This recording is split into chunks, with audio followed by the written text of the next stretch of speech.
Well, welcome back in Park 3 of 2025 Cosworth Britcar Esports 24 Hours of Silverstone. It's myself, Ian O'Leary, and Ron Mounds taking you through the next hour of this race as we get into the final third here at Silverstone. Just less than 8 hours to go, and Ethan Critchley is still leading. While we've been on board with him, he is still losing time to Remy Gilbert, but Ron, when you've got such an advantage that flops out as over a lap at some stages when Gilbert makes his pit stop, you know that you can lose a few tenths per lap, and it's absolutely fine, even at this stage in the race with 8 hours still to go. They're looking comfortable in that Aston Martin out front. Yeah, I know, losing a couple of tenths every now and then when your gap is at 58 seconds is pretty much the equivalent of a billionaire losing a penny. There's not a lot in it when Ethan Critchley loses a little bit of time. It's a big load taken off of that team and certainly that driver's shoulders, thinking, okay, I don't have to worry about going for gutsy moves on GT4 cars. You know, I haven't mentioned this on this show, which I'm a little bit surprised about considering I've been on this show for over 6 hours now. The game of what I always like to call lap traffic chicken, where one driver goes for an outrageous move, then another tries to one-up, and it just gets to the point where things get out of hand. Ethan Critchley knows that with that gap at the moment, he does not need to play that game. And as a driver, there is nothing more rewarding to say, you know what, I don't even need to push. I could just run it at my own pace, go on a he is in the UK, so it'd be a Sunday morning cruise. But either way, Ethan Critchley, probably one of the most, if not the only, relaxed driver out there in the entirety of the circuit. Maybe the only other. It's actually also part of that WSR Esports banner. Aiden Young in the GT4 category, still leading by a lap in class. And that's yeah, very much the case for WSR Esports in both classes as well. Must be great, by the way, as far as a team overall is concerned, that they are, you know, leading by a lap in both classes here. I mean, hopefully they can continue this on to the end, but the feelings they must be having at the moment of anticipation already almost will be palpable because of the leading scenario and leading situation they currently find themselves in. Yes, there's still a very, very long way to go, but, you know, they'll have faster pairs remaining. And that's where a lead becomes a little bit more insurmountable, I think. We've been singing the praises of having extra faster pairs available in this race, and I still do think it is a good thing. But that is the slight downside, isn't it? That the prospects of a race leader losing that lead are a little bit less because, you know, there's just that little bit less danger for them when they're in the lead like this. Now here's the thing. Would you want that freneticness and kind of the sense that, ooh, what's going to happen next? Or would you rather want everybody to have a good shot? It's kind of like I wouldn't say damned if you do, damned if you don't. It's one of those where everybody's got to have their own respective arguments. I prefer something like this to something like NASCAR, where you could be leading the race and be dominant and then just have it all kind of fall apart with nothing that you really did wrong in that situation. It's just factors completely out of your control that can affect it. There's a lot of things that can go wrong for a driver and a team and an endurance race. I think they kind of hit the nail right on the head with the faster pairs and the incident points. I think they did a very good job kind of balancing that, because it's tricky. You got to strike a balance with something like that, because if you have too many faster pairs and too many incident points, everybody's going to be driving around as if their hair is on fire. With this, however, I mean, it's a smooth way. We've seen everybody have a balanced level of aggression, a balanced level of risk and reward. That's what you'll love to see.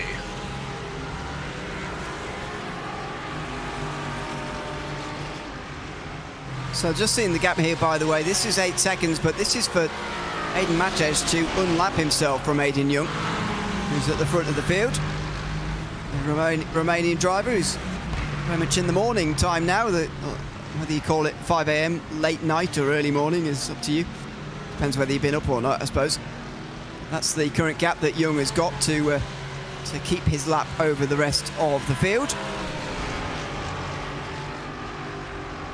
So far is doing so fairly comfortably, despite the GT3s all coming through, continuing to do so. Big news down the field, by the way, and it's not really big news for the race, as we have a look at some replays here actually first.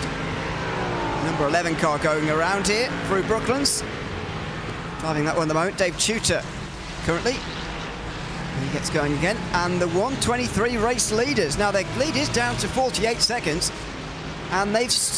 Oh, synchronized spinning. Have a look at that. Car 92 also went around. That's not the team who were in third, but their teammates who are much further down the field.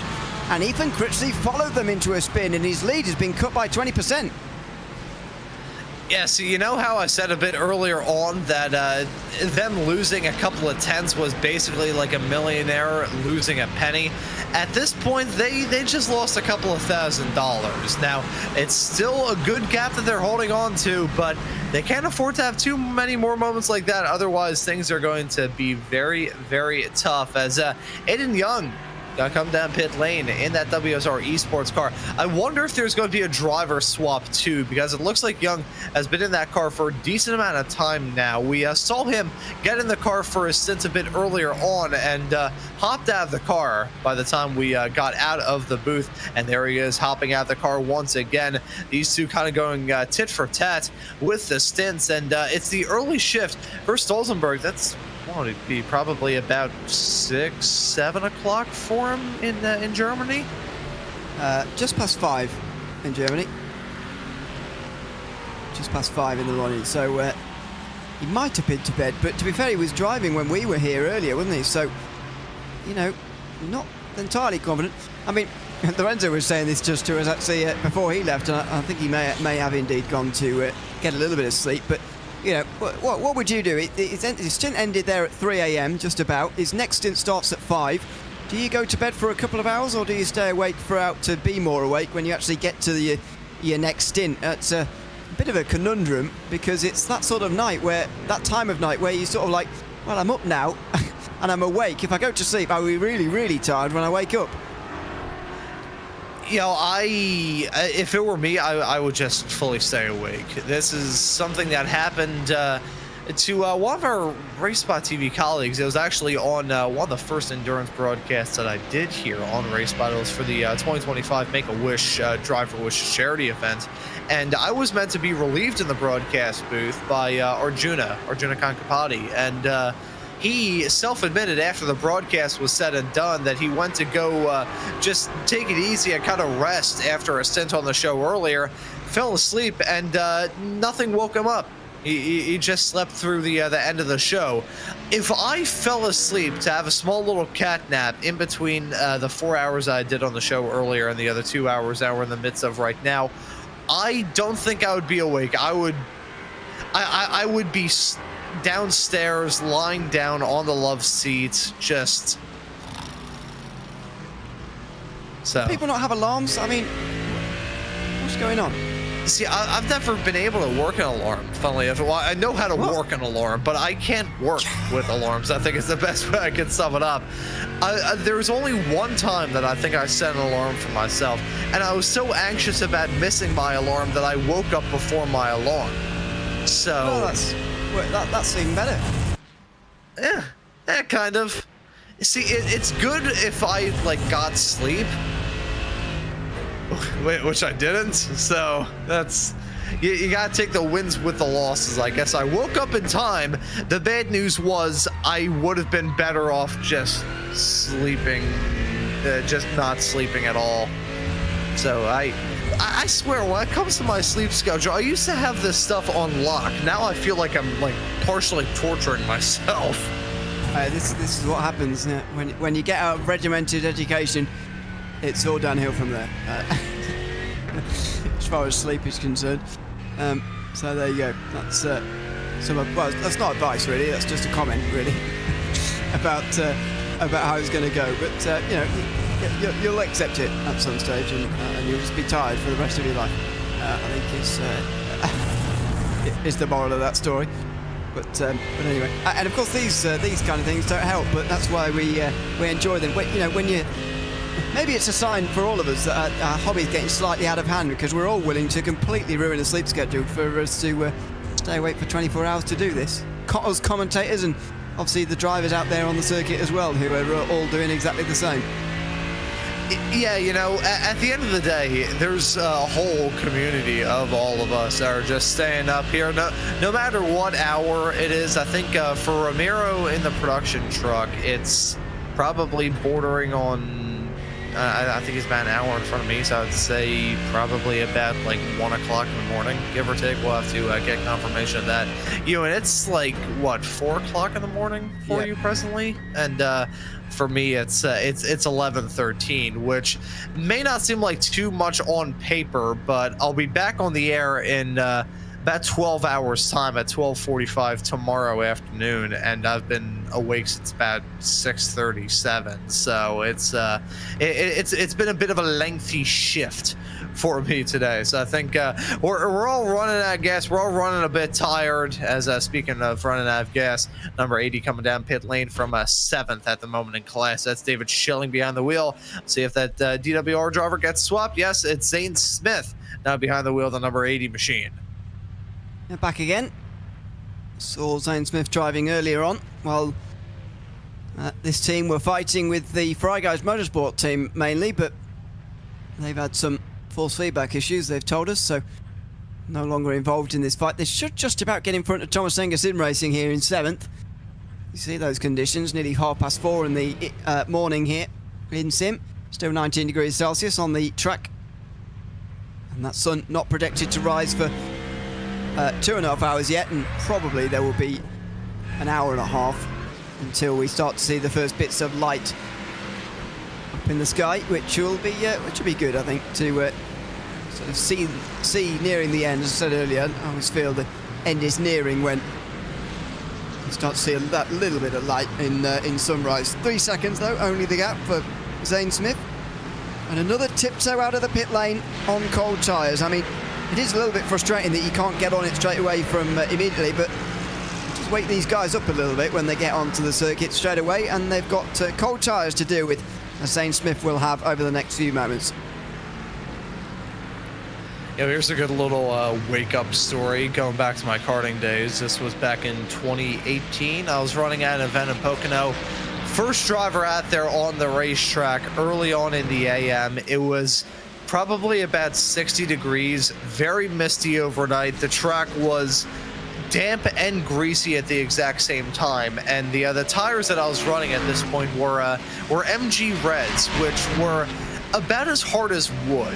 They were not very sticky tires. So a couple of turns in, no tire temperature, just looped it around and went off the track at probably about 40 miles an hour. And I went off the track with such passion that I actually built temperature in the tires. My tires were steaming when I went off the racetrack. So that was a pretty good wake up, because everybody was kind of asleep as we were still in the clouds that morning in Pocono. But after that, I was firmly awake for the rest of the day. Whatever helps to get you up. Here's Zane Smith, and this will be, and a spin in front, and Zane Smith has to go wide. Kevin Muller may take advantage here in the Aston Martin, diving down the inside in car 50, and goes through into the final chicane. Those tyres, I don't think, are still not quite up to temperature in that Mercedes, and so Thomas Enger Sim Racing, we're not going to pass up that opportunity. They come straight through into 7th position. Not sure which car that was, spun right in front of them, by the way, but Kevin Muller used that slight hesitation from Smith, who was wary of what was going on in front, didn't want to crash into it all. Muller, a little bit braver, and able to get through into 7th, and actually still has got much warmer tyres. Look at the gap he's pulling now on car 80.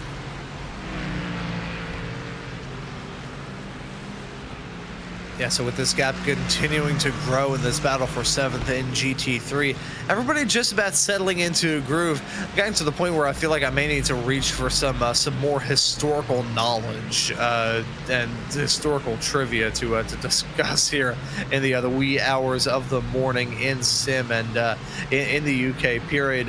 If we do want to go down that rabbit hole, and I will ask you what kind of era you'd like some random bit of trivia information about.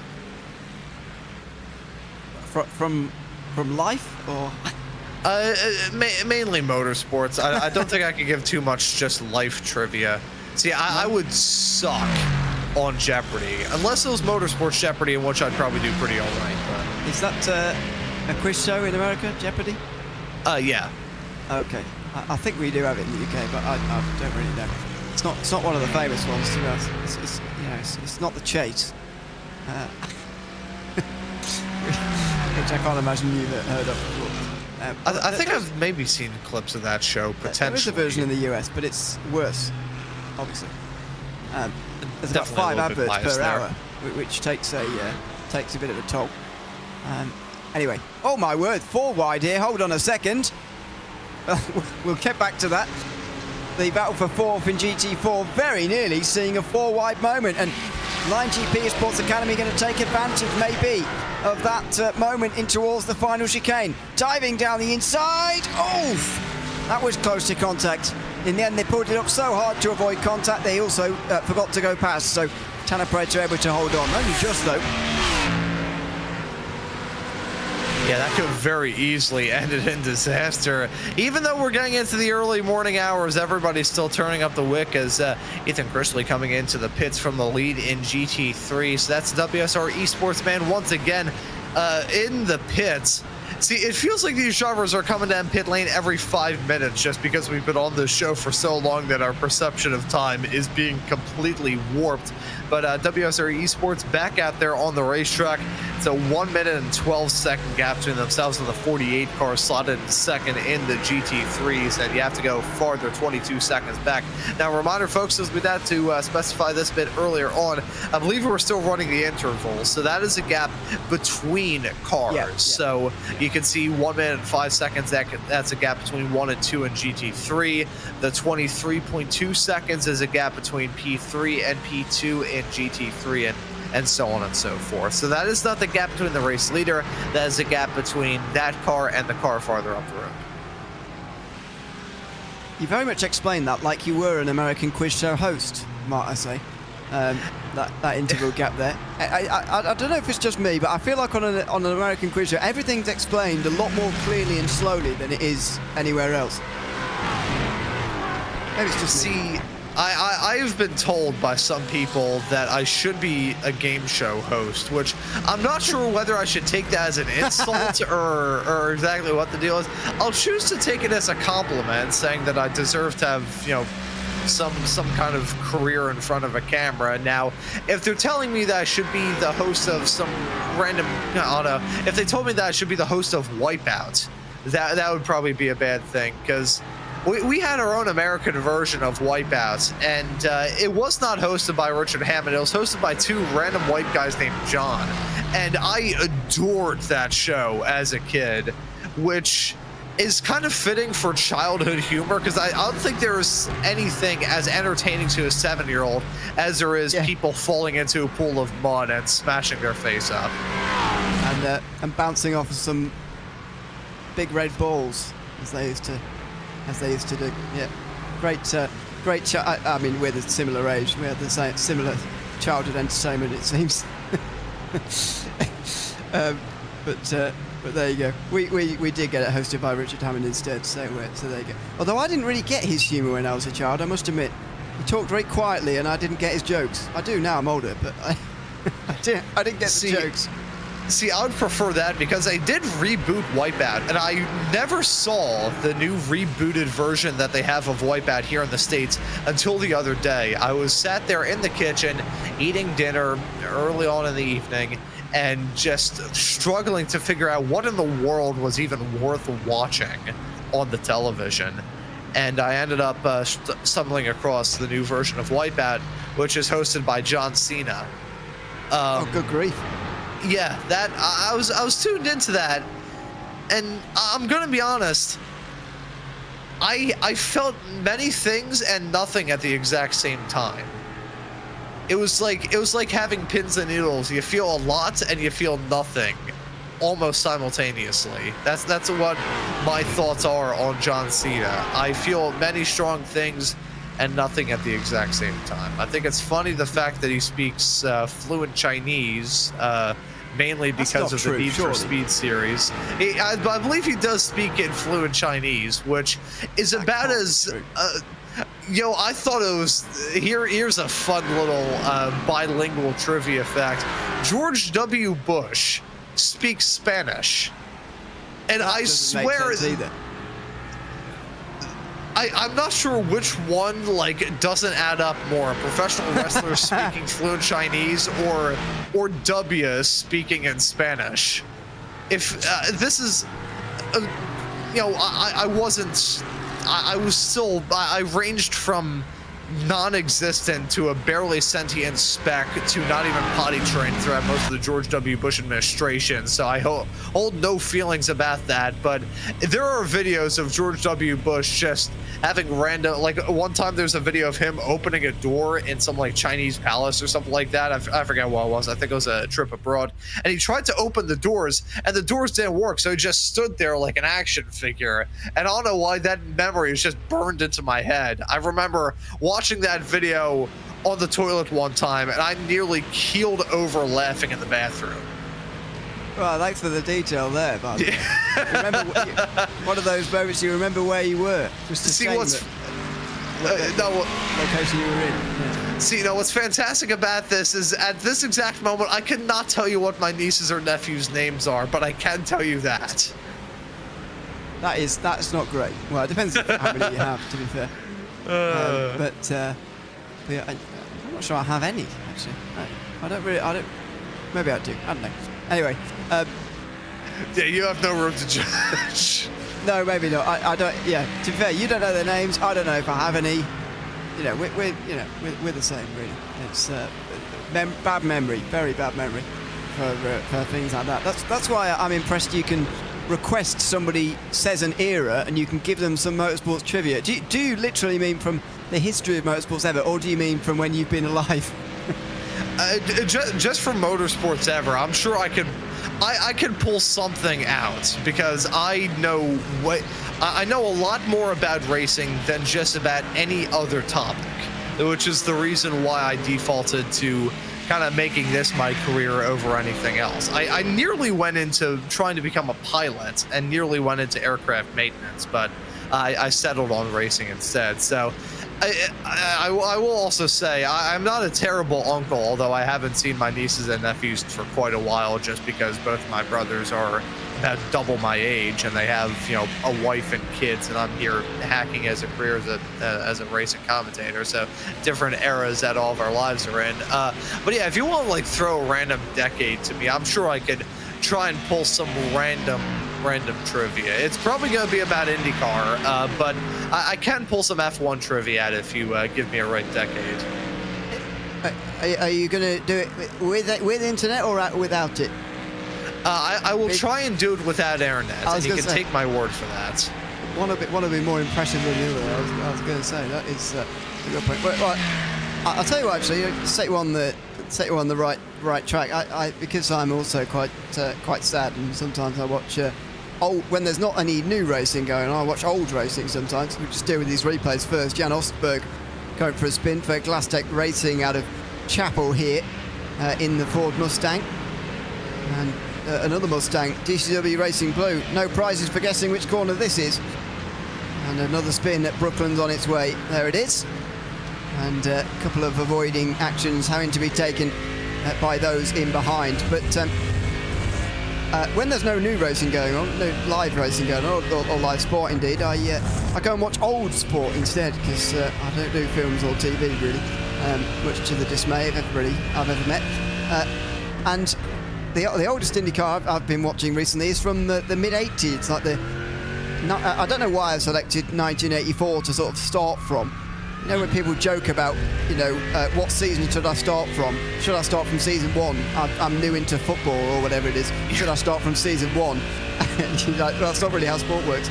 But I do that sometimes. And so on occasion, I can be found watching mid-80s IndyCar. There you go. You might be able to. The only thing I can tell you from watching that I learned is that I should have known this before, but I only really registered it in my head once I started watching it. The accidents are a lot more horrific than what they are today. And I'm glad that I was born in an era where the accidents are less horrific. And obviously, sadly, people do still lose their lives in motorsport, but nowhere near as often as in the 80s and so on, which is because you really do notice that come across on the broadcast, I must say, and it is a bit of a culture shock. Yeah, I also think in the 80s, the cars kind of fell apart very quickly because there was so much stuff onto them. Like the F1 cars at the time, you pretty much just got into it, and then they'd put the body work kind of over top of it to invoke a little bit of drag racing terminology, kind of like a funny car in a sense if anyone's ever tuned into NHRA competition. I gotta say So in my own YouTube adventures, the earliest race that I ever reviewed was in 1986. It was the inaugural IndyCar race on the streets of Toronto that Bobby Rahal won, and I decided to review that. And yeah, it was a race that happened. The Toronto street circuit, I have split feelings on it because if anyone's unfamiliar, that was the IndyCar street race of choice, and for the longest time, it has been the only race north of the border for IndyCar. Black flag there, the number 2 Phoenix Sim Racing effort car. As a black flag, also a penalty for WSR Esports. That's big at the front of GT3. Yeah, we'll hold our discussions about all other things for the moment, because with 7.5 hours to go, we do have a penalty for car 1, 2, 3. Now, we've seen them in the last hour and a half since we came back, Brom. They've already spun. And now, with a new driver at the wheel, Ethan Critchley, he's steadied that ship, but he has got a black flag. Now, this lead that they've got at the moment is the legitimate gap. So they're all on the same amount of pit stops at the moment, but it's a 1 minute and 2 gap. And to be fair, it was as low as 48 seconds when Critchley got into the car. So he has been beating Leo Brown per lap, but this is a drive-through penalty, I think, for Ethan Critchley at the front of the race. We'll try and get word onto what this is for.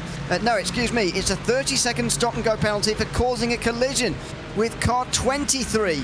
Now, that is not to be confused with 223, which is leading the GT4 category, but instead, car 23 is the Armed Forces sim racing team who've been crashed into quite regularly by different GT3s in this race, I've got to say, if I'm being cheeky. And car 123 is the latest to do that. 30-second stop and go. He's going to throw this race right up in the air. Yeah, that is a rather cataclysmic penalty. That will just about halve the gap at the front of, well, actually, no, not even have it. If it is a 30 seconds stop and hold penalty, that is going to be huge. Even if it was a drive-through, that would have halved the gap. But if that is the case and they have to be stopped in the pit lane for 30 whole seconds, it's back on. And Ethan Critchley now has a much harder task in front of him to, in the final 7.5 minutes of this race, not only come in, serve that penalty, get out in a nice area of opportunity whereby he won't find himself getting caught up in any other people's drama. This is big, and this is now a big thorn in the side. I can't even say a thorn in the side is a way to describe it. It is a splitting migraine for this team now, because they're going to have to think about a lot of different stuff. Even if this is just a drive-through and they hold on to the race lead, we're not going to find ourselves in a position where when they come down pit lane, Lee Brown will be able to jump in front whenever the pit stops do come. But now they're down in pit lane to serve the penalty. Here they come. This is a dramatic moment in GT3. Watch them come down pit lane here and watch this lead evaporate. At least half of it is going to go just in stationary time. And don't forget, a whole load more is going to go with another trip down pit lane, even though it is a inside run through there, so it does obviously have a little bit of a benefit in that sense. But this is only 6 laps into a stint for them. They're not long out of the pit lane, so the incident must have happened at lap 480. That was just on their in lap, I think, for the previous stop. So it might not have even been Critchley who committed the offence. I can't remember whether they changed driver this time round or the one before, but 30 seconds are just about up. And now 31.2. Critchley serves the black flag. Team Fenix Sim Racing coming around the final corner, but they're suddenly just 12 seconds off the race lead. This race, with 7.5 hours to go, is absolutely on at the front of the field. And now thinking back, I believe Ethan Critchley was behind the wheel of that 1-2-3 car on that in lap. He did not get back behind the wheel of that race car. It was the WSR Esports entry in GT4 that most recently had a driver swap. But regardless of who made the infraction was made regardless, and Ethan Critchley is now going to have to put his nose to the grindstone. You know how we said that he had the opportunity to just settle into a groove and not have to worry about anything with a 58-second gap? It grew to a minute, and we were talking about him losing tenths of seconds and basically being like a billionaire losing a penny. At this point, his company's about to have an aggressive takeover, and he's going to be left with none of the stock options. So Ethan Critchley currently, that 11-second gap may seem big, but compared to what they once held, that is minuscule. Absolutely. And after, nearly 18 hours, well, nearly 17, hours of racing now, 16 and a half we've had currently, 10 seconds feels like absolutely nothing. That's less than a second per hour, which, when you put it like that, is very, very close between the top two. This is the battle for 7th place as well. There's still so much going on up and down the field. The top three covered by 36 seconds at the moment. Project 91 Racing Team are probably in the worst position of the three as far as fuel strategy is concerned, but especially when Caruana's driving that car, they look mightily quick. And as I say, there's battles going on up and down the field. Kevin Muller here just in front of Zane Smith, after getting past him out of Stowe not that long ago. He's now trying to hold on to 7th position as well. So suddenly this race breathed new life into it, and this is why you follow endurance racing from start to finish, isn't it? This is why, as much as I was slightly ridiculing you for your idea of staying up for the whole Daytona 24 hours, this is why you do it in any sort of 24-hour race, because the ebbs and flows can happen at any stage. And after WSR Esports looking impenetrable for the first part of this race, suddenly they've shown that one penalty and they can be brought right back. See, I think what should have been ridiculed in terms of me wanting to stay up for the 24 hours of Daytona is the fact that I did that while having a self-admitted sleep schedule of an old man. That was a recipe for disaster. It was never going to come true. But yeah, these races can change so quickly. The race is so long, but one small thing goes awry, either for team, driver, or both. And what you thought was going to be a surefire win is going to turn into this is going to be a stressful period of time for them. I would say if you want to boil it down to the next half hour, once we get into the final 7 hours of this race, maybe they'll use this time to try and work out, well, this is just tricky because in the case of Ethan Critchley, he's going to be driving angry. He's seen that gap that at one point was over a minute, now occasionally ticked below 10 seconds. He's not going to be happy behind the wheel of that race car. I think he has a right to be not happy behind the wheel of that race car, but I'm sure race control has their reasons for giving out that penalty. So at the end of the day, he's not angry at race control. He's not angry at a driver. He's just generally angry and frustrated. And that is not a good feeling that you want to have behind the wheel of a race car. If there is an emotion, if there's any activity that I wouldn't want to be angry for outside of shooting off a lethal weapon, it is driving a race car. That's not something you want to see or want to be, indeed. It's multiple backfires, by the way, in GT4. Look at that, Michelin Green and Caleb Koski having to serve those as well. So plenty going on in the steward's office, and plenty coming down pit lane for things they've done wrong out on the racetrack as well, as we ride on board with Zane Smith here, just in behind the Aston Martin of Thomas Enger Sim Racing out front. Battle for 7th position in this race with just less than 7.5 hours remaining. Zane Smith has had a bit of an up and down day, but this is sort of part of the congested border of the field. From 7th place, Kevin Muller's just up in front of us here, down to Janis Schaltin, who's in 10th place. There's only 25 seconds.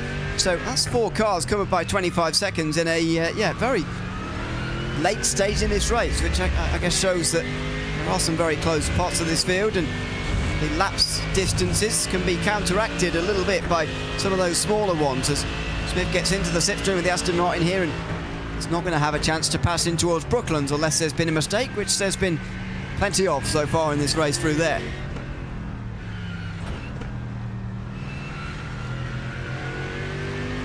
You know, I'm going to be honest with you, and I'm a little bit shell-shocked about that penalty still with Ethan Critchley. I'm kind of wrapping my head around it.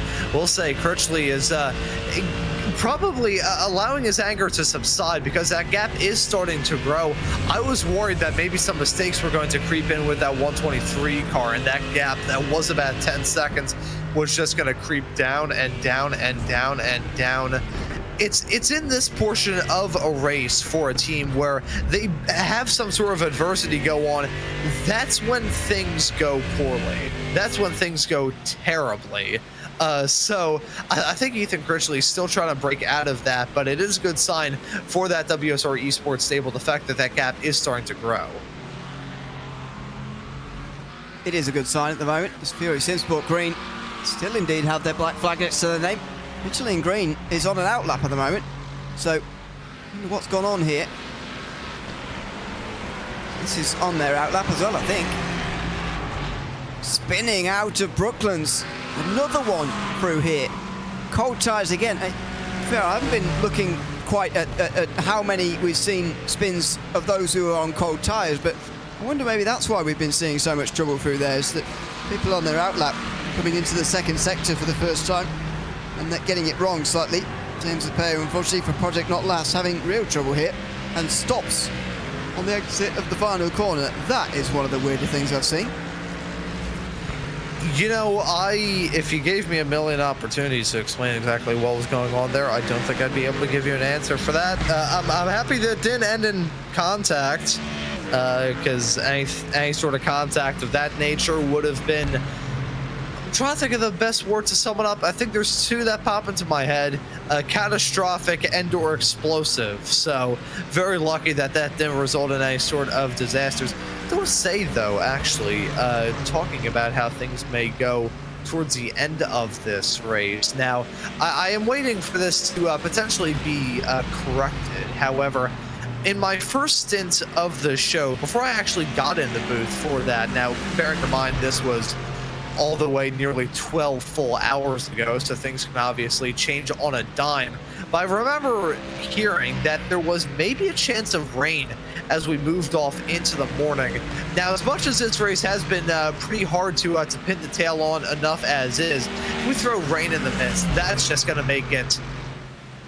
Oh, that will be when all chaos breaks loose.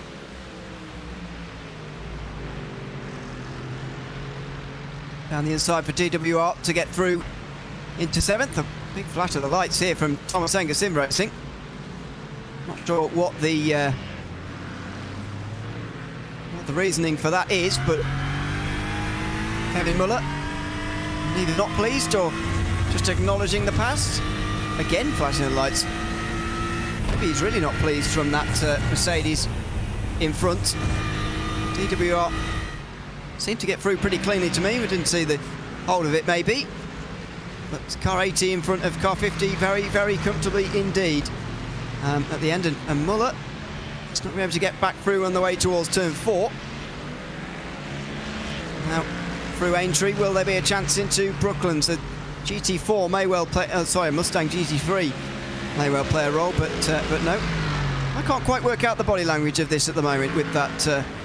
with Kevin Muller flashing his lights pretty furiously at the moment.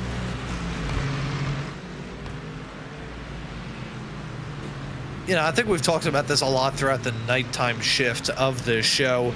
How easy it is for tensions to boil over more often than not, and I think you do start to see the usually hard eggs crack in an event like this. The drivers who usually be the most patient can be the most indiscriminatorily angry at racers, just flashing the headlights like a madman, saying, hey, you cut me off ever so slightly, you're gonna have me flashing your headlights at you for about 15 minutes now. Now, it is kind of funny to cover, if I am being brutally honest here in the broadcast booth, but you can kind of tell when a driver's psyche begins to crack. We're also at the point now where nobody at this point of the race is fully refreshed. they've either been in the car for a while already and they're just looking to get to the end of the stint, or they were in the car earlier on, probably don't have a lot of good sleep, and they're running out of gas. So we're at the point now where I feel like a lot of drivers are going to be feeling more angry with each other than ever before. Yeah, perhaps that is true. And maybe that is one of the things explaining this at the moment.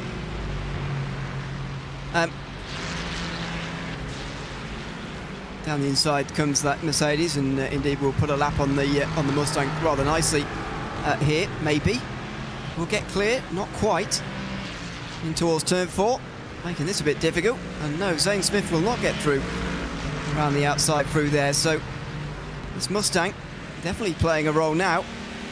It's the 422 at Glastic Racing of Jan Osberg is just in front, being put a lap down by these guys. They're 4 laps down now.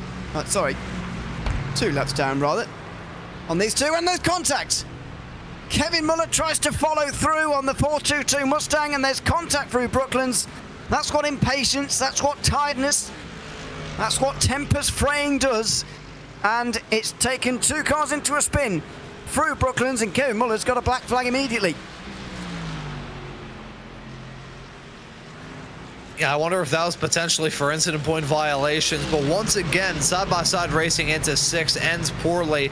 Just the nature of that turn. So many different lines that people could run, and that's exactly what happened. The Thomas Enga number 50 car just piling into that incident, trying to pick off a spot, but in the midst of that, so different of lines that those drivers were running that it felt like the contact was almost an inevitability. The black flag is out for them. I gotta wonder, I mean, that had to have been for incident points, because that black flag came out almost instantaneously after the contact and flashing up the lights as well. Clearly not happy with that.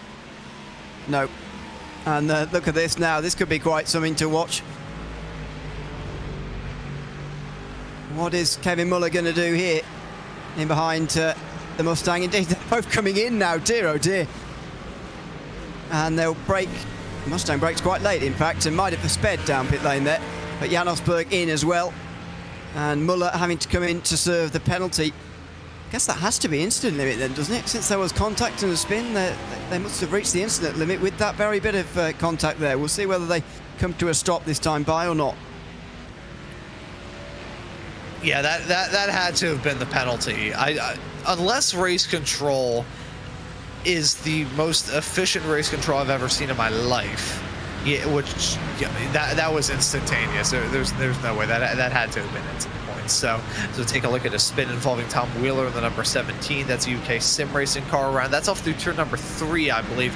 Gotta be careful on the rejoin with drivers arriving to the scene of that incident. But they have now come down pit lane.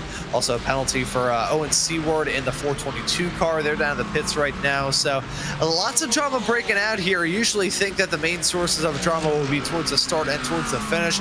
But under the extended nighttime period, it has really cut this field down to size. It certainly has. The nighttime has been relatively attritional after a not very attritional daytime leading up to this, leading up to midnight really.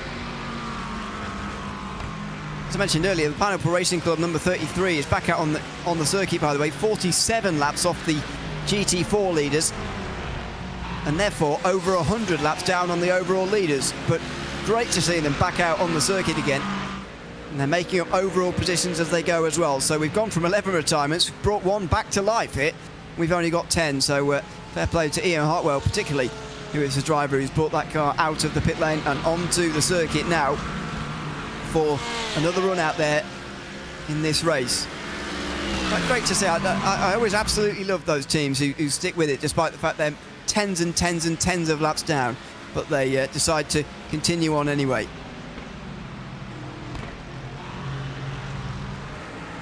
That's a spirit of endurance racing. Just running out there, hacking at it for as long as you can, never giving up. You know, I want to go through this show without mentioning it, but you know, as I get into my final 15 minutes on this broadcast here for the 2025 Britcar 24 on RaceSpotTV, it feels fitting to mention.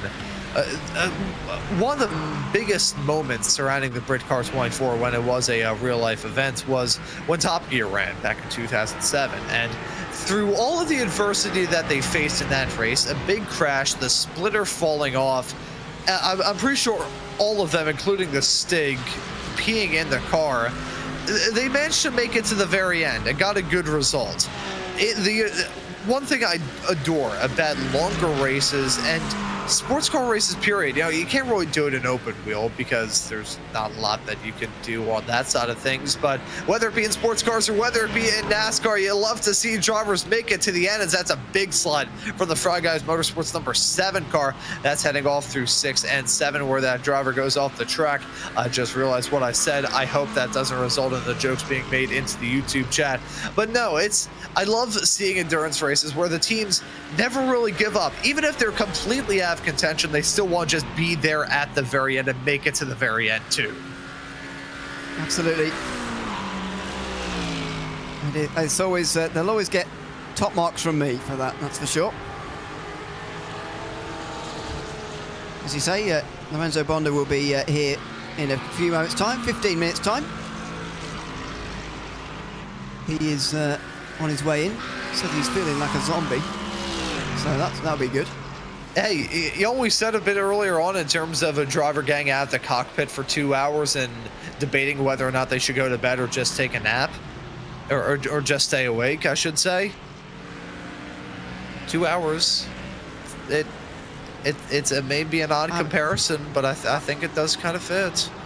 I would have gone to bed, to be honest with you. I would have been. I was supposed to say I would have been with Lorenzo in bed. I wouldn't have done that, but I would have been in bed. I don't think his wife would be happy about that. Indeed, yeah. Oh dear. I could have let that thought. I stopped that thought coming out my mouth the first time. I could have stopped it, but I just decided to say it anyway. Never mind. Simcast Sim Racing Team UK have got a black flag. And they are best of the rest, you could say, if we're going to count this top 4 as sort of running away from the rest. They're best of the rest at the moment in 4th place. Christopher Starsmore, 4 seconds only in front of Nick Stubb. And that soon is going to change. The Vulcan Fasteners by Glasstec Racing Team will soon be ahead. Another penalty changing the course at this race. It's happened time and time again. It will continue to happen, it seems, for the rest of this race. Yeah, the black flags will pretty much just be a constant all throughout. The black flags have affected everybody at this point. We've had drivers up the front pick up black flags, either for incident points or penalties for contact that went on out there on the circuit. And there's just the latest driver to run into that difficulty is here. He comes down in pit lane in that 131 car. So that'll be coming into the pits from 4th. In the GT3 class, with the top 3 probably the closest they have been in quite some time in this race. 28 seconds the gap between P2 and P3, but the gap between P1 and P2 has grown a little bit from how it was post the penalty for Critchley, but still about 14.5 seconds. So does that work out to about less than 45 seconds between your top 3? That's the closest they've probably been since, gosh, I would probably say around sunset. Starsmore drops to 5th. Only 30 seconds in front of Dylan Lees in 6th place as well. So they've got quite a difficult 7 hours coming up. 15 seconds, just less than the gap at the front of the field.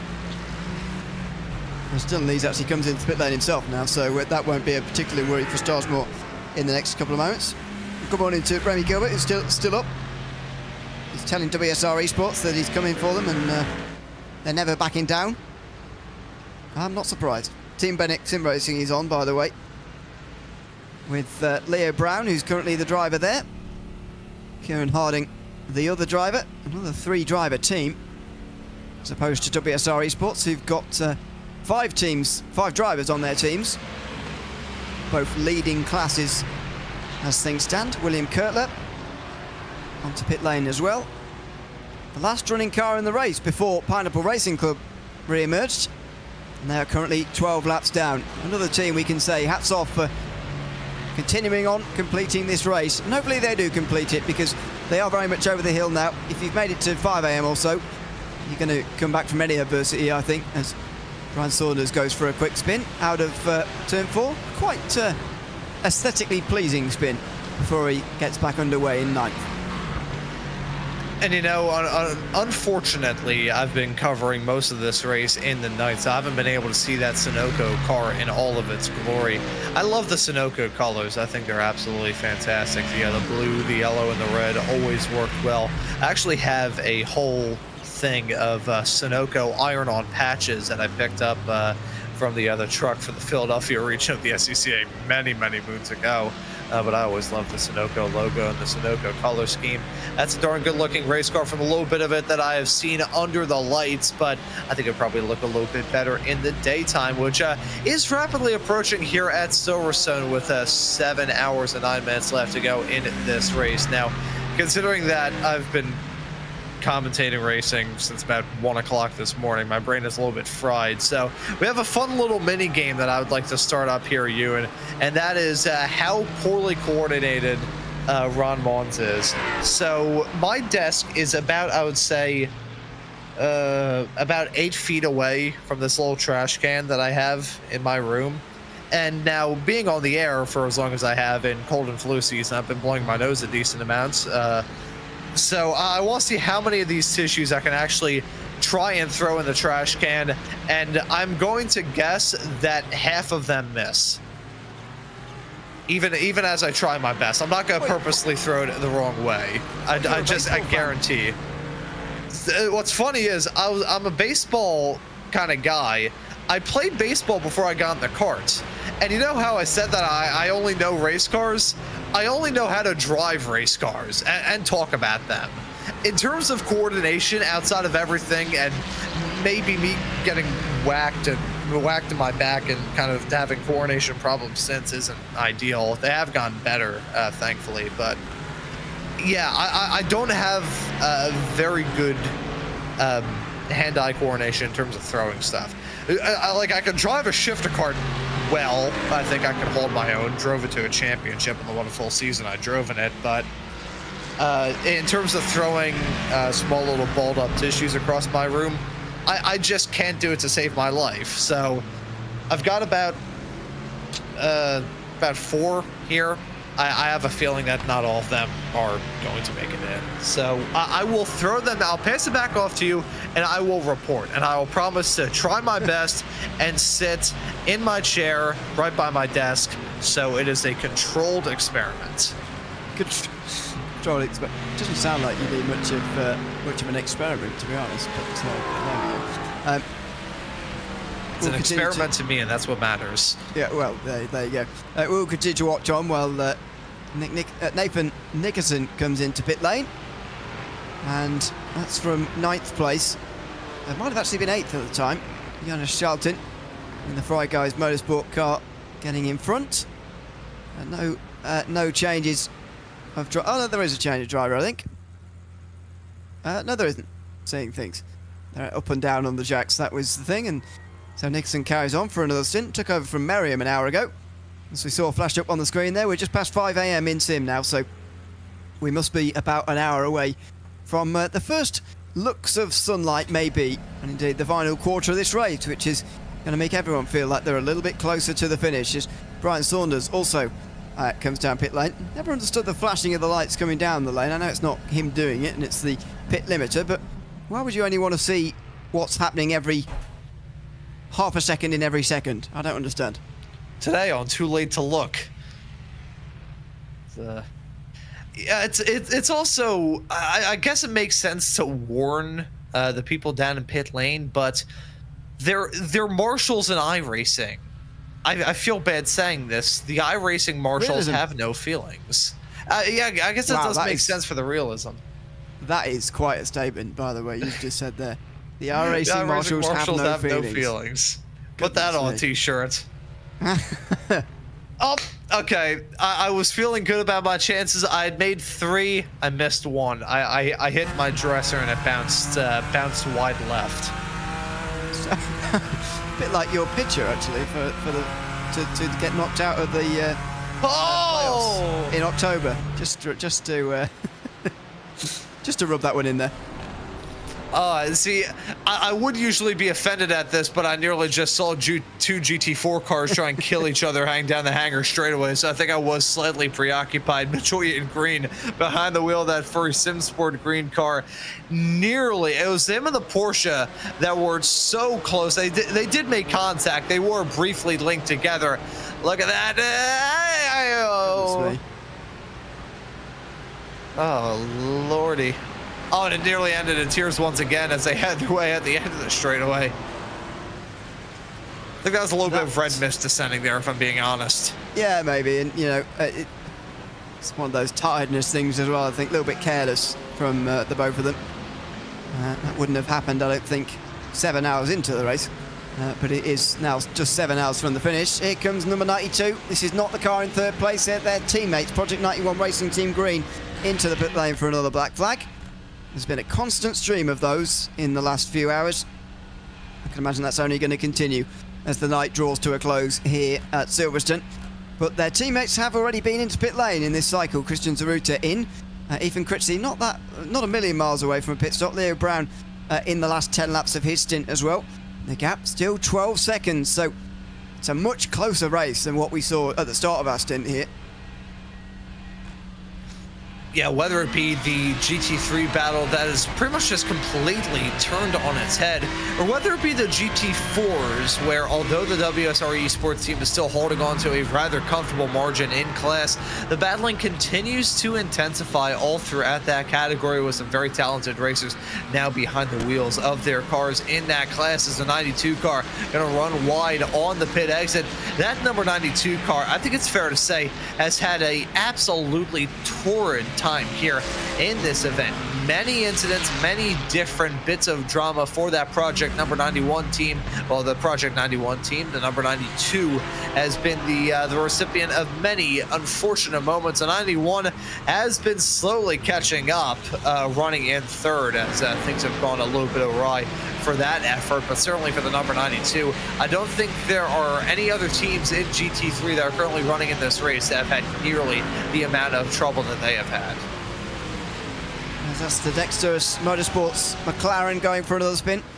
Wasn't the McLaren the car you were saying earlier on in our last stint together that you really didn't like very much the look of? Or was that see, I think conditions? It looks good in the night and in the rain. In the dry, when it's a little bit dark, it looks like the car's wearing too much eyeshadow. Like, I like the like most of the car. I just think the headlights are a little too big. That's just me. It's I don't know. It's just it's staring at you like somebody who like took some disassociatives and it's just staring at you. Not really sure if they're on planet Earth or not. Just sounds to me like you just don't like it when you can see what it looks like. To be honest, but. There you go. That's not see, everything else about the car is good. It's just the eyes make me feel creeped out. It's like I'm getting stared at by a homeless man sitting on the other side of the bus. Well, that's not a good sign, to be honest, for the McLaren's looks. But there we go. I'll argue with you about that. But you're about to leave us in a couple of minutes' time. Just before we do hand off, though, or indeed you hand off to Lorenzo, who's about to join us again for another couple of hours. Give us your thoughts of the last couple of hours here, or indeed the last 8 hours or so that we've been here, or in and out. WSR Esports have been dominating at times in both classes, but I think in the last hour this GT3 race has just had some new life breathed into it here, which is good news for the last 7 hours. Yeah, you know, through the trivia, the funny moments, and some of the other chaos going on out there on the racetrack, the continual evolutions in the battling, both in the GT3 and GT4 categories, lets you know that you can never say it's over until it is well and truly over. For WSR Esports, they still have a taste of domination in GT4, holding on to a 2-minute gap in that class at the moment over the team that was dominant in the early stages. GT3, meanwhile, the WSR Esports team was holding on to such a comfortable margin for so long. It was looking good for them. It was looking fantastic for them, for that matter. Now, however, things are very, very tough. I'm probably going to be asleep for the rest of this race, but I'll let you know that it's been a treat to be here on the call for this. I'm going to be really interested to see how things work out in that GT3 class fight, because WSR Esports may hold on to that top spot, but if that is the key to anything that may go down throughout the rest of this race, we may find ourselves in a position where WSR Esports is going to have to pick one or the other. Are they going to go for all that glory, or is that 1-2-3 car maybe going to run into a bit of trouble? I think Leo Brown and that 48 team as a whole are certainly smelling blood in the water. We'll have to see if they can try and expertly apply that pressure as we get farther along. Thanks very much, Ron, for your contributions over the course of the last 8 hours or so. There's Ron Mounds alongside myself, Ian O'Leary, but joining me now will be Lorenzo Bonda for the next 2 hours of this race. Should be bringing you to sunrise here this morning in the 2025 Cosworth Britcar Esports 24 Hours of Silverstone. Good morning, Lorenzo. I know you've had a little bit of sleep, brief as it may have been.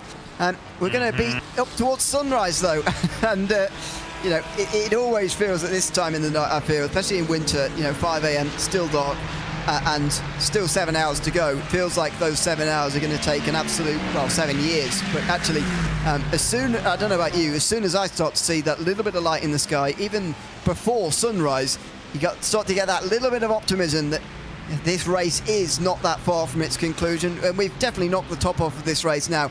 We need 3/4 of the way through. I think we should have a new anthem for whenever we see the sunshine. You can creep over the horizon. Ewan, that should be Play Aquarius, Let the Sun Shine, and let us start singing it to the drivers, so they know that the sun shine in. And I would not continue with the lyrics, otherwise this broadcast might actually be over before I actually started talking. I mean, also in the UK, you know, it's not going to be sun shining, is it? In Silverstone, that's. Is there ever sunshine in the UK though? Sorry, shots. Well, it's not entirely inaccurate. Although I did see the sun earlier on Saturday, so yeah, it was brief, but it was there. So you know, it just turned up occasionally. Okay, fair. Here in Portugal, with the current weather right now, I think seeing sun, it's more rare than believing that Santa Claus exists. I thought down there it would be sunny this time of year, or at least, you know, tolerable. No, it's rainy over here, man. If there's one thing right now, if there's one thing that is in Porto right now, I think I told you about this. The weather climate over here in Porto, in Portugal, it's very similar to my birth town, in my hometown, my birth town in Brazil, which is Porto Alegre. It's very hot and sunny during the summer, but during the winter, it's very humid and rainy. So the only thing, I don't know if you have that kind of thing when over there in the UK one, but do you know when you look up to the sky, where you kind of smell the air, and you kind of know when it's going to rain? Sometimes, have you ever felt that? Sometimes. Yeah, so in here in Brazil, whenever I go down to my town, is I can smell, sort of, you go like, okay, it's rain. So I pick up my I can pick up my coat and go outside. In here, that's the only thing. I do not have that sense. I'm living here for 3 years and a half, people. I still have mastered the art of when to leave my house and know if I should bring a coat or not. Just from the smell? Yeah, from the smell. You can look up, because I've been, I think, there have been times again here when I look up to the sky and you see the cloud. It's very cloudy and everything, and you know there is a potential of rain. But the thing is, I cannot predict when the rain is gonna come in here. In Brazil, it's easy. You can see clouds and when precisely it's going to rain. It's weird. It's just weird stuff. Yeah, I must admit it's quite difficult to predict here as well. That's what I'm talking about mostly, is when we've had especially like a short shower and it's quite humid Yeah, still. those are the worst. That smell is very distinctive, yeah, but I'm never forced to be outside anymore because I technically just work indoors all the time. I don't actually get that smell very often. When I'm at home in my free time, I can just choose not to go out now. Whereas when I was at school, a bit more difficult, or had to go to a place of work, a little bit more difficult to avoid those types of days. But yeah, if you don't like humidity or rain or both at the same time, then I would avoid the UK. Yeah, it's the capital of the, well, not the capital of the world for humidity and rain. Obviously, we're not tropical, but it's quite bad. It's such a northerly country. I would say if you want to go for tropical stuff, go to the Amazon. I think oddly enough, if you go to the state of Amazonas in Brazil, arguably around there, then you can see what is the epitome of humidity and rain, regardless if it is hot or cold.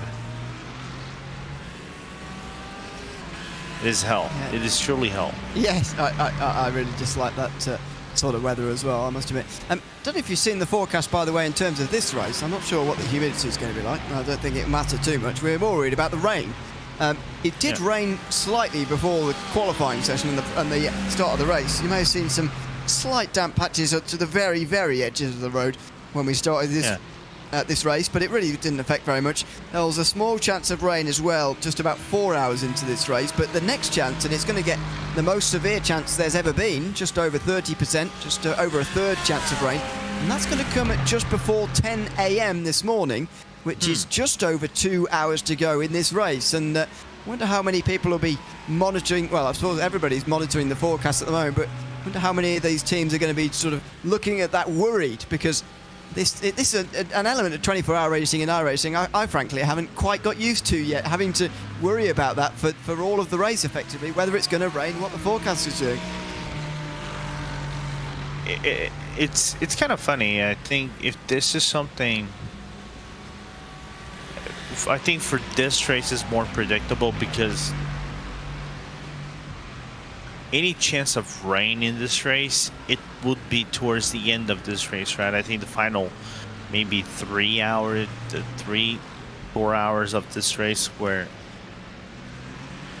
the chance of rain would be predictably higher, but I've saw like the percentage going to up to 30-something%, right? I think it was 38% that I saw average, I think, right about at the final hours.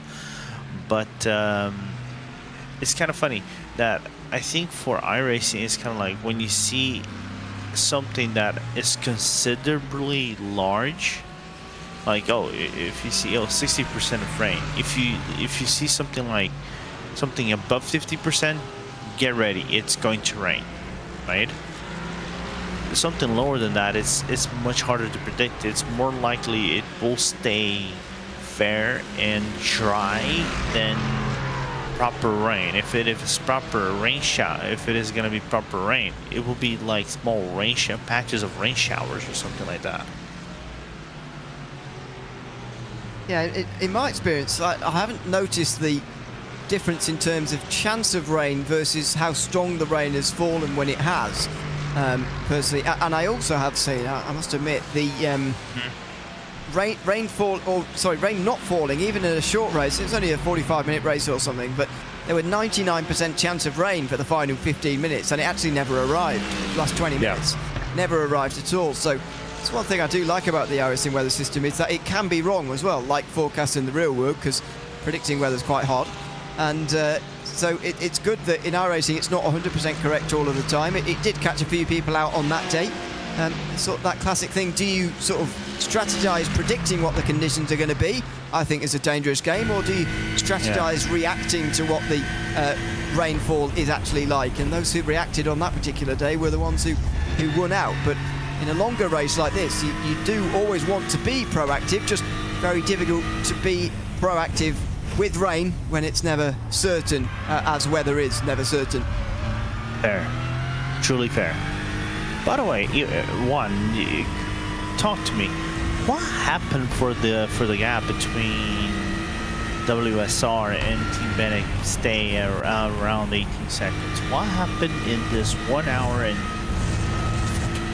nearly 2 hours of break that I've been off that transpired? Just FYI quotes. So before I came over here, I slept for about an hour and 15 minutes.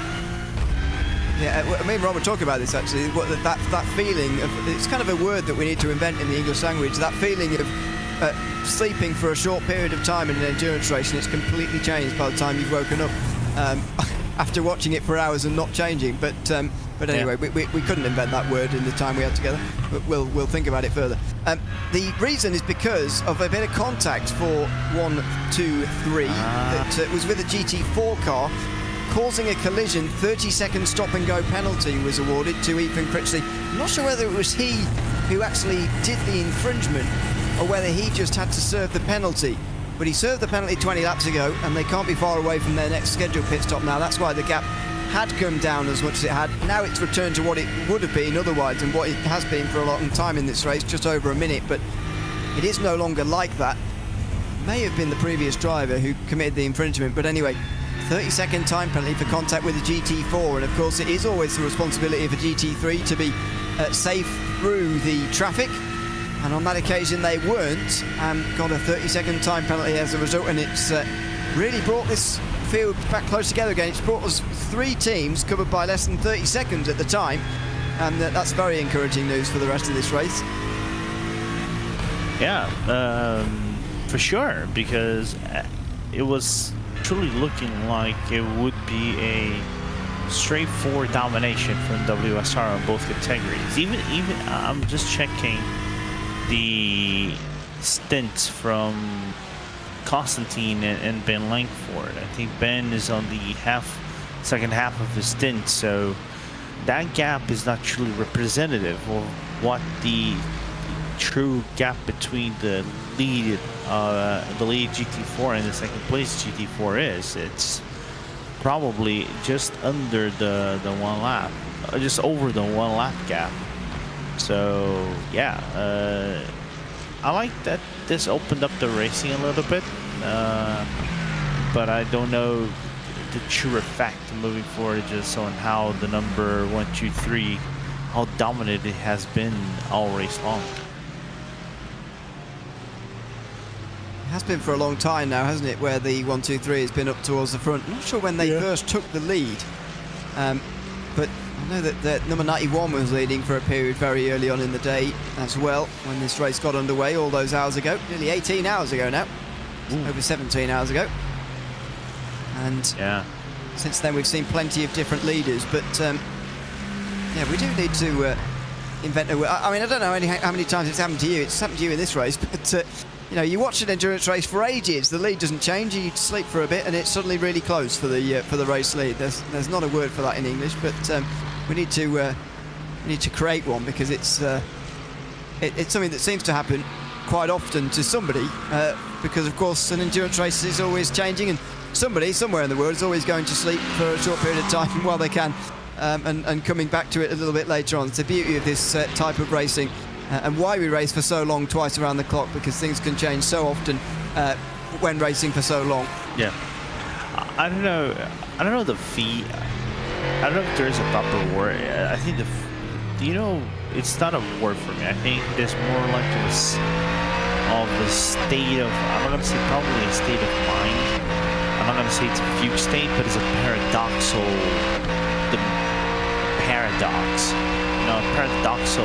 dimension state. Because you think nothing is going to happen, but you remain within a paradox of you sleep with situation A, but it's at the same time something is happening within that same, because that state is not fixed, it's not static, it's dynamic, it's still occurring, and it's something that it was not within your control. As I think the Armed Forces GT is going to lose position. No, good battle between Maggots and Beckett. I think this is the first one where it's been clean through this section of the corners. Very impressively done by those two. You don't often see that, but yeah, for 12th place, absolutely side by side. They were able to cut off there. The Mustang able to just cut off the 21 car, or were they? Yes, they were, in towards Stowe Corner. There you so, go. bit of traffic. There was 3 wide as well, but yeah, as you say, rare to see it kept so clean through Maggots and Beckett's like they did there. But that's what happens when you give respectful racing room either side. Yeah, absolutely, and I think right now the Benji Douglas not only got one spot, he got a lap up on P11. So that's something that kind of like developed in this race. Interesting stuff going on. Now the gap is basically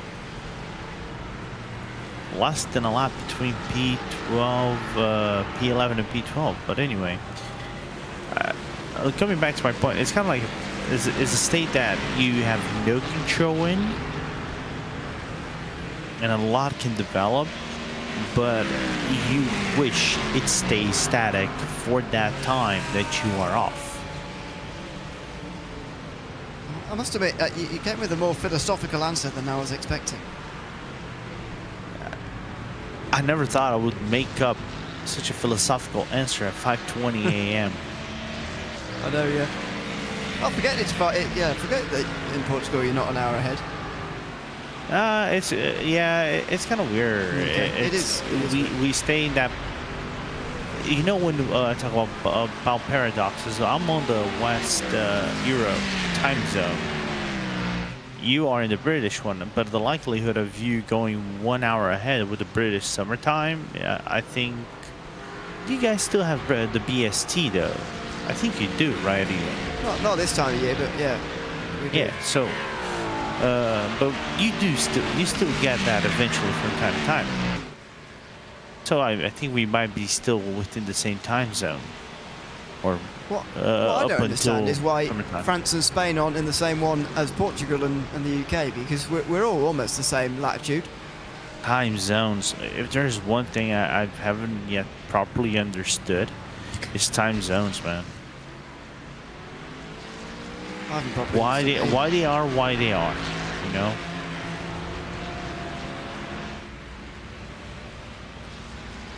For example, I've got no here I idea. know here in Europe, yeah, because here in Europe you have West time zone, Central, and Eastern time zone, right? And the majority of the countries of Europe stay in the Central time zone. I think the only country I would say is Portugal, the Spain through the Canary Islands, right?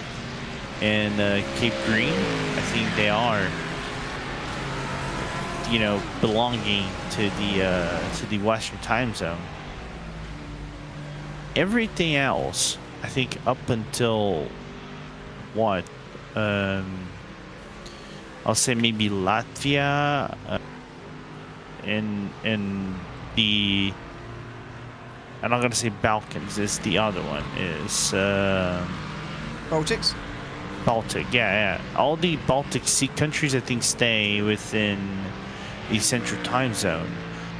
The Baltic countries stay on the Eastern Europe time zone.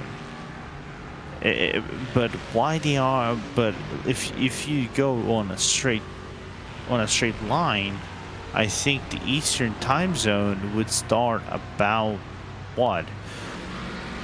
Halfway through Poland. It's awkward, you know what I mean? But Yeah. I'm just looking at a map now. The Baltics do actually go +2 with Finland as well. Yeah. And then obviously further east you get to Asia, and as you say, Central Europe does stretch for quite a long way. But the fact that Spain and Poland have the same time zone just doesn't make any sense, does it? Anyway, we're getting sidetracked here. 6 hours 40 to go, and the race leader Ethan Critchley's in. The reason why that's relevant is because we'll get to see for the first time what their gap is. First time in about 5 laps, what their gap is to number 48. And new life has been breathed into this race by the penalty for car 123 in the last hour. Came with about 7 hours and 3/4 to go. Yeah. Critchley's going to stay in the car. He went up on the jacks for 4 tyres, and he's got a lot of pressure on his shoulders, I'd imagine now. A lot more than what he had previously. Yeah, but he's been handling that pressure well. I think the one who had an incident, because when I went to bed, it was Adam State driving the car before Critch was going to take over. I remember even I spoke about that. I figured the gap is going to stay right about 15 to 18 seconds, because he's going to come out of the pit lane. The tires will take about a lap or two to, get up to speed. So I imagine Leo Brown's deficit will be right about 18 to 15 seconds, depending on how fast Leo actually is on Ethan Critchley's outlap. So what's he going to normalise that? Look at the weaving here, by the way, coming down towards Brooklands. We've seen it time and again, the trouble that there's been on cold tyres. Even this car has spun at times on cold tyres, so we'll wait for the gap to normalise before we properly comment on the state of the race, with 6 hours 40 still to go. This is the battle among those who were side by side very cleanly through Maggots and Beckett's here. Andy Douglas got past Ben Cullen, and Cullen is trying to respond with an overtake of his own down towards Stowe, couldn't, and now in towards the final chicane. The Mustang slips through as well, and there's an example of traffic just helping the leading car and not the trailing car. Ben Cullen, unfortunately on that occasion, loses about a second as traffic gives and it takes, as we say time and time again. There's a clear example for you. Yeah, and here you can see another thing about maybe I'm not gonna say driver's skill, but maybe on the car setup and all, the fact that you can kind of take this corner, you can take Abby in a 5th gear sometimes, depending on how the car is set up. But you can see for the Armed Forces in Racing GT car, he basically takes Abby 4th gear. He looks like he didn't clip the curb as much, the inside curb, because you can kind of abuse a little bit. But if you go 2 tires, I think too deep, it's gonna you put yourself in the chance of putting the 3rd tire. And if you put 3 tires, essentially within the curb, you're gonna get a slowdown in an off track. And I think there's a difference gap about 0.2 of a second, 3/10 of a second on basically getting the high risk, high reward clipping up the curb, and then set yourself towards farm and village.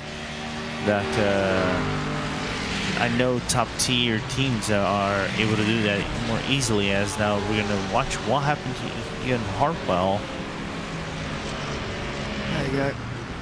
I don't know about you during your stints, by the way. I have seen so many cars go off through Brooklands. It's unbelievable. Oh, mate, I've said that during the broadcast to Nathan and also Ron and Brad. We need a race spot counter for incidents at Brooklands. Or a drink. If we had a drinking game, I bet there would be a lot of drunken people right now. Not even kidding. Yeah. Oh, absolutely smashed. I would imagine. Absolutely. Just seeing so many through there. It's the place to go and sit, isn't it? If you're in the real world, if this race were to be taking place, for example, in the real world. But there you go. It's a good place in the real world anyway to sit, to be honest. You won't see quite as many spins as we've advertised here today, but you'll see quite a few of them, I'd imagine. quite a few overtakes as well down there. It's a big place for it as we go aboard with Janis Schalten here in 10th place. He's just been behind Wojciech Dvorak. He's been in about 2/3 of a way through a stint now. Thomas Enger Sim Racing. Fry Guys Motorsport were in 5 or 6 laps later than that, so they'll be able to go on further and get past into 9th. Whatever happens here, because car 50 will be into pit lane at some stage before they are, but it looks like Janis Schalten would like to get this pass done on the racetrack again. Another one of the battles which has, by the way, just been pretty constant in this race. It's not really had any dry periods in this race where there haven't been any gaps less than a second, which is unusual for a 24-hour race. Yeah, but then again, I think I said if we see battles that wouldn't be battle for the lead, I think it would be very rare for us to see battles for the lead. I think that would be more towards the mid and back pack of both fields. So, of course, I think right now we are in that gap racing state. There will be not a lot of things for us to truly be talking about. There will be patches of racing like we're seeing right now, but other than that, it's just like gonna be sparse. Everything's just gonna be truly sparse, and there's nothing much you can do about it. Just split up slightly this battle through the chicane. Schalten over a second behind the Aston Martin now. I think Romero's typing in YouTube chat "good morning" in as many languages as he knows. I was gonna say I know about 2, to be honest. I dare he actually put all the link. He tried to put it in all languages within the chat. Because I think that would take quite a while. And that would take quite a while. Would be a massive effort. Yeah. The only ones I know all these 4 that he put up. I know a few other ones. How to write them down in the chat though? Don't ask me. Oh, you know how to say them, but not. Yeah. Yeah. I'm gonna say Jeez, now he drew me a blank. Yeah, that's Korean, but let's just say, for example, the Japanese one, Ohayo gozaimasu. All right, Ohayo, I think I kind of know how to write because, anyway. But there are some other ones which might be tricky, but I know how to say them. I just cannot properly spell them. Okay, I understand more in a sense of I didn't realise you were going to go for alphabets that are foreign to mine. Actually, I thought we were just talking about the ones that use the same letters that English do, but no, I really wouldn't have a clue what I'm doing there with those symbols. And I wouldn't know what good morning is either spoken, so there we go. I was thinking more of Dutch, which is completely incomprehensible to me written down. Oh, but, you do pick up hearing it, and says another spin through Brooklands. Not take another drink for those who are playing the game. Yeah. And another one. I think every time we see a spin or something like that, we need to have the soundboard that we have here on Discord, right? I think at every time we see a spin around Brooklands, do you know the another one meme that from DJ Khaled? I think Ramiro needs to find that one, incorporate it in here, and then actually just throw it out in the middle of the broadcast, and another one, and another one. I'm gonna say something that might be a bit uncomfortable for all of us now, but that meme might be a bit retro these days. Don't you think? What, throwing the another one meme nowadays? When was that invented as a thing? I mean, it's got to be 10 years, hasn't it? The another one meme? Oh, yeah. Dude, now you got me. I'm actually, let me check it out. I'd be willing to bet it's close to 10 years, which is going to perhaps make you uncomfortable, but... Okay. So the entry for the another one meme on the knowyourmeme.com is from when? Oh, you put me in a mission. I'm actually going for that it. is a well-written website of absolute garbage, isn't it? No, dude, it's great.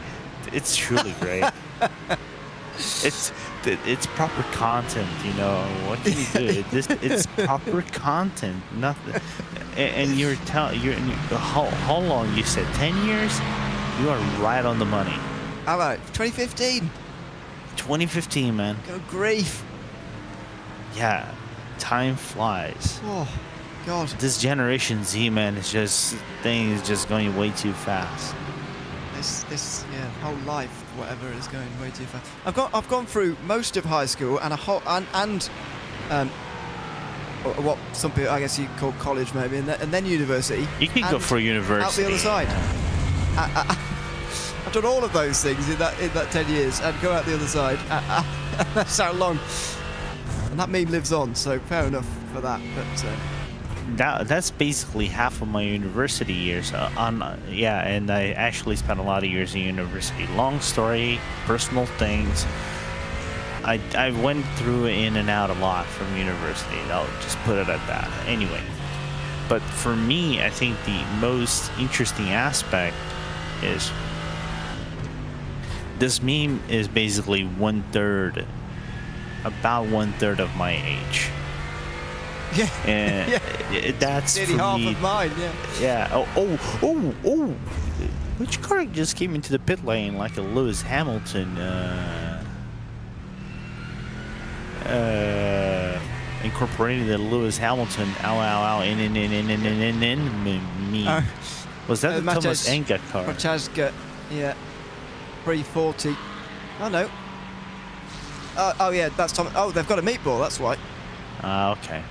Was it from that incident we just saw? I don't know, to be honest with you. I don't know. I do know they've just used their faster pit. Now maybe this will be a clue. Sam Hayes spinning. Oh, careful! Oh no! This is not where you want to see it this time in the morning. Oh no! Oh, and two cars almost having to come to a stop. And look at the flashing of the lights there from the GT4. What the heck was that? They'll be saying in perhaps worse language. That wasn't a great rejoin from the 11, and that might be why they've received a black flag. Yeah, understandably so. But that wasn't why the Thomas Enga car driven by Matej Prohaska actually got that meatball.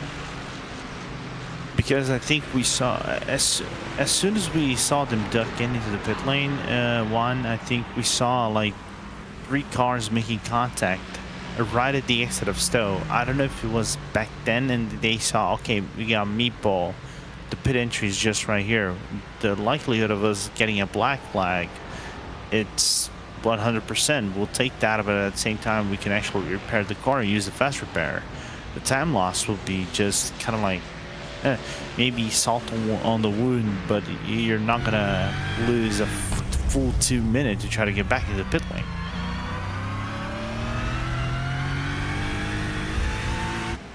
Well, that is true.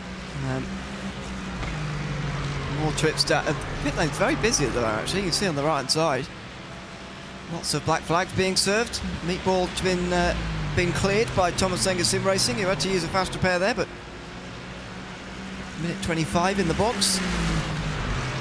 So that'll be one of their 4 being used. I haven't actually heard your thoughts on the way we do fast repairs in this series. Obviously, understanding that, you know, in lots of events it wouldn't suit particularly well, but I think for this kind of event it's kept lots of teams in the game and kept things very interesting here. And that's I think in this sort of race, this is the main thing, isn't it? Trying to keep as many cars in the race for as long as possible, and those fast repairs are not excessive, not unlimited, so that there's just crashes all the time, but they are forgiving a little bit the incidents that happen throughout the day. Yeah, I think this is the one thing that Paul Crawford and the organizers from MSUK I think had in mind. This being a one-off event, I think prompts the guys to just have fun, try to stay in the track as fast as you can, just try to finish up the race. I think everybody could have a chance to, have some fun, grab some experience. And also for those who are potentially fighting for top 3, because we have to remind ourselves, they're top 3 in both car classes. Will get a subscription to the Cosworth Pi 2 Box Plus. But of course, the length of that the subscription it increases with your top 3 position.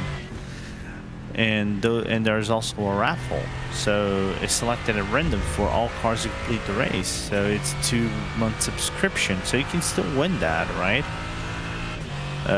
Regardless of what happens. So that's cool to see. And plus, we saw that we saw the Pi 2 box being showcased from time to time from drivers that were actually showing up that live timing telemetry. And like I said before, I think it's cool that we can see some of the appliance of the live timing telemetry. That live telemetry for us to show how much braking is applied, where the car is in the track, maybe also throttle application coming back in track at steering angle inputs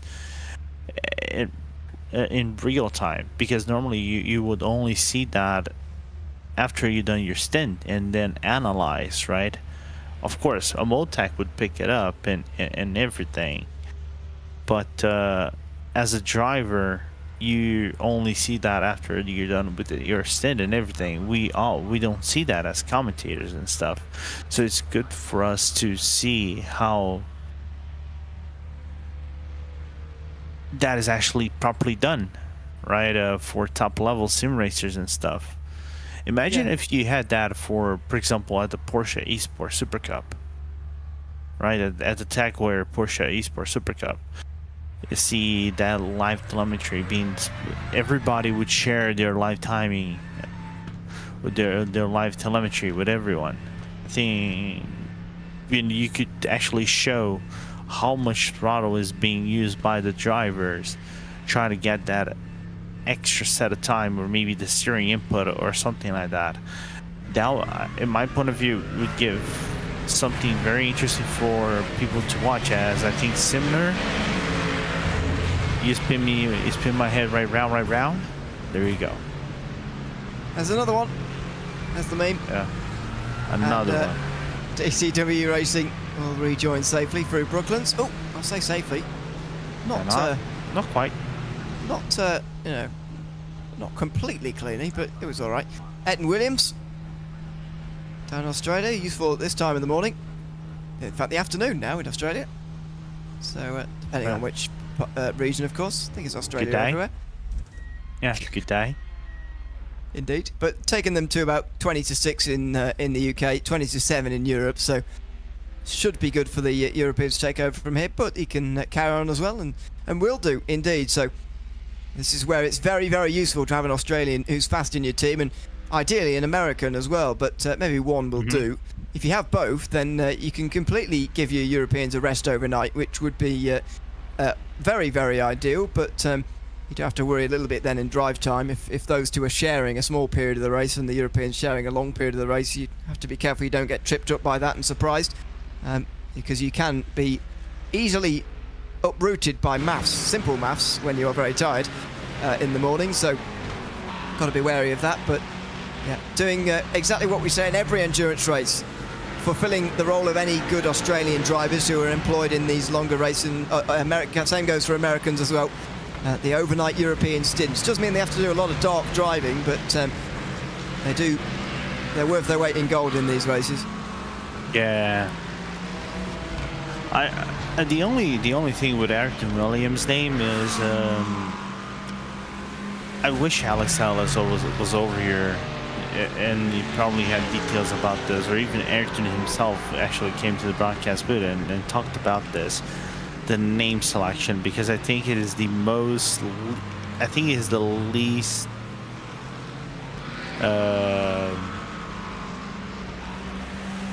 it sounds weird having Ayrton as your first name and then Williams as your second name, knowing that Ayrton Senna died in a Williams. I never thought about it like that before. Yeah, I know, deep, isn't it? You starting some kind of conspiracy or something? Not quite. It's kind of like just the thought process. Oh, don't get me wrong. I'm not saying the name is bad or anything. I just wonder because sometimes the combination might sound nice, but I don't know if it was intended, like to pick both the first name and combine with the last name and say, oh, it's a homage to Ayrton, but knowing that Ayrton had this moment, his fatal moment was the one on Williams. But anyway, it's just me talking a lot of bollocks right now. Pre 6 a.m. in the morning. I know, man. So it's all happening. Cue it again. Oh, contact this time. Okay, Phoenix. I'm willing to chalk that one down as different, personally. That was inflicted by a Mustang that sent Sam Hayes around at Luffield this time, and that wasn't on his own. So I'm going to say that's different, and probably put that one on the passing car. Although maybe Sam Hayes will be argued with about that, and maybe they'll say should have been seeing me coming on the inside there, trying to get through on you in towards Luffield, but using it within his rights to stay where he was there, Sam Hayes, and got spun round to the outside of Luffield. Yet another one to chalk onto the list, although as I say, that's slightly different to the ones we've seen in the past. Yeah, but then again, we've seen, it's not the first time we've seen that kind of incident happen around Luffield. I think my point of view while watching this race might have been the third incident I saw happen around Luffield just like that, and I don't know if there's anything to blame Phoenix Sim Racing, because I think the one involved right there you go, Phoenix Sim Racing, doing a little bit slower than usual. They were inside. There's nothing you can do about it.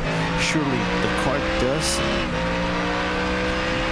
You can notice, right, there's a little bit of a moment of understeer because you put the power down on the car and the car didn't grip up exactly as probably he wanted, so stay in that line of the corner, but still that inside portion is still his, right? And in essence, that's why there was spin. But then again, I think it's just a racing incident in my point of view than anything else. I wouldn't put the full blame on the number 2 car. Oh, well, they've got to pick themselves up very quickly here because they're still in that battle with the 21.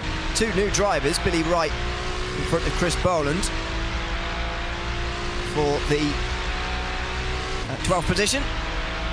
Car 2 feeling the need to fully defend on the way towards Stowe. That's quite extreme, I would say, from Billy Wright. And Boland might well just drive him right around the outside. He's not quite going to go do that. The Mustang likely wouldn't have given them the room anyway.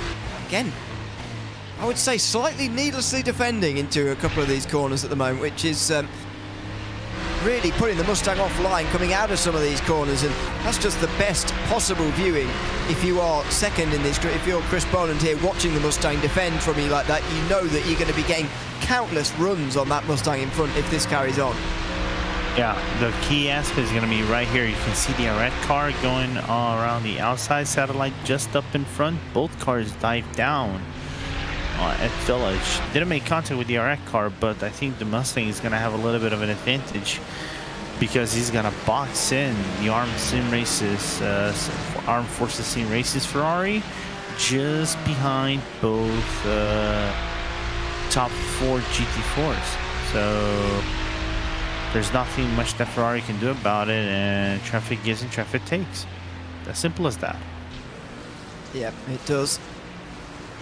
And it's just given the 2 car that little bit of breathing space again here in this toing and throwing battle. Out front, by the way, the gap's now to nearly 21 seconds now, so Ethan Critchley has increased it by nearly 50% actually since the penalty for car 123. Leah Brown still chasing in that second position for Team Bennett Sim Racing. With just over 6 hours to go. The Project 91 team are quite a lot further behind than what they were before. They're over a minute down now. They're within 30 seconds when the penalty was there for 123, but I think if the last 6 hours have shown us anything, is that even when the leader in either of the classes has a lapse lead, that does not mean they're immune to the incidents and the trials and tribulations of a 24-hour race, and so WSR Esports have had to work hard to rebuild this gap again. Who's to say it won't just be a gap that starts to come down again? When Matt Caruana was driving against Adam State, for example, they were first and second at the time. Car 91 in second and 1, 2, 3 in first. The gap came down by about 20% from a minute to 48 seconds in just one stint. Maybe it was came down by even more than that. So it's never over till it's over here, especially at the front of the field, as Chris Boland does work his way past Billy Wright now. Yeah, took a while, but managed to get through. There is still an opportunity for Billy to, you know, go for that overtake. You could see how aggressive he was around Village right here. But I think Boland managed to cover up the gap quite nicely on his Ferrari 296, which we're soon to see the Evo version debut in about a month time, a month and 2 weeks at the real life 24-hour of Daytona. Have they done much different with it? If I remember, so bingo, touche.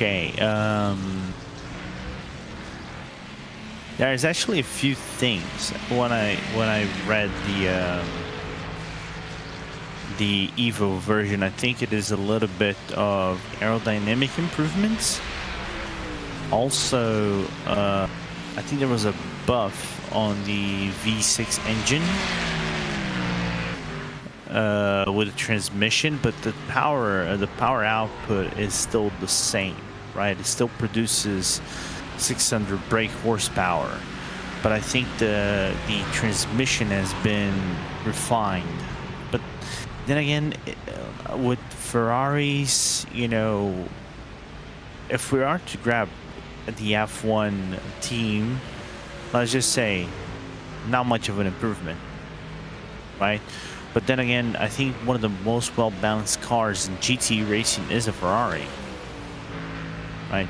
If you think about it, think about next year. We got the Temerario, the 296 Evo, and there's still one more GT, right? Which I think is making, I think the Mercedes is starting to creep up with the new, I think, AMG GT version, but I don't think it's gonna feature in the Daytona race. There are rumors that I think the first true outing could be the Nürburgring, but we're soon seeing a new wave of GT3 cars incoming, right?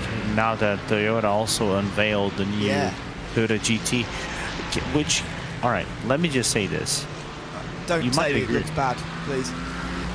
No, I'm not gonna say it looks bad, but I think the front is way too extensive. It's kind of like, if you know what it looks like, it's kind of like the mix-up of the Mustang front end, which is large, with the body of the AMG the AMG GT3 and also the Vantage GT3. I can see the Vantage in it, yeah, definitely. There's a little bit of everything. Yeah. But the biggest problem, I think it looks great though. Yeah, but the biggest problem for me is it's going to run as a Lexus. Yeah, that is a downside. I guess WC rules and whatever, but yeah. So you know the reliability is going to be low if we're to judge the RC from himself. Sorry, I had to. I know. I would. I really don't like their GT3 rules for WC. I've got to be honest. To be honest with you, I would have kept the GTE as an AM class if I'm, I thought that was working fine up until 2022, whenever they got rid of it. There was still a decent number of cars. I know Pro was dying for a long time, and it was good that they got rid of GT Pro, I think. But GT AM was fine. There were still plenty of silver and bronzes who wanted to drive them, plenty of pros who were willing to drive it with them, and a big world championship in a, I was about to say proper car, but I think they are more proper cars than what GT3s are. I still don't think they really fit in hypercars. And because you can keep the numbers lower, you can keep the LMP2s in the WEC as well, which would, I think, be a lot better. I think your point is very valid. Don't get me wrong, but as a counterpoint, from what I've heard and seen, the cost of maintenance or having a GTE was very high. It was people were willing to do it. I know there were a lot of people willing to do that, but I think you would create a very big problem. Oh, Critchy. Right, gotta throw in skate. That's just a scary moment right there.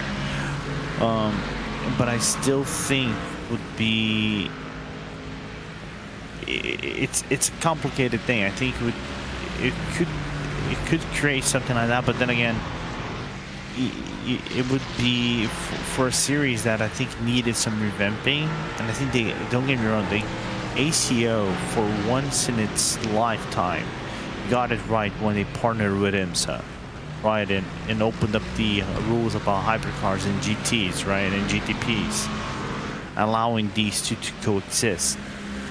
I think this is the biggest thing for multi-class racing and racing ever since, I'm probably gonna argue, from the pre-LMP ones. Do you remember the LMP 900s? It's not near I know much about, actually. I very much started watching endurance racing in the LMP1 glory days. Yeah, I think the LMP 900s were cars that were from the the legendary Audi R8, not the GT3, the R8 prototype that we've seen drive at Le Mans, at the American Le Mans, also in the Le Mans series as well, where you could see lots of brands. We saw BMW with the V12 LMR, we saw Chrysler with the LMP as well, which was designed by Dallara, but you could see lots of cars up in there. You had options for you to go about that. Nowadays you do have that kind of selection. I just don't like how GT3 is laid out, just because you have, I think the current ruling is for hypercars you have to field both. You have to field at least 2 cars. Yeah. And then you are eligible to have a GT3 outing. But then at the same time it's odd because Iron Lynx ran 2 Mercedes. Yeah. They do seem to make exceptions sometimes for no real reason. Yeah. And now for 2026, I think Iron Lynx, I don't know if they're still running the Mercedeses, because I know Iron Lynx was still very busy with their money problems, because they were in fact in a very sticky situation financially speaking, and there were rumors that they could go back to Porsche, but then again the Iron Dames team said they would not go back to Porsche as people would have expected it to be, and they kind of make a very cryptic announcement. Oh, wait until we see the entry list being announced to see which car we're going to drive. So rumors that it could be a Lamborghini or something like that. But I think the cost to have a GT3 car is affordable, but it increased quite dramatically from, let's just say, the last 10 years, right? Because I think now being the top tier GT racing tier that we have nowadays, and you want to keep the car as modern and as technological as you can, as close as you can get towards the GTE homologation, I think increase the cost of maintenance and the cost of building them quite a lot, but you still retain them as, okay, for the average customer. So So this is why we still have a lot of customer racing for GT3 cars nowadays. Yeah, I think that probably is true, that costs have gone up for GT3, but I still think that, especially if they're getting close to GTE costs, but I don't think they are, but if that is the case, in my opinion, even more reason to let it how it is, but it's too late now.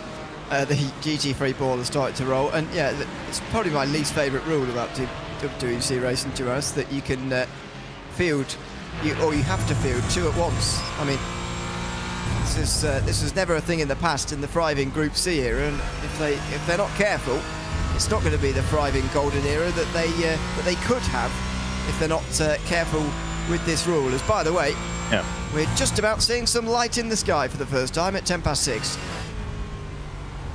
Yeah, and we're talking about that, and we have to remind ourselves, surely they're not going to get it within the same levels of, I think the biggest difference between GT3 and GTE is the mechanical grip and the aerodynamics, right? Because in terms of engine, they're very similar, right? They kind of generate similar top speeds. For example, if you grab the 24 Hours of Daytona, there were instances the GT3 cars were actually, or the GTDs, were as fast as the GTE cars. But the thing is, their high performance brakes and the aerodynamic and the mechanical grip made them much faster to go around corners than the GT3 cars, right? Back at IMSA days, the 2010 IMSA days. And I was actually grabbing the lap record right here. During GT Pro, the LMN GT Pro, Richie Stanaway has a 351.038 record set in 2017. A race record, I think, is done by a practice record set by Jose Maria Lopez, was set to a 355. So they're still slower than GTEs, right? Even. I think that level of, lap times is never going to happen, but you can see there is a natural performance upgrade to these GT3 cars that I think it's due with the times that we live on nowadays. Yeah, and don't forget, in IMSA they don't have the GTEs as sort of a barrier as if to say, you can't actually get up to this speed. It should be a little bit slower, because of course those two classes used to run side by side in that series. I felt like that almost acted as a barrier to make sure GT3 wouldn't be as fast as GTE, but now there is no limit, I suppose. I think they're going to continue to get faster and faster and faster, and with ABS and whatever, that's going to remain to be the case. But we're on board at the moment with the race leader of Ethan Critchley. Christian Zaruta's just coming into the pit lane at the moment. We'll continue our discussions and whatever about anything really at this stage in the race, not least the race itself. If Chad has ideas for a topic that we can try to get on, we can try to get on. We're interactive. We don't mind. Exactly. So suggestions are welcome. Ooh, that was close to always saying that. Yeah. I know. Of course, the only, like I picked on you before, for the only thing I think we shouldn't discuss is why Sebring should be revamped or repaved. Revamped. Revamped. Yeah, not revamped. You said repaved. Well, I argue this as well, because my point of view comes from if it was repaved, it would have nothing going for it. So there you go. There's my. It's not a particularly controversial opinion as far as I'm concerned, but I know. I know it is for most people. So there we go. We'll get into that sort of thing and all other kinds of things in a moment. But with just over 6 hours to go, we're going to ride on board with Ethan Critchley for just a moment. He's about a quarter of the way through his stint. He's got 22 seconds over Leo Brown at the front of this race in the 2025 Cosworth Britcar Esports 24 Hours of Silverstone. The final quarter of the race is coming up soon. This, though, is RaceSpotTV Fan Immersion.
lap for Ethan Critchley at the front of the field, and with 5 hours 56 to go, another crucial moment in this race. Leo Brown in second with a huge black flag penalty that will surely give the WSR Esports car an even bigger lead at the front of this race. As we take in some aerial shots, we can finally see down below us the sun is starting to come up. Well, maybe not sun yet, but we can see some light in the sky. And approaching 6:30 in the morning in Sim. It's myself, Ian O'Leary, and Lorenzo Bonda taking you through the next hour of this race before we're taken over and overrun in the commentary box. At least I will be. Jake Sperry will take over from me. I'll still be here. Yeah, you'll still be here for another hour here, but this is always an exciting point in the race, I feel, but not a good moment for car 48. A drive-through penalty only, which is not as bad as the 30-second stop and go right still for 1, 2, 3, but that has created a big gap now at the front of the field, increased it by more than 50%. It's now 3/4 of a minute for the race-leading car. Yeah, I think that was due to incident points. They got their, if they haven't blown out their 120 points, they definitely blown out their 25 additional points. First, regardless if it is the first, second, third, fourth. Oh, I've heard like teams having more than 300 incident points. That would make Max Verstappen and Lando Norris very envious for their performance in 2017 at 24 Hours of Spa. Was it 2017 or 2018? Anyway, it's been Jurassic ages ago. Anyway, but yeah, it made the Team Bennett sim racing job much harder, and all I have to say is let the sun shine, let the sunshine in. It always just fills everybody with a little bit of optimism that they are getting towards the end of this race and they are on their way, but it won't be filling car 48 and their teammates with optimism at the moment. Good morning to everyone waking up, by the way, and joining us this morning. It's just past 6 AM in the UK as well. It's past 7 in Europe. And a good evening to any of those in the Americas staying up late into the night here to continue to watch this race. I haven't done a run through in a while, so I will just do the top 10 while we've got the field roughly in a pit stop cycle, but there aren't really pit stop cycles anymore, as you well know, at this stage in an endurance race. WSR Esports Britcar 24 leading in the way by 45 seconds about now. Leo Brown, Team Bennick Sim Racing in second. There's Project 91 Racing Team, who round off the podium. 2 laps back is Vulcan Fasteners by Glasstake Racing. Sort of best of the rest, really. 10 seconds in front of Simcast Racing Team UK. Adam Watson, who's back in the car again. He was begging to go to bed earlier. Adam Watson, still going, still driving. He's going to end up having driven nearly half of this race in the not too distant future. A minute and a half back then to Team Loose Spurwing, Sean Langton. DWR Simcoach setup, so then 7th with a lap back to Next Gen Motorsports. They're only 5.5 seconds in front of Thomas Enger Sim Racing, with Fry Guys Motorsport rounding out the top 10. And in GT4, we've got the race leader in the pit lane, Ashley Finch, going to go back out in the 223. He's currently receiving a driver change, 4 tyres and a whole load more fuel. Direct Esports are still in second. They're now 2 laps in front of Satellite Racing, who are on completely their own lap. Scorpio Esports a lap behind them. Daniel Perry only 15 seconds adrift from 4th place for Fury Simsport, with Lion GP Esports Academy up to 6th now, ahead of the No Limits Sim Racing Academy. When I started this sim about 3 hours ago, they were nose to tail. Now that gap is a minute and a half. So that shows you what's changed there. Thomas Enger Sim Racing are then in 8th place, out of United Sim Team, who we're just following here because that gap's only 1.3 seconds. And then you've got Sim Dynamics with Sunoco Race Fuels, who are rounding out the top 10. So again, a battle about a second apart here, this time in GT4, as has been the case constantly really throughout this race. It's interesting that despite some of the large gaps that we're seeing around the racetrack, there's still racing to be done. There's still, I think, a potential openness at fact to this race and all, as I think Leo, is going to do his pit stop. He's, I think, overdue to do his pit stop and all. So But regardless, it's still good to say that we see some like close-esque gaps. For example, this one we're just seeing is staying about a second or so. So we're still seeing battles, even though they might sound sparse and everything between teams. I think Sophie just made a small mistake around Village, around the loop actually, and managed to increase the gap to about 1.3, 1.2 seconds in between the 340 car and the 714. Traffic again really taking away from the United Sim team on this occasion towards Brooklands. Thankfully they all kept out of contact, which could have been so easy to make even on the exit of Blufffield there. Thomas Enger Sim Racing team who had the opportunity this time to get crashed into. Thankfully they avoid it. Look at the sky, by the way. This is September. You can tell the race is not happening in December. If it was in December, this would have been much different. Yeah, exactly, yeah. I mean, we've got 12 hours of darkness now anyway. I think that's quite enough. Yeah. The race is in September, so wake me up when September ends. That's very good. I had to say. Yeah, yeah. I know. I'm feeling inspired. Can I be honest? It's one of the most overrated songs I think I've ever heard. But, Oh, wow. sorry. Huh? I don't like dreary rock songs. So that, you know, that sets me up for failure there, doesn't it, really? But, yeah. All right. Okay, Ewan. You done your rap this year, didn't you? Oh, yeah. All right. Spill it. Give me your top 5. My top 5 artists. Yeah. Not sure I'm willing to release that onto the internet, to be honest. I'm going to get judged for my taste. I shared that the Sims album was on my top 5, Ewan. Can you get lower than that? Yes, you heard that right. No, I didn't hear it properly. What did you say? On my top 5 albums of my Wrapped, number 5 is The Sims. The original The Sims 1 original soundtrack. Right. I mean, I respect that a lot, to be honest. I'm well into video game soundtracks. But I must admit, it wasn't in my top 5. Say that to my wife. She bullies me. Well, yeah, but that I don't know. I don't have any answers for you on that. See what I mean? See what I mean? You know, it's kind of like... I didn't get an albums section on mine. Have I just forgotten it? Or, I mean, I don't listen to albums all the way through, But there is albums. Okay. There is an album section. You might not listen to albums as a whole, right? No. But sometimes I just say you might have 3 or 4 musics from an album that you think you like, but because whether they're popular, let's just say,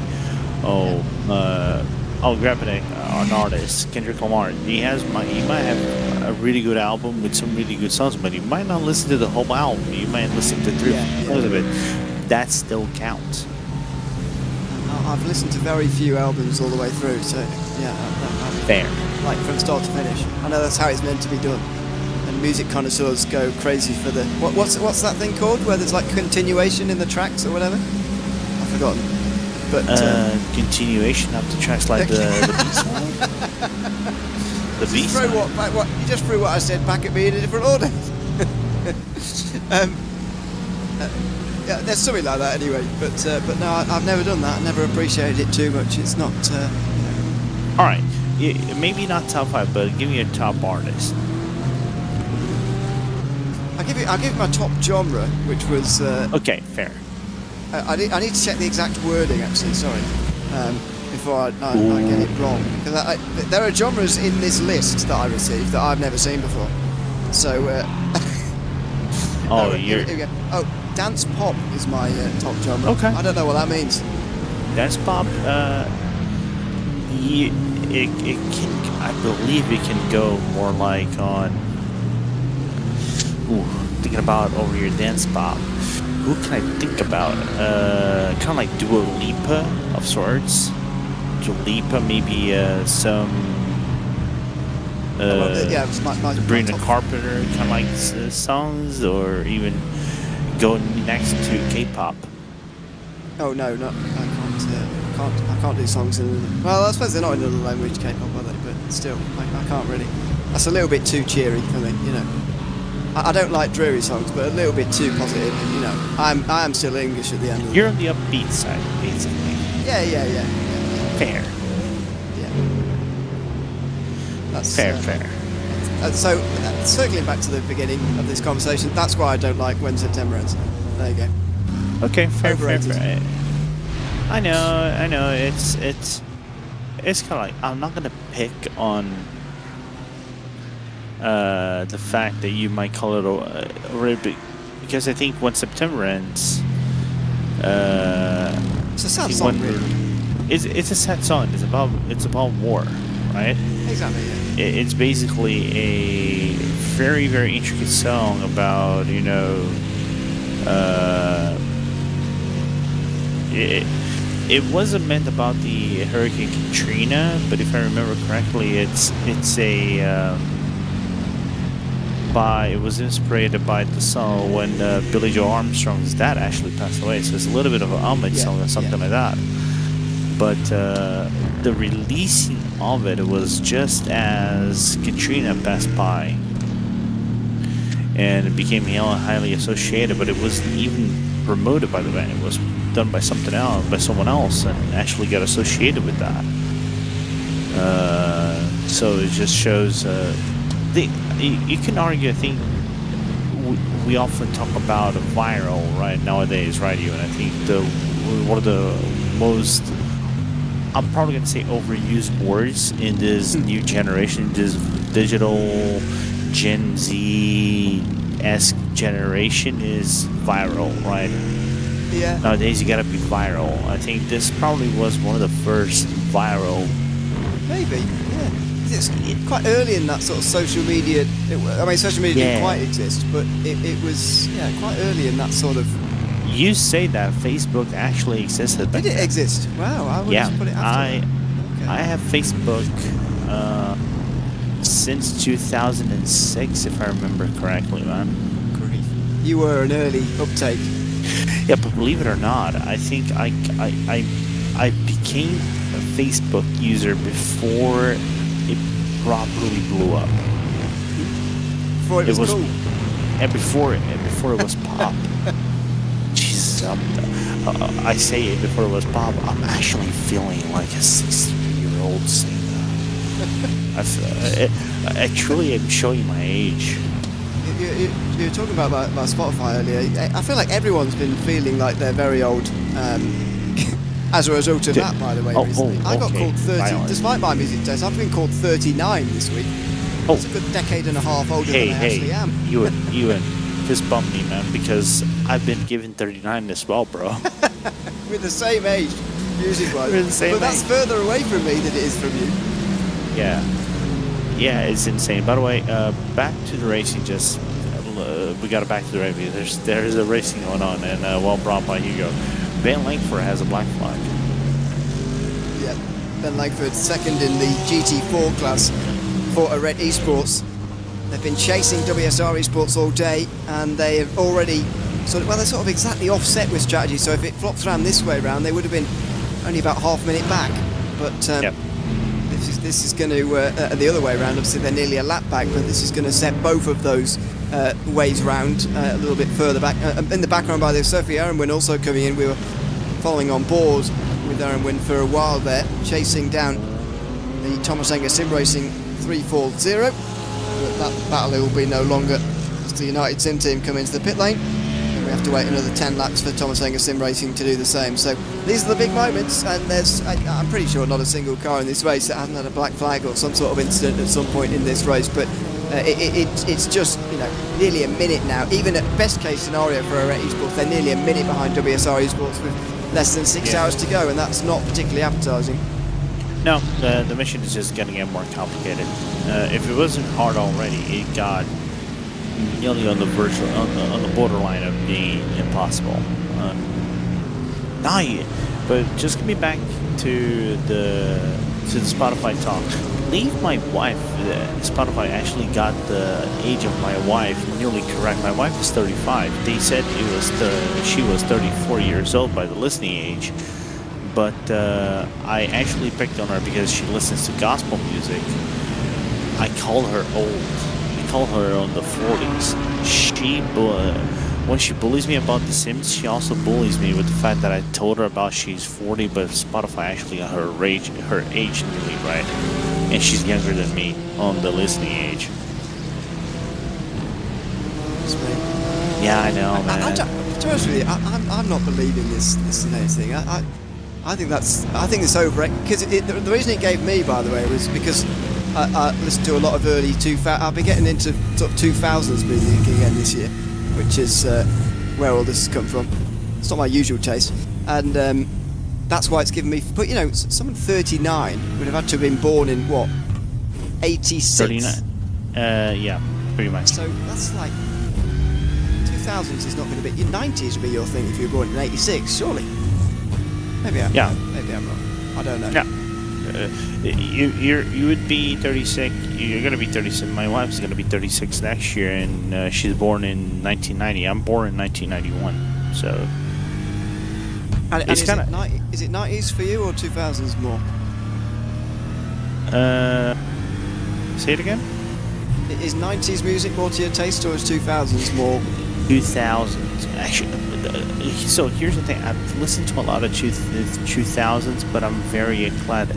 So the funny side for me is I listen to a lot of 1980s, 1990s, and 2000s because I think I've grown up more with that kind of music in my household than nowadays. And I listen, for example, I listened to more Linkin Park back in the 2000, Blink 182, and all these kind of songs and stuff like that than else. We can talk about that as we can get back to racing. I think Simcast is going to make the move on the inside and stick for fourth place. Well, Adam Watson has been messaging in the YouTube chat when he's not been driving very regularly to tell us how tired he is, but he's not showing that when he's on the racetrack. Yeah. Up to fourth position now with a move down the inside in towards Stowe Corner. That was excellently done on Nick Stubb and the Vulcan Fasteners by Glasstec Racing team. So that had changed, I think, because of a black flag. These two are pretty much exactly on the same strategy now. But this is what endurance racing is all about, isn't it? Adam has been up for the whole race so far, by the way, and intends to be up to the end. He's going to finish this race, so surely he's going to get out the car at this point and then maybe have a few hours off before that finish coming up shortly. But this is what it's all about, isn't it? Pushing through the tiredness, pushing into the daylight now, and starting to see that optimism. You know that you're nearly there. Maybe have that last energy drink now and push yourself on towards the finish. Yeah, if you gotta find something to keep you driving. You know, I know nowadays for me is sleep. That pushes me forward. Man, I'm showing 100% unk energy. I'm using these, but then again, I have to read what Hugo said and talk about music. He said that one of his favorite bands is Kraftwerk from the 70s. That's gonna put him. That's true unk power. And he's younger. Younger than me. So. Is he? Yeah, Hugo is 31, I think. And I'm 34. That's me. I know you're the youngest over here, but yeah, of course. I'm on the older spectrum of RaceSpot nowadays. Not the oldest. I think the oldest might be Paul by a long shot. He'll appreciate that extra added comment you just inserted there at the very end. That's good. By a long shot. Oh goodness. Oh boy, what have I got myself into? Hopefully he's not awake yet. It's only 6:30 here in the UK. But of course, if he's not awake, he's probably watching trains. Which, let me be honest, I've seen people watch airplanes. It's a cool thing. I wish I could do that someday. It's a cool thing to do. I'll be interested enough to sit there and do it. Yeah, it's a cool hobby. Don't get me wrong. I can't quite get my head around it, I must admit. I do sit in front of long sports events though, like this one. So yeah, maybe that's the same sort of energy, isn't it? Just for a different different hobby. Yeah, I know, but it's it's kind of like I've been to Daytona and Le Mans, right? I've been to, I would say, from the Triple Crown on 24-hour events, I've been to 2 of them. I still have yet to be at the Nürburgring. Of course, you just go over there car watching, but if you have a camera, if you have a good RAS camera, you know, a high quality camera, and you take those shots, you can actually get some really cool shots from, for example, from trains, from airplanes, because you do see different stuff, especially for airplanes with their different liveries and all, for the air companies, because they also might have some marketing stuff going all around and want to showcase like a very unique edition, for example, a Daffy Duck edition. Just throwing it out there, random stuff.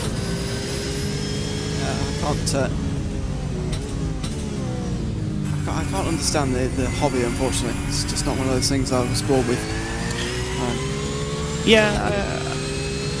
Same, but I understand. For me, I would have no problem having a camera and watch and basically take photos from the race cars around a racetrack. Yeah, I like that. That would be basically the same thing. You know? Yeah. So that's what I'm saying. We're sort of, similar people in that sense, wired similarly, but just for different types of event, as it were. But unfortunately, I've still never been to a 24-hour race. I've covered so many of them in sim racing now. So, well, I suppose I've been to car races, not karting, but yeah, it's something that definitely has to be done for every motorsport fan, especially if you're a sports car fan. You've got to go to a 24-hour race at some point, but it's still yet to be ticked off by me, unfortunately. Believe it or not, I actually made my wife a fan of racing events. Well, my first ever event I actually took her was the 24-hour. I took her to Le Mans last year. I thought it would be very bad because, all right, I gave her an excuse to come to Paris with me. We went around Paris, and I was like, she's not gonna like Le Mans. Quite the contrary, she wants to go again. She wants me to actually get a motorhome and go actually camp at Le Mans potentially next year. I didn't get the tickets for this year because she got to renew her residency next year in 2026. But whenever she renews, it's kind of like it's game. She will make me try to actually have the money to rent an RV and go to Le Mans next year, 2027. Sounds like a lot of, I was going to say, 2026 technically is next year, but I get what you mean. I guess it's all sold out for next year already, I guess, 26. I think there is a few tickets, but I think general admission already ran out of tickets. It's insane. These days. Yeah, I remember when we were talking about the GTPs and ACO getting it right and everything. I think with this interaction between IMSA and stuff, the past 2 years of Le Mans, it sold out within 24 hours of general admission tickets. Like, I remember when in 2022, I think it was the first year we had this proper interaction, or 2023, correction. When it opened the tickets, it ran out in 22 hours. I think it lasted a day. The general admission tickets were gone.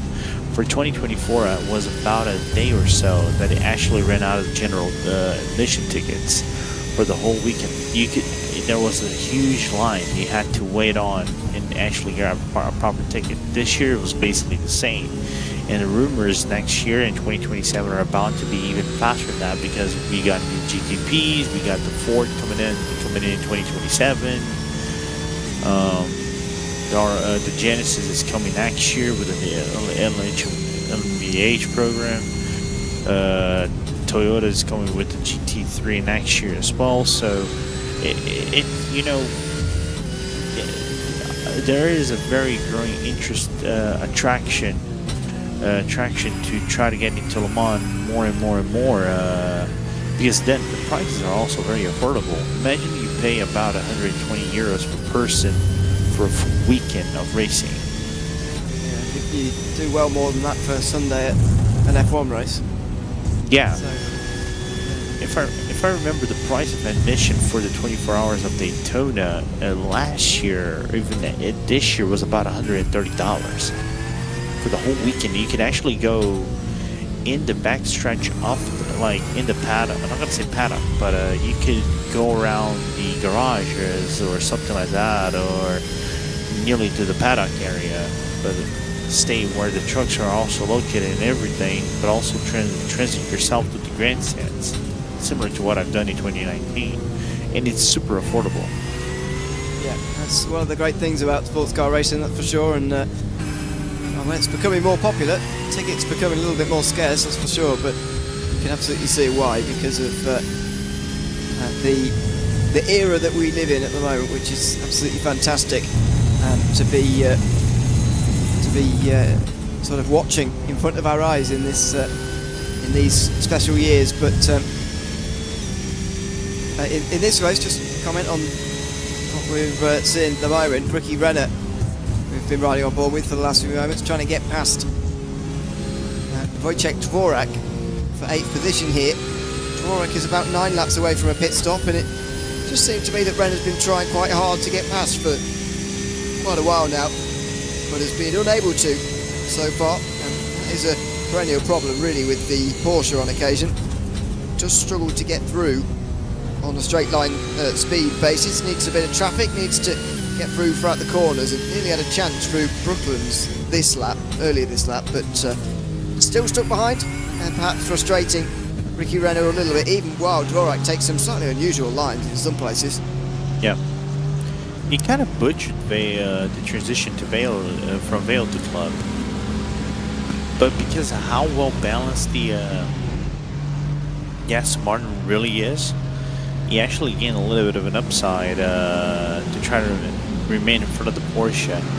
I think if you are in the Porsche, you kind of have to find the right setup, because it's, I think, lacks in speed in comparison to the Aston Martin and the Ford, and also the Corvette. Believe it or not, the Corvette is a viable option. I'm very surprised that I haven't seen any Corvettes in this field.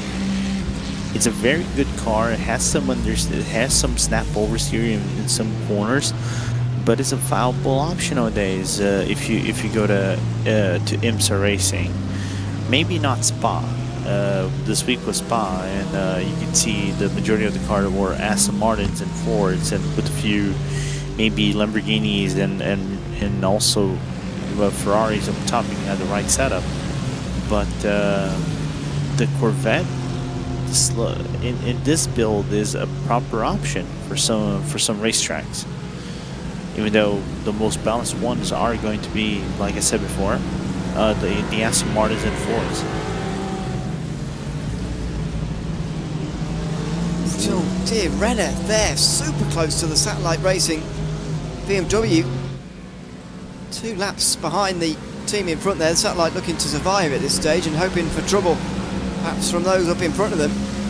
Very nearly created trouble of their own there as Ricky Renner tried to put his nose down the inside there, but couldn't quite do it. Still chasing in this battle for 8th position. Just in front of them, by the way, Thomas Enger Sim Racing got a minute 20 to catch up to DWR Simcoe setups, and they've only got 25 seconds behind them and Philip Staples, who's on a similar strategy to them, but he's losing time to these two. Maybe not on this lap, that was 2:01s because of the traffic, but another lap complete, and another lap for Renner spent behind that Aston Martin, continuing to be frustrated by him, I'd imagine. Yeah, the struggles of the Porsche are real, and now he gets spun around by the GT4 just trying to see which GT4 is spun around the loop.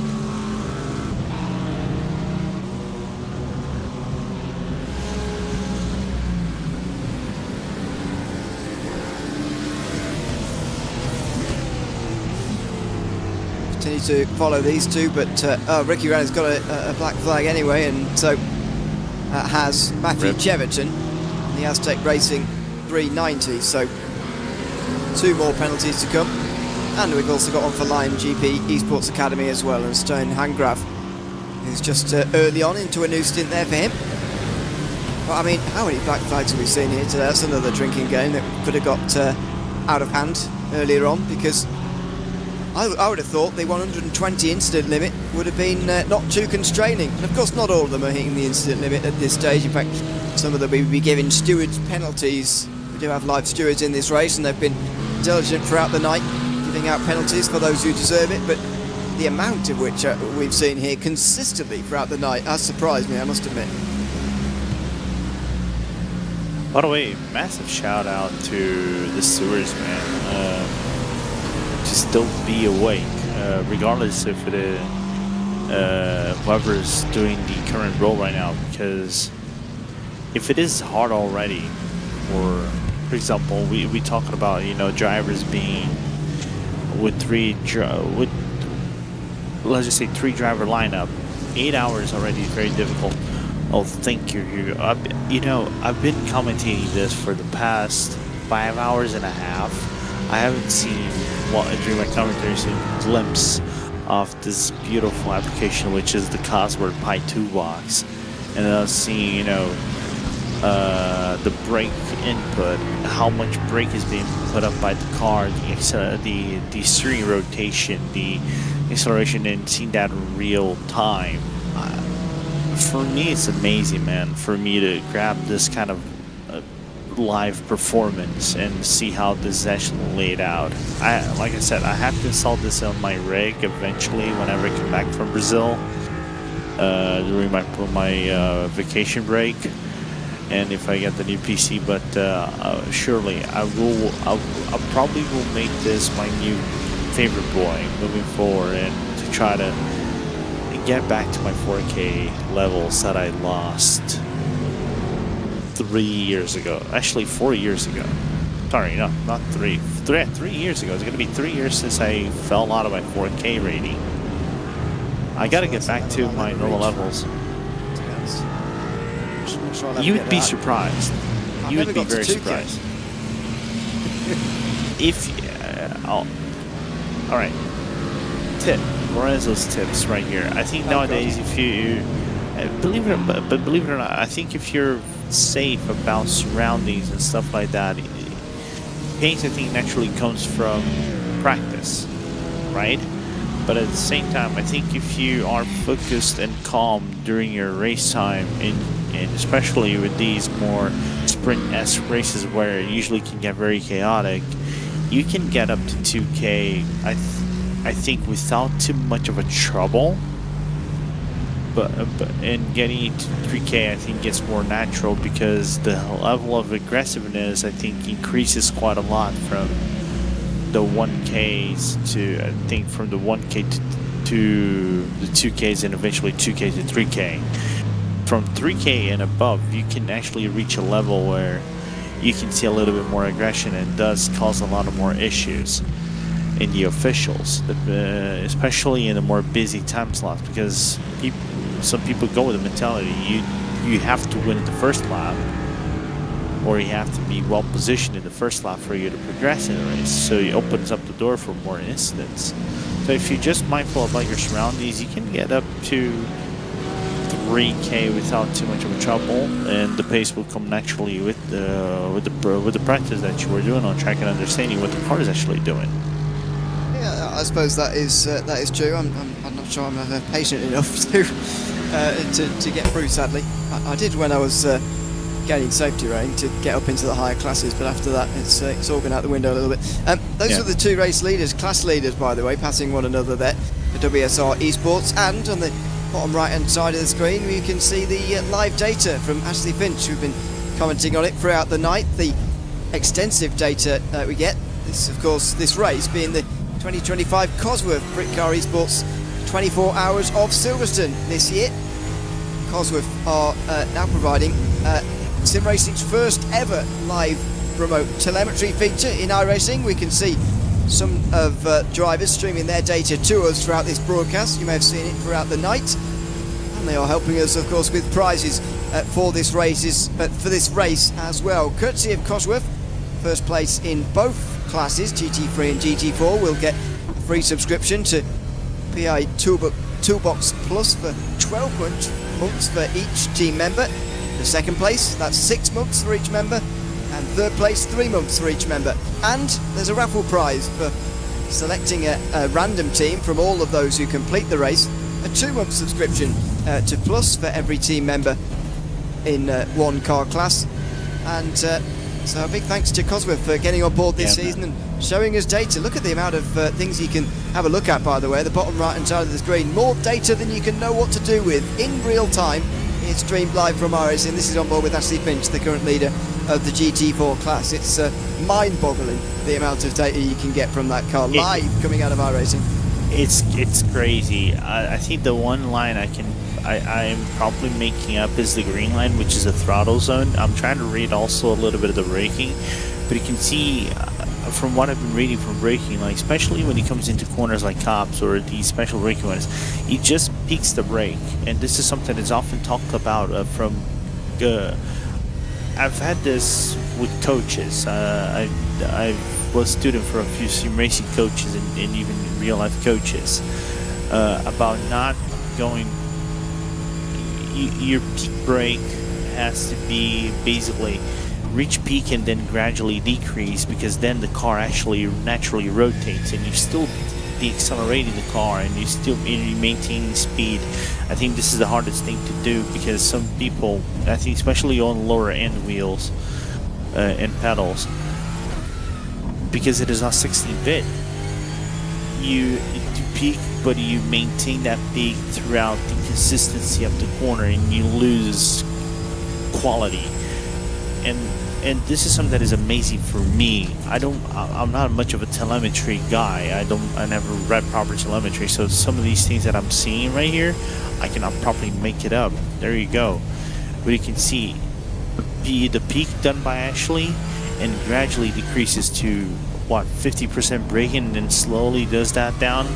And also the same stuff, it goes for the acceleration, gradually re-accelerate the car, just try to maintain as straight line as possible. When you feel the grip is in the car, just go naturally for that.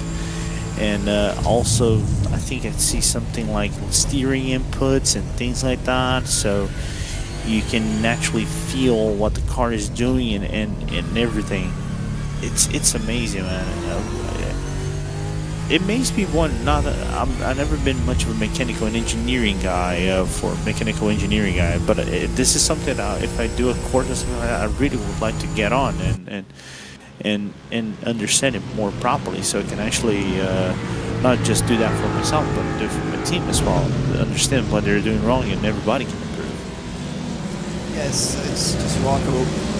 We could watch that all day, just looking at the data. And as a driver as well, I certainly would be looking at that all day, trying to get as smooth as possible. You mentioned the throttle inputs and the braking inputs that you can see there most obviously, with the green and red lines there. Spend all day making that as smooth as you possibly can out of the corners and on the way in, and all of that to make you a better driver, and you know exactly what's going on under the in the sim with the Cosworth data. And again, a big thanks to them for supporting the Britcar 24 Hours of Silverstone this year. Been running in a GT3, GT4 format for now its third year in a row, and since adding that format, we have had more numbers each time, pretty much. Although, so we're getting towards the maximum. We started today's race, for example, with 52, now down to 42, but nevertheless, that's good numbers to retain throughout the day. 707 laps, the best we've ever achieved in terms of the distance record, since that was the format. WSR Esports setting that record. and 7:09 the record overall back in the year we had TCRs and Mazda MX-5s as the slower class cars, but the GT3s were generally a bit faster. I think the conditions were a bit better and a bit more stable back then. Of course, we have the threat of rain these days, which we're still not sure is going to clear us, Lorenzo. If it's going to come, it will be in 3 hours' time or so, or later. And that will be a very exciting end to the race. Just what these tired drivers need after 22 hours is a bit more rain. Imagine if you haven't driven any single lap, Ewan, and they do go by the fair share, and you have to do your fair share within the 2 final hours, and eventually it starts downpouring on the track, and you haven't done a single lap of practice for rain. What do you do? I mean, surely you don't back yourself into a corner like that with the drive time, surely. 100%, but I'm throwing you extremes. Yeah, of course, yeah. People sometimes like to do that. I still have the wet dream of, doing one of these special events, because we can put 16 drivers on a car, right? iRacing allows us to do that. Yeah. I still have the pipe dream of, going to a special event and have 16 drivers total in a race car. It would be, I mean, we know enough people to get that going, surely. 16 drivers, it would be hilarious. I mean, maximum, a few people would have to do 2 hours, but, everybody does a stint. And, a few people do a couple more. And, yeah, good to go. I wonder if anybody's done that before. I have seen upwards of 10 in a server before, not a top split or anything, but down the splits back in the 24-hour races. But I wonder if anybody's gone the whole 16. There must be somebody who knows. There must have been. I just have this dream because it's like, what? Who in God goodness gracious of this world would pair up with 15 other people to do, let's just say, 1 hour stints on a car? For example, grab a GT3. Sometimes GT3s go over an hour. And you do that many stints. Jake, I know Jake is about to come in soon. He says Jimmy Broadbent did it 1 year. I know there are people who've done that kind of crazy stunt. It's not many people who do that. We know people that do it solo, but doing the maximum allotted drivers, I think these past, I would say, 8. I've been here for nearly 7 years now, going to my 8th year at RaceSpot. Insane. I've been here since 2018.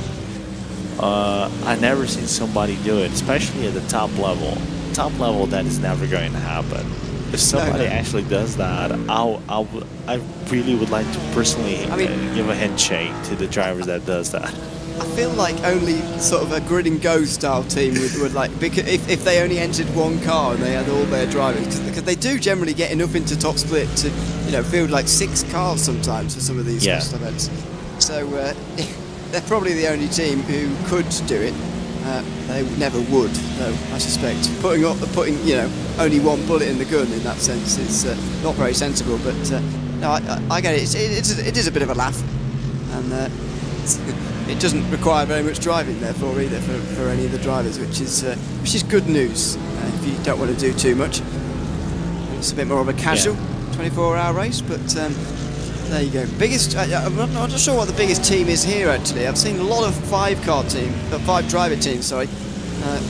TSRC Esports, a 6-driver team. I think a few teams here taking a little bit more casually, not maybe trying to win this race, but trying to survive. And if you are aiming for that, then 6-driver teams are more than reasonable, because it's 4 hours each, which is still plenty of driving.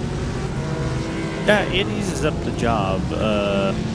I know some teams, I'll say it in my case, right? Whenever we are in a special event or a 24-hour event, we usually max out at 5, because sometimes we might have drivers that are not wholly available, but the perfect number for us is going to be 4. At least 4 drivers, because of course we're not a team that has young drivers, I think, like we have in for example, I think WSR and Red are a perfect example out of the bunch. They have a lot of young drivers. They have the time and stuff like that, and the availability to do so, to do it with 3 drivers because they might have the time. But let's just say for my team, who have drivers in the 30s and 40s, even though they might be 6, 7K or something like that, they have family, they have wife and kids and stuff like that, so making time is much more difficult, right? So this is why you try to stretch it out as much as you can, or have more availability or flexibility towards other drivers, you know.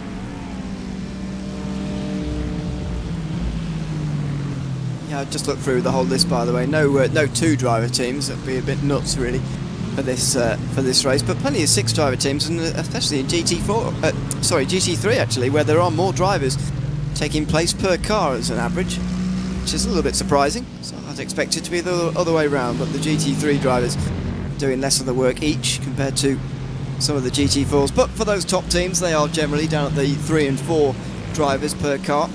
Number 91 has got only 3 drivers in there. Charles Rainford is back at the wheel now of number 91. Had a brake pedal snap earlier, so he's using the clutch pedal to brake, and therefore using a pedal that he's not quite used to. Is a little bit down on normal speed, but still plenty fast enough to be a podium running car at the moment, which is impressive in one of these races for sure. So we're following one of the closer battles on the circuit, not the closest, but actually Toff trying to catch up to the Thomas Enger Sim Racing car for 10th. It's a fight that's going to persist for a long stint now. They're pretty much on the same strategy, but even closer is the Fry Guys Motorsport and Next Gen Motorsports battle, as Ricky Renner has made a pit stop. Philip Staples, made a drive-through penalty, I should say, served a drive-through penalty. Now trying to retake positions on Philip Staples. These two on the same strategy in that battle for 8th position. So again, plenty going on up and down the field, as has been the case for the 19 hours we've had so far. Still 5 to go, and we're starting to see WSR Esports just take advantage of the field at the moment and take a stranglehold over this race. But we've seen them already get a black flag in the last few hours, and so who's to say something else might not go wrong for them in the next few moments, and in GT3 or GT4 this could get a whole lot closer before the end.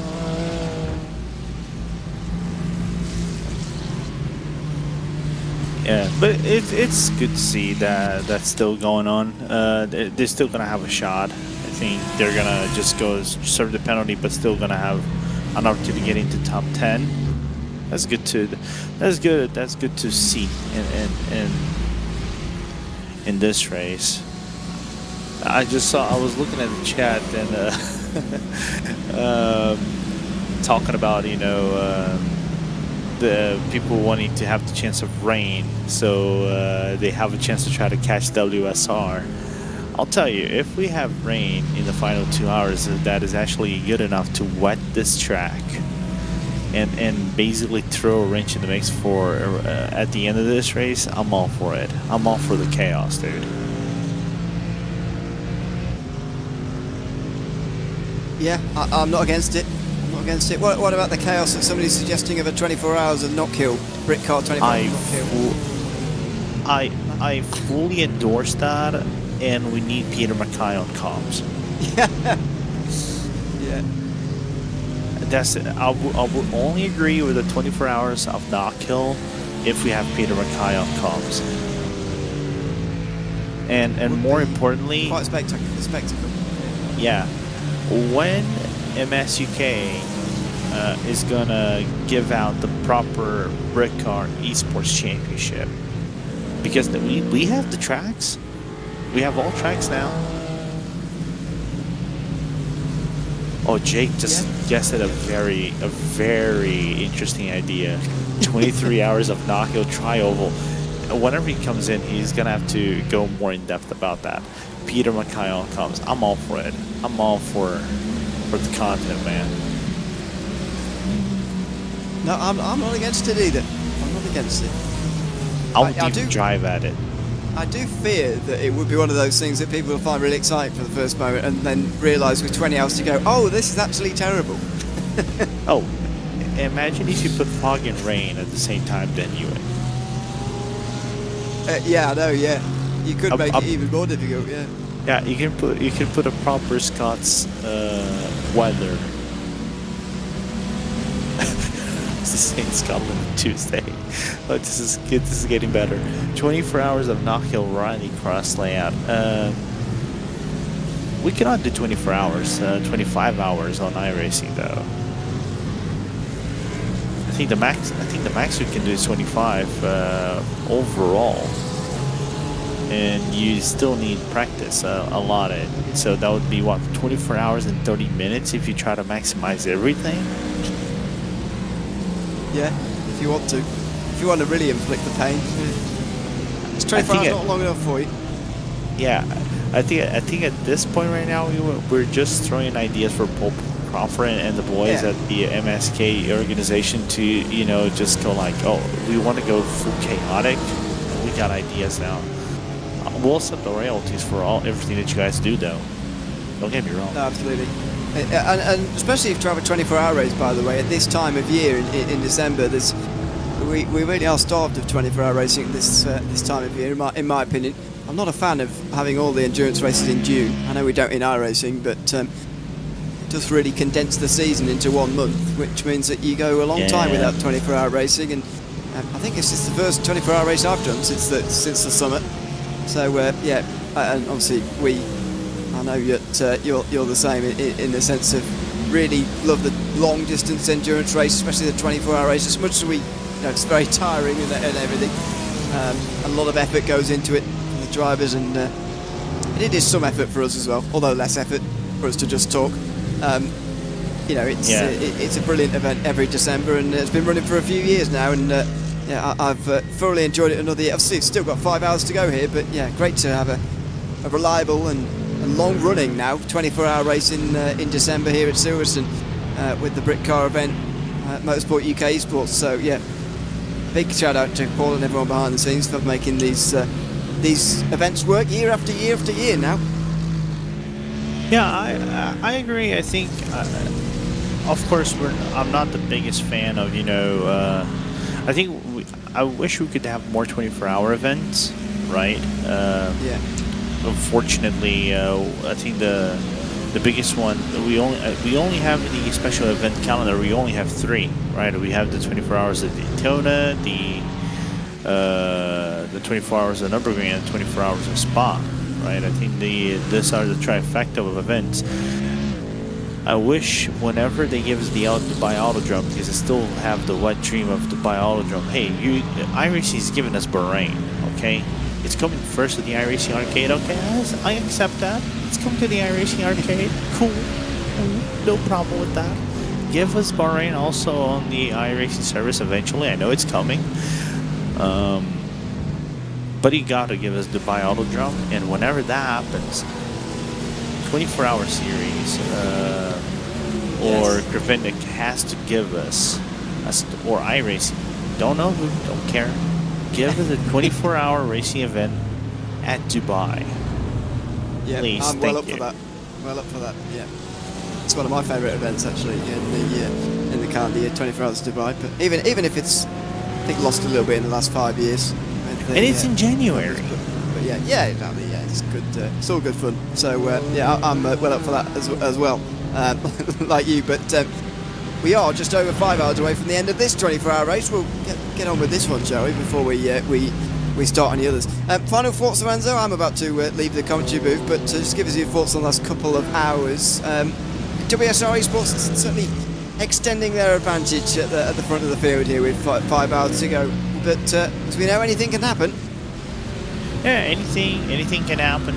This race can turn it upside down, but so far it's been straightforward domination. We're looking for a back-to-back victory for the 1-2-3, right? And then a maiden win for WSR Esports and the GT4s after 7-10 Racing won last year. Yeah, they very much like to take that back again. Though overall, as you say, WSR Esports have been very, very successful balanced race down the years for the last 2 years in 23 and 24. 2023 they won by 2 laps, 24 they won by 1 lap, so the gap has been decreasing each time. We'll see whether it is not going to be their year or whether it will be 3 in a row for them in just over 5 hours time. As I mentioned before, plenty of battles going on up and down the circuit. There have been for the entire race pretty much. Benjamin Massey and Matthew Cheverton only 2.5 seconds apart, for example, in the GT3 class. Also got the one we've been following on the screen here between Ashley Toth catching Matej Prochaska in the Thomas Wenger Sim Racing car. But also for 8th place in GT4 after 2 drive-through penalties, all sorts of drive-through penalties actually going on down here. Patrick Den is now just behind Simon Mason. So United Sim Team trying to get past and into 8th position at the moment in GT4. So all sorts going on here.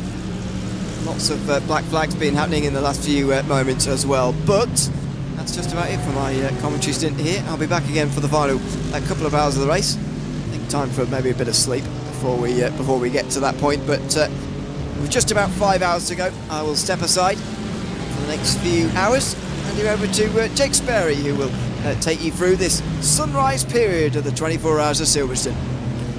Good morning to all of those who are just waking up, tuning in for the Cosworth Britcar 24 hours of Silverstone, seeing over the horizon the sun just lazily rising here at this circuit in Towson, Northamptonshire, and seeing that WSR Esports are leading in both categories and thinking all is right with the world in terms of 24-hour Silverstone racing here with Cosworth and Britcar for the last 3 years. So a tale that we have seen time and time again, but by no means is it a written story at the moment. 50 seconds between them and Team Bennett says all that is needed. It's a little bit more cut and dry with Ariti over in the GT4 category out there, but still a smorgasbord of battles to be uncorked as they go. Aztec Racing is one of these in the 390 right now with Matthew Cheverton, because Benjamin Massey now has been caught and passed in the purple sector racing team out there. So it looks like, at least for Porsche and for Mercedes, in terms of those cars battling out there, you really do see the difference makers as they figure out at 10 laps off the lead here. They are hoping that they can get a good solid finish in this race, and so a nice pass just ticks over the board as they work themselves through Club and now on to the Sir Lewis Hamilton straight here, Lorenzo, to say, okay, the pass made, but by no means are we done, because it's going to be defensive into Abbey. Yeah, and Aztec actually managed to survive the passing of the Abbey in a very tricky spot, even though they're not side by side. Or either side having no luck there with Caleb Koski, then of the No Limit Sim Racing Academy, and there's the check-up for Benjamin Massey to just see that gap now skyrocket in terms of placement there. It's got a couple of cars diving down in pit lane. Philip Staples then in the number 7 Fry Guys Motorsports car down in the lane, and also the 25 of Luna Rose Sim Racing powered by Algar Racing have just hit the lane. Last runners out there in the GT3 category down in there and making their progress. But they are going to have to be a little bit cautious about the way that they go about things, and they're going through. There is a protest system out there here in this 24-hour race, so if you do feel a little bit wronged, you do have the ability to go and gather back what is necessary. But the issue that you have, you're only allowed 5 of them here, Lorenzo. I wonder how many teams have already burned their 5. I even forgot. Well brought up, Jake. I forgot how many teams I think have used this already used all the protests, because if there's one thing we know for maybe in competitions is, like, there are some teams who are not shy of filing protests like left and right and up and down, right? They, even if it is just stir up some drama, and I think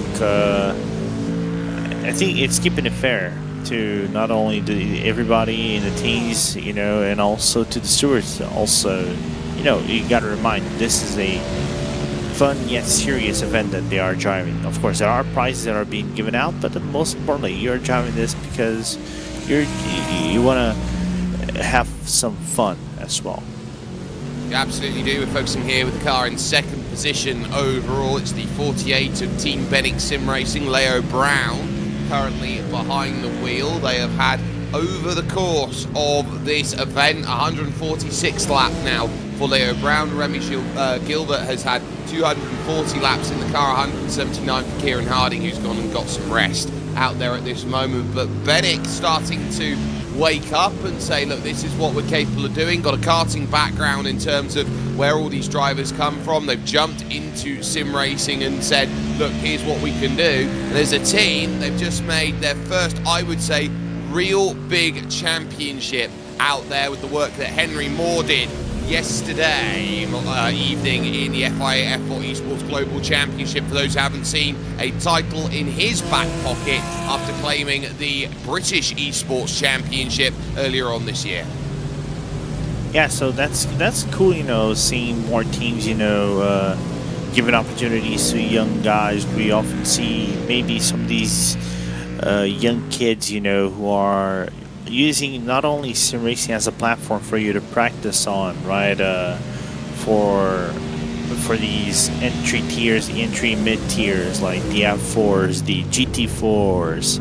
We don't have Genetas over here. Eventually, we might get in the future, but seeing these kind of, you know, not only as an alternate for you to develop your skills with top level drivers in the worldwide, but also you gotta use with cars that eventually you could drive up in the future if you are already, you know, going to the karting ranks as a youngster. So that's cool to do, and teams giving the opportunity for you to maybe be in not only in the spotlight, but also give you maybe a drive in the real world as well. Yeah, and we're seeing that more and more, that drivers are starting to get that transition and legitimise through the work of Max Verstappen, and we're bringing Chris Lullum to that level and saying, look, these are what the sim racers can do. They are some of the very best drivers in the world. You just got to give them a chance and they'll go out there and they'll be better than 90% of what is already out there and is forming. Charlie Devlin in the pits then with Simcast Racing Team UK. They're making their pit stop known right now with 4:53 remaining on the clock, but they are looking at this saying it's a good run forward. We're seeing that through, and also in is the 10 down pit lane. Lyndon Oval driving Miss Daisy out there as they go. Now that's a little slow there from the Porsche, just working its way in through Stowe, so back up to pace without too much of a panic out there, as that looks like to be next gen Ricky Renner still trying to hunt down the Fry Guys Motorsport team. 1.5 seconds is the margin between the 7 and the 4.69, so it's a case of where you're going to go and gain that ability to pass next. And I would look around at the Fry Guys Motorsports team in the middle of a pit cycle at this moment and say, you know what, I'd quite like a good run. That's not going to be helpful though for the Fry Guys team, having Scorpio Esports then just diving out of the pit right in front of them. Yeah, but I think that got to work for the Fry Guys team. So you can see a little bit of a skid coming from Scorpio. I think that lost about a tenth of a second, but still the gap is going to be retained about 0.8 of a second. The problem is, I think this, from the looks of it, I could be very wrong. It looks like this Porsche is running nearly max downforce to keep the, you know, I know, like if you use setup shops like Apex, PRS, and some others, they tend to use max downforce on the car for you to have, you know, maximum mobility and everything. But sometimes you kind of have to compromise something if you want to have the speed and you want to go down on the wings. You kind of have to find the right balance. So I think right now, just even though if both cars are on max downforce, the Mercedes is going to retain a little bit of a performance upbeat on the Porsche just because he has a better straight line speed than the Porsche does.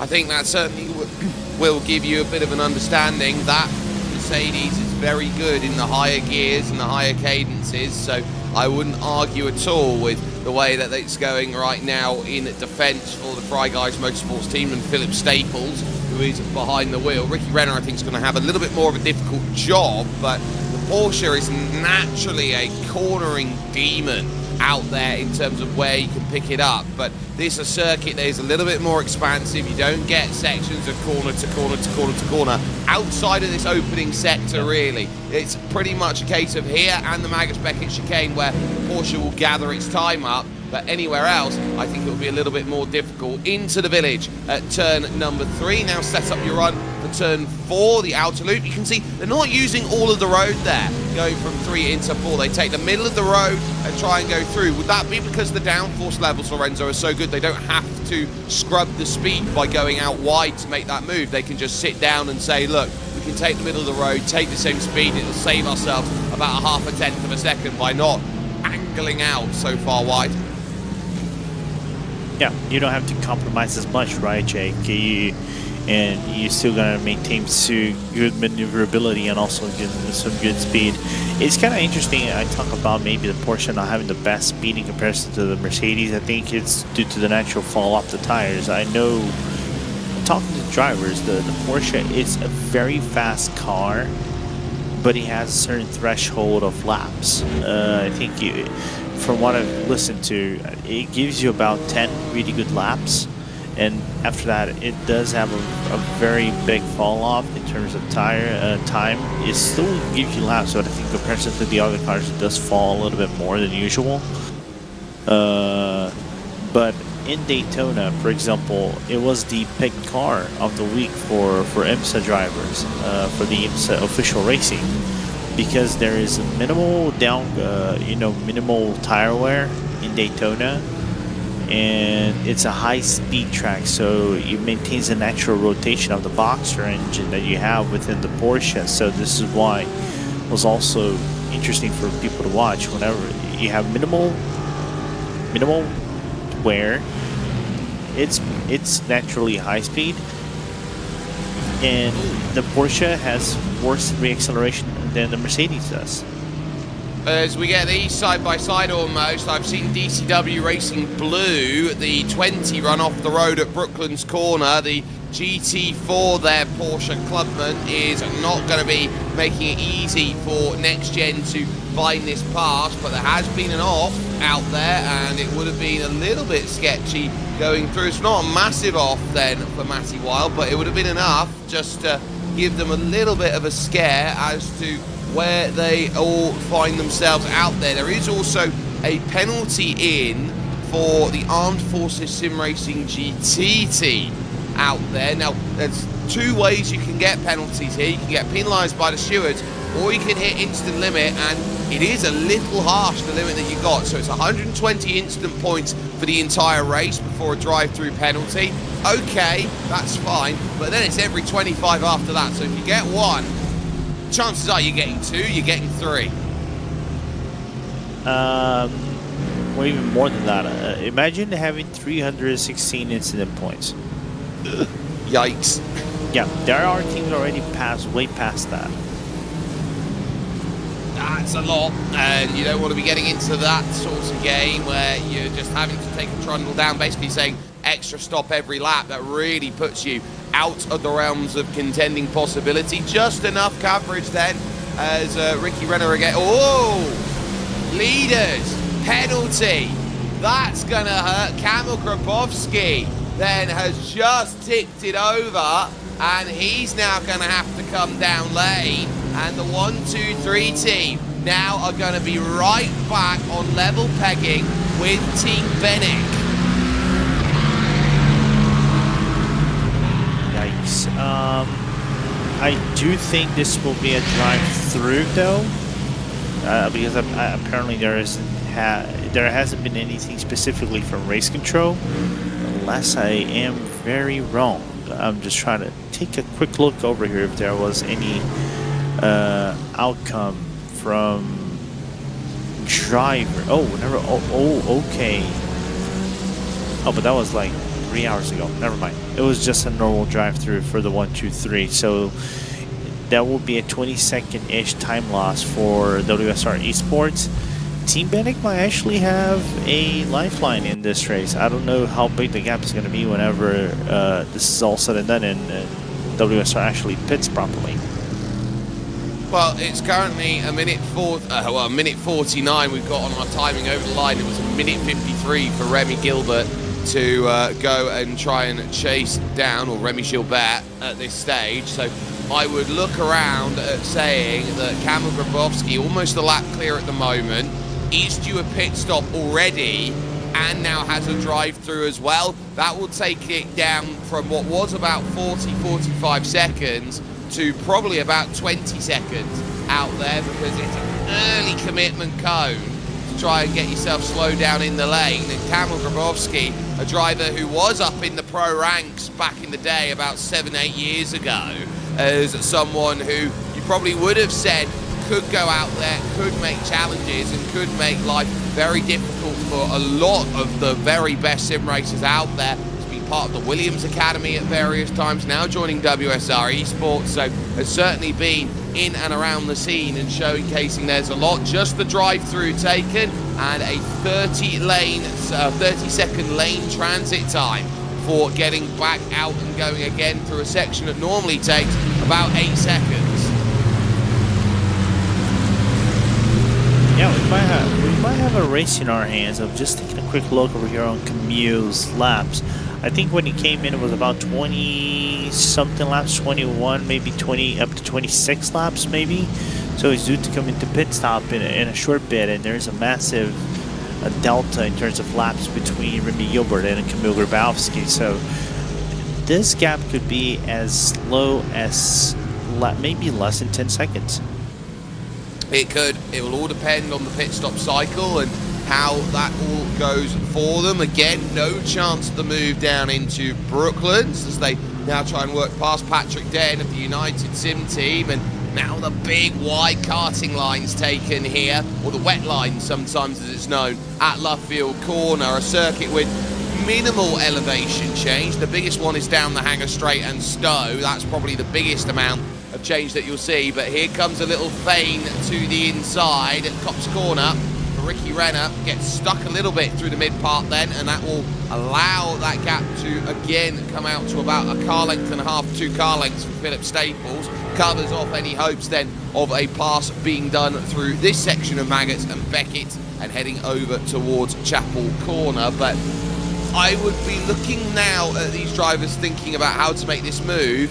Yes, there are less cars than what we started, down to 42 rather from the 52 we had. But there are still a lot of cars out there that can afford the pick to go and make these passes. And I think sometimes you have to be a little bit creative in these hours of the races, because you've just gone through the night shift. Now you're assessing yourself and going, okay, what do I need to get home in what position? Yeah, absolutely. Just taking a quick look over here between Ricky and Staples. I think one of the reasons I don't think also maybe Ricky is being overly aggressive as well, Jake, could be the fuel delta. It is a 3-lap delta that Next Gen has of disadvantage to Fry Guys, so I think they could be trying, save some fuel, or trying to find, if not, trying to find the right opening, because you don't see them looking for dives or anything like that, or applying super pressure, unless the cars are kind of like tooth and nail, basically glued like Siamese twins, up to a point that I think the door could be potentially open for you to do a dive. Look, and the nature of the corner means that you can take at Brooklands a little more on the inside, but not, again, anything that's too untoward. There in front is Simon Mason of the Sim Dynamics with Sunoco Race Fuels car. And Sim Dynamics C1 go through, C2 go through, and really nothing really to write home about, at least at this point of the race. It was a case of a nice, comfortable, easy run that they have figured out, and they realise now that as they've got that battle and as they've got that gap to try and figure out in this race, it is going to be maybe the most risk-averse thing of just waiting for the pit stop strategy to give yourself the time and a bit of clean air really to try and go through. In as well is the 23 machine out there at the moment. That will be Mark Gladwell, who is in at that number 23 at the moment. So that stop then all looking to be nicely done for Armed Forces Sim Racing GT4 out there at this point in the race. So back down the hill again and over into the Vale and Club Corner, and this long wait of a corner to get back up onto the power and to walk into their 564th lap of the race.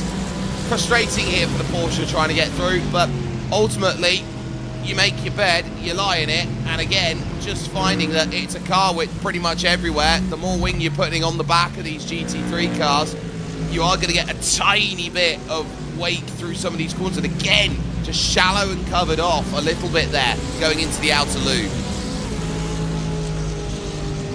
Yeah, absolutely. My point of view, I think next gen is just being very conservative, you know, not trying to risk anything at all and put themselves in a very dangerous spot. You could make a judge, oh, but they're applying a little bit of pressure. They're diving, looking towards more on the inside of the entry of Brooklands, but I think Brooklands is one of those corners you kind of like dive down on the inside a little bit more, because the curbing on the inside allows you to kind of grab yourself and then stay in there without getting an off track. But from the looks of it, just I think Ricky Renner is just playing conservatively, just waiting for a proper opening to open up and then try to maybe put the car on the inside or outside. But other than that, I think he's just saving fuel for the current moment.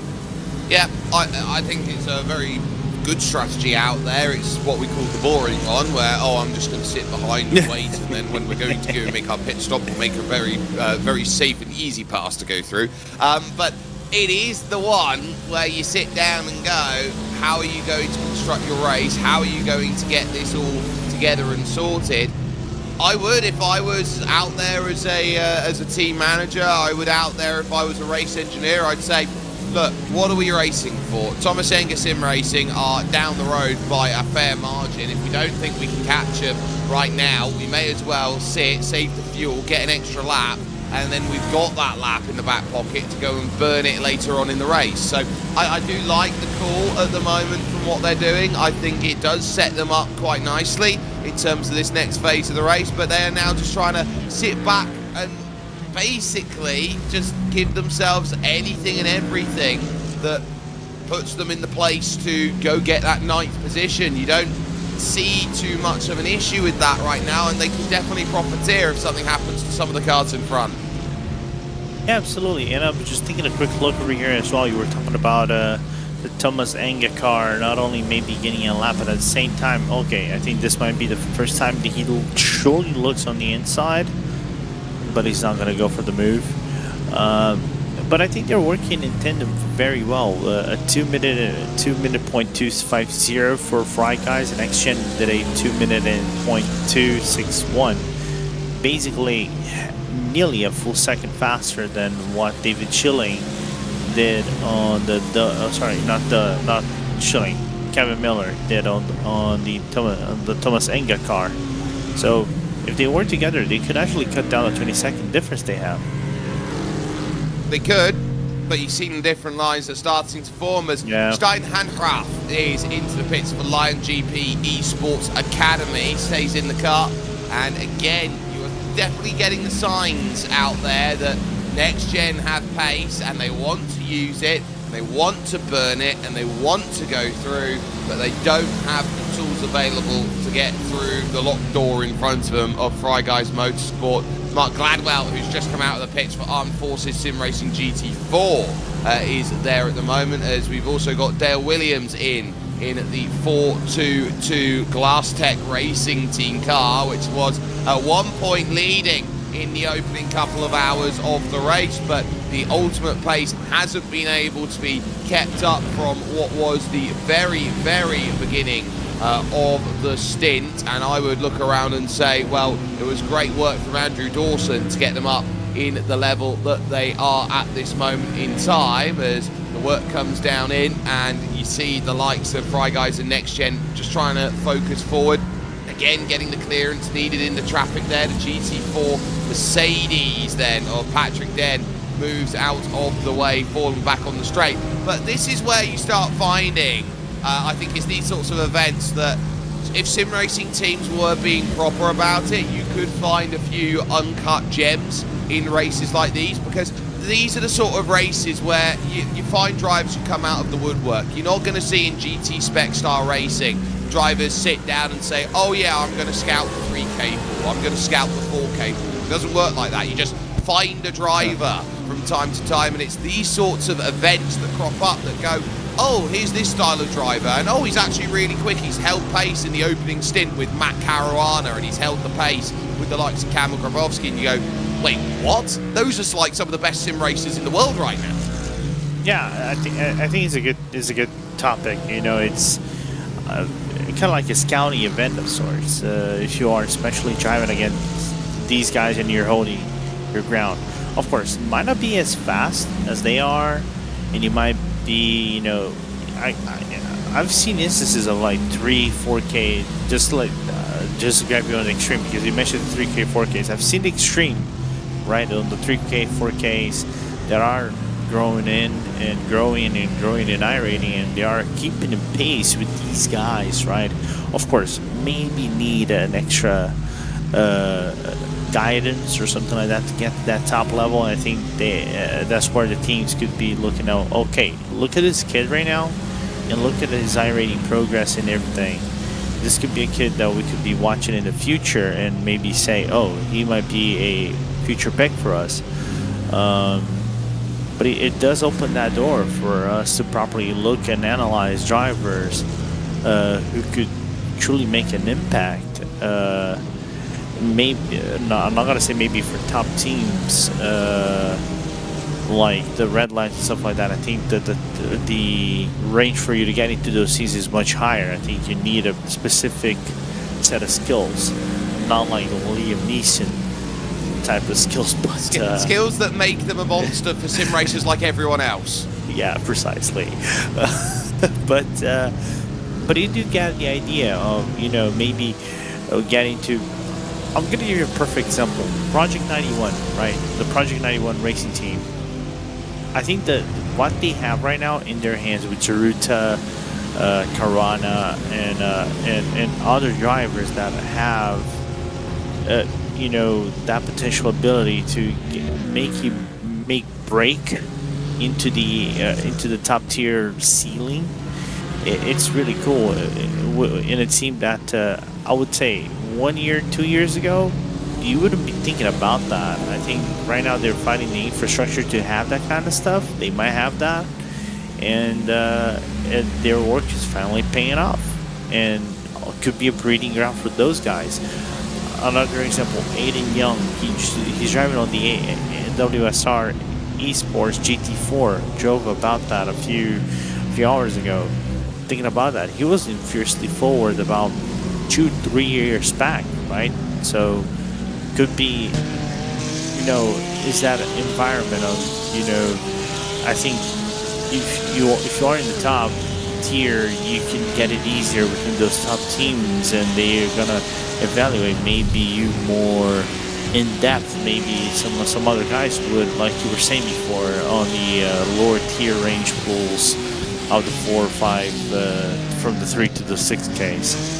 Oh, this might be the moment, because that was clever, using the Lamborghini of Project 91 side by side, and they're now going to have to scrap out of Wellington here. Ricky Renner was waiting for something to just uncork the position he's in, and still can't get much. We'll have a little tow from the Lamborghini out there in front, but heading into Brooklands, it's corner covered off once again then by the Fry guys, who hold themselves well. So that was a great opportunity, but it was just that, an opportunity. Couldn't quite capitalise. Leaders have come into the pits and left the gap now 26.5 seconds between Kamil Grabowski and Remy Gilbert. out there at the front between the 123 and the 48. Now having to navigate by one of the Porsche clubmans there of Ariti. There, Luke Gramka, then, who is behind the wheel of that at this stage. So they've got the clearance there, and this is the worst place to catch traffic here, going through Maggots into Beckett's. Aggressive line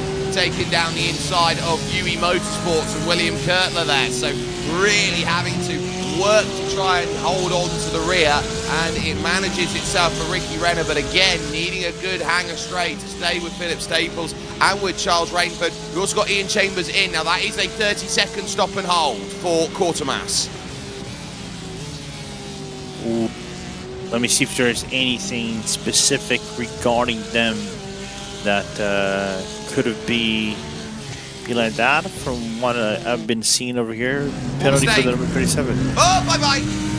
Yeah. There we go. Round they go. And so the opportunity was there. A missed braking zone that came in from Philip Staples. But Ricky Renner saw it, almost copied it, and the back stepped around. Yeah, unfortunate, but is that thing. You put yourself at risk, things like that can happen. There's nothing much you can do about it, right, Jake? No, and you have to be very switched on. It's almost the worst time to have a mistake, because the car in front of you's had a mistake, and now suddenly you're sitting down and saying, yeah, that one is not going to be great for me, as now again we'll have to go through Ariti and also going to have to go through UE Motorsports once again to see that progress. Luca Gramka now 1 minute and 6 off the pace being set by Eric Grove. Grove on that last lap, a 2:12 flat, and a 2:11.8 actually from Luca Gramka on that last lap. So I was able to reel a couple tenths of a second in, but it's got to be consistent. Yeah, but it's still very hard. I think cutting a 1 minute deficit in 4 hours is doable. Don't get me wrong, right, Jake? But I think for this top tier level where the pace is very similar, right? I think they drive in such a similar pace that, let's just say you have 0.2 of a second gains every lap. You're not gonna get a full. It will be very difficult for you to cut down a 1 minute deficit in 4 hours. Had you had more time, maybe. Yeah, but you're asking to cut 15 seconds an hour, which isn't impossible. We saw it earlier on in the opening few hours that a couple of teams could do it. For example, Adam Watson cut 15 seconds in an hour against Charles Rainford, for example. It was possible. Yeah. It did happen out there, but you are asking here with 33-ish laps to a stint. You're basically saying, can I be half a second a lap quicker for 4.5 hours? It's impossible. It's very. I'm not gonna say impossible. I think impossible is a very strong word, and you might agree with me. I think it's a high task. It's a high asking task. I think it's extremely difficult. Surely this.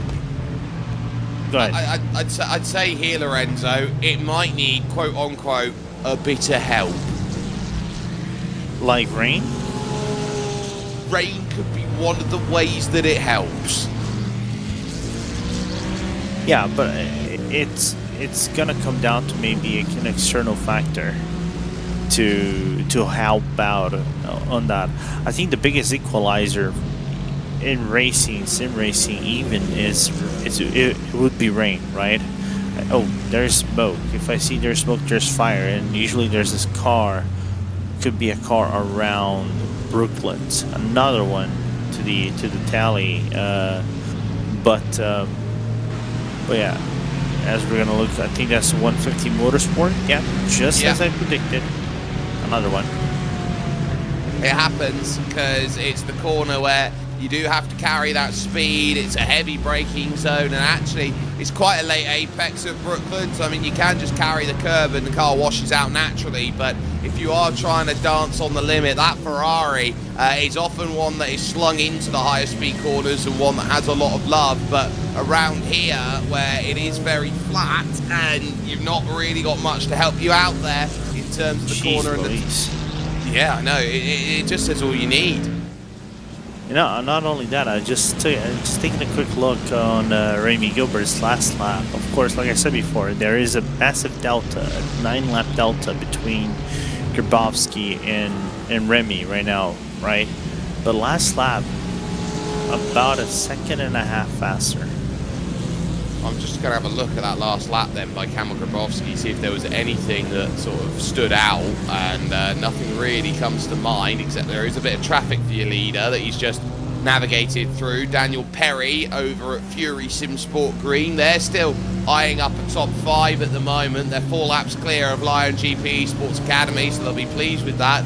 They've also got Nathan Anstis on the back of them, who is currently, compared to them, about 6 laps down. So UK Sim Racing sitting there and working well too. Brad Smith and Matej Prochazka are down on lane at the moment, but that time for WSR Esports a bit better, a 1:59.2, and Remy Gilbert is now making that progress through towards the final section, and we'll see how this is going to go over the line, and it will be a 58.3 by comparison. Another 9/10 of a second lopped off the chocking block. It's now down to 24 seconds when they cross the line, so I think Team Bennett are on a push mode at the moment. They sense that WSR Esports might be a bit vulnerable, and overall is going to have itself a scrap in the final stages of this Cosworth Britcar 24 Hours of Silverstone. Yeah, it's interesting as Remy just nearly matched the fastest lap of their team. And I dare say, I think it's the fastest lap of the race. They have the fastest lap of the race by only 1900ths of a second on WSR Esports. No, actually the fastest one is Project 91 with a 1:58.122. They have the second fastest lap with a 58.207. Still, it's very fast. Well, Remy did set that fastest lap, so they've got their quick driver in and really trying to hunt down anything and everything possible at this stage. More traffic then for WSR. That is Luca Gramka that is worked by, and the Aston Martin then proving to be a very solid and dependable car at the moment for Kamil Grabowski. So when you're sitting down and saying, look, that Aston Martin, the properties of what makes it work so well, it is Aston versus Mustang. That Mustang is a hulking unit with its supercharged engine that can just power its way through the corners. This is more of a finer art, this new Aston Martin. Yeah, it's a balance of well-developed aerodynamics with the good V8 engine, while the job done by Ford and Multimatic on that V8 engine of the Mustang is just really cool to watch, right? And it's a very nimble car nowadays with the Coyote 5.4-liter engine they have going on right now. Last lap, a 0.2 of a second gap in the advantage of Team Bennett Sim Racing for now. So might be a bit of slow progress, it might be a slow burner, but there is the chances to chase. And also you have to remember as well, if they change out of Charles Rainford in the 91 Project 91 racing team, they are very much still in the picture. If they get Matt Caruana in there, I often call him MC because he's the main character of any race he seems to enter. Matt Caruana could be a driver that brings them at least close, if they get to side by side with the top two, that they have a chance of making something happen to jump up the steps of the podium in GT3. Yeah, I think they're gonna leave Matt Caruana maybe for the final 2 hours, because I think that's where you need to push the car a little bit more, and you are in more adverse conditions, especially with a car that, let's just say, Jake, if the weather picks up more heat and we get into the maybe 25 degrees Celsius on track range, that's where it starts to get dangerous for the Lamborghini, because I think anything hotter than that, naturally the Ford and the Mustang are gonna have an upper edge. At the very first laps of descent though, the Lamborghini will have to retain that edge because it just has good natural grip out of the car. But after that, it just dips. So I think that's where I think they need Matt Caruana to, you know, push the car and close it out strong. But I still think it's a high task for them to cut down a 30-second gap right now to Team Benik and in a 51-second to WSR and be within this fight for the lead and be basically nearly 13 laps down on WSR in terms of fuel and 4 laps on Team Benik in terms of fuel.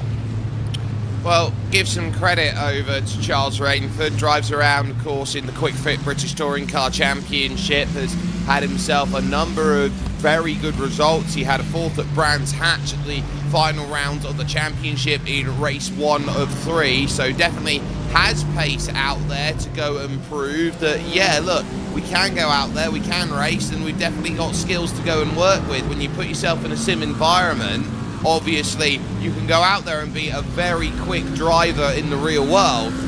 But the issue that you stay into as a real-world driver who jumps into esports style racing, as we watched as Thomas Enger Sim Racing GT, Battles United Sim Team for the top 10 honours in GT4, the issue that you tend to find is being in sim, having all the hours logged, the time that's there, you actually get more preparation, more time. You can hit the marks a lot better than being out there and having that jump as a real-world driver and go, oh yeah, just because I'm a real-world driver, I can absolutely jump in. You have the natural skills to go out there to be at that level, but it's the fine-tune, it's that extra 5% of, well, hard work and dedication in the sim is going to get you the time and pace over the line, and that's why the sim racers are so lightning fast.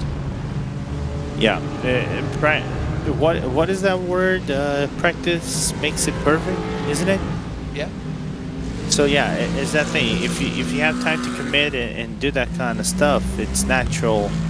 The consistent pace is gonna come, right? I've been talking about that to you, and I think the hardest thing is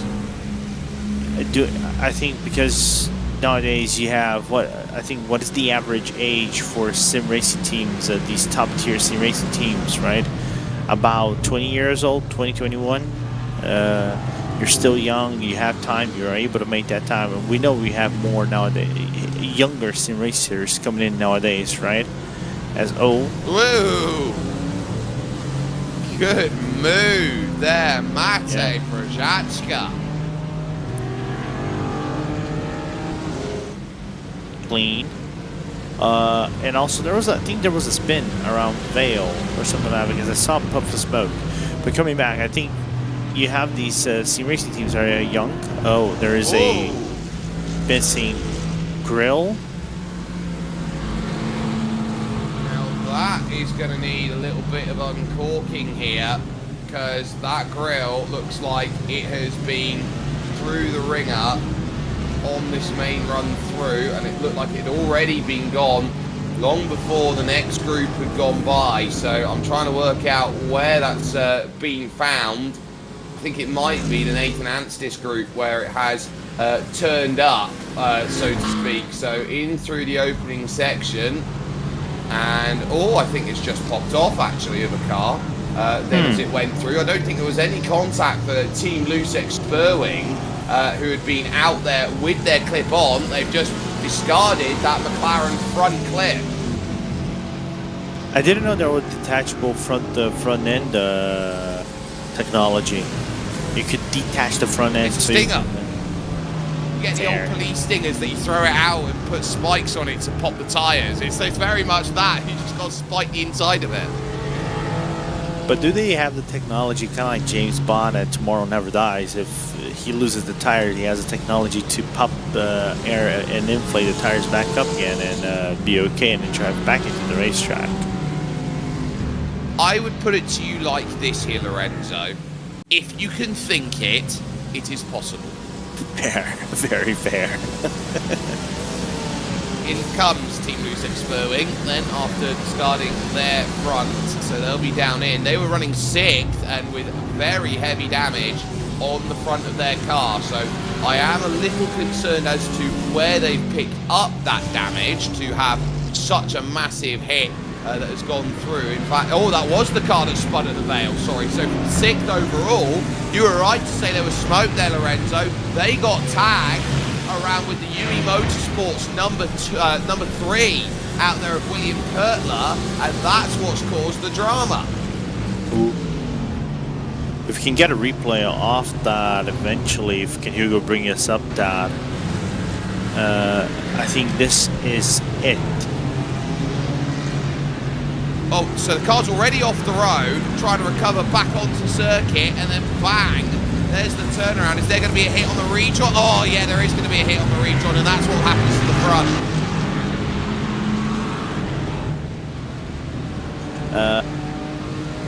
Apologies to the McLaren, but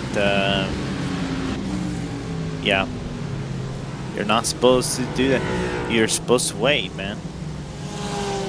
The whole point, you get involved in an incident, if there's a car that needs to go by, you have to rejoin safely, and I would call that, by the textbook definition, an unsafe rejoin back onto circuit. It might not have affected that BMW GT4 too much of UK sim racing and Nathan Ansell, but I would be on the blower and using one of my 5 if something like that happened to me. Yeah, for sure. If that's a report, that would be a blatant penalty for unsafe rejoin. Just taking a quick look over here, Team Heap Together has a black flag drive-through for causing a collision with the number 37.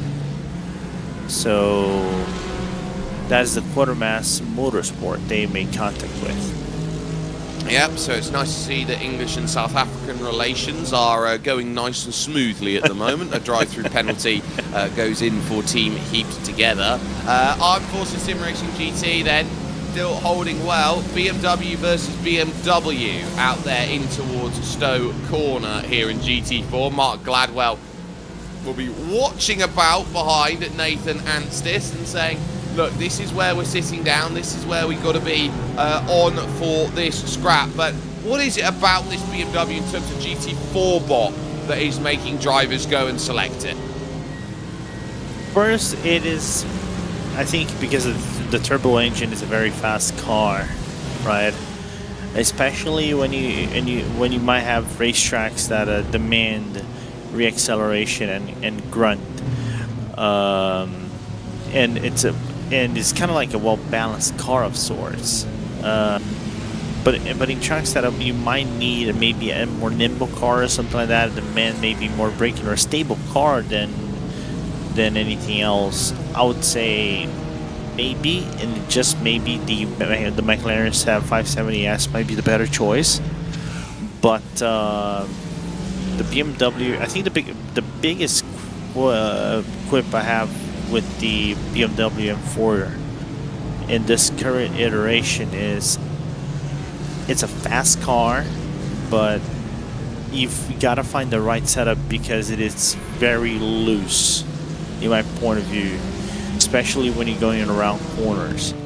It does feel the car, it can lose or snap at any time. So if you don't have the right balance for this car, you're gonna suffer quite a lot, especially during your second half of the stint, where you might need to conserve the tire life a little bit more than usual.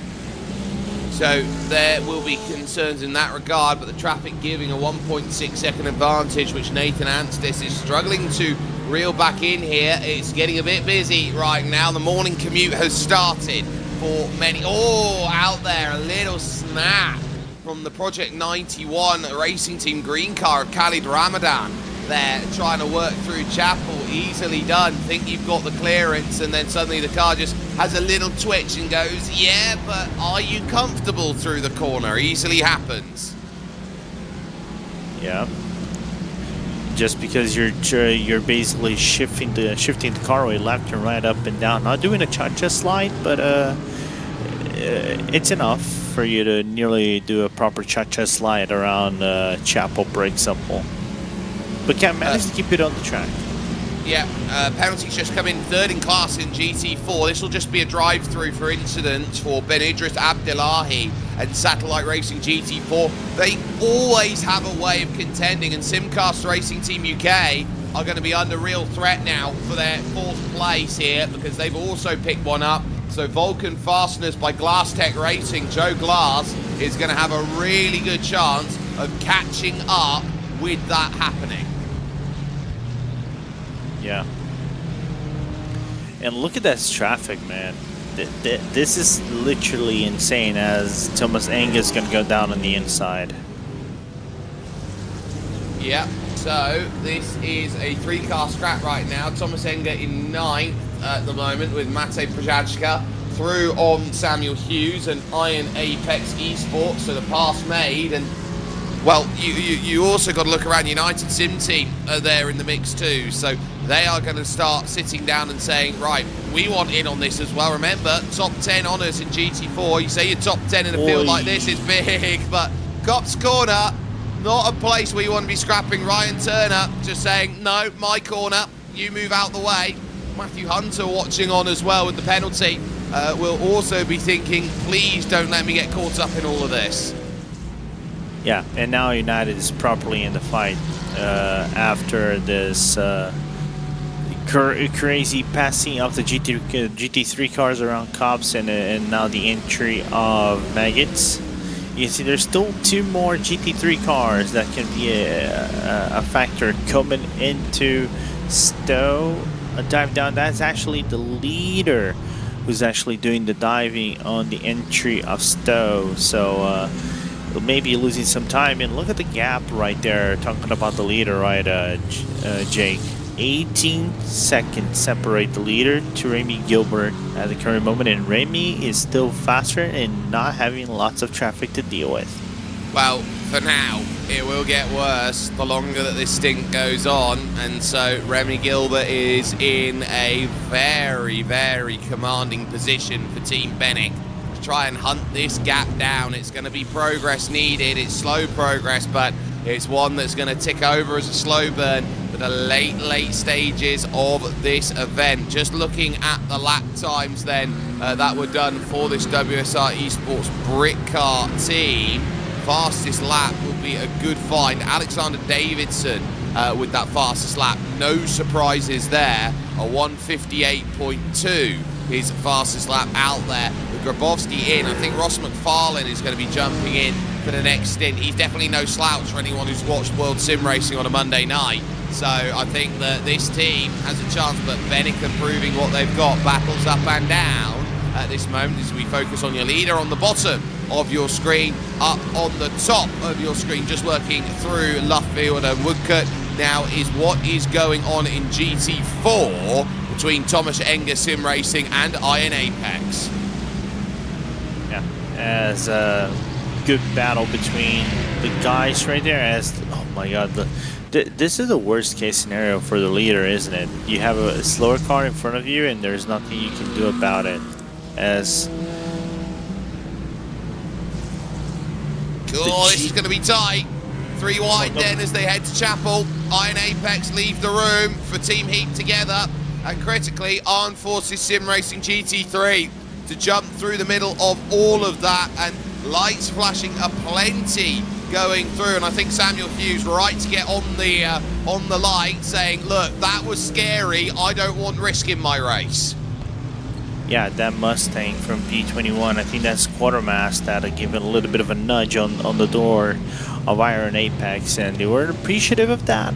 But as a counterpoint, they're gonna gain some time with Quartermass diving down on the inside of Thomas Enga, actually on the outside of Thomas Enga, and make him lose time in the process. So the battle is revived for a little bit, as now you can see Team Bennick is gonna overlap the United Sim team first, and now he has to contend with both cars in front. Yeah, but here's the difference. Instead of having 5 in a gaggle, which costs you time, it's just a case of cut and paste as you work through. That's the pick needed almost on the inside for Hughes to get back at Prajachka for that pass, but Mate holds himself steady. But this is what Bennick is doing. They are, as a team, finding the traffic better, passing it better, clearing it better, and attacking natural lap pace faster. very tough to overhaul for your leading WSR Esports team right now, who are looking for their third straight Cosworth Britcar 24-hour crown. Yeah, absolutely. Doing a really good job so far, cutting through traffic. I think only in this lap you might have a few struggles here and there, catching these GT4s and going around them, but the gap is stable around 18 seconds in between Camille and Remy. I just have to check how many laps is Remy going in right now. 22 laps, so he has about 7 or 8 laps to go before he does his pit stops. I think it's 7 laps, so he's due to come into pit stop in a short bit. So you gotta make full usage of the laps that he has with the lighter car, and just flat foot that thing and get as close as you can to WSR when you come into the pit lane. So as we watch, it's going to be close here heading into Stowe, as again the 22 figures that there might be a chance of the move. The sister Thomas Engakala GT3 is in with instant limit penalty at this stage, so he's having a drive through before getting back out again. Kevin Müller is in behind the wheel, but there's the cut and under, and Simon, it's going to be a case of Hughes trying to do what is necessary to get it done. Samuel Hughes is just in that place saying, look, I'm almost there, but almost doesn't get your move done. DCW dive for the inside at Abbey and get the clearance, but that has opened up a chance then over at the village, unless Joe Glass has anything to say about it. It's close, but not close enough. And remember, Joe Glass now for 4th overall. That gap now down to 4 seconds after the penalty served by Matthew Hunter. Yeah, and you can see he was very aggressive on Iron Apex, up to the point there was actually car contact from Iron Apex on Vulcan, just because of the aggressiveness of the dive, you know. But other than that, managed to keep both cars cleanly. I think avoided a 4X that could have been detrimental maybe for Iron Apex, depending on the number of incident points they have, and still keep the battle alive. And United, same team right behind, doesn't seem to have the pace to match these two guys in front of them. No, so United Sim team starting to drop a little bit further back, but we got some brilliant scraps going on in GT3 and in GT4, be a little bit further away or otherwise. The one point I'd like to make as well on that race lead battle that we got going on, it's not just the case here that, you know, they've got to just catch and pass and it's all said and done at the end of the day. You got to remember that final pit stop's coming in through as Ricky Renner is through on Philip Staples. We saw the spin about half an hour ago trying to get back on the rear. They have caught and now passed, so they are up to 8th place with that change, and that will give them a huge amount of help. But the issue is Bennett have to catch, pass, and then build enough of a gap for that final pit stop. It is not cut and dry for them. No, it's gonna prove difficult. And the question is, do you really think, for example, let's just say Camille's gonna give out the car to Ross McFarlane?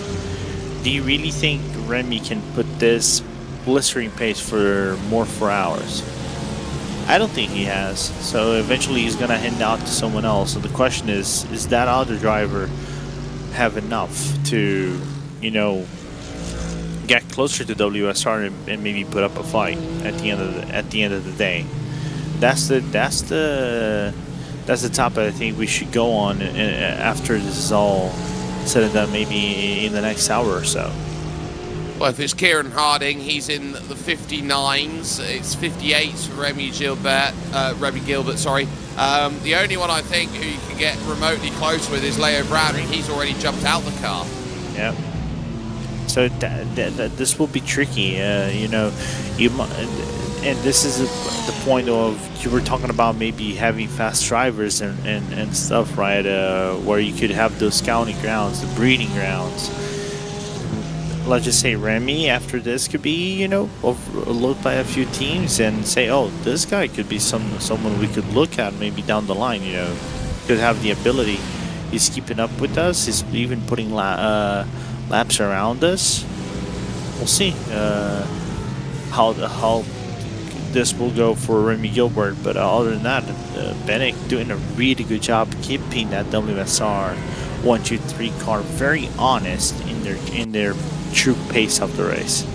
Yeah, now just moving through on the Scorpio GT4 there of the AMG Mercedes. They are in the number 38 car and doing a great job at the moment. I want to go up to 4th and 5th in GT3 as we're about a couple minutes away from saying goodbye to you in terms of this race, Lorenzo. You've been wonderful over the night since seeing some of this amazing racing, but look at the pace that Vulcan Fasteners have. It's the sister car out there to the Glass Tech team, and they are looking at this going, look, pace is great, and we have reeled in Simcast. With that penalty, they were over half a minute back, and now they're right on top of them.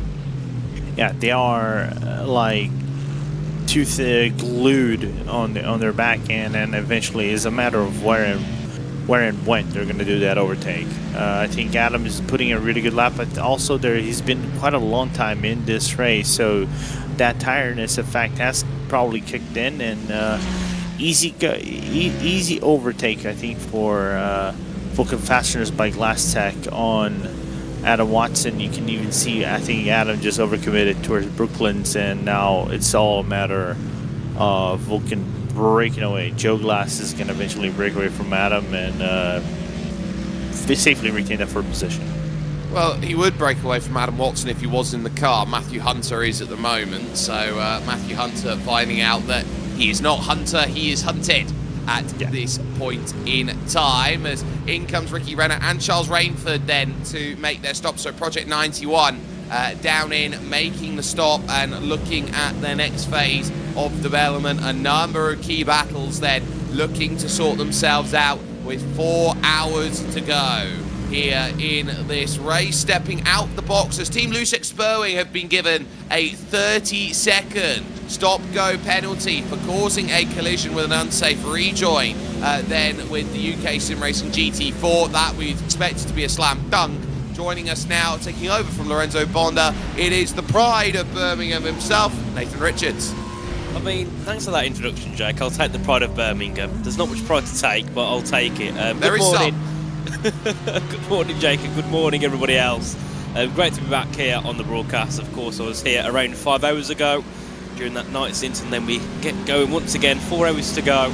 And it's a bit of a crunch time now for some of our teams, especially Team Bennett Sim Racing, who are starting to make that possibility of a win really possible. Oh, absolutely. They've pulled that gap. They've had a bit of help from a penalty for a drive-through on incident. So they've got that gap down to under 17 seconds on our clocks at the moment. So they're doing a great job. We're staying with the battle here in GT4. Right now, it's Porsche versus Mercedes in a battle of German manufacturers. I think you can say that about most cars out there as a battle of German manufacturers. They're so good at making GT3 and GT4 cars out there. But Matej Prajachka for Thomas Enger Sim Racing and Samuel Hughes at Iron Apex Esports. Oh, huge defense into the corner there, going in through Village. It brings Hughes the inside and no drive. That's the sort of defending you would expect out of a car with about 4 minutes to go, not 3 hours 58.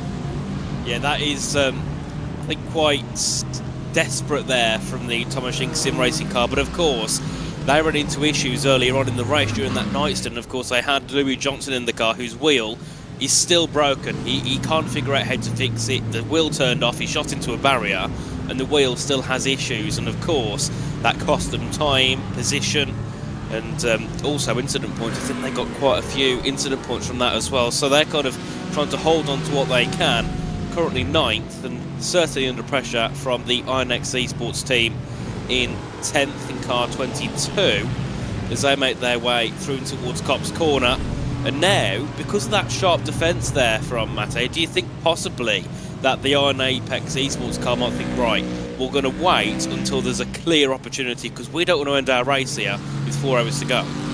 No, absolutely. They've got 4 fast repairs available, but they might have burnt through them over the course of this race. So however many they have left, you could have accidentally forgotten to check the box that says no fast repair please, and that could put you in a little bit of a sticky situation. I will though counteract in the sense that my wheel's still broken, I don't know how to fix it. The way that I would respond to that is, do you have any form of way of making internet online transactions to go get a second steering wheel just for scenarios like this? I mean, I did say on the broadcast last time, I mean, poor Louis got to go to his mum and dad. Can I please have a brand new £600 wheel, pretty please? I bet he's hoping it's a yes. I'm sure there won't be, but the space of a second like that. So Christmas time is coming. G27.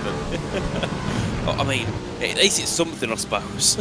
Yeah, other steering wheels are available, but at least out there, it's a case of saying, look, there's only so much you can do out there to make things work, and sometimes that is the nature of the race. And again, look to try and pick the pocket, almost pushing through the corner here. I think you'd have every right in that 22 to be a little bit upset, because they know that it's only 6. Look, lights flashing now, thinking, look, what are you doing? Why are you defending this hard? We are this close to the number 13 Sim Dynamics with Sunoco Race Fuels car of Paul Allen in front.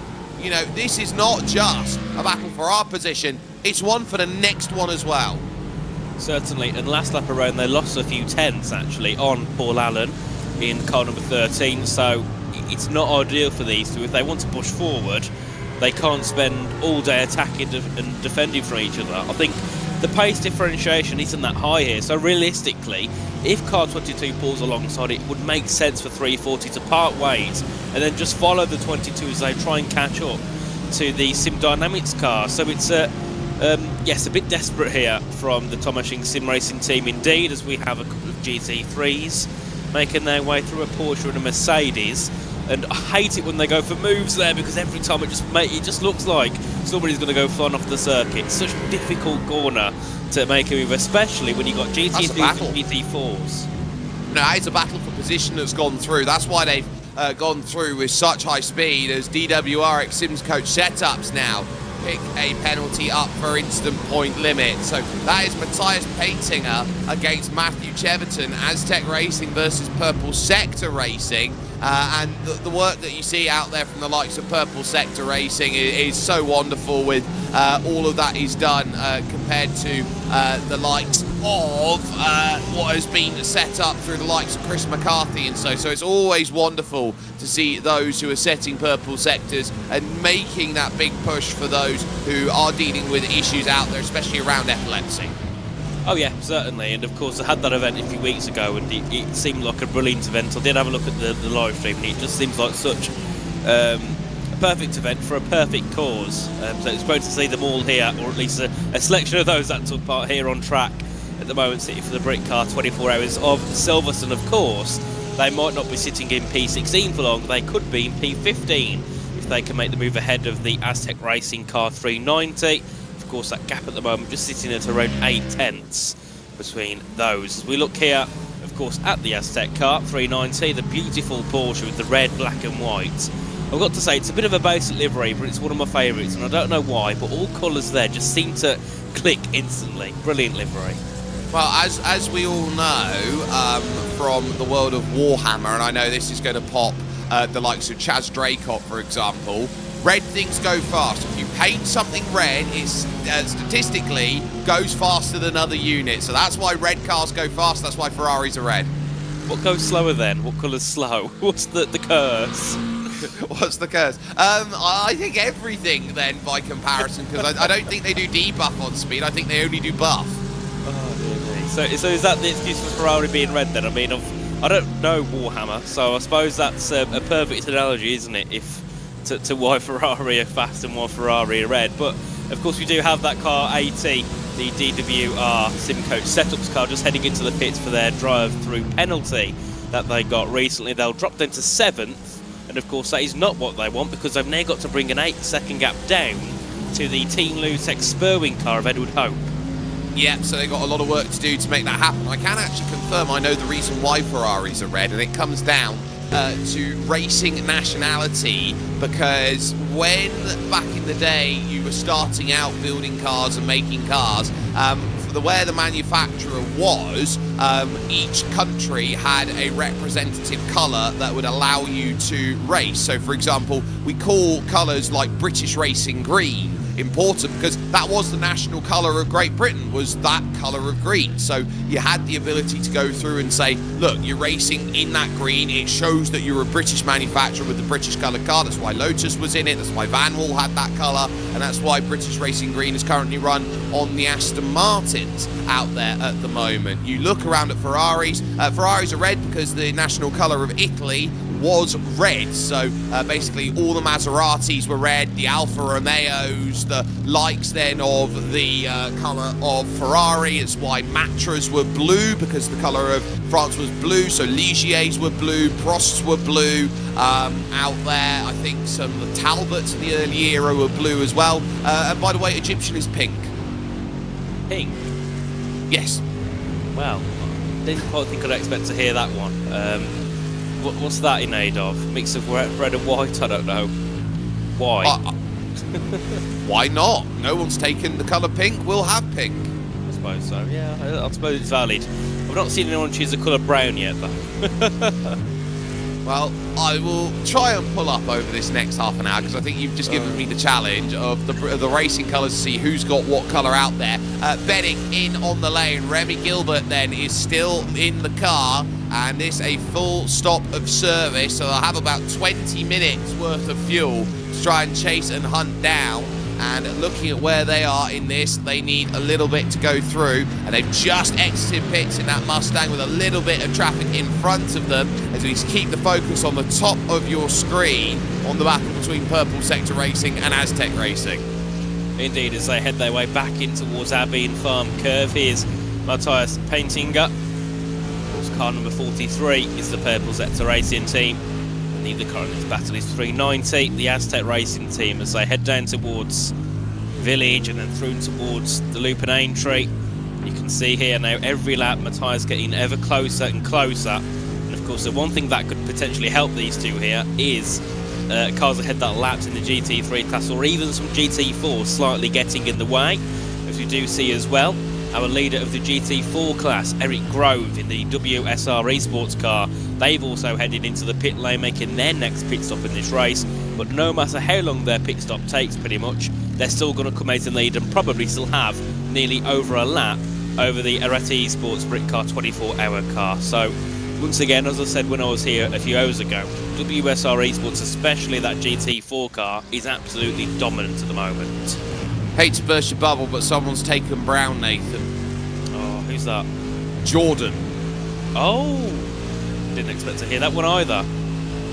No, so these are the colours that are adopted. Oh, hello. That's going to be aggressive, and that is the pass done in through Maggots and Beckett's. Matthias Pentinger. There was contact there, a block then from the 150 of 150 Motorsport, the 11. There, Ryan Turner just found himself in no man's land, and the pass gets made. He flashes on the lights to say, look, sorry. And also in is now your GT4 leader at WSR Esports Britcar, and that is enough to give Ryan Turner the penalty for incident points.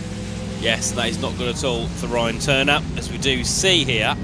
Car 43 heading to the pit lane, so after all of that battling, Matthias Paintinger is in anyway, and will be now making their next pit stop in this race. We've got Dexterous Motorsports in, of course Ryan Turner from the 150 Motorsports in. Then we also have Chris Liddell driving Mastasi as well. So a lot of drivers now just pulling in for their next pit stop in this race, as we have 3 hours and 48 minutes to go. And still it's WSR Esports that lead by over 1 minute and 17 seconds, but of course that gap will shoot down once they choose to go into the pits for their next stint, as we now have another battle on our screens, and it's car 22, Iron Apex Esports, then car 13, the Sim Dynamics with Sunoco Racefuels car. Yeah, so they'll be looking around at this battle, and the pass made then through by Iron Apex. They'll be happy that they've got the clearance now, and they can go chasing on into the sunset to go, or the sunrise even at this stage, and say, look, what's next for us? It's over to the No Limit Sim Racing Academy, who, as far as I can see at the moment, are not out on track. What has happened to No Limit Sim Racing Academy? Oh, they're there, but they're just really blinky.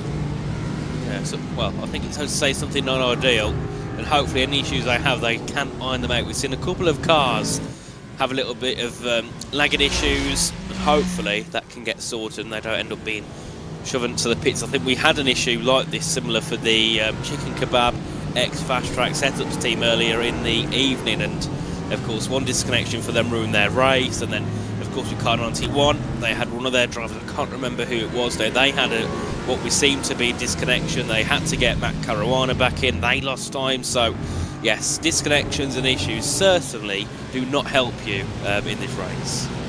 No, we saw it as well with DWR in the opening 4 hours. They got pulled back to pits for the connection flag to say, look, go back out there and you will have to do what you need to out there in this race to rectify your problem and to go out and continue. 3 hours, 46 minutes and 40 seconds remaining in your Cosworth Britcar. 24 hours of Silverstone. The progress being made absolutely fantastically, and Cosworth jumping in as title sponsor as part of the Cosworth PI system, which is available to all sim racers out there on the iRacing platform.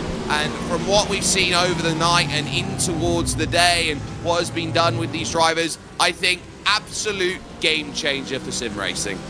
Oh yeah, definitely. And like I said earlier with Lorenzo, having that system, which I can't use because I'm not clever enough to, it gives you so many tools and the resources that you wouldn't have otherwise to kind of power your team and, you know, maybe just power yourself and take the driving to the next level. And having a system like this would be perfect when it comes into these 24-hour races, because you might not always be battling on track for position, but you've got to be looking at strategy, you've got to be looking at what other cars are doing around you, and then also you've got to think about your fuel and tyres. Having systems like that can help you so much. But also when you look at the telemetry software and how you drive the car, you can also figure out, right, we're braking too early here, we're braking too late. Comparing to others, that's another key factor as well. There's so many advantages and benefits from having this system. But of course, you've got to know how to use it, so it takes a lot of learning. But if you're up for it, you'll learn it in no time. Yeah, it is going to be a very beautiful race for those who understand it, who can utilise it and can go to the next level. I mean, I remember a time where I had a couple of friends of mine that I was trying to get quicker out there, and of course we had no tools back in the day, and so all you'd say is, look, you can try and, you know, take this corner a little wider, or you can go maybe 2Ks quicker through the corner. Well, what does that mean? Well, I don't know, just go faster. You know, you don't get that much. It's a case of now you get everything. You can say, right, you're quicker because of this, and they're doing this with the setup because it's a little bit better, and so now you can do this with the setup, which can get more roll or pitch through the corner that gives you everything that's needed. So you've got a lot of different understandings out there with the tool that can go, right, I am now a quicker driver because of all of the effort I'm putting in for it. But you're now looking at these drivers thinking, well, it's all right having, you know, these tools that make you go quicker. I just wish that I had them out there to go and make it all the way to the end. And you've got to remember in 24-hour races, Nathan, that, okay, gaps of a lap, 2 laps, 3 laps, they're huge. But when you break it down to what it means per lap, a 1 lap difference at this stage of the race is probably the difference of being about 0.5 of a second slower every single lap. Yeah, the gap might look big, but when you think of how many laps they've completed, I mean, 599 laps have completed. That's a long time to lose 1/10 of a second a lap, and it's just about teams that are consistent which stay up there. You don't always have to have that raw pace, but if you're consistently quick, you're easily going to see yourself into a decent position in this race. So it's all about consistency and just, I think, also having good team confidence as well. You want to be able to push on in a race like this, and when you've got to overtake lapped cars, whether that's GT4s, the slower category, or if you've got to get past some of those in your own category, you've got to make sure that you've got the confidence to pass them, because you can gain so much time by judging where and where not to overtake your lapped cars in your other classes. I mean, we've seen it in the past. It can gain some drivers maybe 10, 20 seconds, even an hour in some occasions, because others don't have the confidence to go through and, you know, make that easy move. Aston on Aston, Kamil Grabowski finding it a little tough to get past Jakob Grobler from Team Heat Together, part of a group of 4 South Africans, one of whom a commentator that I've spent a little bit of time with, Stephen Koenig, who is there on the team and trying to help get this one all over to the line at the end of the day. Very tough actually to race from South Africa and get a good 24-hour effort going, because they only get 8 hours of electricity per day, which means they have to rely on electric generators to make sure they've got the internet available to go out there and race the entire 24 hours. Well, that's another piece of information I never knew. And of course that is, I suppose, not ideal that you have to rely on electric generators to power your internet. I suppose we just have the bigger version of those in the UK, don't we? That just power everything and we don't have to worry. No, I don't know what I'd do if I only had 8 hours of electricity a day. I think I don't think I'd survive very well in that. I think you'd sleep for 16 hours, Nathan. Yeah, probably. I think that's a valid conclusion of that. 16 hours of sleep and 8 hours of gaming. What can go wrong there? No, I'm pretty sure that in both of our scenarios we'd be very happy with 16 hours of gaming and 8 hours of sleep. Yeah, switch it around and I'm fine then. Yeah, no, you're absolutely sold and sorted. WSR Esports, a minute 18 to the good, but they are due their pit stop, and this is what we're talking about, the deficit that Bennett are going to have to try and claw back. It's not just the minute 18, it's going to be around about that pit stop time, so they'll come out, it'll be about 15 seconds. It will be the time that it's going to take them to then go over the top, and their final pit stop will be longer than them. And unfortunately, the most expensive team out there on the grid, who are in the number 52 car at the moment, Student Loan Racing, well, they're going to have to pay a little bit more of it because they've got a penalty to come down the lane for incidents. Yes, indeed. I was speaking to one of their drivers earlier, actually, Tom Roberts. I don't know if you've seen him over on the F1 side, himself and Michel Mare. They've been doing a very good job until I heard that they had 316 incident points at about 2 AM this morning. We're 6 hours on, so I'm quite worried to know what that number is now. Imagine we're at least in the 400s. Many. Anything above 4, many. Oh, dear me. So no, but I think that's one thing about this race, isn't it, as well, with the way this track is and how easy it is to run off the road and go wide and make contact. Incident points, you've got to be very, very careful where you do and where you do not take risk. Right, in some tracks it's not too bad, but here, a lot of running wide, a lot of spin and a lot of contact. And that really does add up, especially over 1 hour, never mind over 24. And you have to remember as well that the track limits here aren't, I would say, massively undefined. The limit is, if you go too far over, it's a half a car over the black and white curbing, that's where you pick it up. And drivers know that they want to extend, and often when you're looking around and you're seeing all these successful drivers going out there and racing, as we got takers in the pits, William Kurtler down in there with Ned Wharton then for the Pineapple Racing Club right now, just going through UE Motorsports, have also picked up a penalty for incident. Most people see the track limits and go, oh, but the curb's just an extension of the track limit. No, the white line is the track limit, the curb is there to protect the track. They care more about the track than they do anything else, so they'll protect that first. And I think another thing as well about this circuit is there's lots of grass and gravel. So first of all, if you do go off, you do tend to save the car a lot more than if it was just concrete or asphalt. But second of all, you get all that grass and gravel on your tyres. When you rejoin, you've got to do a lot of work of getting those tyres clean again, ready to continue on at full pace. And we've seen at least 3 or 4 times already, cars go off, they get gravel on the tyres or grass, and then they end up spinning as soon as they come back on because the tyres just aren't ready to go full push again.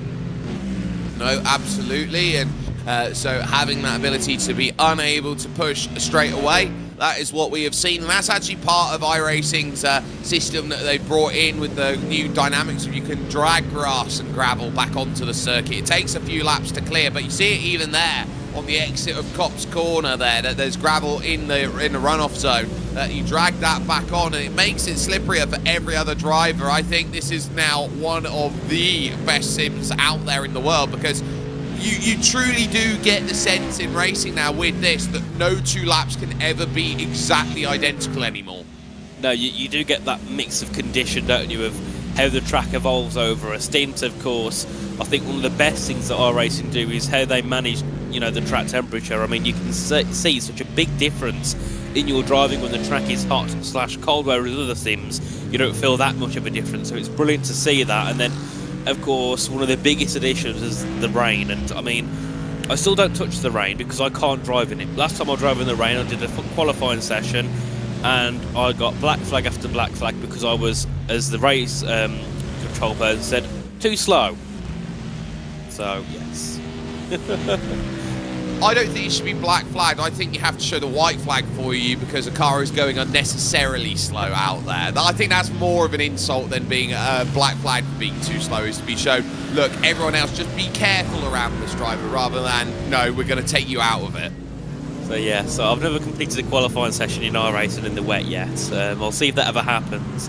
But I'd rather save the 1.7k iRacing I have and not bother doing that, so I'll just stick to dry racing, and it normally goes quite well, as we do have quite a few cars here heading down towards Abbey and Farm. So nice little gaggle, and of course all the GT3s that are together now with the GT4s will not be together.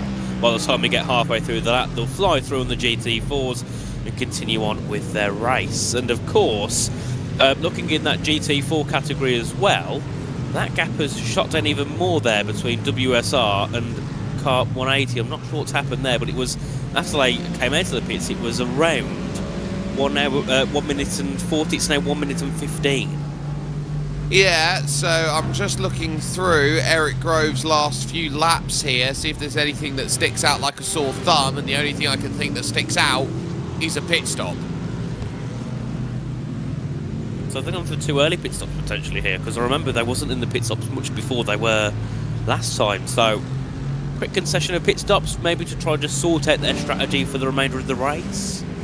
Yeah, they could put themselves on sequence. That is a way they can do. Michael Teichmann then is down into the pits in number 35, as there is the clearance needed as the Sim Dynamics with Sunoco Race Fuels car, 8th place, number 13 machine, doing a very nice job of things at the moment. Iron Apex then trying to hunt down Paul Allen as it stands, who's taken over the car from Simon Mason. Brian Saunders has been there. Joe Harrison was their quickest driver. They got David Hornsey, who makes 5 drivers in this team. Maximum here in this one of 6. We see that some events you get 60. Oh, Iron Apex has just been dinged with the track limits penalty, so all that work's going to go.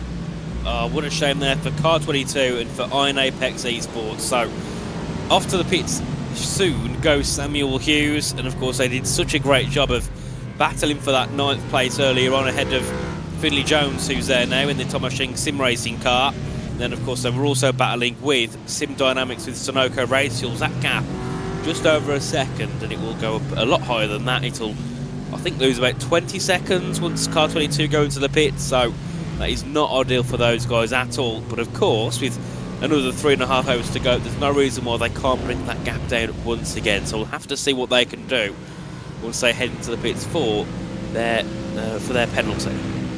Yeah, so they got a lot that they got to try and uncork at this stage now to get themselves through. Oh, they're not going to have much help there going through at that section. That's Tom Algar, last running car in category, then in the Luna Rose Sim Racing powered by Algar Racing team, and they are down 44 laps on the leaders. So they've obviously had some issues. They've repaired the car, they've got back out there, and it's one of those things, even if you're 44 laps down, the mark of finishing a race like this is more important sometimes than the end result.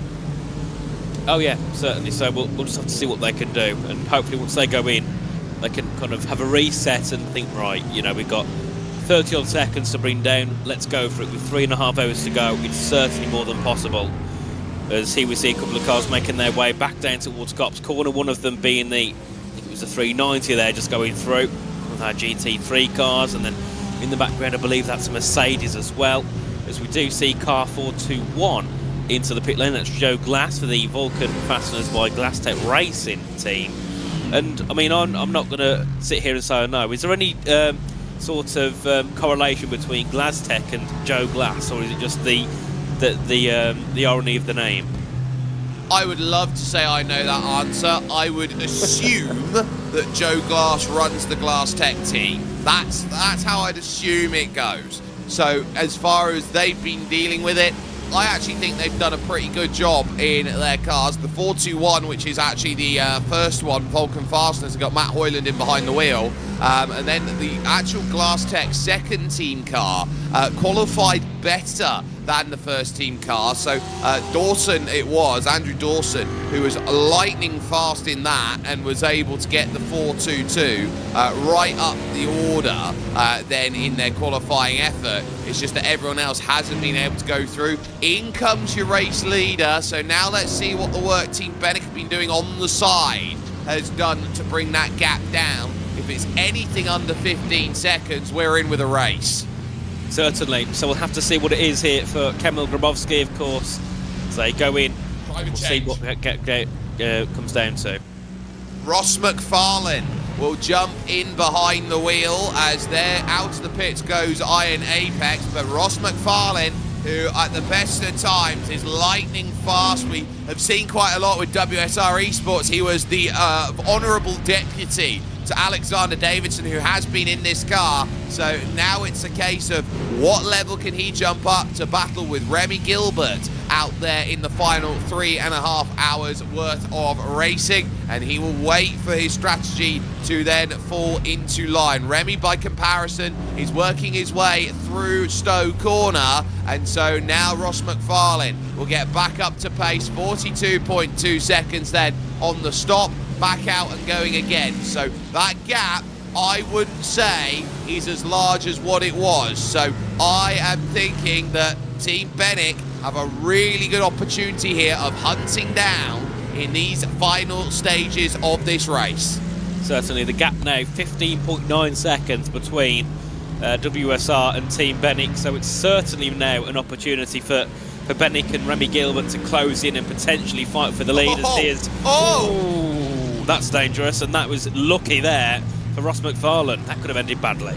That is the Fry Guys team there that is deciding, I am faster than you, you are on cold tyres, I want to get by. It's Aidan Carter, who would have been Pro-Am in the WSR Esports Series out there, or the World GT Championship, sorry. So for Ross McFarlane, that's a little bit of a notice statement at the start of this race. You're not supposed to get by me. I'm quicker than you normally.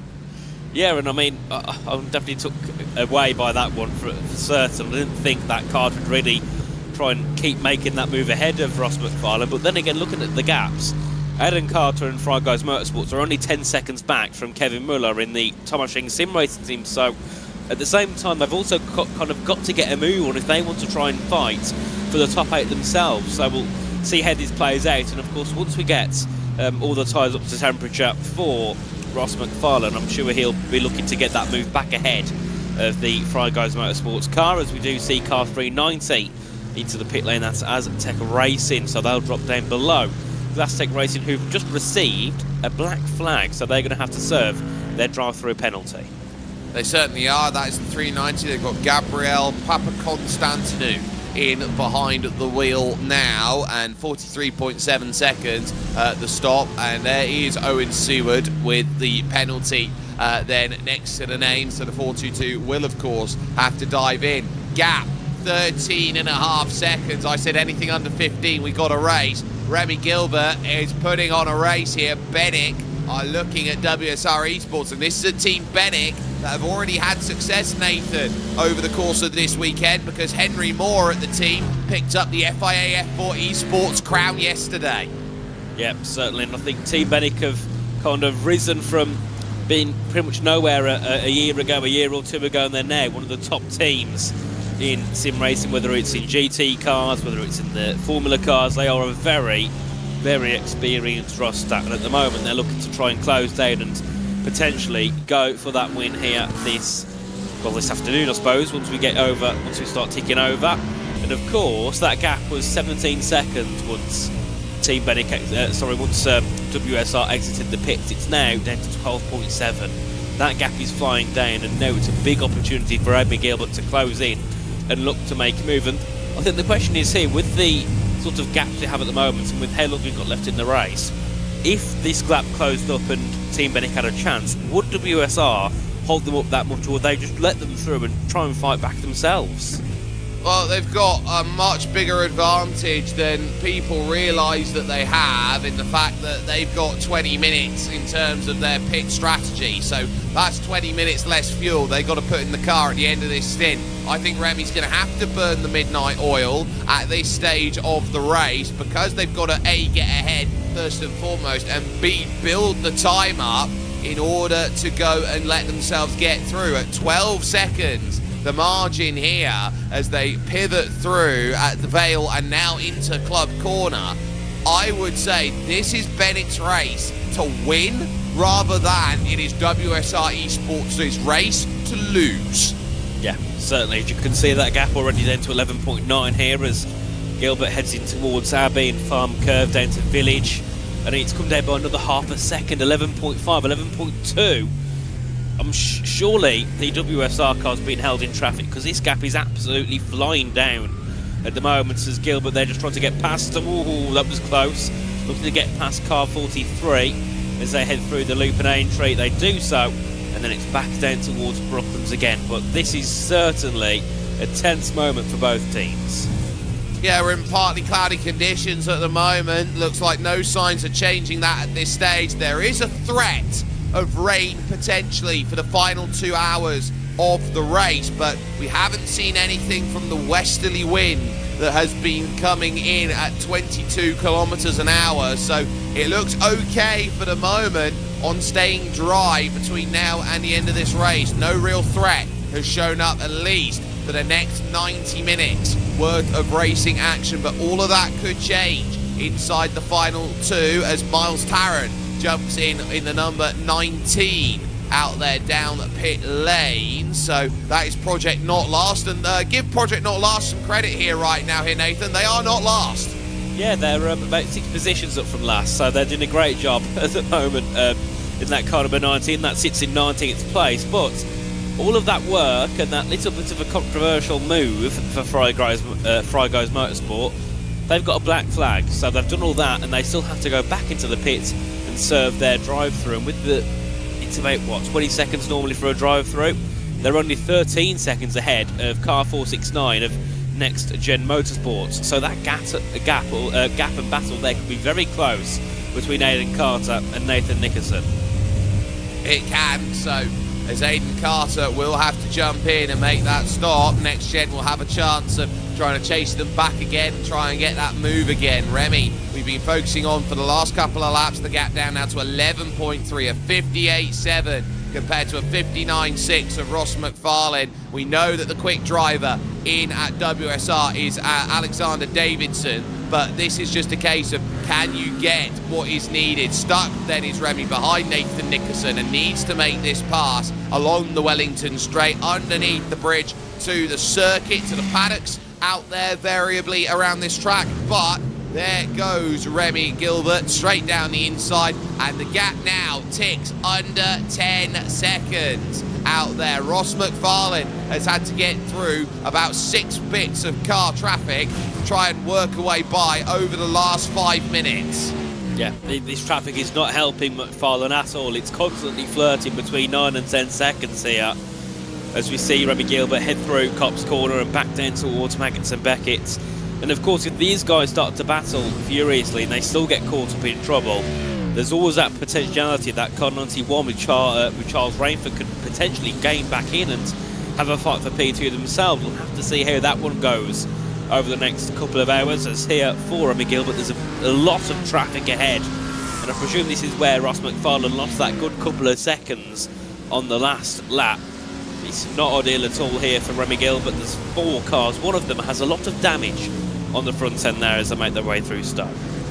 Yeah, and you can definitely see that does not look healthy or happy or anything of the above. That is the Armed Forces Sim Racing GT3 car that is missing the front clip, and that has gone into the barriers, the Ferrari, around with Ariti Esports, who are second in GT4, and that was through Beckett's. Well, not saying that I'm surprised. As D-mate, someone's gone straight on down at Abbey. Somebody's gone completely straight on. That's Ariti again. Ooh, so they got damage potentially on that car. Well, Luca Gramka won't be best pleased at this moment if the car doesn't have anything. He tried to turn in, and Remy Gilbert was there from Fenix, so basically got a second hit. They've now gone over incident threshold, so they now have to come in for a drive-through, and then if they've got any damage, they're going to be in trouble. So this is looking more and more like it is set up in GT4 for a WSR victory. Yeah, and I was saying earlier on, maybe there's a chance that Luca Gramka and the Arete Esports team can fight back. I really don't think there's any opportunity now if they got to pit for that black flag and lose even more time. They'll be back up to over 2 minutes to Eric Grove shortly, and that was not something they'll be too happy with, as we do have a couple of pit stops. Of course, we had the Armed Forces Sim Racing car in for damage, and then also we had Adam Watson in from the Simcast Racing Team UK, car 131.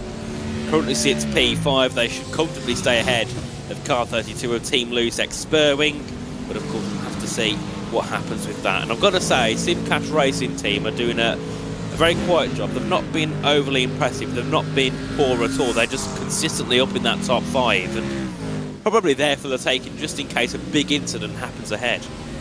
Yeah, you've only got to roll with the punches out there, and it is one of the tough scenarios out there if you get involved. And remember, there are protests available, and they'll look. So this is the first one, bang, into the side. They both go careening on into the barriers, and that's where the clip goes. Oh, that's a shuddering stop there to go through for the Ferrari there of the Armed Forces there. That's a case of an emergency landing. So as we can see going through, oh, there was another one. Turned across the nose there. Oh my word. So we didn't even catch that of the Aston Martin. No, and that was car 10, I believe that said on there. So not ideal for those guys whatsoever. But of course, Baggins and Beckett, it's been a horror so far through there, especially when you've got GT3s and GT4s trying to overtake each other. Doesn't always work out at all, as we of course do see car 180 heading into the pit lane. And I don't think they'll be serving their drive-through, they're making their pit stop. Yeah, so they're going to be down in, getting service required before getting back out there and going again. I would look around and say that they might be looking around at, is there maybe an option of using one of those protests that they've got. I'm looking around and seeing that the 180 car as well did have itself a little bit of a question with the Sim Dynamics Sunoco Fuels car about 20 minutes ago. Got ruled no further action out there for what happened with them, so we'll see how it goes with it. But this is going to be a long stop, and if they're not careful here, that big long stop that they've had, they've still got the penalty in. They've just changed the car over to Ben Langford. They also have to come in and serve their penalty. I know it's a lap for Satellite Racing to chase down. I don't think they can do it naturally, but if they're going to continue in this vein here, Arete, they might see second place go, as lead gap now as it crossed the line has officially ticked itself under 10 seconds. So Remy Gilbert now is on an absolute charge, and we got it on the timing tower at under 8. Certainly, and I'm sure that gap, the stint timer here, it's at 15 laps at the moment, so give it 10 more laps and Remy Gilbert probably will be in the pit lane. So you've got 10 laps here just to try and bring that gap down as much as you possibly can, and then of course it's another probably 20 laps before Ross McFarlane and WSR will come in. So big opportunity here for Team Bennett to try something different on strategy compared to that car 1-2-3. We make our way through in towards the first set to the opening few corners, and yet again some traffic there in the way, so car just having to avoid as they make their way through there. And of course, look at their gap with the Arete Esports car. They're a lap behind. They've got a lap to Satellite Racing, but of course they've still got to serve that drive-through penalty, and I think that drive-through penalty could potentially drop them below that 1 lap gap to Satellite Racing. And that's psychological more than anything else. When you have a big margin and you see that the margin has gone, it does one of two things to a driver here, Nate, and I wonder how it feels for you in the amount of sim racing you've watched. If you see a big gap start to fall, it either concentrates the driver up, or they just crumble into, watching like a raccoon try and, wash a bit of cotton candy, for example, trying to eat it. It could dissipate just like that. I mean, when I do my little bits of racing every now and then, as soon as somebody starts closing in, I can't control the car. I'm like, oh no, they're closing in, so I push the car, and that's when I get into incidents, or I run wide and get me incident points, and yeah, I really hate it when a car's closing in. Just like what we've seen here with Fry Guys Motorsport closing in on Next Gen Motorsports. Now, we've seen it one way in this battle, where it was Fry Guys being chased down by Next Gen. Now we'll see it the other way, where it is going to be Next Gen being chased down by Fry Guys. Out there, they're called Fry Guys because they race on a Friday as streamers out there, and Aiden Carter to the inside. This is where Nathan Nickerson needs to be careful. Round the outside of Club Corner. You're going to still have to go around the outside of turn 1. The drive is there though for turn 1 at Abbey. Thank you very much. Aiden Carter back into that 9th position with that pass, and we'll be looking to try and just hunt in the next stages of this race. That is a move and a half there for Aiden Carter. Brilliant move, as we do see a battle there and a position change for 32 and 131. That being, at the moment, Matt Hoyland and, sorry, no, it's going to be P5 and P6, so it'll be Edward Hope and Adam Watson, 32 and 131, yes, as they make their way down towards Brooklands Corner. A key position change and another position made for car 32. And then, of course, looking at the lead, the gap now down to 6.5 seconds. I have it down at the moment as Matthew Hunter in the car, so it might be Adam Watson who is out there and doing all of the driving at this stage. So at least for the time being here, they are in a little bit of a battleground, but they are losing that ground now. 2:03 on their last lap compared to the 2 minutes of Edward Hope. So they are pretty much struggling now, our Simcast here, to keep the pace up, as in comes the number 64 from 3rd position in GT4, Ben Idris Abdullahi, then pitting for Satellite Racing, who always have a habit of finding a good result in these styles of racing. They live and breathe this stuff. Yeah, certainly, and like we say now, they've been so consistent all race long, so I've got no worries at all that they'll still finish in the top 3 and that they'll keep that 1 lap gap ahead of Scorpio Esports, who currently sit P4 with Ryan Stringer. I'm sure Satellite Racing GT4 are easily going to claim a P3 here in this race, as we watch the battle at the front again, and that gap's now down to 5.4 seconds, and I think the traffic here is really starting to hurt Ross McFarlane, and I think give it maybe another couple of seconds. If we get that gap down to 3 seconds. Oh, it's going to get busy. It's going to get busy for Remy Gilbert there. Mitchell Marie for Student Loan Racing had to hit the brakes, and there was a check-up from Ned Wharton as well at the Pineapple Racing Club. So it is getting very, very chipper at this moment, and I would say you are looking at every single car, and when you're on a charge and suddenly that charge breaks a little bit because you have to, you're now starting to think, okay, what can I do? The Pineapple Club car then giving a little bit of a helpful push through to say, yeah, I get it, you lost time because of me, I'll give you a little bit on the straight. Yeah, you've got to really avoid the pitfalls, especially at this time, because this is what we call the dopey hour for many who go out there and race. This is where you make mistakes where you wouldn't often make them. Certainly, and I mean, that gap is fluctuating so much. It went up to 5, it went down to 4.9, it went back up to 5.7, it's gone back down to 4.7. And of course, look at this here, there's about 7 cars within a couple of seconds of each other that Remy Gilbert has to make its way through, and of course those would be the cars that we would have saw Ross McFarlane head through on a moment ago. And up the inside there for Remy Gilbert does dispatch 2 of them, 2 BMWs he gets past, and then he's still got another 4 to pass here as they head their way down towards Stowe Corner. You're trying to pick out who's who, there's cars absolutely everywhere.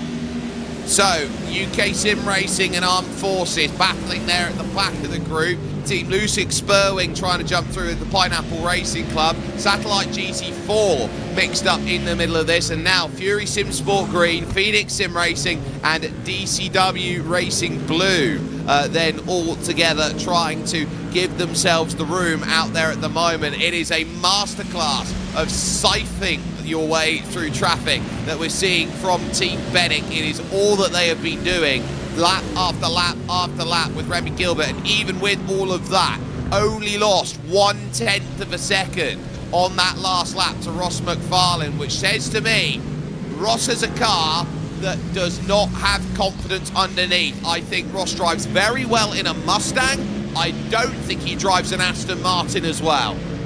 Yeah, it does seem that way. I mean, Ross McFarlane looks like a completely different driver when we see him over at the World GT Championship, where he's absolutely flying in his car. Here, doesn't seem to be so at all, as we have had a couple of pit stops. Oh, dear me, what's happened there? That's at the exit of Luffield, I think, isn't it? Yes, UE. So in through Luffield, they've just had a loop all on their own.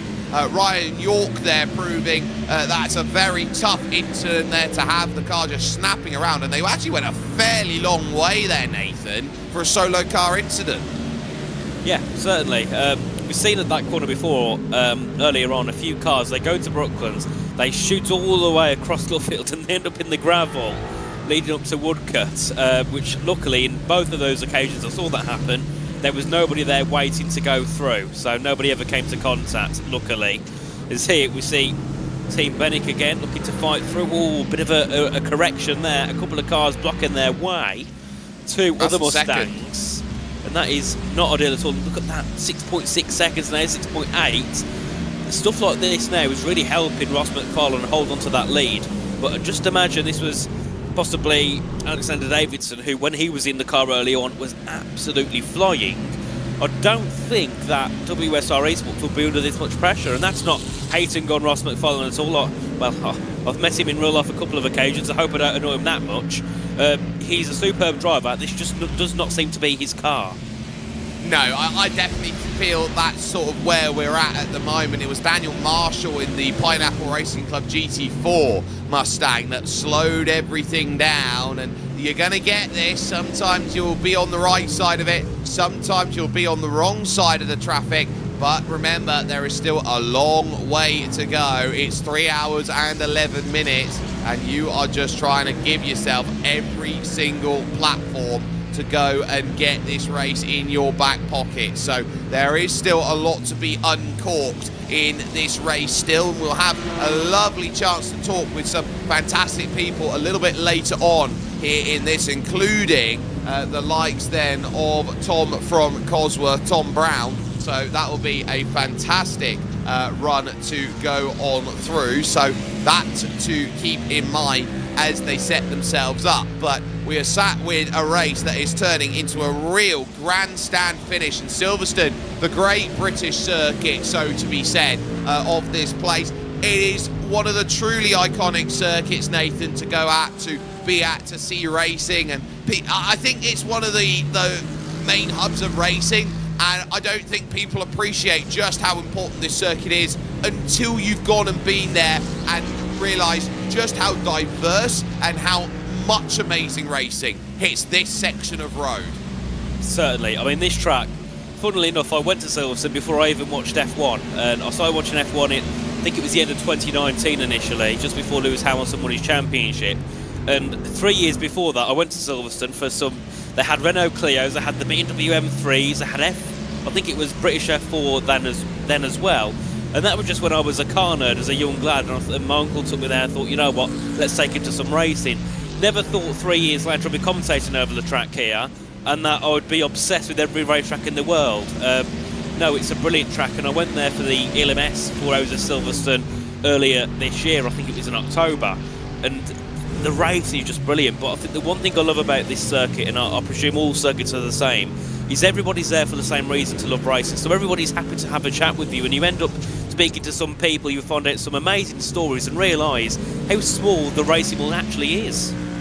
It really is. It's one of the smallest places in the world to go out there and race. Silverstone is a wonderful circuit. So let me ask you then, what is your favourite track?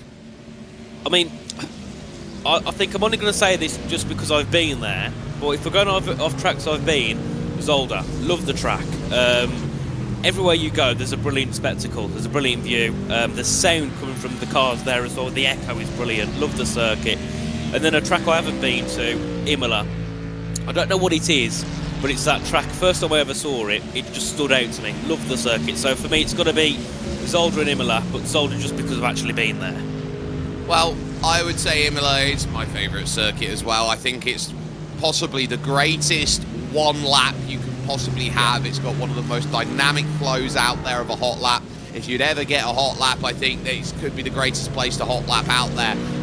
But for one that don't know, I think one of the greatest underrated track out there is El Sonda, which is out there in Argentina. It is set into the side of a mountain and is absolutely beautiful. It's a figure 8 circuit as well.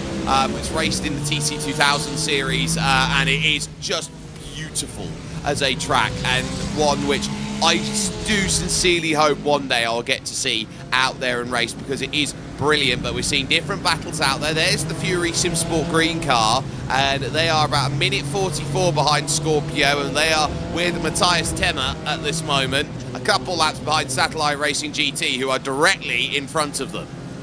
Yes, certainly. So this will be a key moves here, and you can see the 312 will be looking just to get past some of these cars, continue pushing forward. Of course, earlier on they were battling with the Tomashing Sim Racing team for 5th place, and we saw the move happen live around, would be about 6 hours ago now.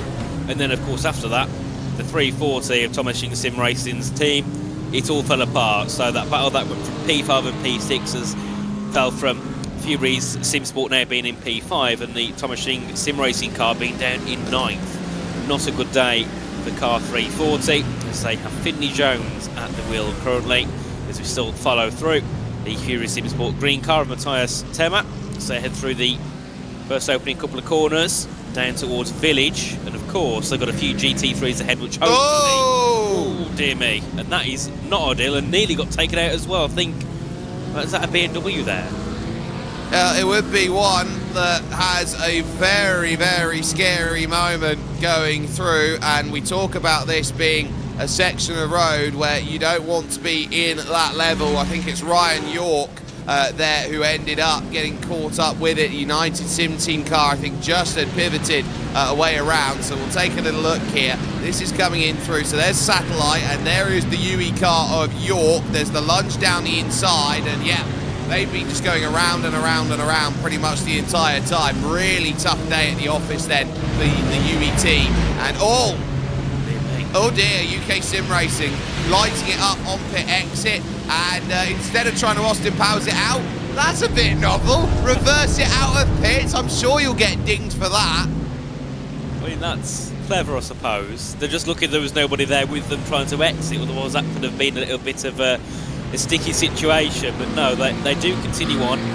I'm sure there'll be a word or at least some trouble for them there, as that's not normally the way you should exit the pit lane at all. And I was going to mention something about the battle up front, is that Ross McFarlane is now quicker on track than Remy Gilbert. Last lap a 58.5 for McFarlane, and then for Remy Gilbert it was a 58.7. So the traffic is also said in the chat there by MSUK, saying that it is, you know, must be something to do with the traffic, because Ross McFarlane seems to be a lot more comfortable in that Aston Martin up front. I don't think it's just that. I think it's the fact that the tyres now are in an operating window for Ross McFarlane. It's taken maybe about half a stint to get used to what the car is, because, you know, there's a difference between jumping into a car that you've run for, you know, an hour or brand new, compared to jumping into a car that you've run for 20 hours out there, nearly 21 hours. Car will feel different. You listen to it a little bit differently. You think, oh, it doesn't sound as healthy. I don't remember that rattle as I've gone through. I don't remember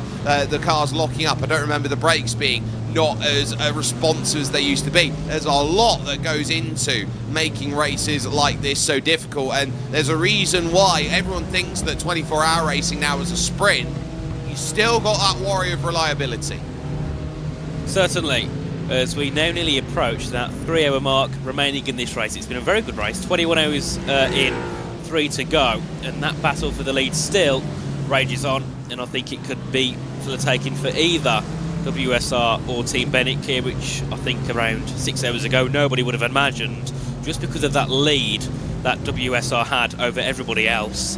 I think P3's, well, I think P2's confirmed for both teams, because I can't see them both now making mistakes to bring Project 91 back into it. They're a minute and a half back, so realistically the top two is probably going to be those two, but in which order we do not know.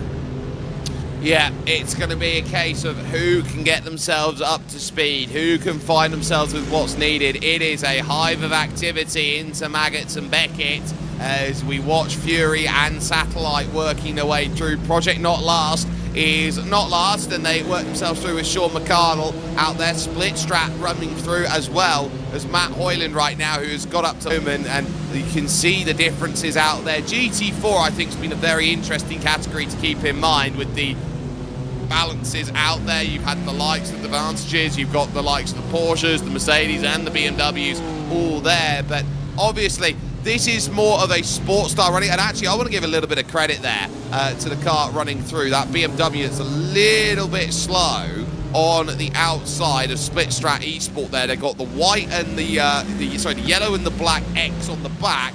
That's normally your indicator of rookie. And that means that I was going to say they're doing a brilliant job. I mean, if I was a rookie, I would not be wanting to enter myself into this race. That is safe to say. So, yes, they're doing a great job out there on track at the moment, as we still follow here with the 312 of Fury Sim Sports, as they are still 5th in class, and they've now got a 2-lap gap back to Line GP Esports Academy. So, I think for those guys, as long as there's no mistakes made, a top five should be more than secured. And depending on what happens ahead, there's always that potentiality that they could move ahead and try and have a battle with Scorpio Esports.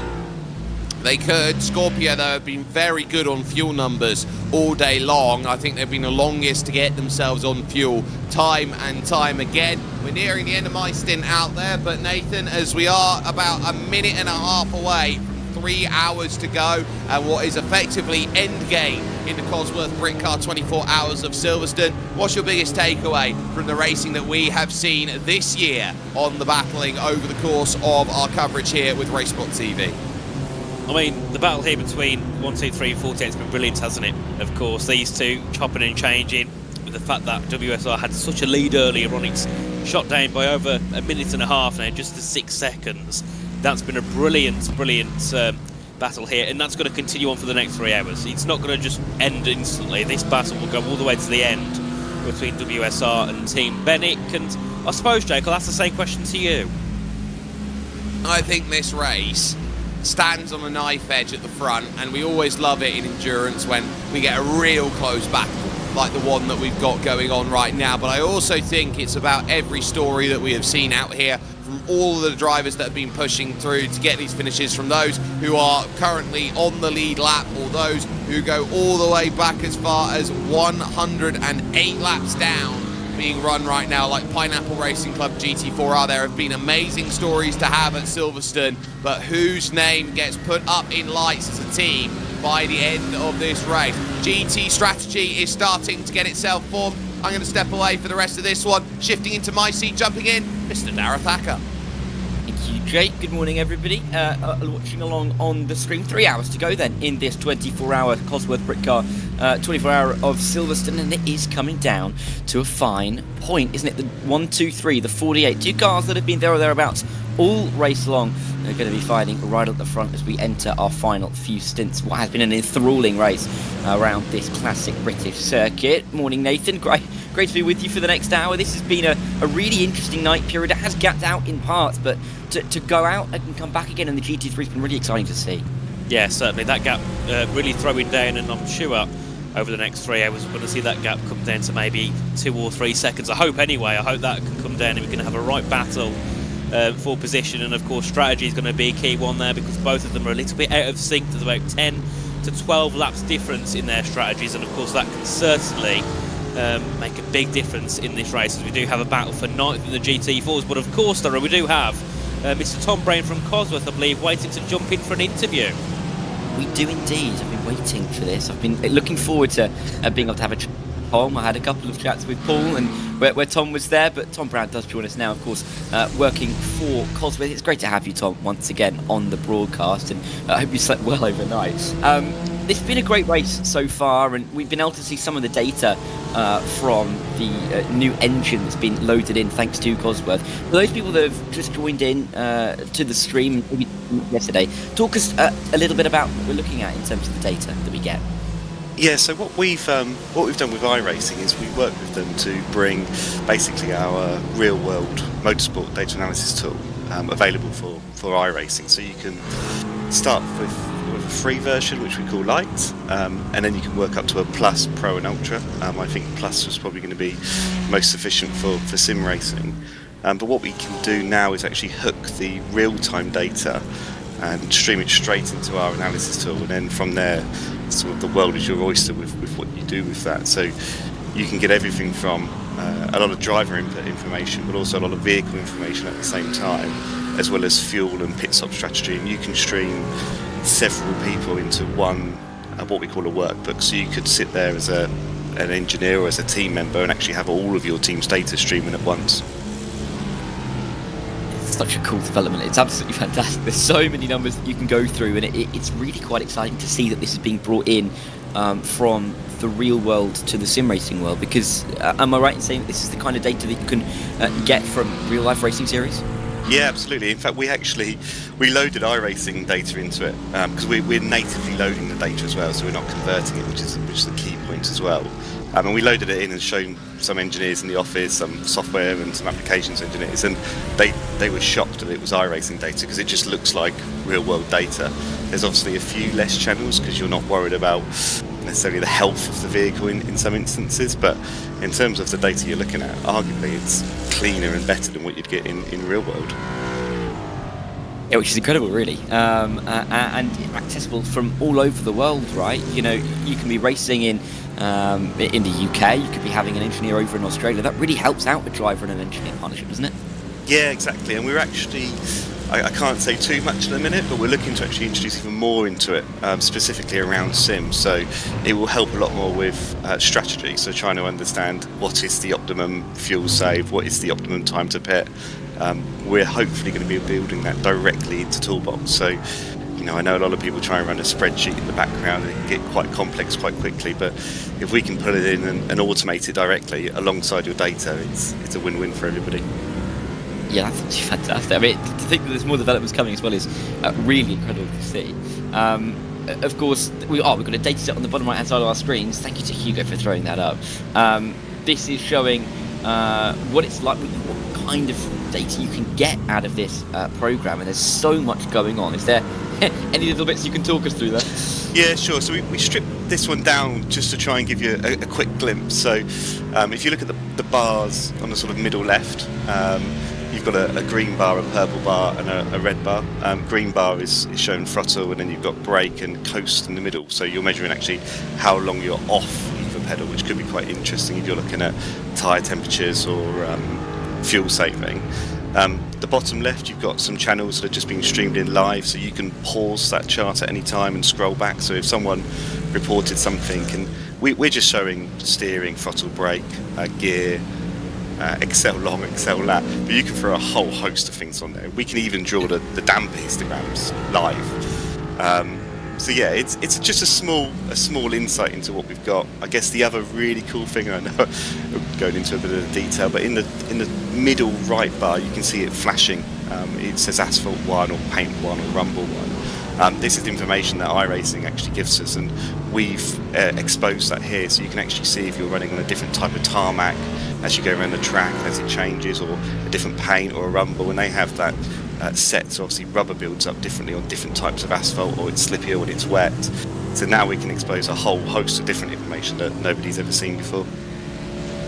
Yeah, I mean, it's a nerd stream, isn't it, really, looking at all of this data, and it's really exciting to see, and to think that driver by driver you can be able to use this to help benefit you, help benefit your race as well.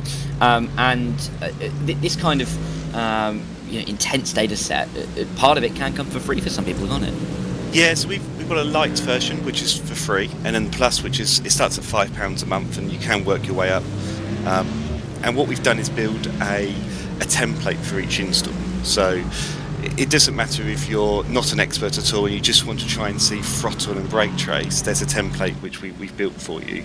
The Plus version gets a more complex template because we allow more through and we allow more in terms of displays. All of the data though is available in the Lite and the Plus. It's just about the level of complexity you can dive into it.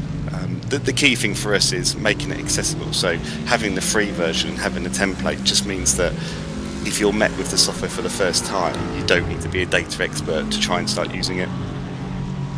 Yeah, and that's so critical, because I'm looking at that thinking, goodness me, what's going on there? But the way you've explained it as well has really helped out, and yeah, there are great ways to help understand and process that data. Tom, we thank you so much for your time. Before we let you go, though, we've got 3 hours to go just about in this race. The battle for the lead in the GT3 is coming right down to the wire. I know that yesterday we spoke to you, and it was a really tight race at the front of the field. How close do you think it's going to get at the end of this race? Yeah, I mean, I logged on sort of 2 hours ago and saw the gap was a minute and a half for GT3, and now it's 6 seconds. So, yeah, it's turned around a lot very quickly. In 6 seconds after, 21 hours of racing, that's a close margin, and obviously that's kind of staying the same throughout. So, I think GT3's tight. Obviously, GT4, WSR needs to have a big error now to mess up the win there. They just need to keep going around, but GT3's getting tight. Really is, and WSR leading both. We'll see if they can hold on. Thank you though, Tom. We really appreciate your time. Tom Brown, head of motorsport programs at Cosworth. Thank you, and good luck for the rest of the race. Yeah, thanks for having me, guys. Tom Brown. It's always great to get a word in insight, isn't it, Nathan, into some of that data, because even I'm looking at that thinking, and I love a spreadsheet and I love a set of data, but I'm looking at that thinking, what on earth is going on?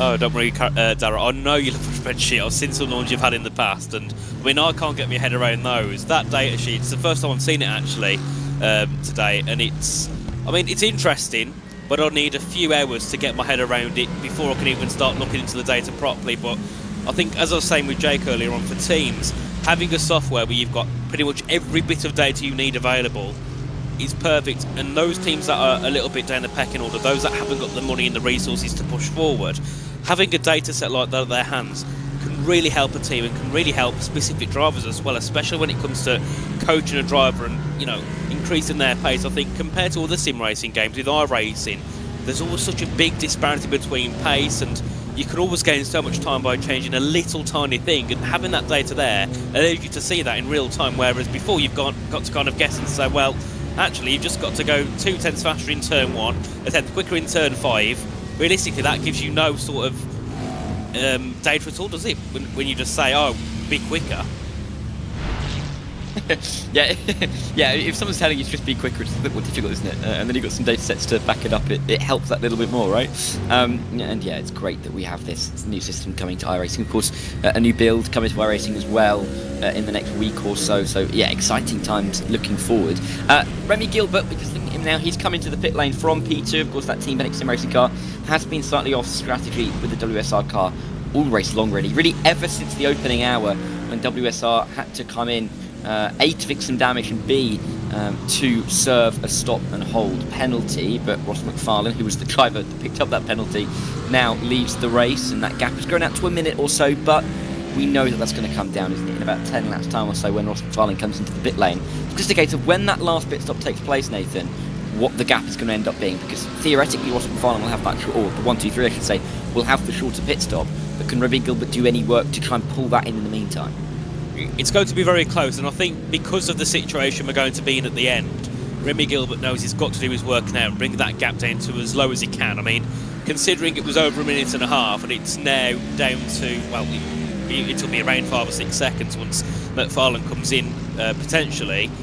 That enough for me shows they've done the work, and they don't really need to prove it and go for the win. They'd love to, but they've proven enough by bringing that gap down by such a margin, considering how dominant that WSR have been over the past, I'd say, at least 18 hours in this race. So of course, they had a few issues at the start, and then last couple of hours they've fell that gap down. But in the midpoint of that race and the start of the night stint, they were absolutely flying. So I think, yeah, it is a very big shame for WSR to have to now try and hold on to the lead as much as they need to, but also it's a big opportunity for Remy Gilbert and the Team Benix Sim Racing team to try and push forward and go for that win themselves. And then you also look at it of the sort of how much of a shame it is for Project 91, because they were running second. They probably would be in the lead now, because they had such a, I think it's about 50 seconds they were back to WSR, and then of course they ran into issues with one of their drivers, I believe, having a disconnection, so they had to then do an extra pit stop, get Mark Caruana back in the car, and of course that cost them a lot of time. So we could have potentially had a 3-way battle for the lead if this things stayed the same.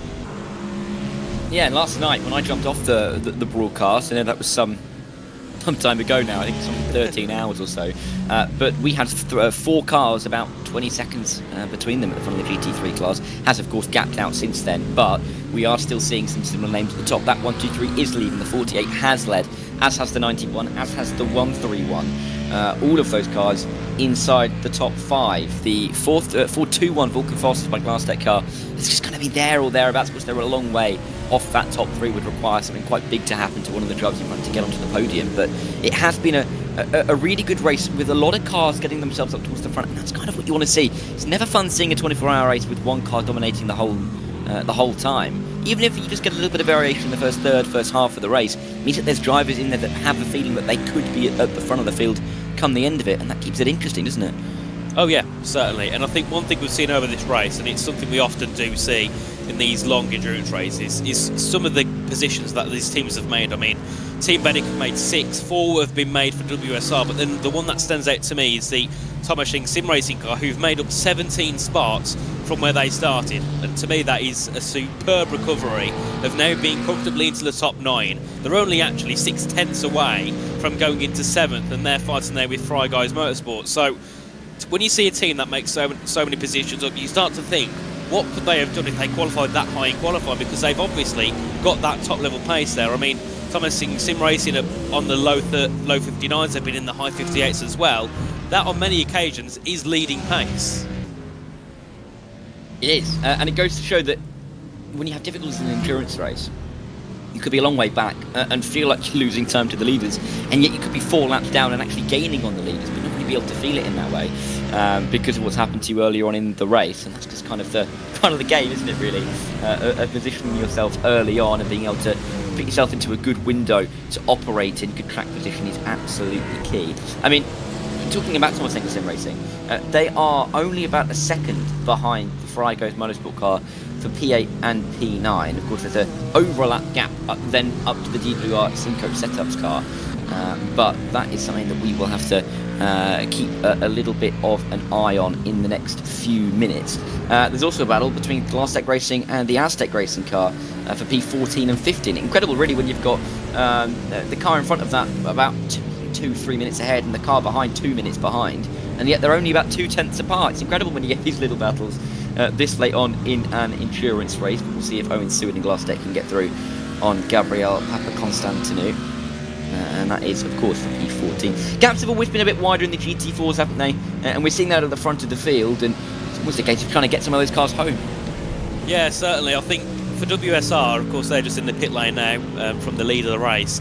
They just kind of want to drive to the end. They've been consistent, they've got some brilliant pace, they've been very intelligent when letting GT3s through and when overtaking their other GT4. So they're not really worried, I think, here of losing the lead at any point. They're happy where they are, they just want to cross the line in 2 hours and 45 minutes and claim the win. Same can go for RAT Esports Britcar and then also for Satellite Race, and those 3 teams have been superb up at the front of the field in the GT4 category. We've also had a driver change as well for that leading team. It's now Ashley Finch jumping into the car for 223, so of course it's nice to have a driver change there and get a fresh face. Of course, Ashley probably has had a few hours of sleep, woken up, and now he's ready to go again for another couple of hours, because we do tend to see at this time a lot of driver changes, because you've got drivers that go into the pits after doing that long night stint, they get some rest, and the others who have also had their sleep can wake up and go again for the end of the race. They certainly can, side by side here, down in towards turn 3. That's the 390 Aztec car defending from Glasstec, who we were just mentioning a moment ago. And yeah, you often get drivers jumping in at this stage, don't they, to run to the end of the race. 2 hours, 2.5 hours really, when you're looking at the next pit stop window for a lot of these cars, is a good time to jump into the car if you're running to the end of the race. You can get your eye in and then have a nice hour or so of good running right to the end, and that's when you want to have the optimal pace in a race such as this. Stewart not able to get through just yet, wide from Aztec Racing. Great to get an on-track battle this late on, and even if for P14, this race has become so prestigious, Nathan, over the last 4 years. This is, of course, the 4th edition, that every position is going to feel important. Yeah, I don't think it really matters where you are in the field. If you're having a battle for position, we want to see it, of course, as we head into Cops Corner. And a great defence there to the inside by the Aztec team. And then, of course, you can see coming back at them once again as they head down towards Baggett and Beckett's. This is going to be close here as Glasstec look to go through, but they can't quite find the move. They're still stuck behind as they make their way through this part of the track. But of course, through here, Maggots and Beckett, it's more important to get a good exit out of Chapel and head down towards Stowe Corner to give yourself an opportunity. Normally a corner you don't often see overtaking, but in this race you've seen a lot of cars catch up here with that slipstream heading into this braking zone, and they dart to the inside, and on occasion it works. But not this time, and I'll have to sit behind and wait, and we'll have to see how much longer it will take Owen Seward to maybe throw a shape for a move outside line into the Vale chicane. We've seen this work, and we've seen it go very badly over the course of the opening 21 hours of this race, and in the end, nothing really happened. So not good, not the bad, just the mare really for Owen Seward as he runs through the final corner at Club, negotiate your way through on that Satellite Racing GT4, and he may be able to have a go into the heavy braking zone down at Village. Difficult line to go through there though, tight to the inside, don't want to go too far wide. We've seen many teams pick up lots of incident points early on in this race and of course through the night, but now he's going to have the overlap, he's going to have the outside line, but not enough confidence on the brakes. And that Aztec car defending really well at the moment and putting itself in all the right places on the circuit. Yeah, certainly, and I think with the GT3s as well, as long as you've got that inside line at most corners, it's very easy to defend. You've got to sometimes sacrifice the mid-corner and sometimes go deep or brake a little bit too late, but you know, as long as you keep yourself clean, you can easily recoup that on the exit as we head in towards Brooklands again. And great job so far by the Aztec team of Gabriel Papaconstantinou to keep Owen Seward behind, and I'm sure these two were having a battle a few hours ago as well, so they've just managed to fall back together once again here in this race as we have a car there popping away and popping back on screen. And if that also happened there for Owen Seward, that would probably be quite a scary moment for a split second. Yeah, you know you're going to come past that GT4, you just don't know where it's going to be on the circuit. A wide though in the end from Papaconstantinou coming through Cobb's corner. Is it going to open the door in towards Marcus and Beckers? You have to be very, very brave to go down the inside there, but there was the overlap. I thought he'd let out the position. There is contact in the end. Seward and Papaconstantinou have had contact, and the Aztec racing car is around, has to find another little bit of track to rejoin. Careful of the cars coming through. There's a clean space now and we'll get going once more, but I really thought that was given up in the end by Owen Seward, but clearly not. And, the Aztec racing car tapped around. We'll have to see what the stewards say about that one. We might have seen on board as well. Yeah, I thought that Owen Seward would have backed out there because he was nowhere near alongside at all, so it must have been a misjudgment potentially. Here's a replay on our screens. Ooh, it's a close one because as much as Owen Seward kept it side by side, he also didn't have the most room through the corner. If you see here, it also seems like the Aztec car didn't really give him much room to do anything apart from sit on that curb or go into the grass. So it's an interesting one, but that's why we're not stewards here, Darren. We let the stewards do their work and we'll wait for the potential penalties to come through. But that is not ideal at all for Aztec Racing, who were having such a great battle. And it also means that's one less battle that we're going to have on our screens. And I think at the moment, it's the only one. The only other close gap we have is down in the GT4 class, and it's the battle for P8 and 9 between Sim Dynamics and Thomas Sheng Sim Racing. Yep, certainly is. And yeah, Thomas Sheng Sim Racing still trying to push at the moment. I mean, you say you're not a steward. You're not a steward for this race, Nathan. You're partial to a bit of stewarding work, aren't you? Every now and again. I mean, it's enjoyable. It's just you tend to get in quite a lot of heated debates with other stewards. That's one thing I've learned, because nobody can ever agree on an incident. You know, no matter what, you've all got a different opinion of something. Some say one penalty, others say no penalty. Then you have some saying disqualifications or whatever, and you can never really come to an agreement. So the stewards, I've noticed as well, have done a lot of work. They've been there. I think the same guys have been there pretty much all night. I know Steve Burns was there till about 3 AM. He was there all day. He's back again at 9. And Ben Mills as well, who I worked with in stewarding in the past, has also been there all day. So a great job from those two, and also the other stewards who take part as well. They do a brilliant job in making sure that those who commit naughty acts get a penalty. Otherwise, all hell would break loose, I fear, on this track. Yeah, I mean, there's so many people that have actually, you know, behind the scenes gone into work on this race, on this broadcast as well, of course, as there always is. Administrators, stewards, race directors, you know, admins, particularly for the race as well. And then, of course, we have our partners. We've got our wonderful broadcasters that are behind the scenes on this RaceSpotTV broadcast. We've got Hugo Luis behind the cameras now. We had Ramiro Agustin Cisneros in the middle of the night. They don't really get a say on the broadcast, but they always put in so much work, and often more hours than us sitting here having a lovely time talking about the race as well. So we give them credit for all the wonderful work that they do.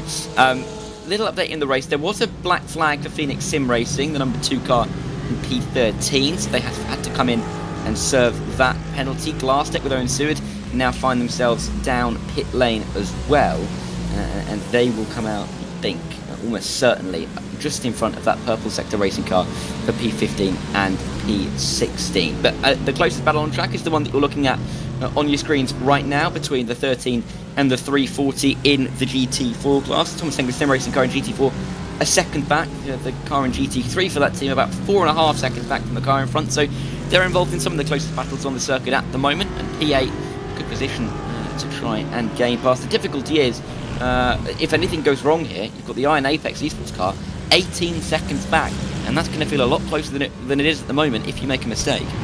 Yeah, certainly. I think being a second back as well after such a long race is also quite something insane to say, considering how much time you can gain and lose over a lap. And we have had some information from Project 91 regarding their 91 car in third with Matt Caruana, and it is a little bit like the current team at Arsenal, very injured, because Christian had a disconnect and Charles's brake snapped. I mean, that is not ideal. So I don't know if they've got a fourth or fifth driver, but if they haven't, poor Matt Caruana, he spent a lot of time in that car, probably time that he would have spent normally asleep. Yeah, yeah, certainly so. And yeah, it's been a kind of calamitous, comedy of errors for them in the last few hours, and it's nothing that they can really do about it, is there? Disconnection, that's an internet issue. Brake pedal snapped. Well, I mean, what can you do, right? It's so difficult to have to mitigate some of those circumstances over the course of a race, particularly in the middle of the night as well. Horrible, horrible feeling. Yes, I was just looking in the chat. I think there's a little bit of confusion there. This isn't the leaders battling through. This is the number 13, just in front of the 340, and they're right close together now as well. That gap coming down all the time. Last lap, the 340, just that little bit faster, just gaining in 0.8 that time by. We're now down to just about half a second. The GT3 getting firmly sucked through Agus Beckett, but we've seen the GT3s almost happy to work with the GT4s through this part of the circuit. They are quicker, they know that they're quicker, but it's so risky to go for a move through there, isn't it? Yeah, certainly. Some of them are quite fine with it. They'll actually sit behind the GT4s and go through on the exit, but those that are a little bit more risky, for some reason go for a move there. I mean, I never would. I'd sit back and wait till the exit and then put my foot down, not through the corner, because it wouldn't always end too well. And this battle's still closing in here between the two GT4s. It's Sim Dynamics versus Thomas Sim Race, and that gap now just below 2/10. Oh, I think there we had to go harsh on the brakes as one of the Ferraris making their way through, and now the car 340 up the inside, potentially going to make the move up through the club corner. What a move there from Thomas Sim Racing car 340. They get that move done, and because of a GT3 slightly being in the way. Yep, and it's never fun when the GT3, well, somehow you wouldn't necessarily think the GT3s get in the way if you're a GT4, but yeah, they sometimes do, and in the end it's going to almost prevent the time, or give us a bit longer to wait for this potential re-overtake. Of course, it's not good for the number 13 to get caught up in that and then lose the position through it, but it can be effective, and the Thomas Sim Racing car really quite smart there to place the car in the right spot and just kind of avoid the 13 getting caught up with the GT3. But that is now Finley Jones through on Paul Allen. But if Finley Jones wants to get another position, you're looking at another 2, maybe 3 minutes of time gain that he's going to have to do. And after about 2 hours, when you've got 22 hours left, that's a little bit easier to think about than when there's just 2.5, right? Yes, I suppose so. I think the drivers are just hoping the race ends as quickly as possible, especially those that are up at the front of the field, because no matter how much of an advantage you've got, you always get scared and you're always worried of what could happen in your race. And I suppose that'll be going to the heads of both of the WSR cars, of course. Car 123 in the lead of the GT3 class, and then car 223 in the lead of the GT4 class. As we are on board here with Paul Allen for the Sim Dynamics with Sunoco Race Fuels team, of course. We saw those guys earlier on make that move ahead of Thomas Sim Racing, but have Thomas Sim Racing got it back? I think. Yes, they have. Up to P8, just up in front. Just you can see that GT3 just about to overtake. There is the car running down in towards Stowe Corner. So yeah, they're going to have to try and come back for that position, aren't they? In just a moment's time. Just looking at the timing page, there's been a black flag for the DXT car, number 39, in GT3. They're coming down pit lane.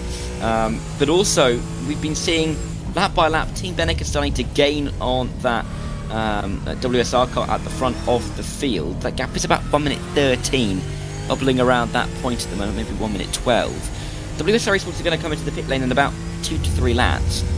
What's the gap going to be here? Because we've seen that pit stop lose you around a minute, maybe just a tiny bit more. Team Benek are going to be on a slightly lighter car, and we've seen that the tyres don't wear too much in the first part of the stint. That gap could come right down by the time that we see WSR make their stop in this race.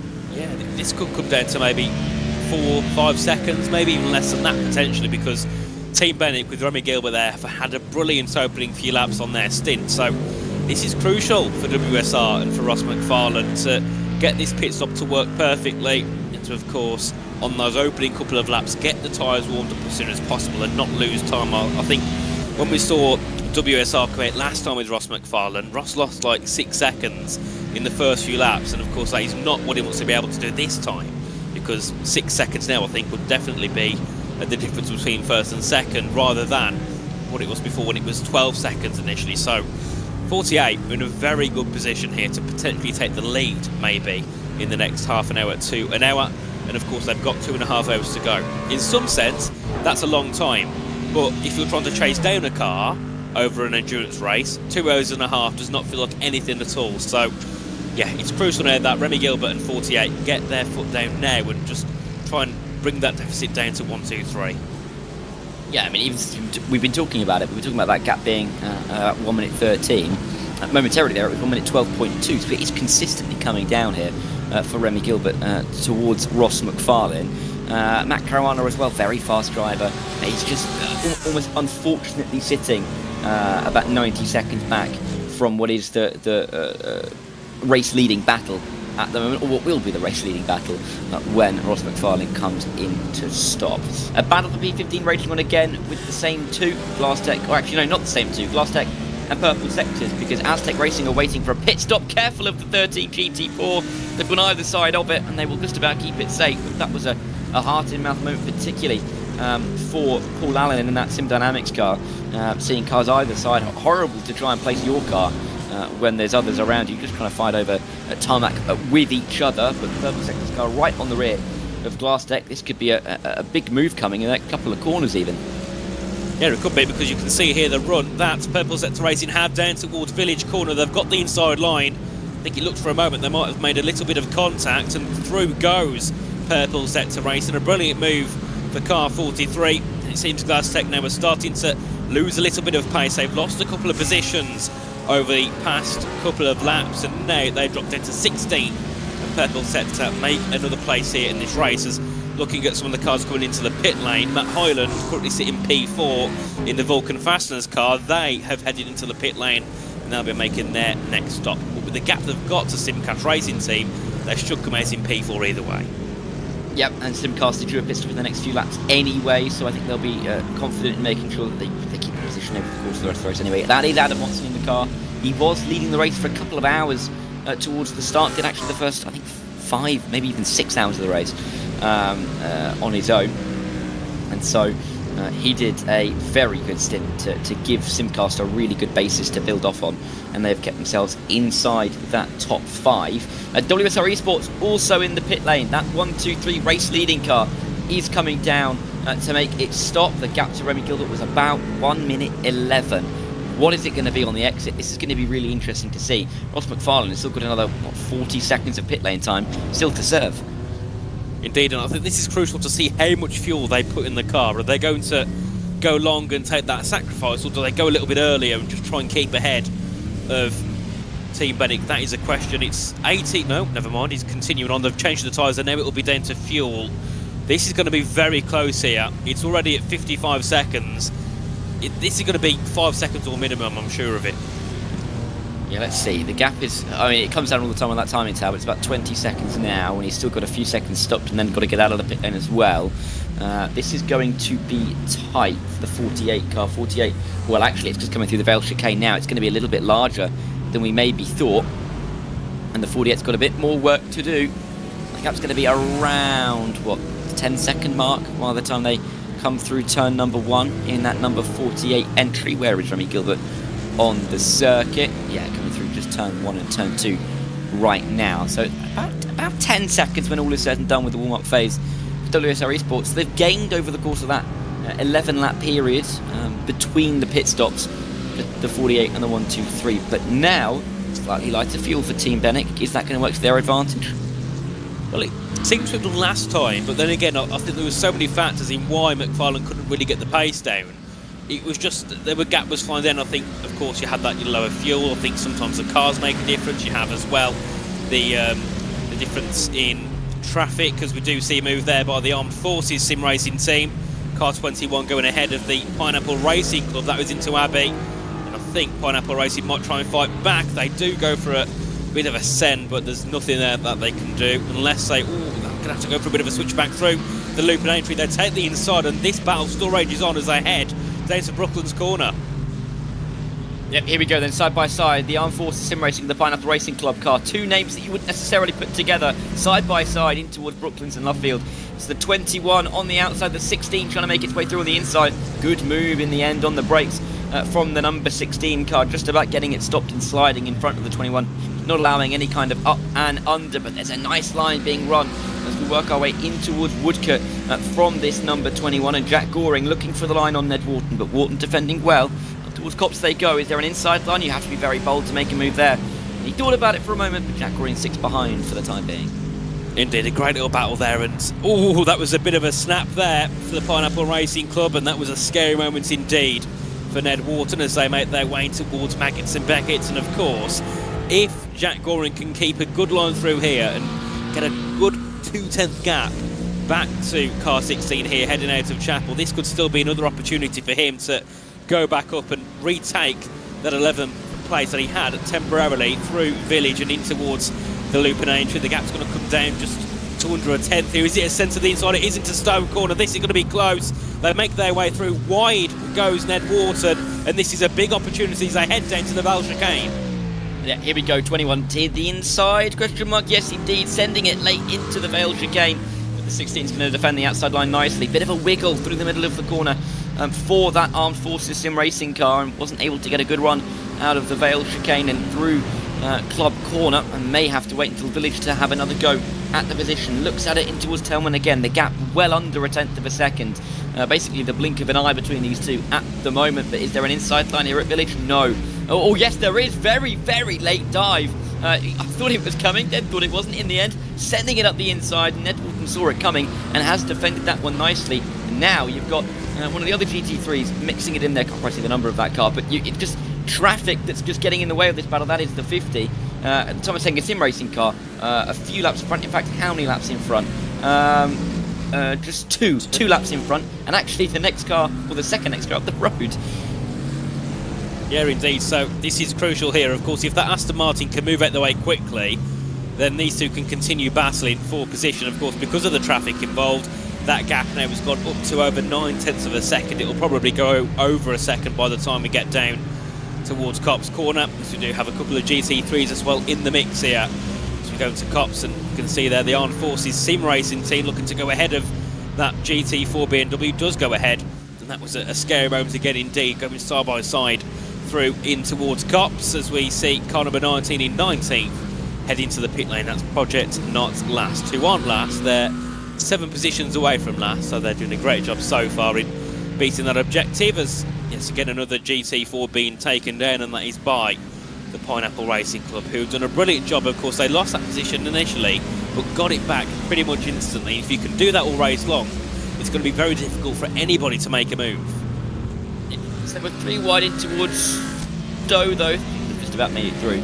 2 GT3s and a GT4 involved in that, and they've just about managed to keep it through. The Armed Forces car comes into the pit lane then from P12, so we won't be seeing any more of that battle for the time being at least. That's the end of their stint, and they will fuel the car up for another set of, give or take, 30 laps in this race. Black flag for the Aztec Racing car. Gabriel Papa Constantinu, I will get that right first time at some point, I promise. He will come into pit lane to serve that shortly. I mean, and you'd think some of those incident points probably got picked up with the contact from Glasstech, right? So they won't be too happy about that. On that though, and I'm glad that I've segued into this, the stewards did have a look at that and decided no further action for that incident. They say that the Glass Tech car had sufficient overlap prior to the turn-in, as they talked about in the driver's briefing, so there was no further action there. And the Aztec car picked up the incident points. They didn't see their fellow competitors pick up the penalties. They've suffered the consequences. Yeah, definitely. It was always a bit of a give and go move there, if it's going to work or not. And of course, you know, most of the time you go side by side into Magnussen and Beckett, something bad is going to happen. And of course, that's a risk you take when looking to make moves in the race. As we do see car 390 of Gabriel Papaconstantinou head into the pit lane. And then up at the front, Ross McFarlane and Remy Gilbert. That gap now down to 8.6 seconds. So over the past 2 laps, it came down by around 3 seconds. So it seems that the 48, once again on that lower fuel, seems to be running a lot quicker. But what we saw last stint was about 20 laps into this stint for Remy Gilbert and Team Bennett. They do end up becoming a bit of a stalemate and they end up matching pace. So you've got another 6 or 7 laps here for Remy Gilbert to bring the gap down, and then it's about keeping the gap at what it is until they go to the pit stop again. Yep, and that's where we will keep an eye on the battle. Of course, it got down to about 5 seconds in it, 5 or 6 seconds by the time he came into the pit lane last time by. And it's already closing down to 8 or so. And we've got another, like you say, longer period of time, 15 laps or so, before we should see the Team Bennett car into the pit lane. So this is going to be intriguing as we watch that gap start to run down over the course of this race. The Quatermass car, a long way down. Andy Kelly in that car going for the move. You could see it wasn't for overall position. However, we are then going to look at the race leaders. The WSR Esports car, they lead in GT3 and GT4. Really doesn't tell the full story. Feels a lot safer in GT4 than it does GT3 for the time being, and I think that's hard to say, right? No, I mean, the GT4, I think it'd be anything but an expectation now to win that they've got to us. Oh, into turn 1, dear me. Can't quite see what car that was, but I think that might have been the 180, which is second in the GT4 class. And I mean, that is a weird bit of contact, isn't it, there? It seems like the 180 just doesn't see that car there, it just turns. I mean, surely you'd be wanting to lift off a little bit, and it was the 180, and that certainly could harm their chance of a P2 depending on the damage. Yeah, certainly is. Let's see, 180 coming through turn 1. I mean, difficult to see from that angle, of course, but that's a huge hit, and then into the wall. So this is going to be a better angle. Let's see on the onboard. Where's the car? There it is. And yeah, straight into the barrier. It almost seemed like the 180 almost didn't expect the car to be there on turning, but it was more than alongside. But that is just going to damage their chances ever further, of course. Ben Langford in that car is not going to be a happy bunny, that is for sure. 2 hours 20 left to go in this race. And I do think that there's a lot to be said about the pit stop strategy in towards these last couple of hours, because you can segment or compartmentalise it that little bit more. It's not about running that full hour and seeing where you're at. We're at that point where you're seeing where you're at, right? Are you going to do a couple of hour-long stints and then shorten off the final one? Are you going to make that into, for example, 3 45-minute stints? You know, you can try and play around with that strategy just a little bit more. And for Team Bennett here, depending on how much they can play around earlier on towards the end of this race, do they look to try and shorten the stint now and gain track position on WSR Esports? Because you'd think that they might go longer on their next stint, or would they react? You know, it's the game that we're playing now. And particularly when you've got a battle this close, it's not really a battle on track, but it's close enough to feel like a strategy battle, right? Yeah, definitely. I think that is the main battle here between these two. They're not going to be on track together for a long time. They might never see each other on track, but it's all about that strategy game. And there's a position where if you get that pit stop right, we might see them end up changing position without seeing each other on track. You know, it's all about getting that perfect strategy, pitting at the right time, taking your tyres and your fuel at the the specific and correct amount. And I mean, we've seen before, that's what can make and break a team, can't it? You know, if you've got a brilliant team with brilliant engineers, you've got all your software to have a look at your data, you can fly and nobody can fight with you in strategy. Other way around, you really struggle and you've just kind of got to guess and hope you pick the right one. So it'll all be questions now down at WSR and down at Team Bennett, but I'm sure either way, the best team will certainly win. And I think both of them here deserve to take that P1 trophy because they've been absolutely brilliant over the course of the past 22 hours in this race. As we also see I don't know what's happened there, but the Armed Forces Sim Racing team, Meatball Flag, and they're in the pits, and they've been in there for quite a long time. So I'm not sure what has happened to Car 21, but they're certainly not going to be too happy with that.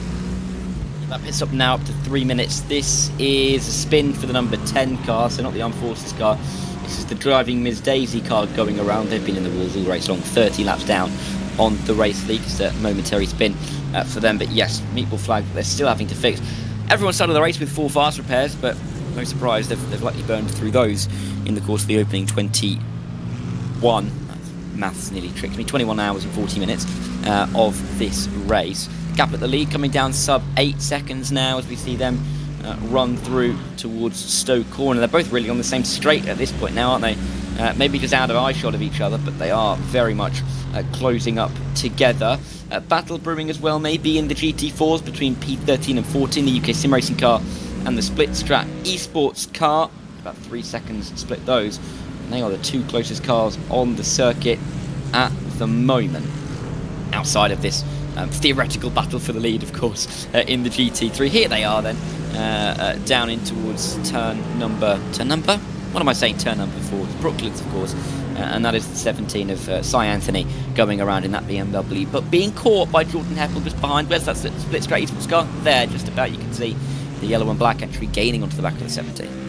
Yeah, that gap's come down again by another second. It was about 4 seconds, 5 seconds a few laps ago. So it seems that UK Sim Racing is certainly coming under some pressure here from Jordan Heppel in Split Strat Esports. They got involved in an incident earlier on. I can't remember for the life of me what it was, but I remember saying Jordan Heppel's name and they was in an incident. So they haven't had the best race in terms of keeping it 100% clean and not being in the barriers.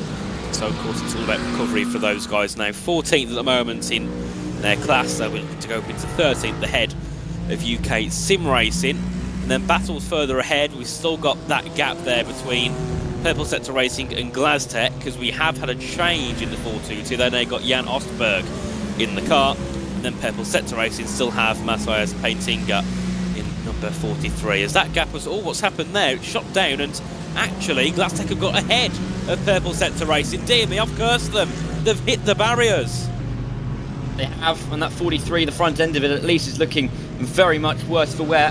Matthias Paintinga has come into a little bit of contact somewhere, somehow. We're going to have to see that one again, but Glaztech are through. They've lost all that time in the opening sector. They were a ways ahead, so there was no contact with Glaztech. Oh, is that the Bennett car going wide? It is. There's the Meatball Flag for them. Oh, there's a Meatball Flag and a black flag as well. So Bennett have got to come in for repairs, and they've got to serve a charge-through penalty as well. So it's, chaos for Remy Gilbert, and that's really going to widen the gap for Ross McFarlane. Here's the incident: the 43 going through. Oh no, reversing, just driving into them. Wait, that's Remy Gilbert just driving into the car stranded in the middle of the circuit. That is what can you call it? Almost just a lapse of concentration for him. But from P2, maybe just trying to push after Ross McFarlane too hard. Black flag and Meatball Flag for them. I mean, I'm only 1.7 KR racing, so I can't sit here and say that he did wrong. But I mean, surely he would have just tried to slow down. I mean, it looked like he put his foot down. It's all just tried to power through, and of course, that didn't quite go to plan. We'll see it on board here at Team Bennett, because we head our way through into towards Village, and then we have Aintree in the loop. So the spin happens here. I mean, he was hesitant. I don't think he knew what to do. I think he was like, oh no, there's a car there ahead, what do I do? And unfortunately, he chose not to do anything and go straight into him, and that is a big shame for Team Bennett, because look at the gap they got now before they've even been into the pit lane. As what happened there? They went onto the grass. I think there was damage on the car. I think they were just almost trying to crab into the pit lane, basically. They did lose some over the course of that lap. They were about 18 seconds slower than WSR, and of course this little incident didn't lose them too much. It was all the damage. I think here Gilbert thought that the car would reverse a bit more, because it did then stop, but either way he powered out of that very quickly indeed, and that could lose Team Bennett P2. Actually almost certainly will lose Team Bennett P2, because the repairs are not done immediately. It's going to be somewhat lengthy for them. That is disaster for Remy Gilbert, and Gilbert's going to jump out of the car. Leo Brown will jump into that car, and almost one of the worst things here is I don't know if they can get home on 2 stints here. It's going to be very hard pressed to get them home in 2, even if they come out in about 5 minutes time. 1 hour 4, it's right on the edge of what is possible with a full fuel tank. So this is it's a disaster really for Team Benik. But Project 91, with all the issues that they've had, Matt Caruana is going to be gifted P2. Yeah, certainly. I think Matt Caruana's done a great job of just keeping there and just seeing what he can do. And I think with the black flag, well, the penalty they got to serve for the black flag, that's going to bring that gap down to around maybe 2 or 3 seconds. I think it's normally around 20 seconds you lose from having to drive through the pit lane. So this will be key now for Project 91 to get back into this race and go into initially that fight for P2, which we thought about half an hour ago was probably over, because we had over 2.5 hours to go and they were 2 minutes behind the lead pretty much, and 1.5 minutes behind Team Benik, and now it's a very real possibility that they could jump up into P2 and beat the runners up. And now there's got to be no excuse for WSR really running away with this, because they've been gifted such a lifeline in this race. Because at one point we're thinking, right, they've all got to work out strategy because they're going to come out so close together. Now it's a minute in their advantage, being on, I think, probably the better strategy. So now it's all down on WSR just to get that car to the end. 2 hours of racing, or well, 2 hours of driving. They haven't got to really race anybody. Get to the end and claim that victory. The same can go for the WSR car in GT4, because look now, the incident that 180 have has given them a 2-lap lead. Yep, 2 laps of an advantage, and that's going to give them, what, 4, maybe even 5 minutes of race lead time at the moment. Here is Ross McFarlane. Leo Brown for Team Benik is out of the pit lane, but going very slowly indeed. That middle sector that he's just set, 10 seconds off the pace. And I'm wondering slightly if there is still damage on that car, to be completely honest with you. I don't know if we can have a look at it. Hugo, that number 48 Team Benik car, but they have lost a heap of time in that middle sector. Maybe the traffic, but you know, normally you don't lose 10 seconds on that. No, but yeah, I think this is for the black flag though. They will lose the P2, but of course they have to meatball to fix the car, but that obviously can't count as the drive-through for the incident limit. This should be them just going straight through the pit lane. Oh no, this is where they lost all the time. They spun again. Okay, so it's not any more damage on the car. It's just cold tyres. Leo Brown fresh into the car, maybe just trying to overdrive the car, knowing what's just happened, and making another mistake. They will come out in P3 behind Matt Caruana, but that will be the battle now. P2 in GT3. It's going to be about the same gap as it was for P1. Indeed, and poor Matt Caruana can't get a break in this race. He's now got to focus on keeping Leo Brown behind and keeping that 48 behind. So he's got a big opportunity now to claim P2 in this race, and hopefully Leo Brown can get settled in very quickly, because he of course had a bit of an issue on the initial start. As all what's happened there, Satellite Racing have jumped up into P2. They've taken that second place. What's happened to Esports, because they had still like a lap ahead of them? It's now a gap behind of 16 seconds, and they're in the pit lane. What has happened to Car 180, who was so comfortable? And like we said earlier, Darren, when you first came on about an hour ago, the GT4s are looking very comfortable out front. Yeah, well, they've been in the pit lane some time. I think they're still repairing that damage from earlier on. Clearly don't have a fast repair left at their disposal. They've been in the pit lane now, stopped for over 4 minutes, and so they are shipping time away at the moment. Satellite Racing will get through. Scorpio Esports will be hoping that that car is stuck for slightly longer. And again, just like that 48 car that we're looking at now, they also have a black flag to serve when they are able to come out of the pit lane. We don't yet know how long this damage repair is going to take. For example, Purple Sector have also been in for basically the exact same amount of time, 4 minutes 30 after the contact before. The Armed Forces Sim Racing car have been in for 11 minutes at the moment. So it's been a relatively long pit stop for them as they look to try and fix the car, but just don't know how long it'll take Esports to come out of the pit lane. Or apparently that black flag has now been served. So it's come off the timing page. Maybe they will not have to serve that again. But either way, they are losing time. They have lost, as you said, P2, and they're only now about 100 seconds in front of P4 to possibly lose a podium for what was a long-time race leader. Yeah, certainly. And I think Scorpio Esports as well with Ryan Stringer at the moment, they've had some brilliant pace so far in this race, and they've been very consistent, and that is what could harm Aries Esports here potentially if that gap does come down below a minute, or if they have another incident again. This is a big opportunity for Scorpio to potentially take a podium here in this race after being a lap down in fourth. They never really thought it'd be much of a possibility at all. As we look up at the front though, of course that gap between P1 and P2 is 1 minute and 35 seconds. the gap down to P3, it's another 9 seconds back. So very big opportunity for both teams here. I'm not going to sit here and say, oh, Matt Caruana has got this, because strategy-wise, he's definitely going to be in a bit of a sticky spot, given that he's already done 25 laps in this stint. Surely he's going to have to pit. I mean, he'll have to pit at least twice again, won't he? Yes, he will. Absolutely so. So it's not going to be easy to get to the end on. Well, I mean, it's going to be 2 stops. There's no point talking about maybe 1 stop. It's obviously going to be 2 stops for Caruana to get to the end of this race. It will almost certainly be 2 stops for Team Benek as well, but it's going to be the splashiest of splashes and dashes for them at the end of the race if it is required. Caruana, he's going to have to take 2 full pit stops. So we're talking about that gap being about 1 second or to 10 seconds in a minute, but realistically, Team Benek could probably shave off about 30 seconds in their second pit stop compared to that Project 91 car.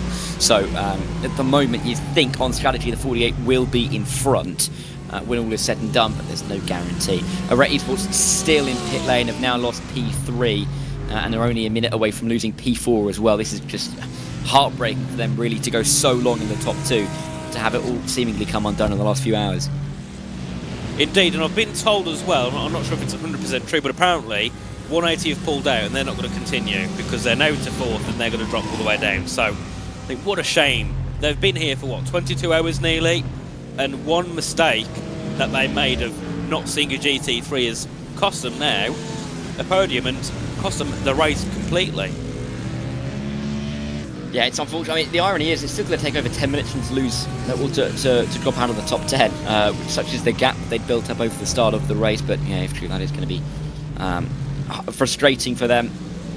But it is going to mean we're going to see the Lion Esports team, the Lion GP Esports team, I should say, move up to P5, 8 laps down. And they were one of those cars with 3 laps to the next car in front, almost just hoping for something to happen in front of them to gain a position. And seemingly, that's exactly what's happened for them, and they're going to have a chance at moving up onto what is the constant timing tower there on the left-hand side, as we constantly show that top 5 in each class. A black flag for Thomas Wenger Sim Racing GT4 car. Finley Jones is going to have to serve that in the 340 relatively soon. That will drop them basically next to the number 13 Sim Dynamics car with Paul Allen behind the wheel. So that's an interesting thing to keep an eye on. We could have an on-track battle for the P8 in just a minute's time. Certainly, and of course these two, 3, 14, 13, have had a few battles in this race during the night stint and also during the last couple of hours. So this will be interesting here to see what happens between Jones and Allen once they end up being fielded probably very close together, as we did see, I think, car 52 in the pit lane. So they've made another pit stop here in this race and they've exited the pit lane. They are now 15th in class, they're a lap behind 14th, that being the UK Sim Racing team, as we also see a change in driver for the top 5. William Hope jumps into Team Lusex Spurwing, so they've made a change of driver and of course made their initial pit stop, so they'll still keep that P5, but they are going to be very close with the Simcast Racing team here. They certainly are, as we run our way down in towards the final few corners of the lap. Hope then in the box, pit stop time, or coming out of the pit actually, so I think we'll have enough of the gap over Simcast, although it's going to be about 5, maybe less than that when the tyres warm up, so there could be an on-track battle very shortly indeed, and those two of course not a long way off strategy. However, it does look like Team Luce and Spurwing could probably get home on one more stop. Simcast may need a second to ensure that they are able to finish the race. DWR as well, sitting only about 16 seconds off the back of that, so 3 cars, 20 seconds for P5 as we enter towards the final 2 hours of this 24-hour Cosworth Britcar of Silverstone. I've got that all in the wrong order, but you know what I'm talking about. Paul Allen's stopped in the box as well now. That's of course for the Sim Dynamics car, and I said that they'd come out. I think they'd come out around Thomas Wenger after they served their drive-through, so come out around them. Seemingly not. Paul Allen's only done 21 laps on that stint. Maybe they're shortening them out to get to the end on 2, but that means that Thomas Wenger are going to be a little bit safer after they make their drive-through penalty. William Hope having to keep an eye on Team Benek around him. That P3 car comes through on the P5. Yes, certainly is. We still continue our way through Maggots and Beckett's, a few cars closing up, all making their way through. And of course, as we see many times here, it doesn't end well when you go for battling Maggots and Beckett's. But this time these three all make their way through very unscathed. As we, ooh, that was close indeed there, into the gravel slightly, or the grass I should say, and then we continue our way back down towards Stowe Corner, as we also see car 25 and 25th into the pit lane. We do, a little bit further down the order, of course they are, but will make their stops as we get towards the end of this 22nd hour of the race. William Hope right behind, oh actually, well, not right behind anyway. Whoa, that was a huge wiggle through the corner, and actually that has allowed Adam Watson through. I was thinking that he was going to be fine through the next few corners, but Adam Watson just taking advantage of the wiggle. There's a flashing of the lights there from William Hope, but we didn't see anything wrong at all, did we, coming down in towards the Vale chicane? Maybe it feels like he was tapped. Didn't appear so. Either way, there was a big old wiggle. We might have to see that again just to make sure. But Adam Watson is now through up into P5 and can try and go on his merry way to try and gain away from this P6 number 32 car. Yeah, certainly, and I think that's the thing in this race. If you get an opportunity, you've got to take it just because of how many cars that you're going to come up to in terms of traffic. And if you hit them at the right time and your other car doesn't, that's a few seconds you've gained. So you've just got to get the burners on as quickly as you can and try and bring that gap up. And you can see the gap already between 131 and 32. It's 1.7 seconds, so it's already started to shoot up here as one of the Mustangs goes deep. That's car 13. They've been involved in a lot in this race. Of course, they are, I think, actually closing in on a battle, car 13, or they were earlier on at least when they was battling with the 340 of Thomas Sim Racing. So we head back down towards Cops Corner, and there's about, what, 10 cars within a couple of seconds of each other. We love to see that, don't we? I mean, none of them, I think, are fighting for position, as we do see our leader of the race also fire their way through.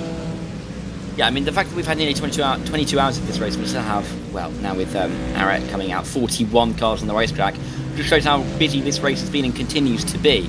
As we continue to see this battle through Maggots and Beckett's. That is the race leading car trying to work its way through on the 32. But as we get towards the end of your stint, Nathan, a couple of hours to go, this race has set us up very nicely for the final couple of hours, hasn't it? Lots of flashing lights, lots of unhappy drivers, but clearly lots of engagement still as we enter the final stages. Yeah, yourself and you have got a perfect ending here, because absolutely anything can happen. And I mean, I'm not going to sit here and say that Project 91 have got a chance, but we've seen in the past mistakes being made by WSR, and that's possible to happen again. And if that does happen, you bring 3 cars back into that leading battle, and then of course we've had a bit of a change finally in the GT4s. Unfortunately, it came with the 180 pulling out to the race, but of course Satellite now jumping to second with a 3-lap gap to the 223, and then of course Scorpio in third. It's going to be a very good ending. And I think I kind of hit the track, or hit the commentary box at the perfect time. I hit the peak of the night stint and then the morning stint, where people are slowly starting to wake up and get a little bit back into action again. Yeah, certainly so. The world waking up, well, at least Europe waking up a little bit more on this Sunday morning. 10 o'clock here for the Cosworth Britcar. 24 hours, 2 hours to go. Thank you, Nathan, for stepping into the booth for us. And he's been here for a few hours, did a trooper stint over the middle of the night, but he wasn't the only one. We had, 8 hours or so done by Ewan O'Leary. He's had a bit of a nap, and he joins us back for the final 2 hours. Hello, Ewan. Morning. Hello. I am a little bit tired, to be honest. But yeah, back again for another 2 hours, the final 2 hours indeed of this race. And yeah, the incidents, the penalties just keep on coming, it seems, for some teams. When I left 3 hours ago, the WSR Esports car at the front of the field that we're following on at the moment was being chased quite closely by car 48. At one stage actually was as close as about 15 seconds or so throughout my stints overnight, but various incidents have brought them further away, sadly, in the last couple of hours, and that is a bit of a shame. It's Project 91 now coming for what could be their second last stop, unless they need to splash a bit later. Yeah, unfortunately, car 48 now nowhere near involved anymore, and they'll be looking to see really whether they can finish second or third, I think, because it's going to take something of a mistake from WSR Esports, frankly, to drop them from the lead of this race. But that has been the case for some time, I think, in both GT3 and GT4. Yeah, I mean, for the 91 car as well, they've had their issues as well. They'll be hoping on that mistake, but it's never going to be guaranteed. And they have lost P2 overall, but that Team Bennett car surely going to have to come in at least twice more. And if not, they're going to have to fuel save every single corner, every single lap for the end of the race. So Caruana looking like he's in a good spot as he stays in the car to stay in P2. But yeah, I mean, when you get down into these final couple of stints, you do kind of really keep an eye on that fuel number, and you do kind of play the strategy game a little bit more, don't you? Just knowing how long the stints are. It's not just going a full hour and then working it out later, because this is later. And we will see if there are any changes to that strategy. But for Caruana, it seems pretty bog standard to me. He's got about 1 hour 58 to go as he comes out of the pit lane. It's about an hour's worth of a stint, and he'll come in about an hour's time with an hour to go. It's pretty easy for him. Should be. Hopefully in these GT3s going to 30 laps means that you are just about doing an hour. So you could say they've timed it very, very well. I guess the question now is where are they going to be in relation to Team Bennett Sim Racing? I think they're still going to be third, aren't they? Because the gap's 41 seconds. Well, to be fair, it really depends when car 48 has to come in, but any lap that we continue on here means a shorter final pit stop for 48, I think, compared to car 91. So surely the longer they go here, yes, they're keeping a second position, but actually the more they're also keeping a fuel advantage, aren't they? So actually, despite the bad luck for this car in the last hour or so, they should still have second, as Adam Watson very nearly slides straight into them here, and he's had quite a day. But I know he's been up for the whole race, and maybe that tiredness starting to show. Yeah, well, I mean, he was a trooper in doing the first 5 or 6 hours of the race on his own in that 131 and led for quite a lot of it. Did fight with this 48 car for a time, but I mean, it's now 5 laps down, so struggling a little bit more than our overall race leaders. They're not the race leaders, are they? They're P2 in this race, but either way, still on the lead lap, that's for sure. But looking to try and gain away. He did have some fantastic pace yesterday, and looking to try and apply a little bit of that today in the morning phase. But I think we'll be at a bit of a risk of losing out to the Team Loose car, particularly with the strategy that they will likely apply to the end with one more stop to go if they can. Adam Watson's certainly going to have to take another 2, even if it is because the splash and dash, that'll leave you about 30 seconds to the pit lane regardless, and they only have about a 7-second advantage ahead of that 32. So maybe looking at trying to gain the time away at this kind of point in the race to try and get towards P5 by the end, but at the moment they're tracking towards P6. Yeah, there's a couple of those groups actually where it is very close between a few drivers, a few teams, and that part of the field is certainly one of those. Hayden Carter coming towards the end of another stint, so they've sort of matched this up quite nicely to the end of the race, but want to make sure that you don't have any more crashes or uses of fast repair or whatever, so that you can stay on that nice run towards the end with the strategy they have, because that seems to have been lined up quite nicely. Same for car 338. It's in pit lane at the moment. Not sure where it is in the field actually for that car. They're back out again. In fact, that looks like a drive-through penalty for them, given the way they were in so briefly. Liam Swinburne, it was indeed. So that's not quite so well timed, and they will lose a bit of time as a result of that. In GT4, the big change here, I guess, is the disappearance of Esports, and it's a shame that I've been in their pit lane now for nearly 20 minutes, hearing it's a disconnection that they don't seem to be recovering from, that Ben Langford was in the car for at the time, and yeah, they're still dropping down the field, still hasn't returned, neither of any of his teammates.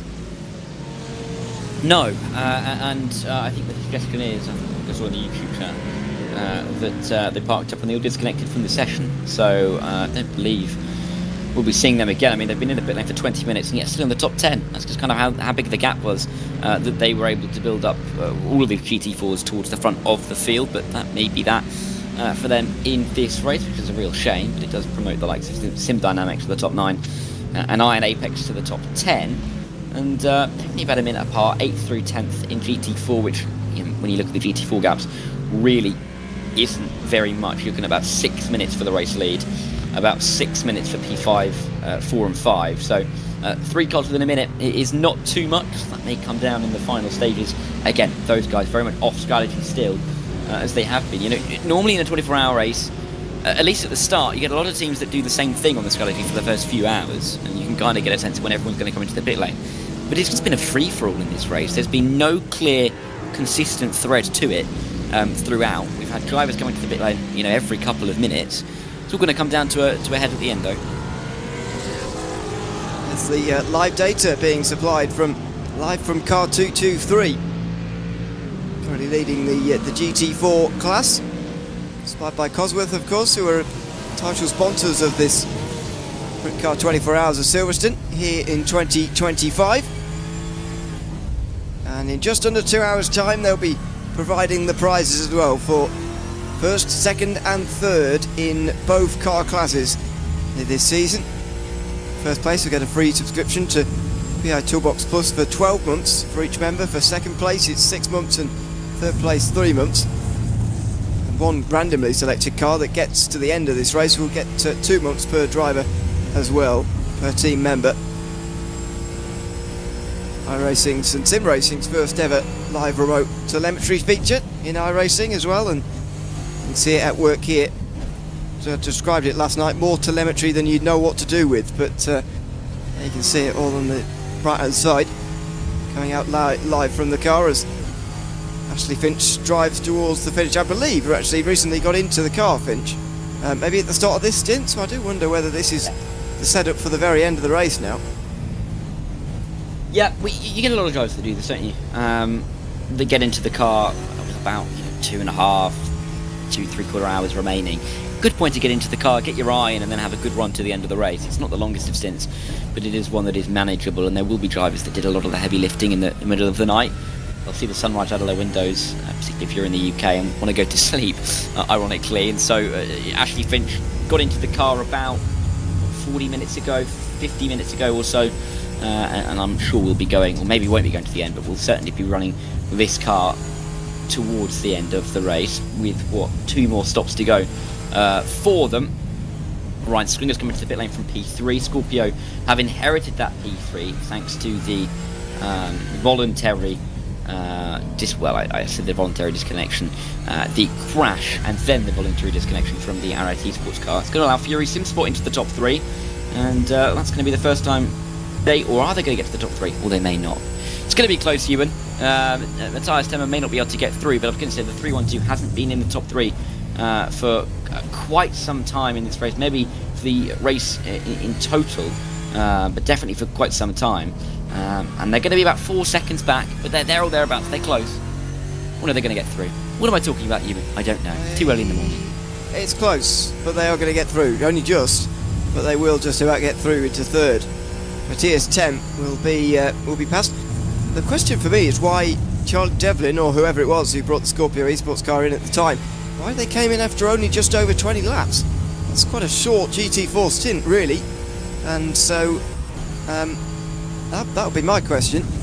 I mean, with an hour 50 to go, that now gives them, as they exit the pit lane now, that means they've got 1 stop left, whereas Fury SimSport have 2, and so maybe they don't have to worry about the 312 car that's just gone past them. But if their stints are somehow limited in some way, only just going past 20 laps here, then maybe Scorpio Esports have got bigger trouble on their hands than we initially thought. The gap less than 2 seconds for now, so it is very close, and there is the visual gap.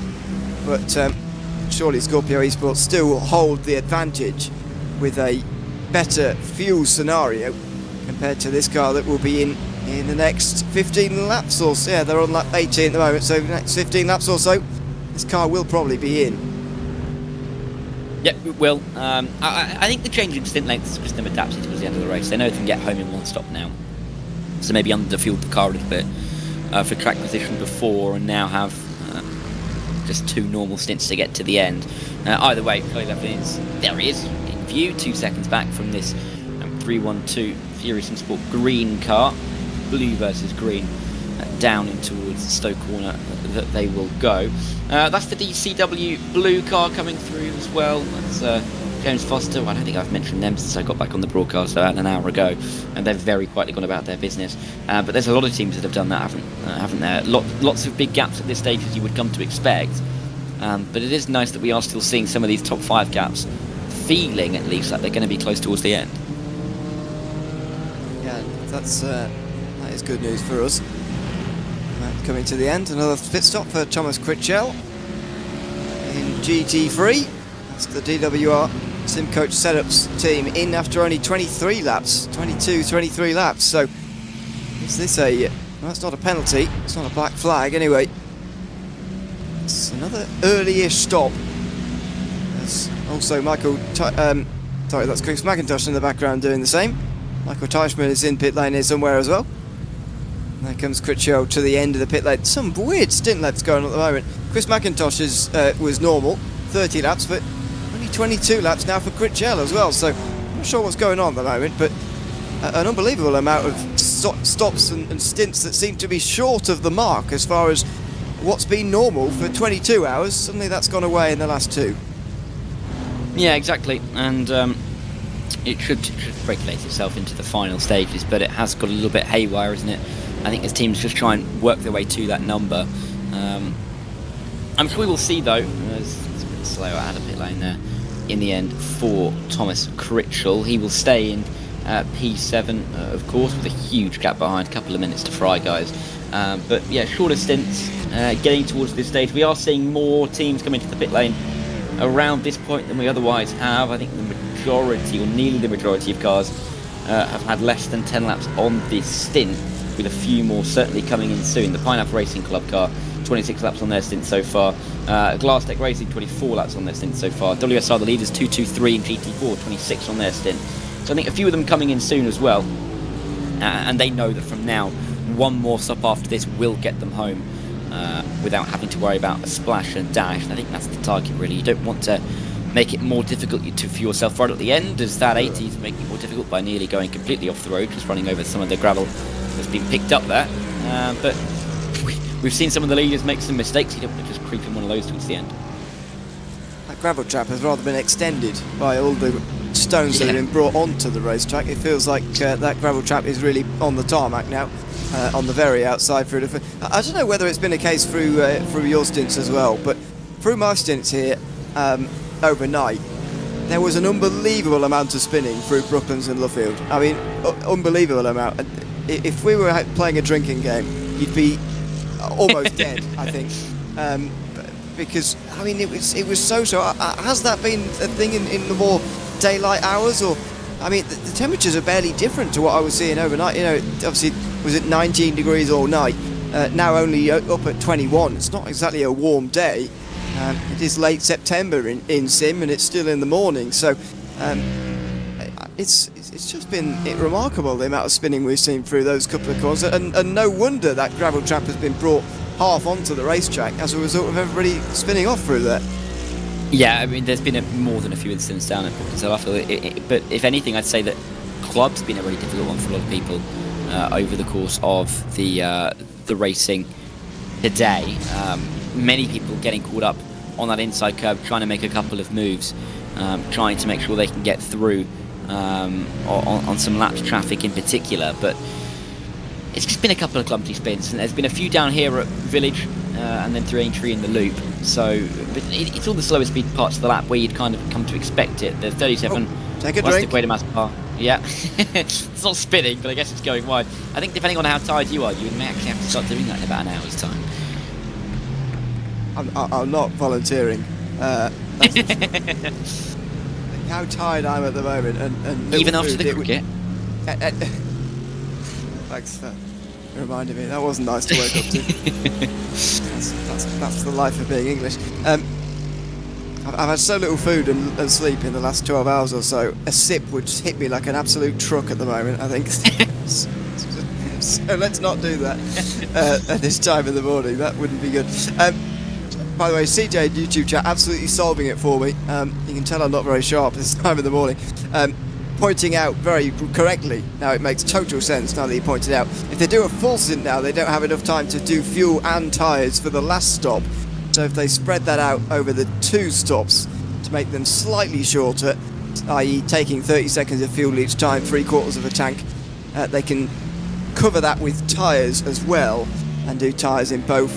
Absolutely solves it, doesn't it? Because you could do, let's say if your last 2 pit stops are going to be 50 seconds or so in total. If you do 40 seconds and 10 seconds, you don't have time for a tyre change in the second stop, in that splash, whereas you do if you make it 30 and 20 or 25-25. You do have covered 4 tyres with that. So interesting that tyres are worth it, even for a 45-40 minute stint, maybe even shorter than that. And people opting to avoid a splash and dash pretty much at all costs. But it makes total sense, doesn't it, when we lay it out like that they would have these slightly shorter stints at this time in the race so that they can change tyres each time, given the fact there's no limit on the tyres they have in this race. Yeah, it makes it easier to run to the end, doesn't it? That's for sure. And there's less stress and less thought process going in to what are some of the trickier parts of the race towards the end, which is trying to avoid those splashes and dashes. So yeah, makes complete sense, and no surprise really when you put it that way. We're seeing so much of this by loads of the teams on the circuit. Ashley Finch has come in as well. That's a kind of a normal time to make a stop. 102 minutes left in this race to go. 50 minutes stint, about 25 laps. That's kind of exactly what you're talking about, Ewan. Yeah, well, not me. I can't take well, credit. Yeah. That you were picking up on, sorry, from yeah. Joppy. Picking up what they're putting down. Just over 100 minutes to go. Eric Grove will take that car to the end, it looks like. 2-2-3 in the race lead in GT4s. And I mean, what a performance it's been from them so far. We're not going to give them the race win just yet. That would be unfair. But we are going to see a new winner in GT4 compared to the last couple of times it's been run as a GT3, GT4 race. This is the 3rd year in a row. Last year was ST Racing Esports, who won by just 38 seconds in the end.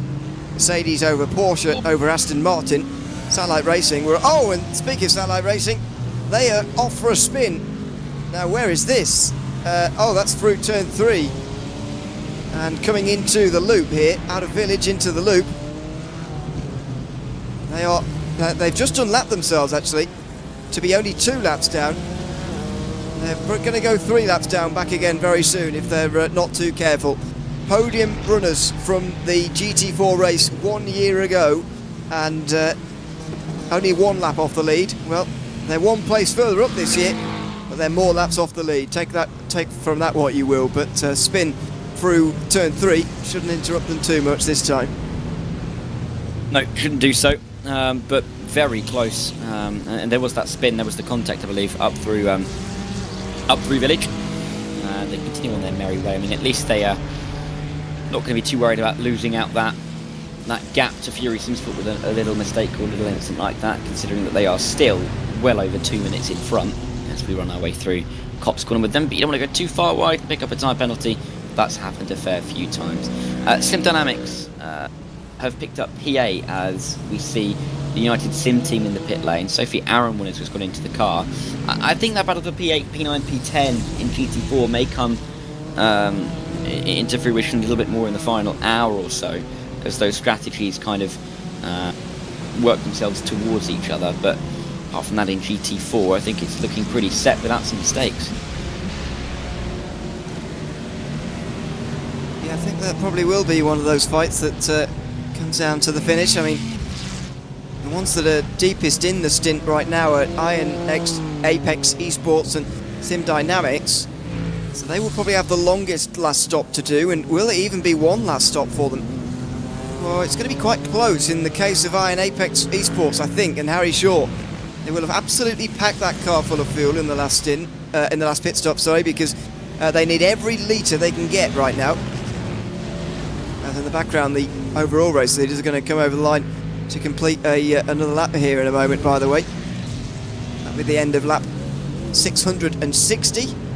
Going to try and work out how many laps we're actually going to get in this race.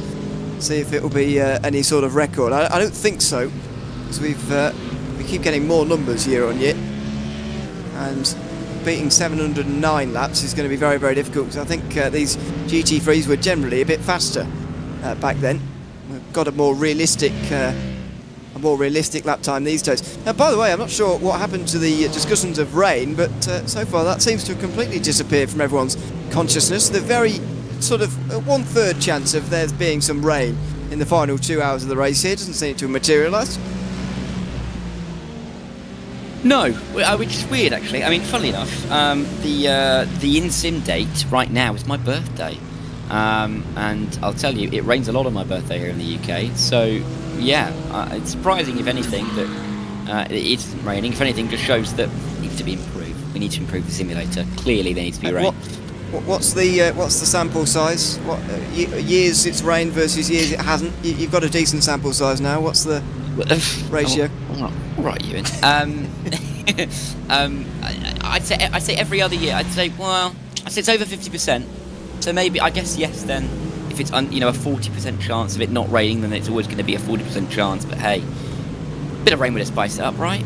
In the final couple of hours. Can you imagine if it started raining now? You're on 22.5 hours, beautiful dry weather through the day, through the night. You wake up and it's dry, and then you're just thinking about how you get home, and then it starts raining. That'd be great. Not for the drivers, of course. Don't come after me, please. But for us up here in the broadcast booth, and for everyone watching, at home, I think it'd be great, right? But as it is, it's going to be dry. It's just what you need when you're really tired and you've not been to bed yet. And it's 10:30 in the morning. You're an hour and a half away from the finish. You're just sleepwalking your way round, feeling your way round, and suddenly it starts raining. You think, oh God, this couldn't be much worse. And this actually is where I would actually say where WSR Esports again would have an advantage in some way, because they've got 5 drivers per team each in both of their cars, which I think is such a massive advantage. I mean, yes, they're part of a team that has the talent pool to dive into. That means they have 5 strong drivers across the board. Now, they do have slight variations among their 5, and there have been stages in this race where they've been caught as race leaders, and you've started to see their lead come down. I remember sort of what was towards the halfway stage, deep into the night last night, Matt Caruana was catching Adam State, for example. Caruana now driving 91 again. Adam State, I don't think drove since then, actually, in 123, but we've seen various matchups like that where, yes, they have been caught a little bit, but their drivers, plain and simple, are going to be fresher. On average, they've done less than 5 hours driving each, whereas the other two, I think, chasing them are 3-driver teams, and that means probably 8 hours of driving close to. And your freshness after nearly 8 hours, as one of them, as Leo Brown or whoever is going to take that 48 car and 91 car to the end in an hour and a half's time, is going to be at. Those 8 hours stint drivers are going to be a lot less fresh than those who have not even reached 5 yet. And that makes a big, big difference in terms of how long you've been to sleep for, and indeed your fatigue from actually driving as well. Yeah, certainly so. And the longer you go into a race like this, the more the fatigue sets in. And I almost think that, you can almost power through nighttime hours really quite well, because it's still the night, still dark, it doesn't really feel much different. I almost feel like, in a weird way, psychologically, when the sun rises, you feel like you're really close to the end, and that can become a dangerous thing. If there's still 5 hours to go, and yet you see the sun rising, you're almost in the mindset that you're in the final stretch. And when you're in that mindset, your body's almost thinking that you've got 1-2 hours left to go. And then that becomes the issue in the final 3 hours, when you're then trying to stay awake, you're pushing yourself to make sure that you're concentrating that little bit more. So this is the part of the race, I think, where we could see fatigue really setting in for a lot of drivers if they haven't been able to get much shut-eye over the course of the night. And this is also kind of where it comes into an advantage if you've got a very international team and driver lineup. If you've got a couple of North Americans on your team, they can manage those middle of the night hours and you can have some sleep. But if you're all based in the UK, that onus then becomes on, in Europe in fact, of course, that onus then becomes on all of you to have to change some sleep schedules to try and make it work to get yourselves to the end with a couple of awake drivers. But it can be difficult. It's part of the puzzle of a race like this. Yeah, it is. An example there, Ayrton Williams for the satellite racing teams from Australia, who did quite a lot of driving over the night time when it was in the afternoon, obviously down under, so plenty of stints being taken out in car 64 by Williams, who is going to be heading to bed on Sunday night, not long after this race, I would imagine. It's not a bad time for this race either. See, a midday start in the UK just works all ways round, I think. 7 a.m. to 7 a.m. in America is not that bad. I guess on the west coast it's a little bit grim to start off with, but in Australia as well, you might miss the start of the race, but you get to see pretty much the last 3 quarters at a reasonable time in the day. But lo and behold, I'm not sure what time Le Mans started this year, but I think Spa this year started at something like 4 p.m. or 5 p.m. local. For me, that is. Can you imagine if we still had 7 hours to go nearly at this stage? It does really make a difference, because while it's still the same 24 hours, the amount of time you're awake before the 24 hours starts is a lot longer on a 5 p.m. start, and that adds to the tiredness as well on Sunday afternoon, when you realise just how long you've still got to go. As it is, we've only got 90 minutes left here of pretty much a Formula 1 length timed race anyway. It's remaining now. Yeah, exactly, not too long to go. And on that as well, you talk about the time, it also kind of works for, when you go out towards Australia as well. I mean, even New Zealand, if they're 12 hours in front, that's midnight to midnight. That really is a 24 hour, isn't it? A full day's worth of racing. So yeah, I think it works quite well. And it's called Greenwich Mean Time for a reason, Ewan. It's called Greenwich Mean Time for a reason. What is that reason? Well, because we decided that we were in the middle of the world, didn't we, in the UK? So everyone should play to our drum. But yeah, it works out quite nicely. That's why we're in the middle of the map, Ewan. Come on, you must know this. Well, it just looks wrong otherwise, doesn't it? Everybody would suddenly realise the world's actually full of just water if we weren't in the middle. If the Pacific Ocean was in the middle, everyone would say, "Where's the land?" I think the Americans would argue that if they're in the middle, they can take up a nice chunk. But then either side, there's a big bit of water, isn't there? Actually. Exactly. Yeah. See. I'm seeing your point. Yeah, it works out. There you go then. The 1800s, Britain got it right on at least one count. With the map. It's one of those things that might be like wrong, scientifically or whatever, but actually, for it to be changed now would annoy and disrupt so many people, like me. That, it's not worth doing, is it? I get the feeling that daylight savings is probably the same. As much as it's very annoying, it can be quite a difficult rhythm to get out of. So there you go. That might be one of the reasons. Leo Brown is not far being lapped, by the way, by the race leader again here. So could be about to see although Ross McFarlane is not long being in the pit lane, so we could be about to see a car go a lap down, or indeed a car come into the pit lane, or maybe both in the next couple of laps. James Rainford in YouTube chat says rain at the last hour would be great, and James, to be honest, you sound like you've got the second name that means you could do something about that. We'll see in the next 90 minutes whether you can produce anything for us. But it has got a little bit, since we started talking about it, it has got a little bit more overcast. However, if this being the UK, that doesn't really mean it's about to rain. It could just be a change in cloud formation. And that was predicted, by the way, in the forecast as well. We were predicted to get very overcast. The rain is a lot less likely than the overcast conditions, and so I think that's being rather proven at the moment. Oh yeah, certainly so. I mean, no better example than I'm looking out of my window right now. It is bleak out there, and it's not going to rain.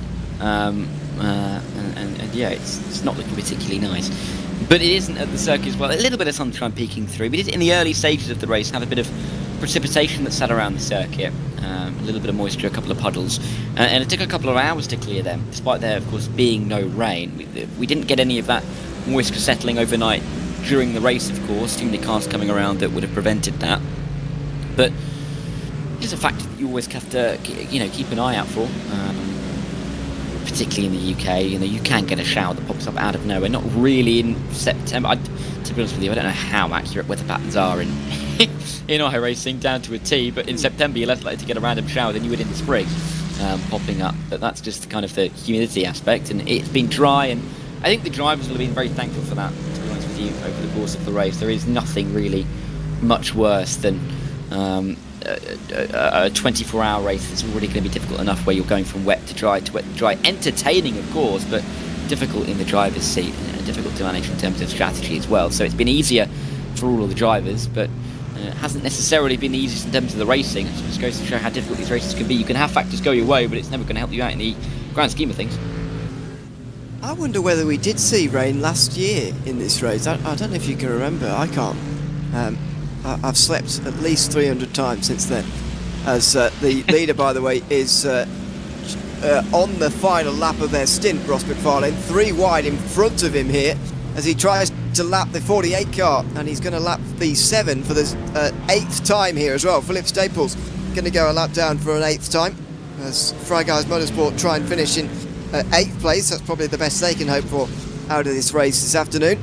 We'll continue to follow along Ross McFarlane as he tries to put the lap on that Mustang before he has to come into the pit lane. But yeah, I'm just noticing the difference in the amount of laps. I did a calculation, by the way, that would just actually have the amount of laps, at least it did it with 1 hour 40 to go, at 710 laps, which would be more than any of the other last 3 years, including the years where there was much less traffic and there were TCR and MX-5 traffic, as opposed to GT4 slightly more disruptive traffic in 2022. That was when we set that record. So I do wonder whether we're about to see a record here or not, or whether I've miscalculated. We'll find out and get a better idea on the top of the hour. But I do wonder, because that's 20 laps less than any other year.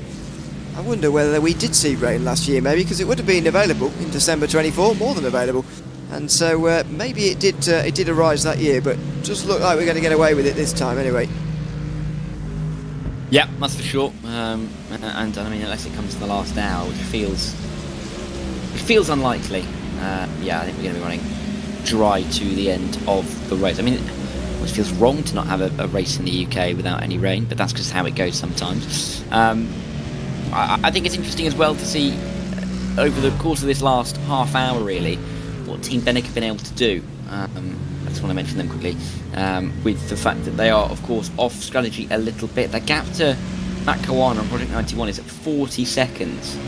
Now, Team Benek have been on this stint for 21 laps, which means that the maximum they can go is another 10 laps, really.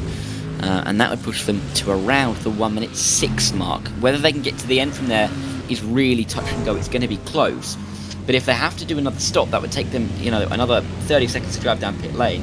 If they just took the fuel for a couple of seconds, they may be able to come out ahead of Project 91 if they take a full pit stop, which they're tracking towards doing. My point being, I think that battle for P2 is going to come very close by the time we get towards the end of this race. And we could have Leo Brown and Matt Caruana fighting on track for that P2 in the final hour. Well, let's hope so. So driver change here is going to force a longer stop for this 1, 2, 3 car out front. I knew Paul would know, by the way. It did rain last year at about 8 AM for an hour, so we have seen rain in this race before, but it doesn't look like this year. Certainly would be the latest we've ever seen it if it were to arrive now. As Critchley makes his way back out on the circuit. Also a question about which manufacturer's doing particularly well. I think it's been quite evenly spread across the board actually, but definitely Aston Martin and Mustang have been strong up towards the front. Lamborghini Project 91 rather an outlier as far as that manufacturer is concerned. Although there have been others in the race, that one has by far been the best of them. And I say it has been very much about the Aston Martin and the Mustang, and that is reflective of the newest cars into iRacing, and I think where the BOP is at the moment. So coming up towards the end of another iRacing season, which means that a new change really, and a whole new look to the GT3 category will surely be on its way.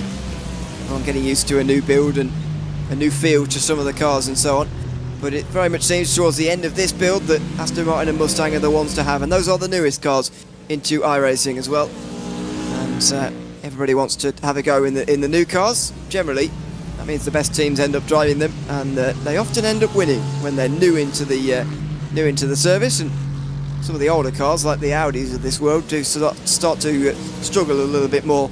We very rarely see Audis at all anymore in the GT3 fields. Sadly, although we did have one in this race, it's fallen by the wayside, along with pretty much all of the other manufacturers, as you're seeing on the left-hand side.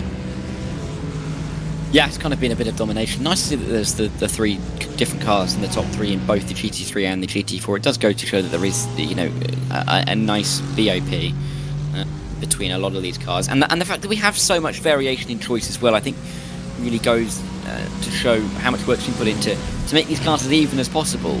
Drivers pick any car they wanted to. In years gone by, we've often seen a sea of Mustangs, or a sea of Mercs, a sea of BMWs sometimes, but or even a sea of Porsches. But now it feels like there is a really good choice set for the drivers and the teams to be able to make. And of course there will be drivers with different preferences, which is why we have these different cars on the circuit, and they will find comfort in one car and maybe find another one a little bit more difficult to wrangle around some of these corners. But it is good to see that we have such variation on the circuit in GT3 and in GT4. And of course this Aston Martin, as you said, the newer car onto the grids. He picked up as much in GT3 races that I've seen in the last few months, as much as I necessarily would have expected, that is. However, it has been a good variation from everybody, but seemingly that Aston Martin and the 123 WSR car taken to that like a duck to water, despite the fact we've had no water to speak about today. Very good. What do you make of the new Aston Martin, by the way, in terms of how it looked compared to the old one and how it sounds? I would take the modern looks with the old sounds, personally, from the Aston Martin. I think it still looks fantastic, even though it does have a turbo on it these days, and therefore sound a little bit deficient compared to what it did before. But, I mean, I don't see how... it's very boxy, the previous Vantage, I thought. But... yeah, I much prefer the look of this car, even if not the sound. But it was going to be hard to top the sound of the previous car. A fantastic sounding thing that no longer exists, and they've put some new turbos on. As turbos are the way forward. Even if they sound worse, they are more efficient, it turns out. Yeah, I mean, from the front, it looks a little like, I'm stretching here, I know, but it looks a little bit like a Lamborghini, but just with a little bit more Britishness to it, doesn't it? It's just not quite as sleek. It's not quite as smooth on the edges, but it is a very nice car. And yeah, I back that opinion. It still does look great. Clearly drives well as well, for the guys that have gone into it. Simcast and WSR being good examples of that. I mean, Simcast were leading for quite some time at the start of the race. Have dropped to P5, but for P4 at the moment. I do know for a fact that the drivers at the Vulcan Fasteners by Glasstech team in that 421 and the guys in the 131 do race each other relatively regularly. So if they do come towards each other, I think that'll be a good battle that they'll probably speak about after the race. But there's a few of them out on the circuit. That's the kind of beauty of a race like this, isn't it? You get a lot of drivers that turn up, that, particularly considering this is an MS UK event, that there's a lot of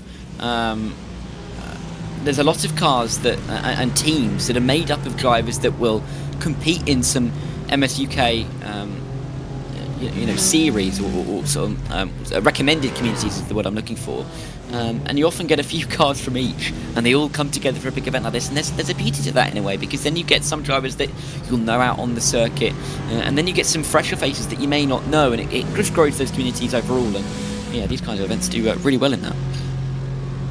Yeah, that's a good point, because we've had 52 teams start here today. We've still got 41 running if the Esports team will not return, as indeed it looks like they won't here. That's the first retirement, by the way, for, my goodness, over 200 GT4 laps. Not sure how long that is in terms of a time frame, but that's a lot of time.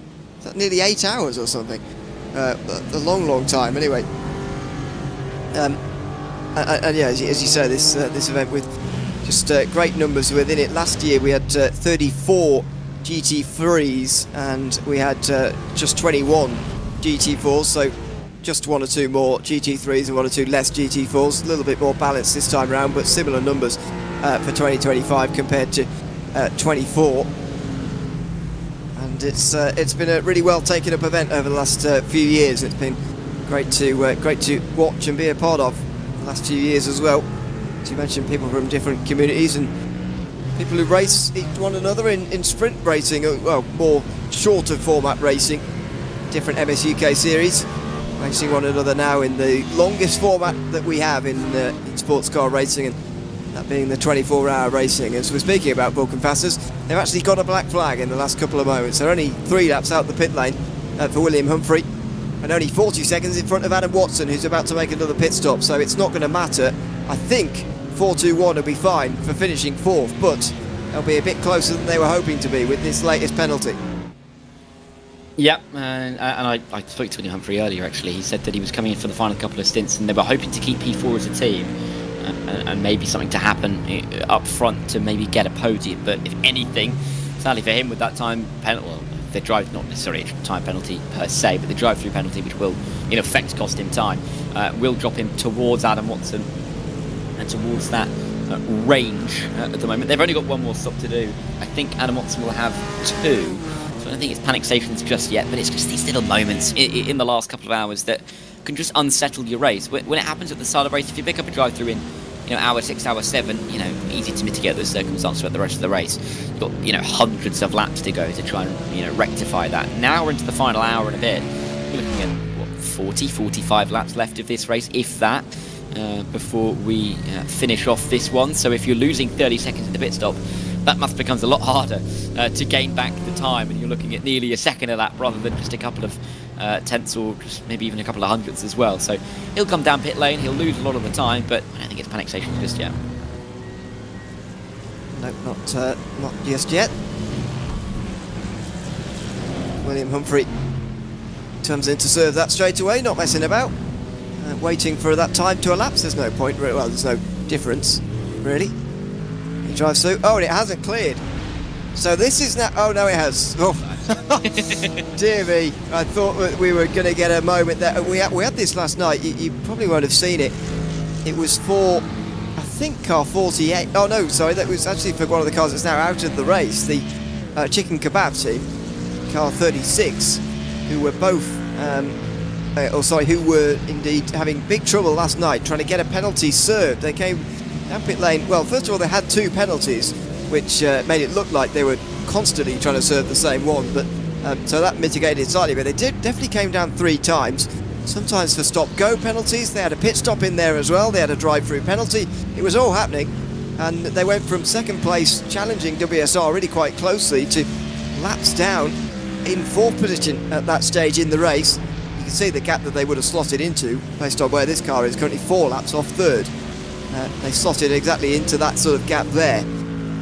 That admittedly was smaller at the time, but nevertheless did exist, and I thought we were going to see a similar moment like that. Again, these sort of admin errors are very easy to come across nearly 23 hours into a race, but thank goodness we didn't have one of those moments. There's nothing more infuriating, I've found, than trying to serve a penalty, but you can't quite understand what the sim's trying to tell you, and you can't quite seem to satisfy it with what penalty it's giving you.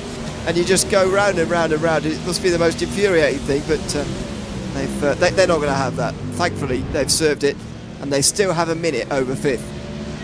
Yep, and that is over 5th now that the Simcast car did come into the pit lane, follow them in, and now have made their stop. And yeah, Adam Watson will get to the end on one more after that, but it will be a splash and dash towards the end. They're about 10 seconds behind the Team Loose Spurwing car, who may only have to do one more stop themselves. We've talked about how close it may be for them to make sure they can get to the end. Here's the Satellite Racing car, P2 for them. They're into the pit lane. They're 3 laps down. They're a long way behind.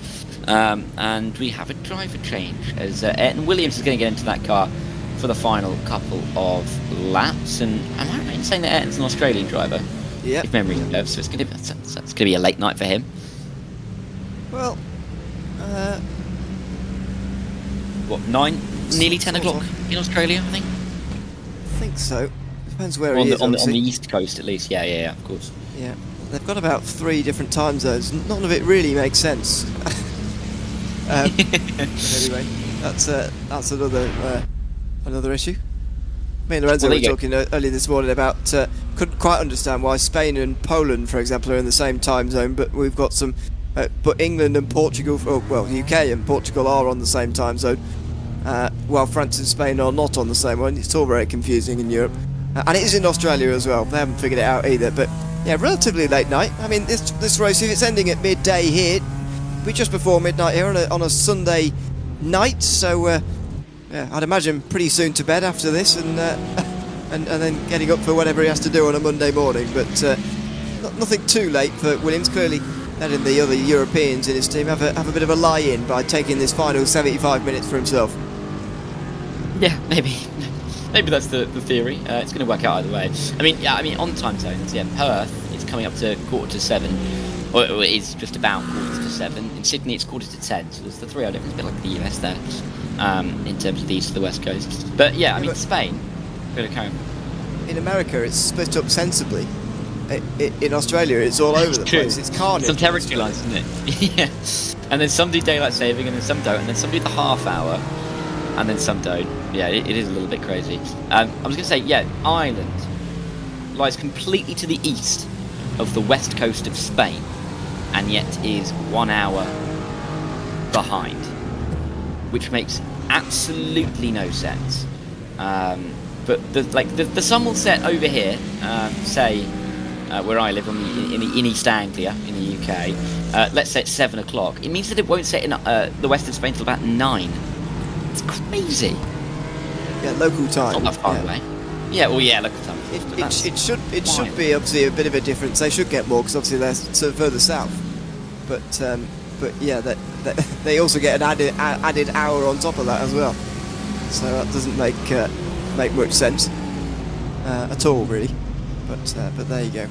I'm not sure the Spanish are going to be complaining and indeed changing that anytime soon. Because to be honest, I think a later evening, a later sunset. I mean, me and Ron were talking about the shortest day of the year coming up very soon. Actually, I was very pleased to learn that actually I'm almost halfway through winter and we're on our way back to spring again very soon. I was delighted to hear that. Only 2 weeks away from the shortest day. Looking at where I live now and what sunset time is going to be, it's only just past 3 p.m. or something. Goodness me. I'm doing research right now as we speak. The sunset where I am today will be 4:45, right? The sunset on the west coast of Spain today is 6 p.m. Oh, and that's as bad as it gets. Yeah. 6 p.m. Oh, 6 God. p.m. is as bad as it gets. In the summer, sunset is at 10:15. 10:15.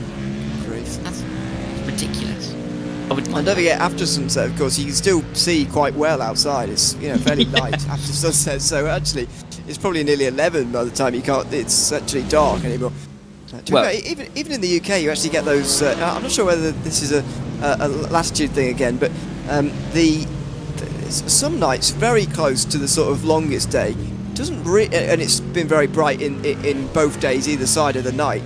It's quite bright even in the night time. You can see the sky very, very light, and it's actually not very dark outside at all. So I wonder what that's like in the sort of middle summer months in Spain as well.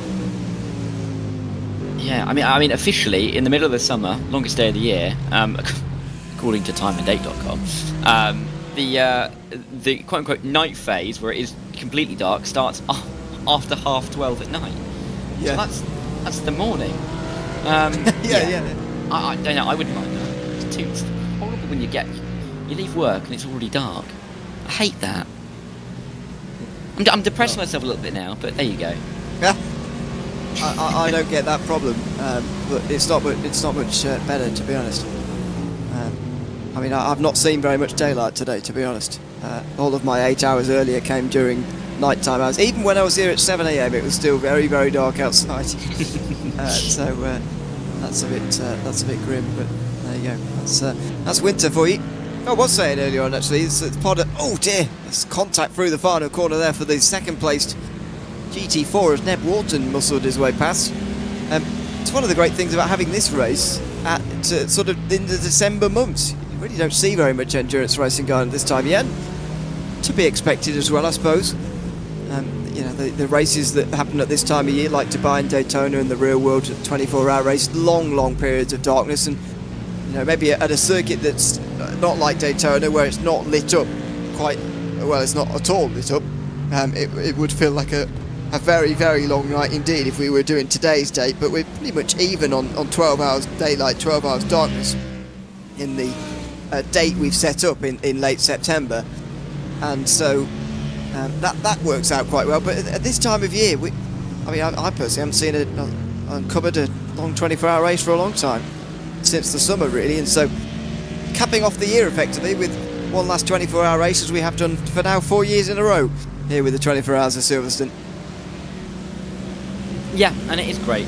This is getting better and better every single year, bigger and better every single year, more drivers, more teams, you know, and a higher average I rating as well. There's so many great names in this race this year, and you can only see it improving, and it is such a big part now of, you feel at least the Motorsports UK sim racing calendar, but also just sim racing in general's calendar. This is a big race now, particularly as you get in towards December, where, you know, a lot of smaller series, you know, series done by the community, by the, you know, drivers themselves, and by smaller admins, often end at this time of the year as you get towards Christmas, and will start again in the new year. So this is a really good race, and I think a really good time of the year to focus in on.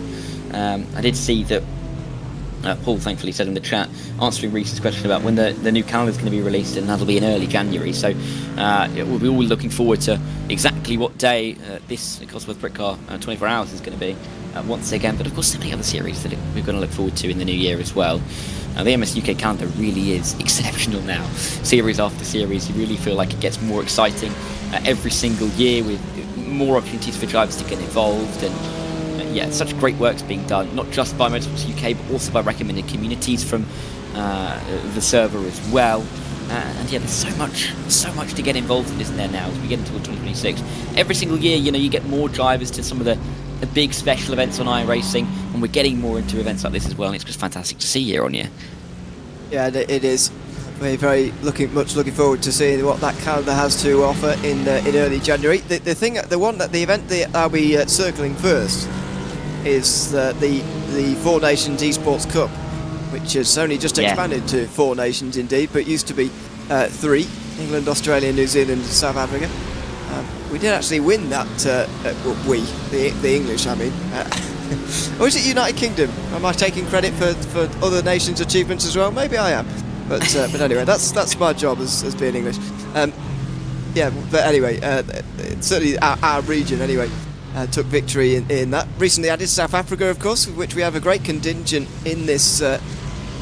We've got a few in this race, but in Motorsport UK Esports more generally, we have enough of a contingent now of South Africans to join us in the Four Nations Esports Cup now, as opposed to the Three Nations Cup, which it has been in previous seasons. Happens just sort of early autumn normally, at least has for the last couple of years. So that's the one that will be circled on my calendar first of all, because I find that a great event. And to be honest, I need to feel like we're beating the Australians at something, and that's going to have to be sim racing by the sound of it for this year, because anything else not going so well as it turns out.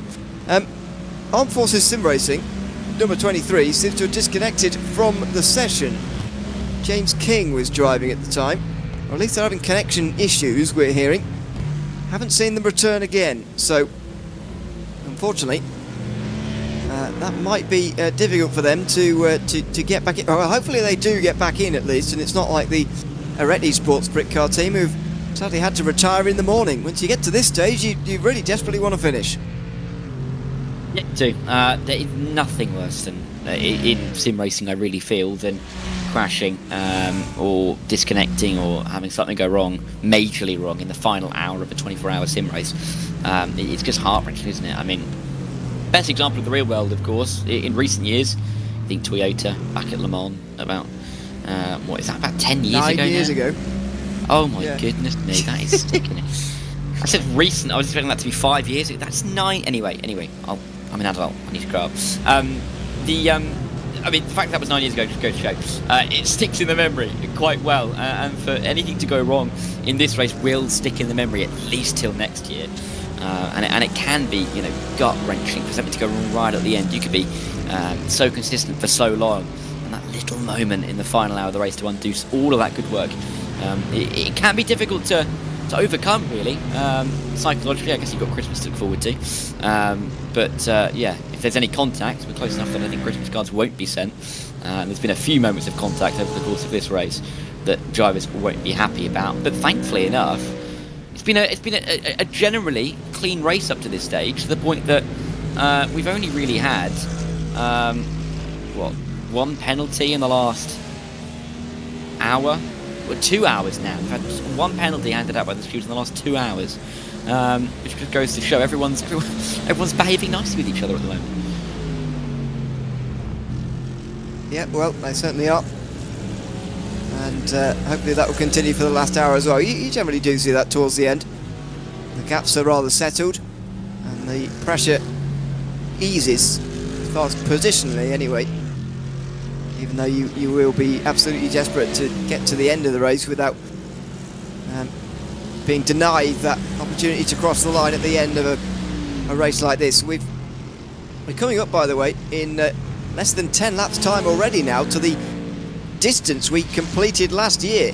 We've still got more than an hour to go, so I'll do another calculation when we get to the hour here, but I really think we've got a potential race lap record coming on here as far as the amount of laps completed are concerned. Stands at 7:09, set in 2022 by the BRT team. That was in the BMW M4 back when it was very new in 2022 and winning pretty much everything.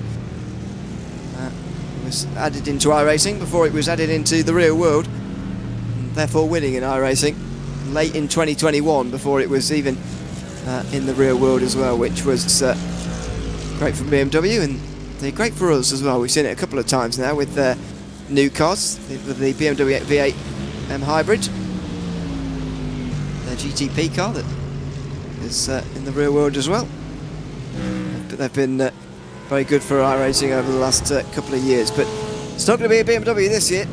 In fact, there's the closest BMW is a long way away from the front. It's going to be, looks like, an Aston Martin, as long as Ethan Critchley can bring it to the end of this race cleanly. He's about to cross the line with an hour and 2 minutes to go, and that will be the start of lap 679 in this race. Tearing towards 700 here very soon for the overall race leader that still has just an hour to keep things on the road, keep things sensible, avoid penalties, and they'll be on their way to a third year in a row standing on the top step.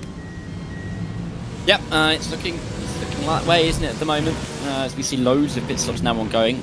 Was that dirt being kicked up on the camera? We saw just the turn one shot. I think that everyone's fine, but for a minute like someone had gone deep and off the road at turn number one, but there's no one stopped on the driver. Yes, everything's fine.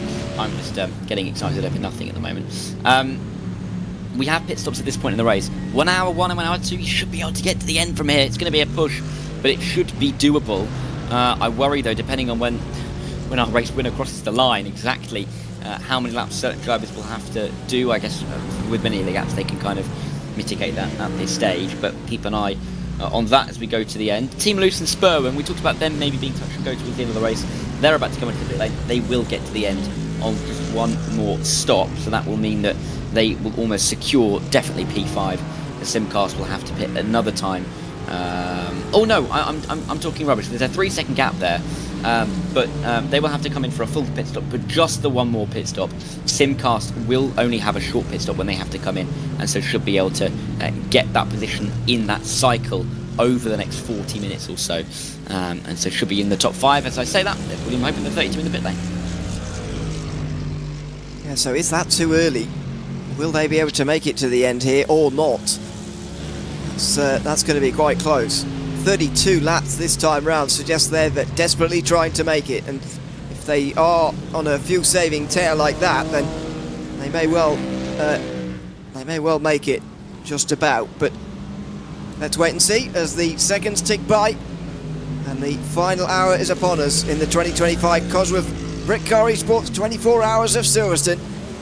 60 minutes for WSR Esports to bring it home in a brilliant double victory as it would be in GT3 and GT4 by laps in the GT4 class, and there they are together on the racetrack.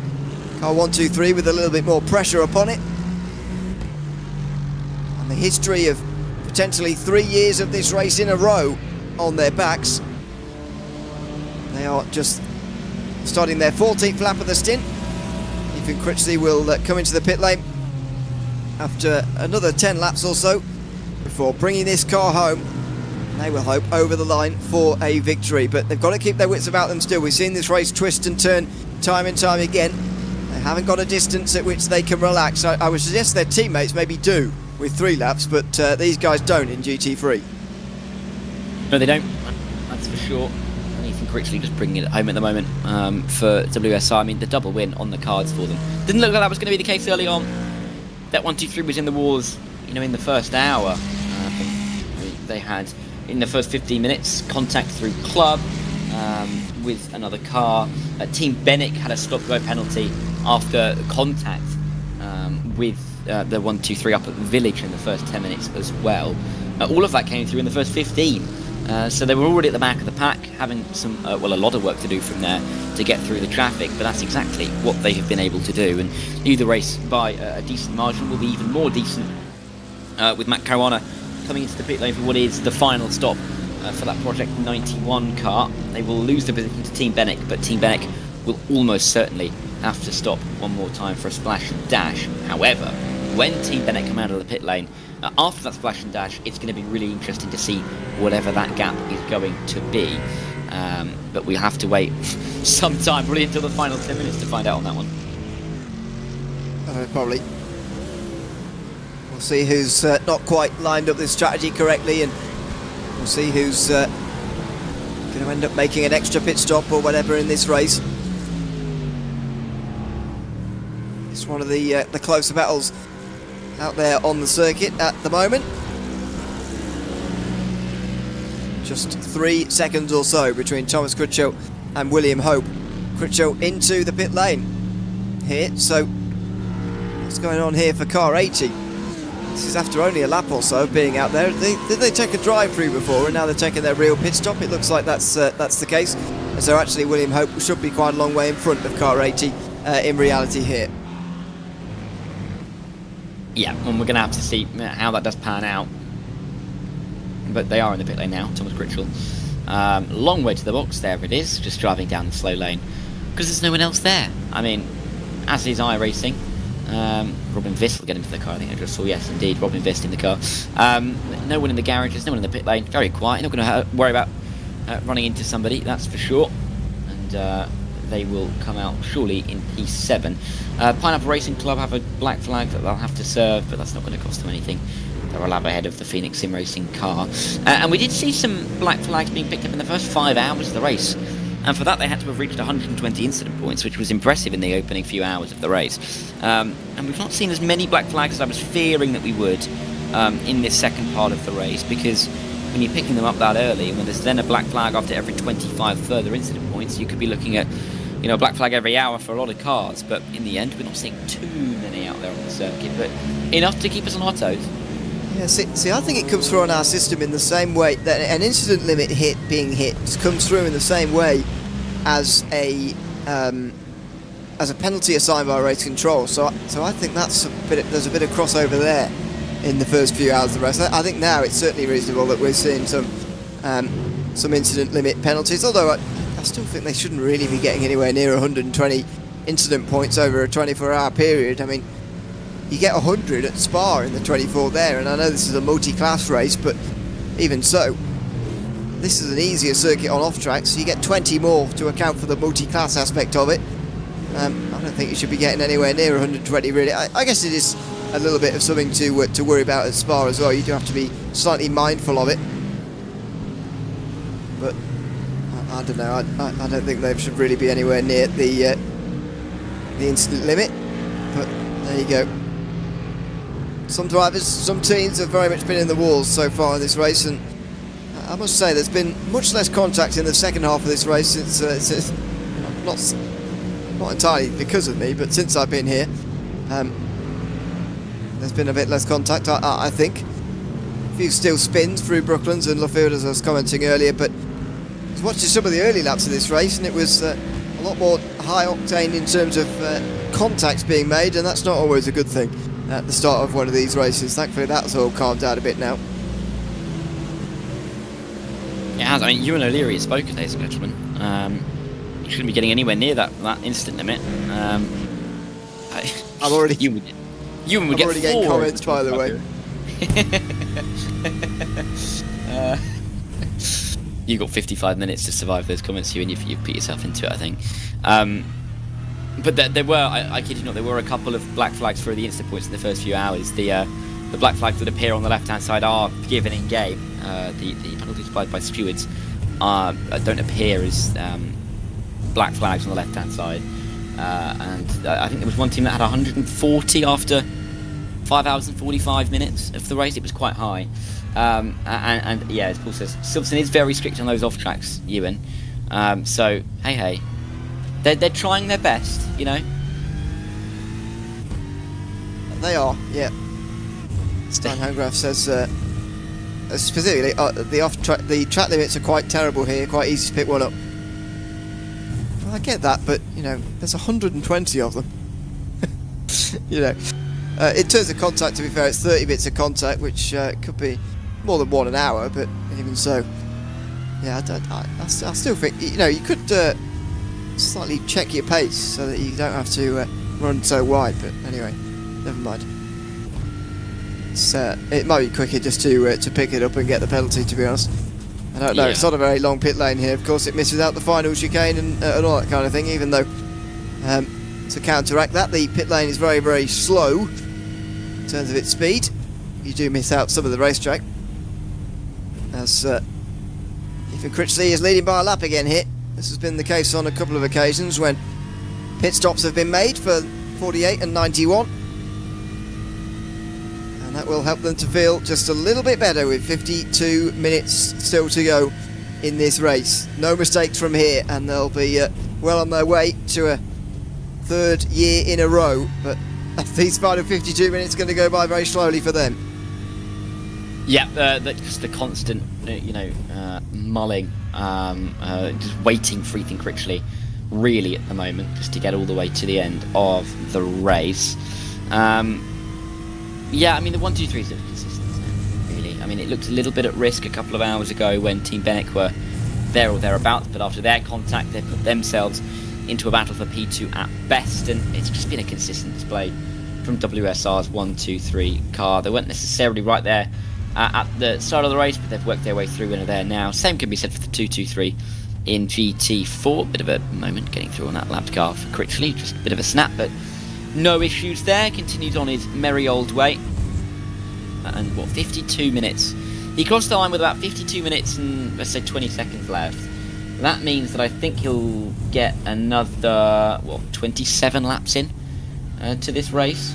I mean, for some reason, on my timing page is suggesting we're going to get another 41 laps in. I don't think that's going to happen, unless they change, unless they change car and maybe put an F1 car on the circuit. I doubt that's going to be happening, and even then, it'd be a bit of a push.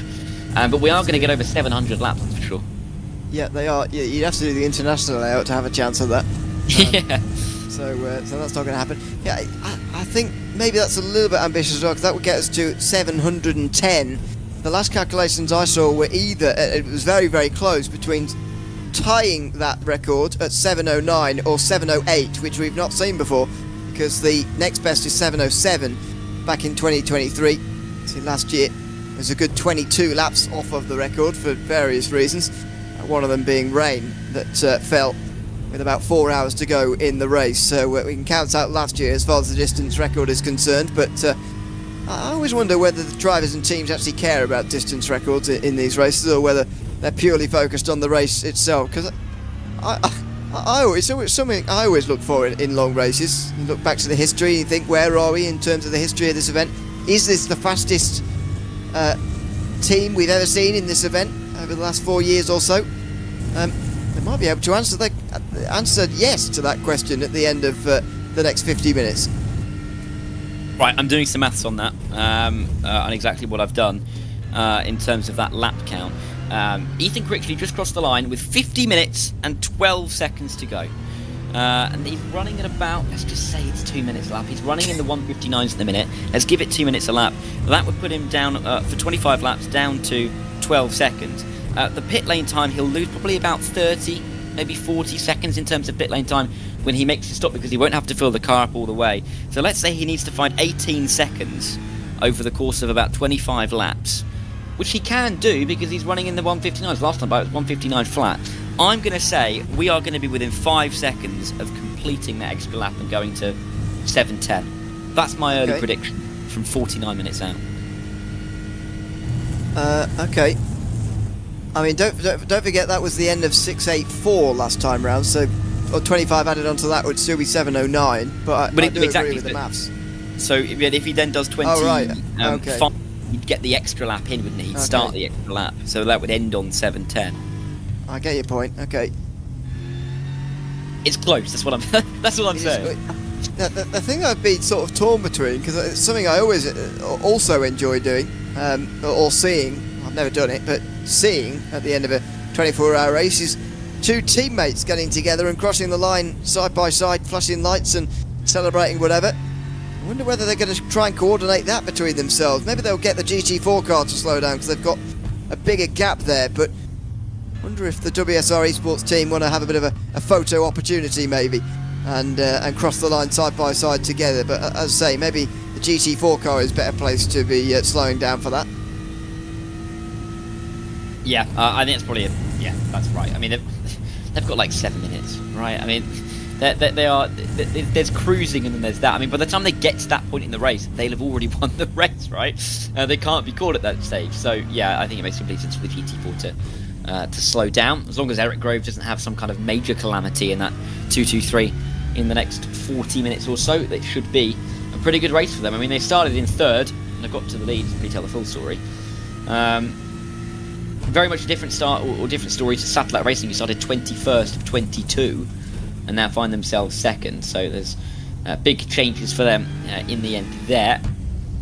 But it's a shame that we lost the Arete Esports car a couple of hours ago. They were running at the front of the field for so long in this race and looked nailed on for a podium.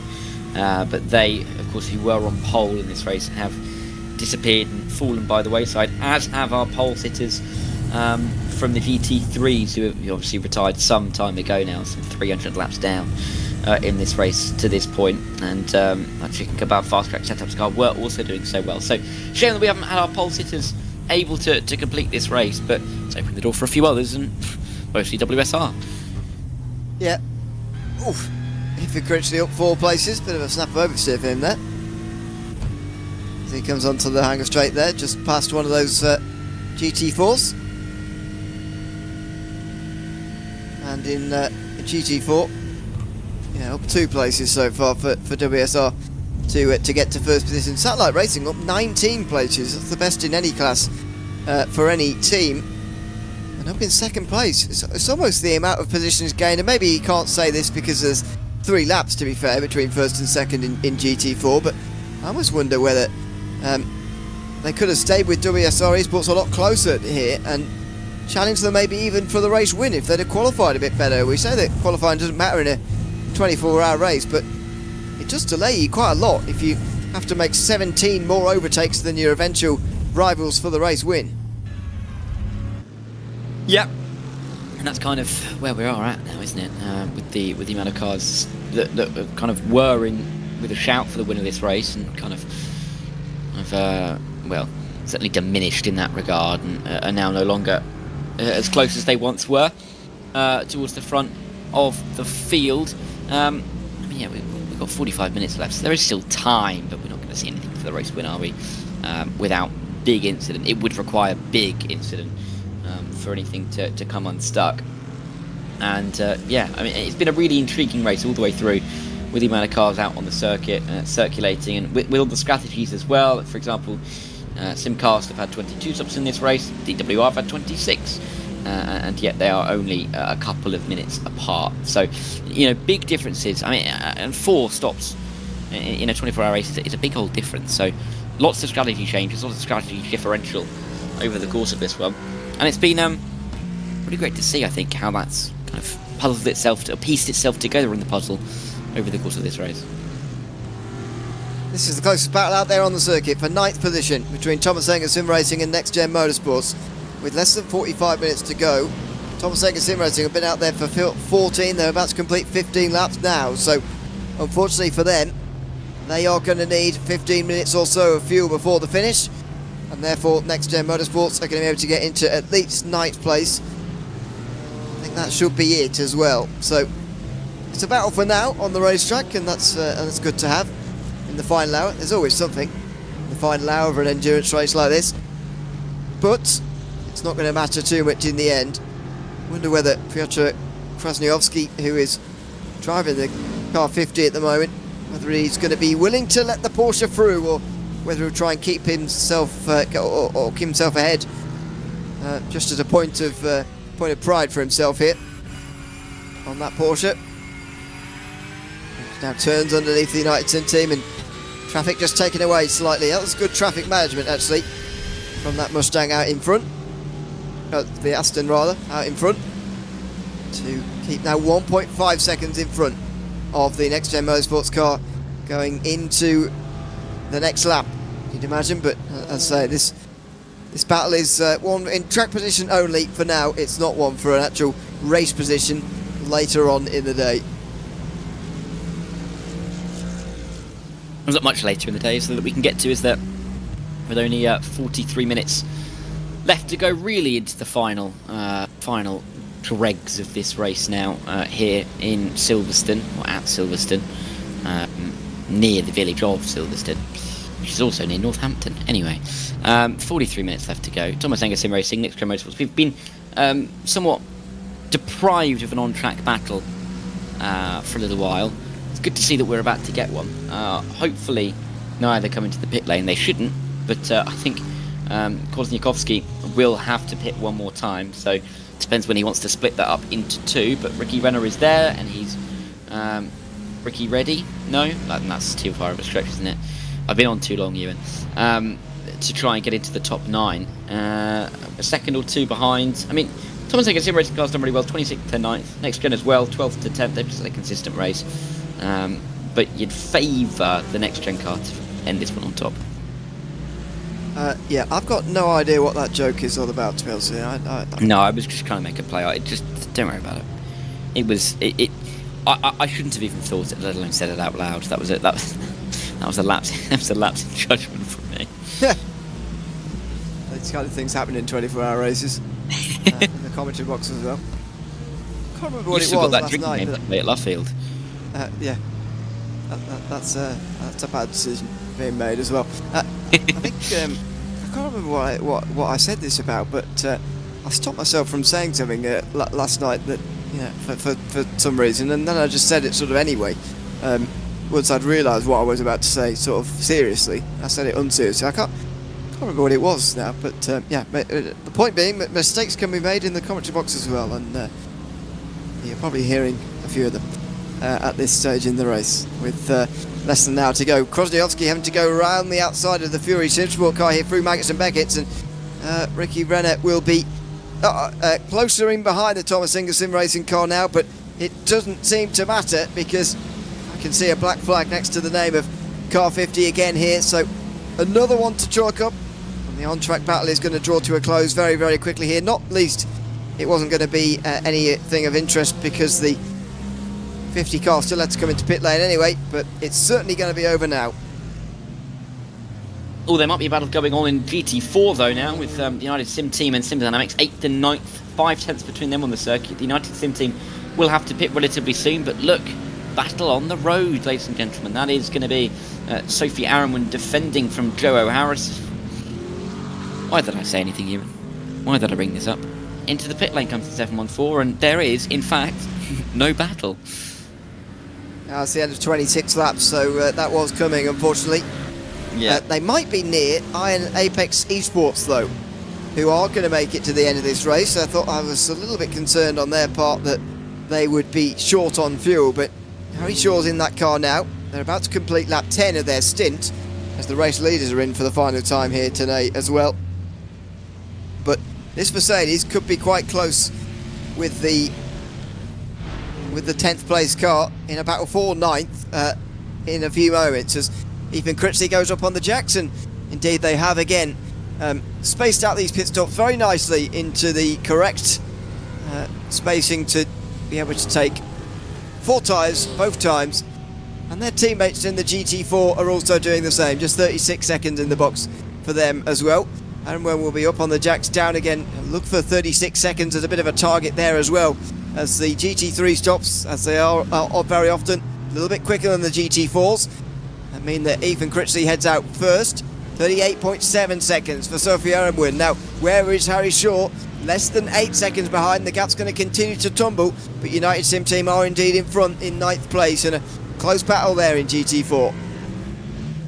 Yep, and this could come down to a fine point soon in the final 40 minutes of this race. Just a few seconds then separating those cars on the road at the moment, and that is by far the closest gap on the circuit right now. In GT3, the smallest gap. Oh my goodness me, that's a save and a half from Sophie Aronwin. Goodness me, coming out onto the Wellington straight. I thought for all the world that was going to go around there. And watch out into Brooklands and Luffield here. We know how dangerous these couple of corners are, and just tiptoeing really on the way, but the gap therefore less than 3 seconds. I mean, good that the positions haven't changed as a result of that. They very easily could have done with a spin through entry, but so big car control needed there through turn 5 as this car came out of the pit lane for the first time. This is why I'm slightly surprised that everyone's been so desperate to change tyres each time. I get that you don't want an awkward splash at the end of the race, but if you keep the old tyres on, you can gain seconds by not having a cold tyre warm-up phase again at the start of the race, or the start of a stint, sorry, with only 40 minutes, less than 40 minutes remaining in the race from here. Yeah, it is ticking down, isn't it? Quite quickly now. And time is evaporating away. It's just going to feel like an absolute aid for some of the drivers in the cars right now out there on the road. I was going to say before that the closest battle on track in the GT3s is 21 seconds, so it's quite gapped out at the moment. As Thomas Enger Sim Racing serve that drive-through penalty. No, they don't actually. Krasnikovsky stopped in the box. And he will, well, he won't be serving that black flag, I don't think, will he? And drop further behind the next gen motorsports car, so they'll just be in a world of their own, ahead of Pineapple Racing Club, but a long way, nearly 2 minutes behind next gen motorsports by the time they come out of the box. And all of a sudden, P10 looks like where they're going to be aiming for by the end of this race. It is a 30-second stop, of course, shortened. He's about to fill the car up completely, about 3/4 of a tank, maybe just about half a tank with 37 minutes to go. But they will come out very comfortably in 10th, but also, no, they have also served that drive-through, so we've both been duked out by that, Ewan, in the last hour, but they will not have to come in and serve a penalty again. There's been so many of those over the course of this race. It's been pretty much constant throughout today. Penalties being applied and served. Less than 2 seconds now for 9th place. Look at this. The two Mercedes getting close, and we right on board with Harry Shaw now. We'll just lift off to let the GT... Oh no, not let the GT go through on the inside. So maybe a little bit of fuel savings still being actioned here for Iron Apex Esports. I think they should be okay. I mean, they were 50 seconds in the box last time round, which is what's effectively cost them a position here to the United Sim Team in front, who were 12 seconds shorter in the box. But they needed every single litre there because they pitted with about exactly an hour to go. They're currently on lap, what is this, 12 of their stint. But with 35 minutes to go, that should be fine now for them to make it to the end. But yeah, they have only just made it in terms of fuel here without needing an extra stop. Yeah, they have, haven't they? Over the course of this race, as is that Glasstech in the pit? It is Glasstech in the pit lane. I thought they would serve some kind of penalty, but it is Matthew Jones. Sorry. Oh, spin coming out of Magnussen Beckett's in towards Chapel Curve. And Richards managed to avoid that. It's one of the GT4 cars. I'm not entirely sure who that was. Let's see. It's the number 33, and therefore it's going to be the Pineapple Racing Club. They're already down in P17, 56 laps down, but it's just a bit of a lazy spin, getting onto the marbles out there.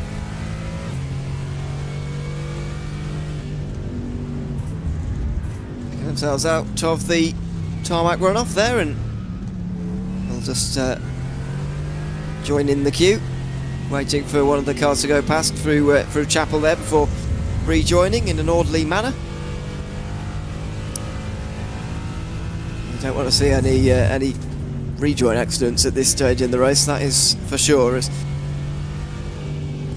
Harry Shaw gets to 1.2 seconds behind now only. It's by far the closest battle out there on the circuit, but a frustrating distance you find at the moment for Iron Apex Esports. At that distance where they're nowhere near being able to make a move from this point, but it's those final few tenths of a second that bring you into the slipstream that feel like they're by far the longest of any sort of closing of a gap. Oh yeah, certainly so. There's no doubt about that. And yeah, closing the gap even psychologically can be really quite helpful and beneficial for you, right? Even just visually by a tenth or two down one of these straights.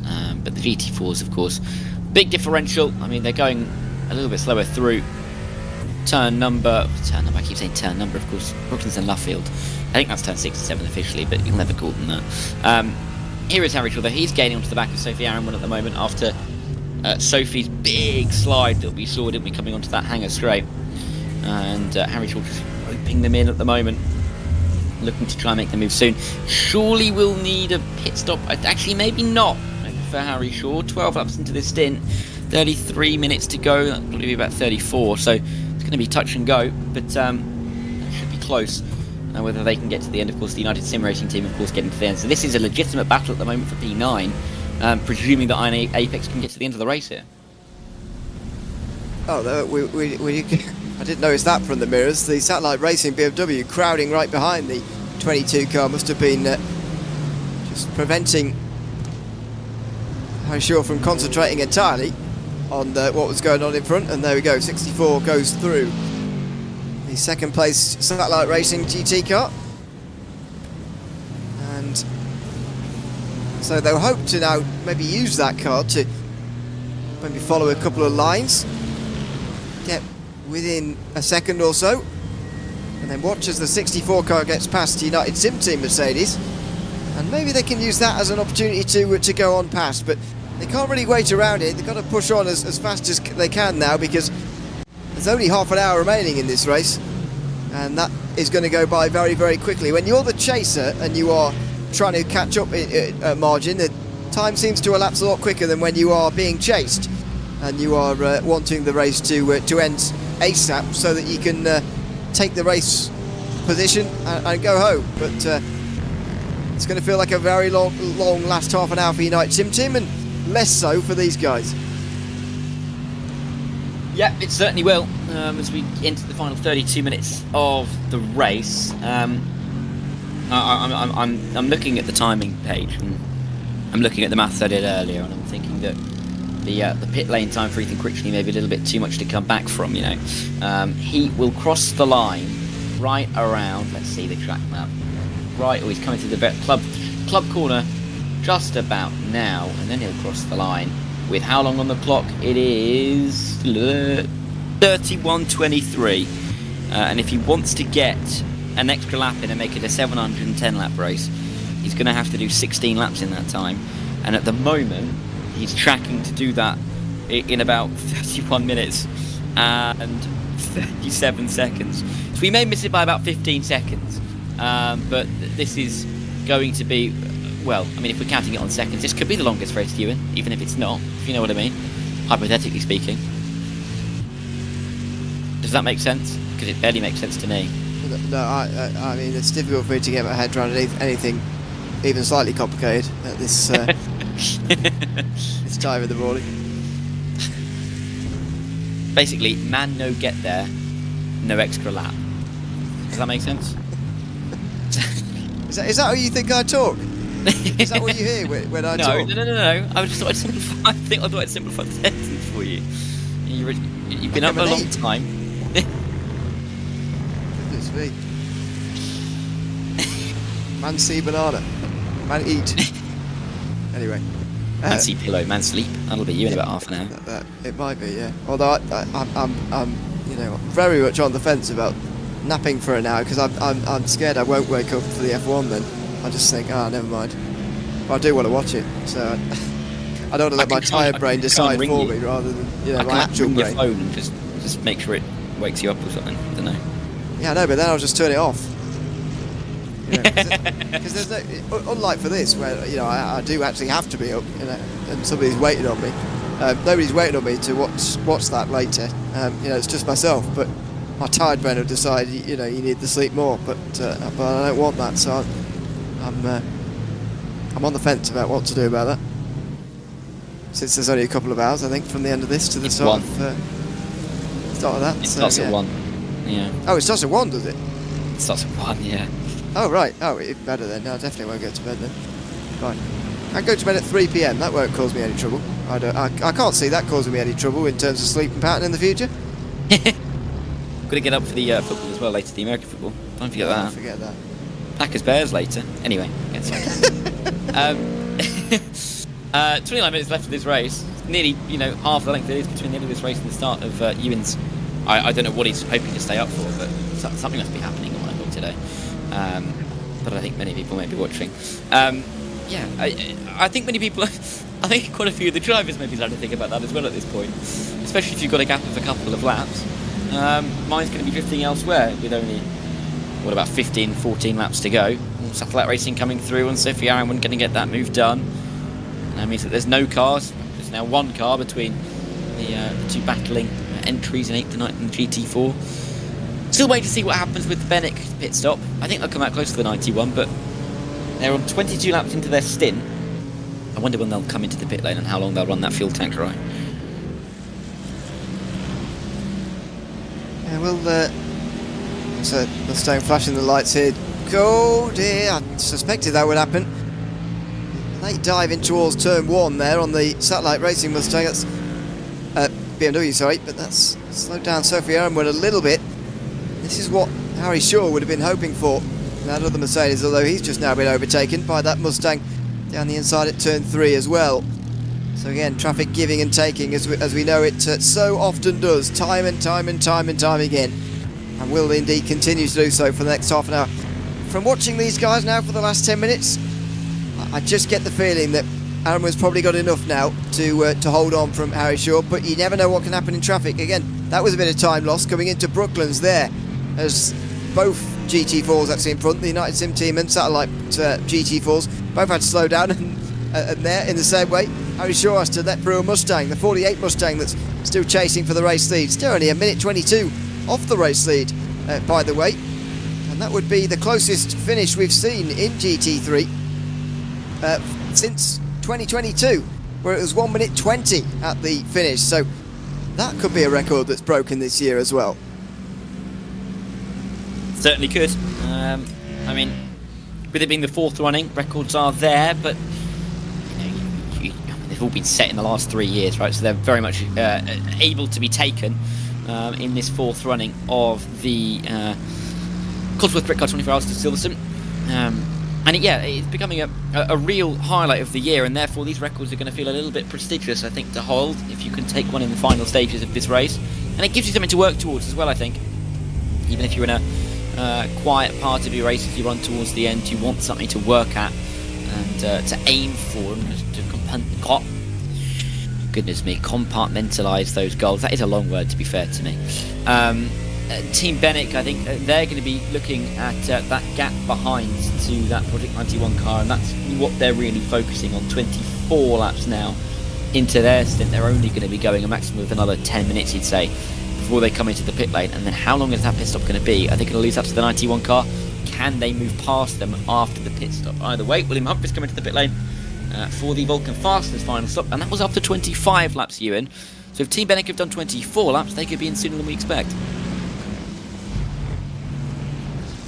More final stops of the day, if indeed these are stops. Fearful every time someone comes into the pit lane whether there's going to be a drive-through, but no, Jake Pitt comes to a stop, and so does William Humphrey as well. Oh, Pitt couldn't find his box there, but now has done.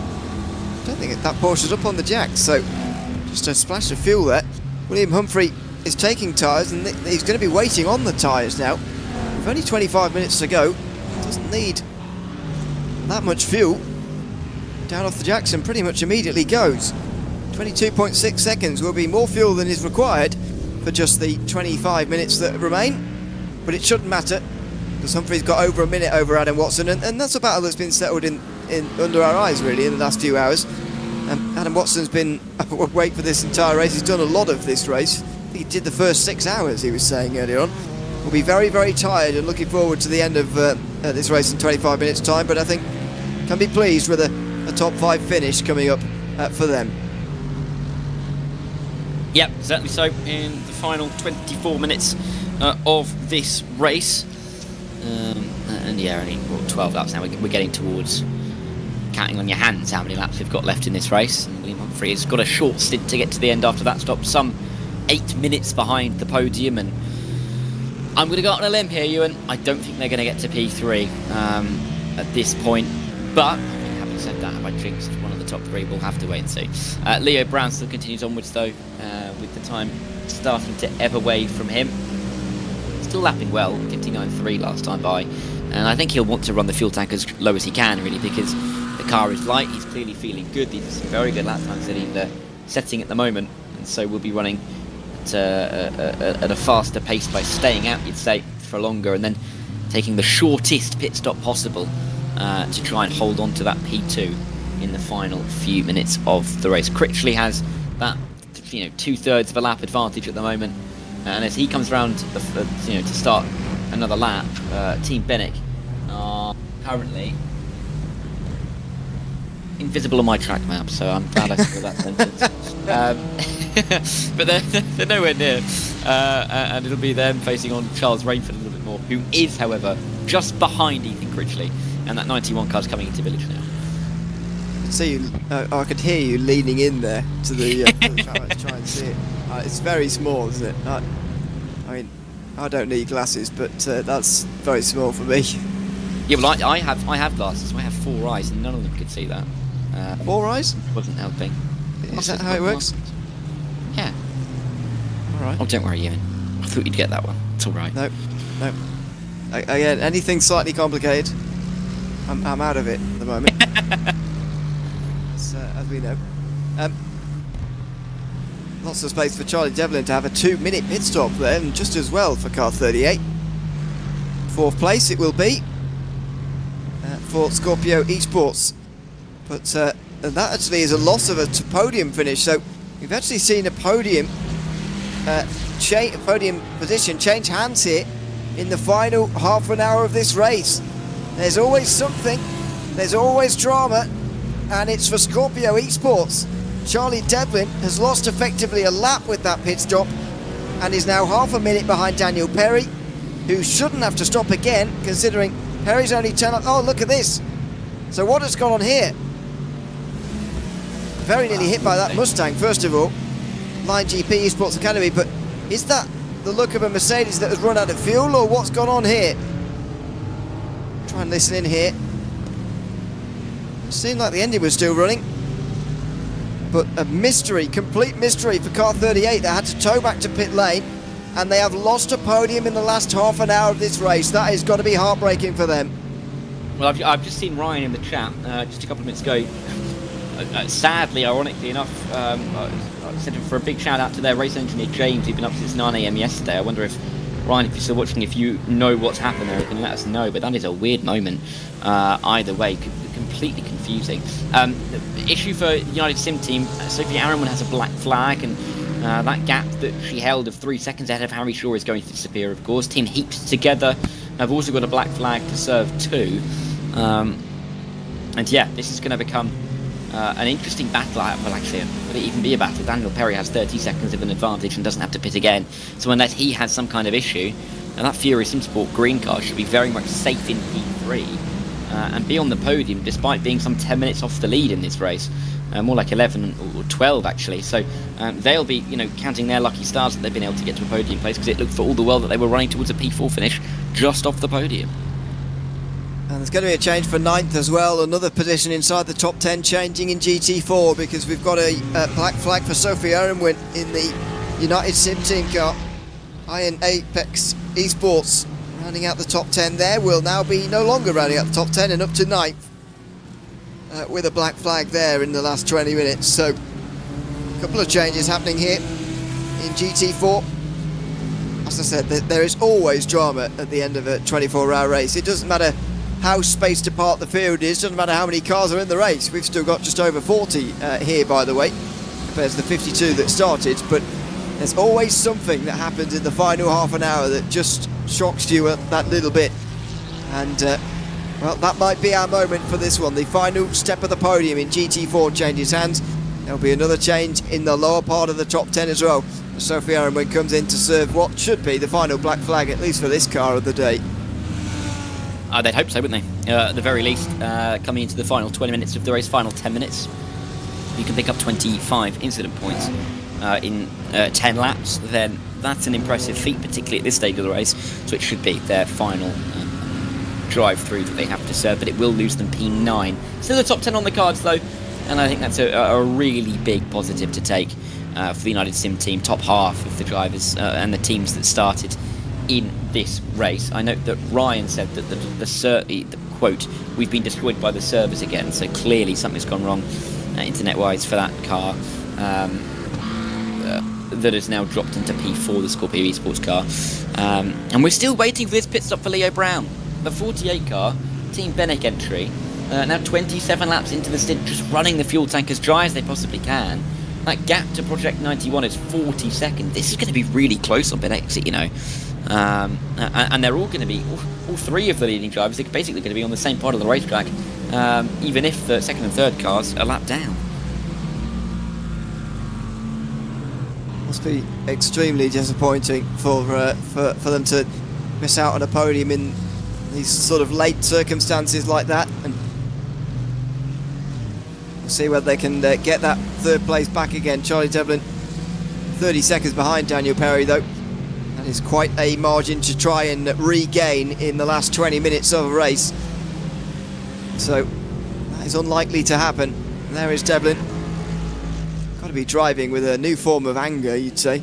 Oh, and Ayrton Williams gets a black flag. That's what they've got to hang on for here. Got to hang on for a black flag. It's not going to matter for this car. They're 3 laps behind the one in front and 2 laps ahead of the one behind. But for Daniel Perry, it could have a much bigger effect, and so that's what car 38 has got to be thinking about. Yeah, absolutely so. And you've just got to be wary, I think is the word, isn't it? You've just got to be careful not to make a mistake big enough that it's going to cost you a position, particularly with so little time left in the race. And when you've got those gaps of about 25, 30 seconds around you, it's the danger zone. A drive-through is going to cost you that kind of time. And so you don't want to thrust yourself into unnecessary worrying positions. I mean, for, like the likes of the 312 Daniel Perry, if they pick up a drive-through now in that GT4 class, that's going to shoot them right into a battle for that podium position with the 38 Scorpio with Charlie Devlin in the car. So you've just got to be so wary of that in the race. And we've seen how black flags can undo races. We saw actually in the first third of the race. I think it was the 131. I'm going to check that now. It was the 131 that was leading, and then came out, was leading, ended the pit cycle in P4. But then the 123 that had, is now in the race, that had gone to P2, got a black flag, and went from chasing after the 2 drivers in the lead to being 30 seconds off the back, and at the time feeling like they were a little bit too far away. So that's the difficulty that a drive-through can change in terms of your race. That was early on, this is now late, so it's going to be more difficult to change that around. But either way, it's important to avoid them, and in the final 15 minutes, even if you've got a short stint, you've got to be wary. The short stint's going to be coming for Leo Brown in the pit lane. Yeah, late splash here for car 48. Will it go up on the jacks? You wouldn't have thought so. Only needs about 10 seconds of fuel, so this is the better way to do it. But is Charles Rainford going to be able to get out in front? Because there is 10 laps of fuel still in that car, and you'd imagine enough time in the race for them to get away with it. In fact, 13.5 seconds in the box. They should stay in front of Project 91 Racing Team, but not by very much. And they won't stay much in front of WSR Esports. There goes the Aston Martin. Car 123 leads by a lap. And for the 3rd year in a row, this race may be settled by a lap or more. Battle for seconds, just 7 seconds apart. With 15 minutes remaining, there should be 8 laps remaining as Ethan Critchley starts lap 702 of this race. Yep, and it looks like we're going to be set for a 709 lap race here at Silverstone, which is incredible. When you think about, you know, how far some of these cars have gone over the course of a race. It has been a real attritional one in the middle of the night, but for the drivers and the teams that have got through, which is most of them, we haven't lost too many cars over the course of this race so far. We've had, I think, just one there. Yes, we've had 41 cars left, 11 have left. And by the time we end the race, we are going to have done just shy of 2,595 miles in this race. Which is, I mean, an incredible feat, really. And ever so slightly away from the record, equaling the record, if you will. Well, what would you be willing to say it would be beating the record if their race time was quicker than the 7:09 laps that we've also done before? The average speed will be higher, won't it? So by that theory, I think so. I'm not being too much of a nerd now. It's entirely possible. I'm not sure we're actually going to find out the race time until we get the proper results through, officially classified. So we might not find out during this stream, to be honest. We'll have to wait until afterwards.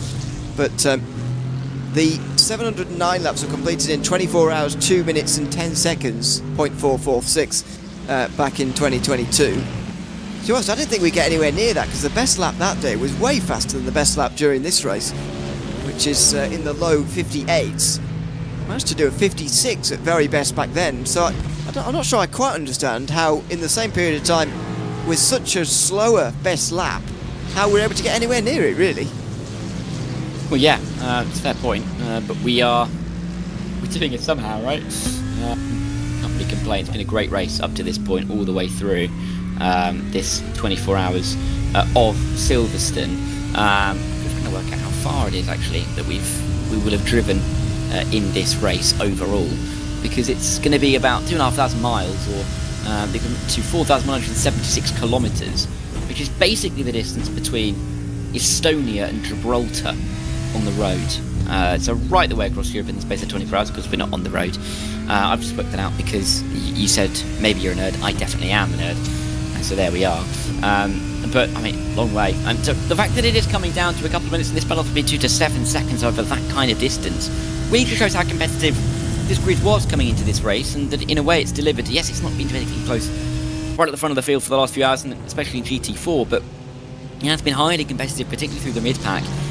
So many drivers feeling like they could get at least to the top 10 over the course of this race, and it's been a really competitive one throughout those mid-trains. Estonia to Gibraltar sounds like quite a road trip, by the way. Exactly, yeah. Goodness me. New country today, almost. Well, you probably get the first 3 done in one go, actually, but there you go. Anyway, it's a long way, is the bottom line. 6 laps to go it should be as they come over the line here. As you mentioned actually and predicted earlier, it is actually quite close, but I don't think they've quite done enough in terms of being quicker than your estimate by enough seconds. We've got 11.5 minutes to go here. I think they would still need to find about 25 or so seconds to even from now to actually get ahead of that estimate and actually get to lap 710. So they're not quite going to manage it, but they will get close. They're going to cross the line, I think, sooner after the 24 hours has elapsed than what happened in 2022 for BRT.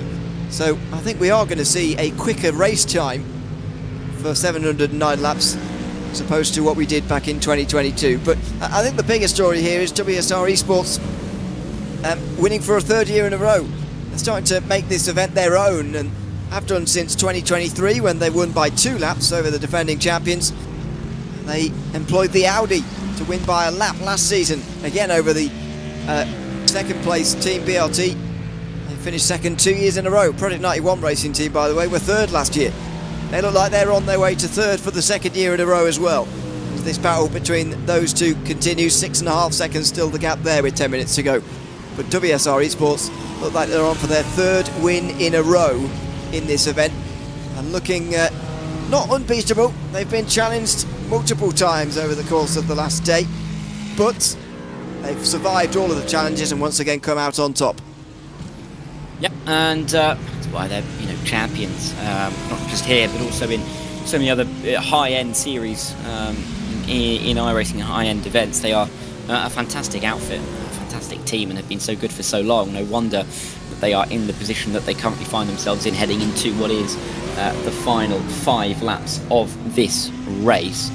Really is going to come down to about 15 seconds, where we could have got an extra lap. But as it is, not going to be able to do so. And Ethan Critchley will just be able to cruise around. I wonder if they will do that little moment for the photo op with 223 GT4, that 223 car is currently invisible on my timing page because it's behind one of the GT3s, so I don't know where on the circuit that it currently is. However, it is in more than a position to slow down. They've got 3 laps of a lead, and 3 laps of a lead in GT4 is at least 6 minutes 30. So we're looking at more like 7 minutes here, which means that in about a lap's time, they will have effectively won the race and could do whatever they want for the end.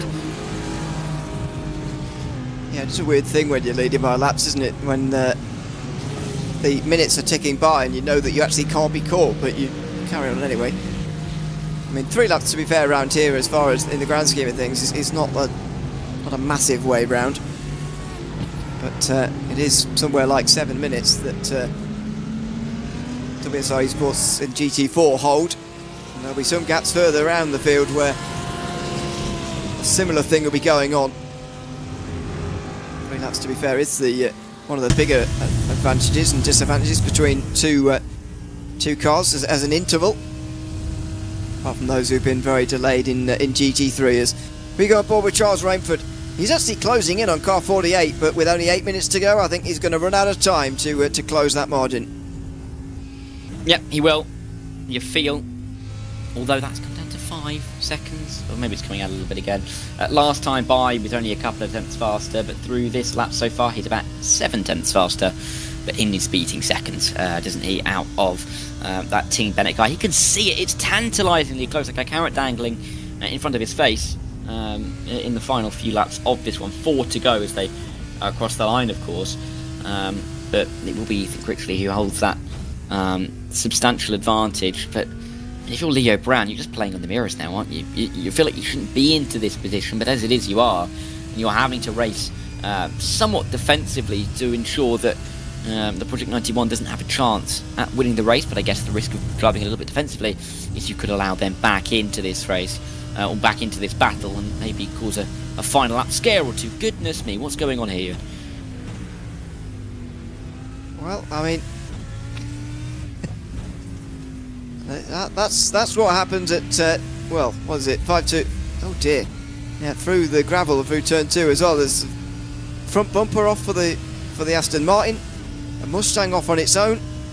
Yeah, the Aston off on its own as well, and this is a big hit coming through the on the tyre wall there. That's car 3, which is a it's got a meatball again. So again, they're not going to lose any positions. They're down in 15th and have 39 laps to the car behind. But even so, yeah, that's what happens at 5 to midday, the end of a 24-hour race. Everybody's very tired, I think, is the best way to describe what's going on there. Yeah, it's just little acts of concentration, all resulting in the mistakes and the little moments, and in the end a couple of cars spinning around, and all of those cars on different laps, all of those cars in different situations in their own race. But they met each other briefly at Village, and a couple of them will hope to not meet again, quite frankly, in the last 5 minutes of this race. That gap for P2 is coming down. The gain from Charles Rainford last time by was 1.7 seconds, and it's currently coming down further, another half a second on this lap. So we're going to have 3 laps to go. The gap is just under 4 seconds. If that can be replicated lap after lap, which again is difficult but is possible, then there is a chance here for that Project 91 car to maybe have a go, and then not being helped out by the fact that the Project 92 car is that one sitting in front trying to play the team game right now, and that may be why Leo Brown's getting frustrated. Yeah, this is perhaps cynically you can look at it like that, but perhaps you could say correctly it's looked at like that. I mean, the gap is tumbling down, and you can sense the urgency now for Leo Brown. Dives down the inside of turn 3, but that 92 car's not going to give it up. Still on the inside line, but now surely it should be over as Leo Brown turns underneath. And no, doesn't get alongside in towards entry, so the gap tumbles to 3 seconds. This is the 3rd last lap of this race, and Leo Brown has got to clear this, got to end this pretty soon now, as he looks to the inside into Brooklands. Here he goes. He'll break a bit later. There'll be contact. Happy about this, Team Bennick, and perhaps they have a right to as well. Project 91 looking to improve on last year's result of a 3rd place finish and employing their teammates to help them do it. The risk for Leo Brown is that he gets a little bit too, feels like he needs to get the move a little bit too much and then goes for a silly one at a difficult part of the racetrack. Like here at Magnussen Beckett, he's going to be nearly on the grass, backs out of that one. But again, this could end in tears if it isn't executed well. And, you know, that's Khalid Ramadan in that car at the moment for the 92 car. Doing the hold-up job that is required, just fighting Benek at every corner possible. The gap now down to 1.5. There will be 2 laps to go. There is almost certainly going to be a battle now between these cars. I think all Charles Rainford could say is thank you to his teammate. But yeah, Benek is going to be unhappy. Big send to the inside. There's contact, they're both around. Leo Brown's into a spin and he's got a black flag anyway. They'll be filthy about that in the Car 48 team. Charles Rainford says thanks very much and takes second place. The Mustang's in the pit lane and they'll be absolutely furious with what's gone on here. The Project 91 racing team will be up to second. There's the contact. You can see Leo Brown wanting to get through on the inside there. The 92 car actually ends up in the wall hard. Khalid Ramadan might well end this race in the pit lane unless there's a faster pair there for that Ferrari spare. And Leo Brown will be some seconds behind car 91. Well, as I said before, there's always drama at the end of a 24-hour race. There's your drama in the final 5 minutes. A change for second overall, as well as a change for third in GT4 in the last 20 minutes. Charles Rainford says thanks very much. Leo Brown will be driving these last couple of laps absolutely fuming. Yeah, I wonder if we can get some kind of aerial shot or an onboard from Leo Brown there, because it felt like he was going for the move, and I wonder how far across the 92 came there, because of course they were overtaking the GT4, so they were already tight into the corner, but it was difficult to see from that outside line angle. We'll have to wait and see if we can have that lined up. But either way, I wonder what the mood is like at Project 91 right now, because they would have wanted the P2. I wonder if they wanted it in these circumstances. I wonder what the stewards will say about this as we get in towards the final couple of minutes of this race, because we now are about to find the white flag. But what drama at the end of a race. The only real battle for the top 5 position in the last 4 or 5 hours is in the last 3 minutes, and it's come with not just a little bit of controversy. This is going to be the 709th lap starting now, I believe. Time is actually frozen, so I don't know, but I think it is.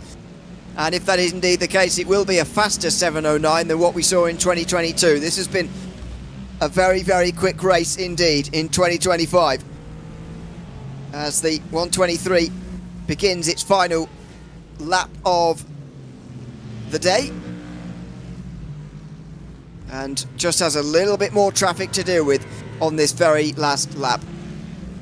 Out of the loop and onto the Wellington straight.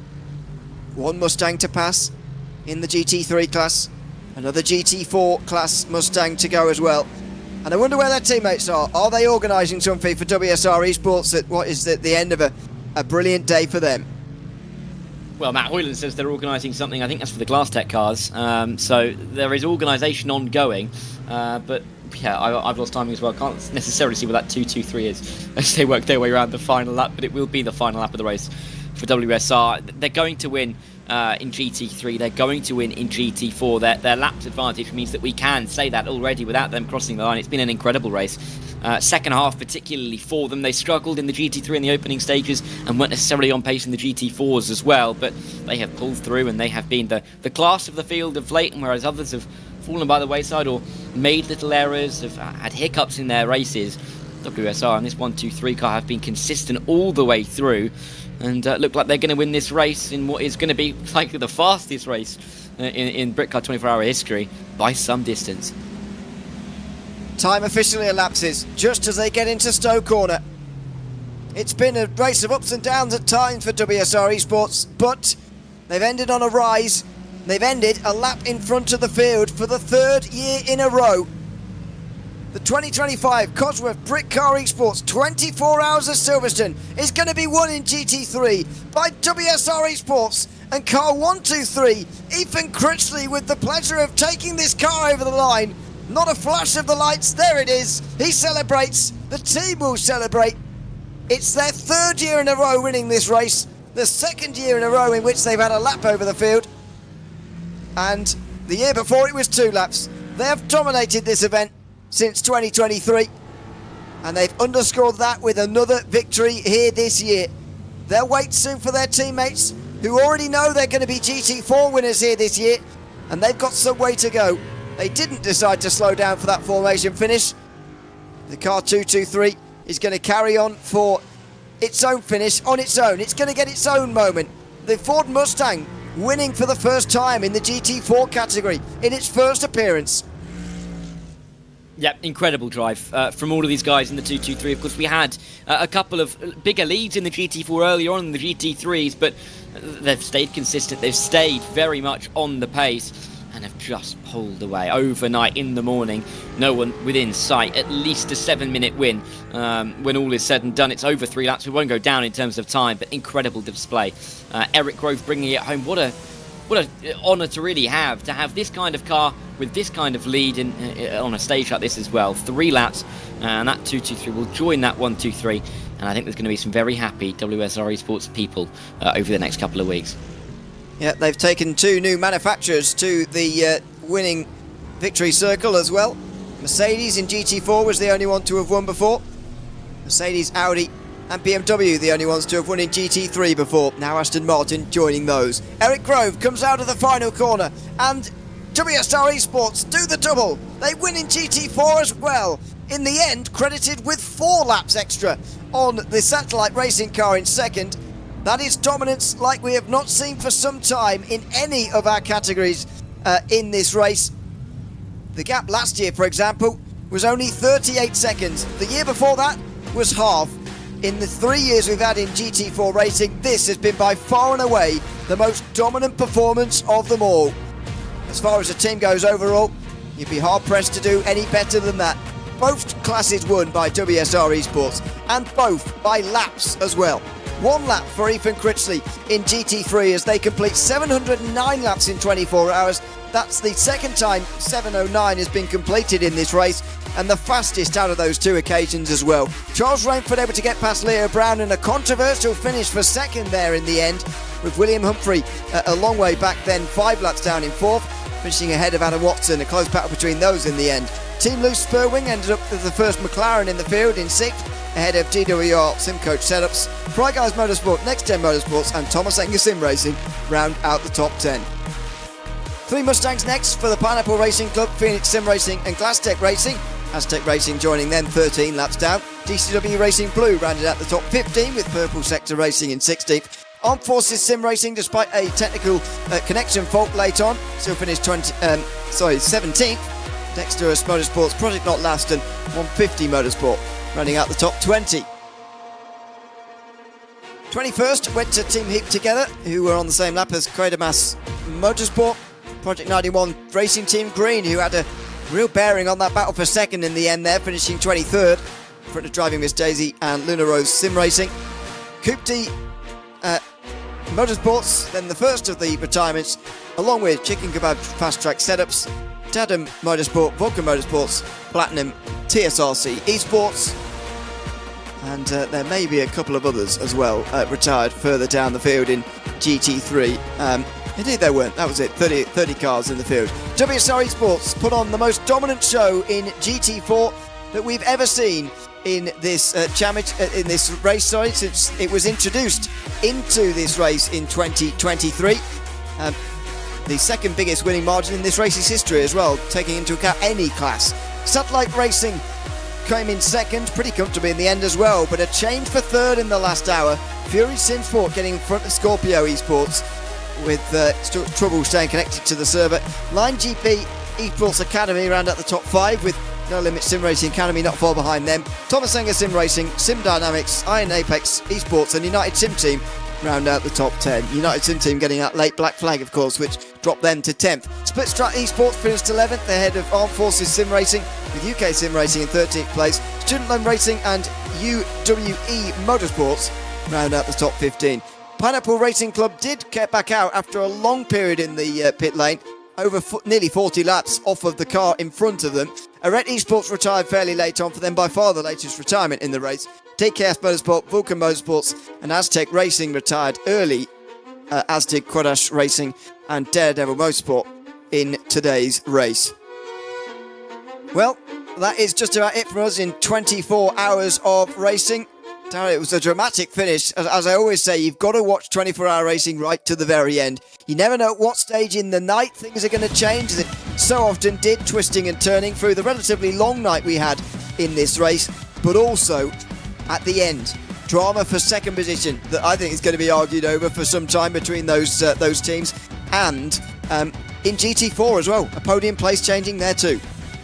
Yeah, and an incredible way to end the race. It was dramatic, really all the way through, but to have the ending like that, particularly for the battle for P2 and 3, really did rubber stamp why this is a 24-hour race, not a 23-hour and 55-minute race. You know, it was always going to come down to fine margins, but drama all the way through. It's been another really successful year, I think, Ewan. Absolutely. Let's have a quick chat to some of the drivers who were out there today, starting with the guys who finished in second position. Oh, Ethan Critchley has just popped himself in there just in time, so I'll go to the race winner first, Ethan Critchley. Ethan, welcome and good to have you with us. Congratulations on a great victory for not only yourselves in your team for WSR Esports, but for both teams in GT3 and GT4.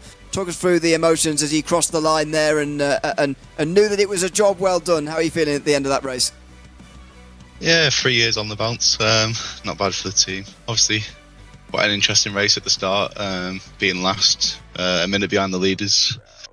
But yeah, we did get more penalties than what anyone would like, but we tried to keep it clean as best we could. Pace was really good. GT3 and GT4 was really good, and yeah, took home for the win. Quite an easy last few stints for us, so that was nice. No pressure. Able to stretch out a laps advantage and clock off an record equaling amount of laps as well. So congratulations on the GT3 and overall victory here tonight, this afternoon. And thanks for chatting to us at the end of the race as well. You're welcome. Thank you. Thanks so much. That is Ethan Critchley, who had the pleasure of crossing the line in the winning car, number 1, 2, 3. In the end. Go down to GT4 next, as Aidan Young is sat there waiting for us as well. Aidan, welcome in. Congratulations on a GT4 victory that in the end is going to credit you with 4 extra laps compared to the rest of the field. A bit of domination really over the course of the race. Talk us through how you're feeling at the end of this one, knowing for the last 7 or 8 minutes that you were confirmed as race winners, and maybe for longer than that you were confident. Talk us through the emotions at the end here. I think I speak for the whole team in our GT4 car when I say that it feels really good. I mean, the whole team, we worked hard. We put in a lot of hours of prep for this, so to come out with the win. I mean, especially a sweep of both classes with the GT3 and the GT4. All the guys put in amazing effort. I mean, we quite literally through this race, we worked our butts off to be as consistent and safe as we were. And I think that hard work from all the prep we've done is paid off. So it feels good. Well, I'm sure you're looking forward to getting some rest as well at the end of this. I'm amazed you're still up, to be honest, at this time, seeing the end. Well, I actually just woke up 30 minutes ago. Oh, I see, okay. Congratulations on yourself and the team winning here today, and thanks for chatting to us at the end as well. Yep, no problem. Thanks so much, Aidan Young, part of the GT4 winning team for WSR Esports. We've got each of the representatives as well from the team that finished in second place in overall and in GT3 as well for Project 91. Matt Caruana, Christian Zeruta and Charles Rainford all able to join us quickly. Matt, first of all, start with you. Congratulations on a second place finish there at the end. Just talk us through what it's like to watch on and watch as you were battling away for second position there right at the very end of a very long race. Talk us through the emotions at the end. Yeah, well, I'm trying not to fall asleep firstly because I haven't actually been to bed yet, but nah, the boys did a great job. We had a few PC crashes halfway through, a couple setbacks, but no, we had a good recovery and it was a good little race there and a couple team orders, but yeah, no, it was good fun. Charles, you were there at the end, and we heard throughout the race you were having some trials and tribulations with some pedals as well. Talk us through how difficult that was to navigate throughout the race. Yeah, I mean, for ladies and gentlemen listening back at home, yeah, basically my pedals are like a switch. They decided to break actually 2 days ago, something like that. So I've currently got them set up so they're like a switch. So it's either full brake or nothing. So modulation is quite tricky. I can imagine. I can imagine. Well done for getting through 24 hours on that. And Christian as well, the other part of the trio. Just tell us how pleased you are to be second. One up for Project 91. Anyway, this is one up on a third place finish in 2024. Just tell us how pleased you are as a team to get this finish. Yeah, I mean, considering my PC crashed out twice whilst I was driving, pretty mega job, especially from Charles and Matt. They were obviously the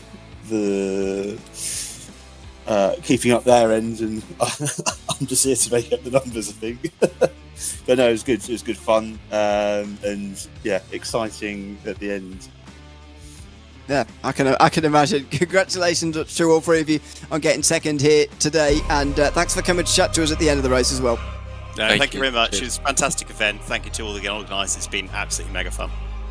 Thanks very much to you all. Charles Rainford, Christian Zaruta and Matt Caruana chatting to us from Project 91 at the end of the race this afternoon. Well, that's just about it from us in the 2025 Cosworth Britcar Esports 24 Hours of Silverstone. Another year goes by and another year of WSR Esports dominance. Another year of a lap victory for them in GT3, but this year they do the double in both GT3 and GT4. As we've heard from earlier on this broadcast, the Motorsports UK esports calendar for 2026 will be released in early January, so look out for that and plenty of racing to come throughout the next calendar year. Hope to see you at some of it in the near future. For now, I've been Neil Leary alongside Darragh Thacker for the final 2 hours of this broadcast with Hugo Louise behind the cameras of this RaceSpotTV broadcast, bringing you the end of this race here this afternoon. Big thanks to all the other producers and commentators helping us out this afternoon and throughout the night with this broadcast. Until we see you in 2026 in Motorsport UK Esports, it's goodbye for now.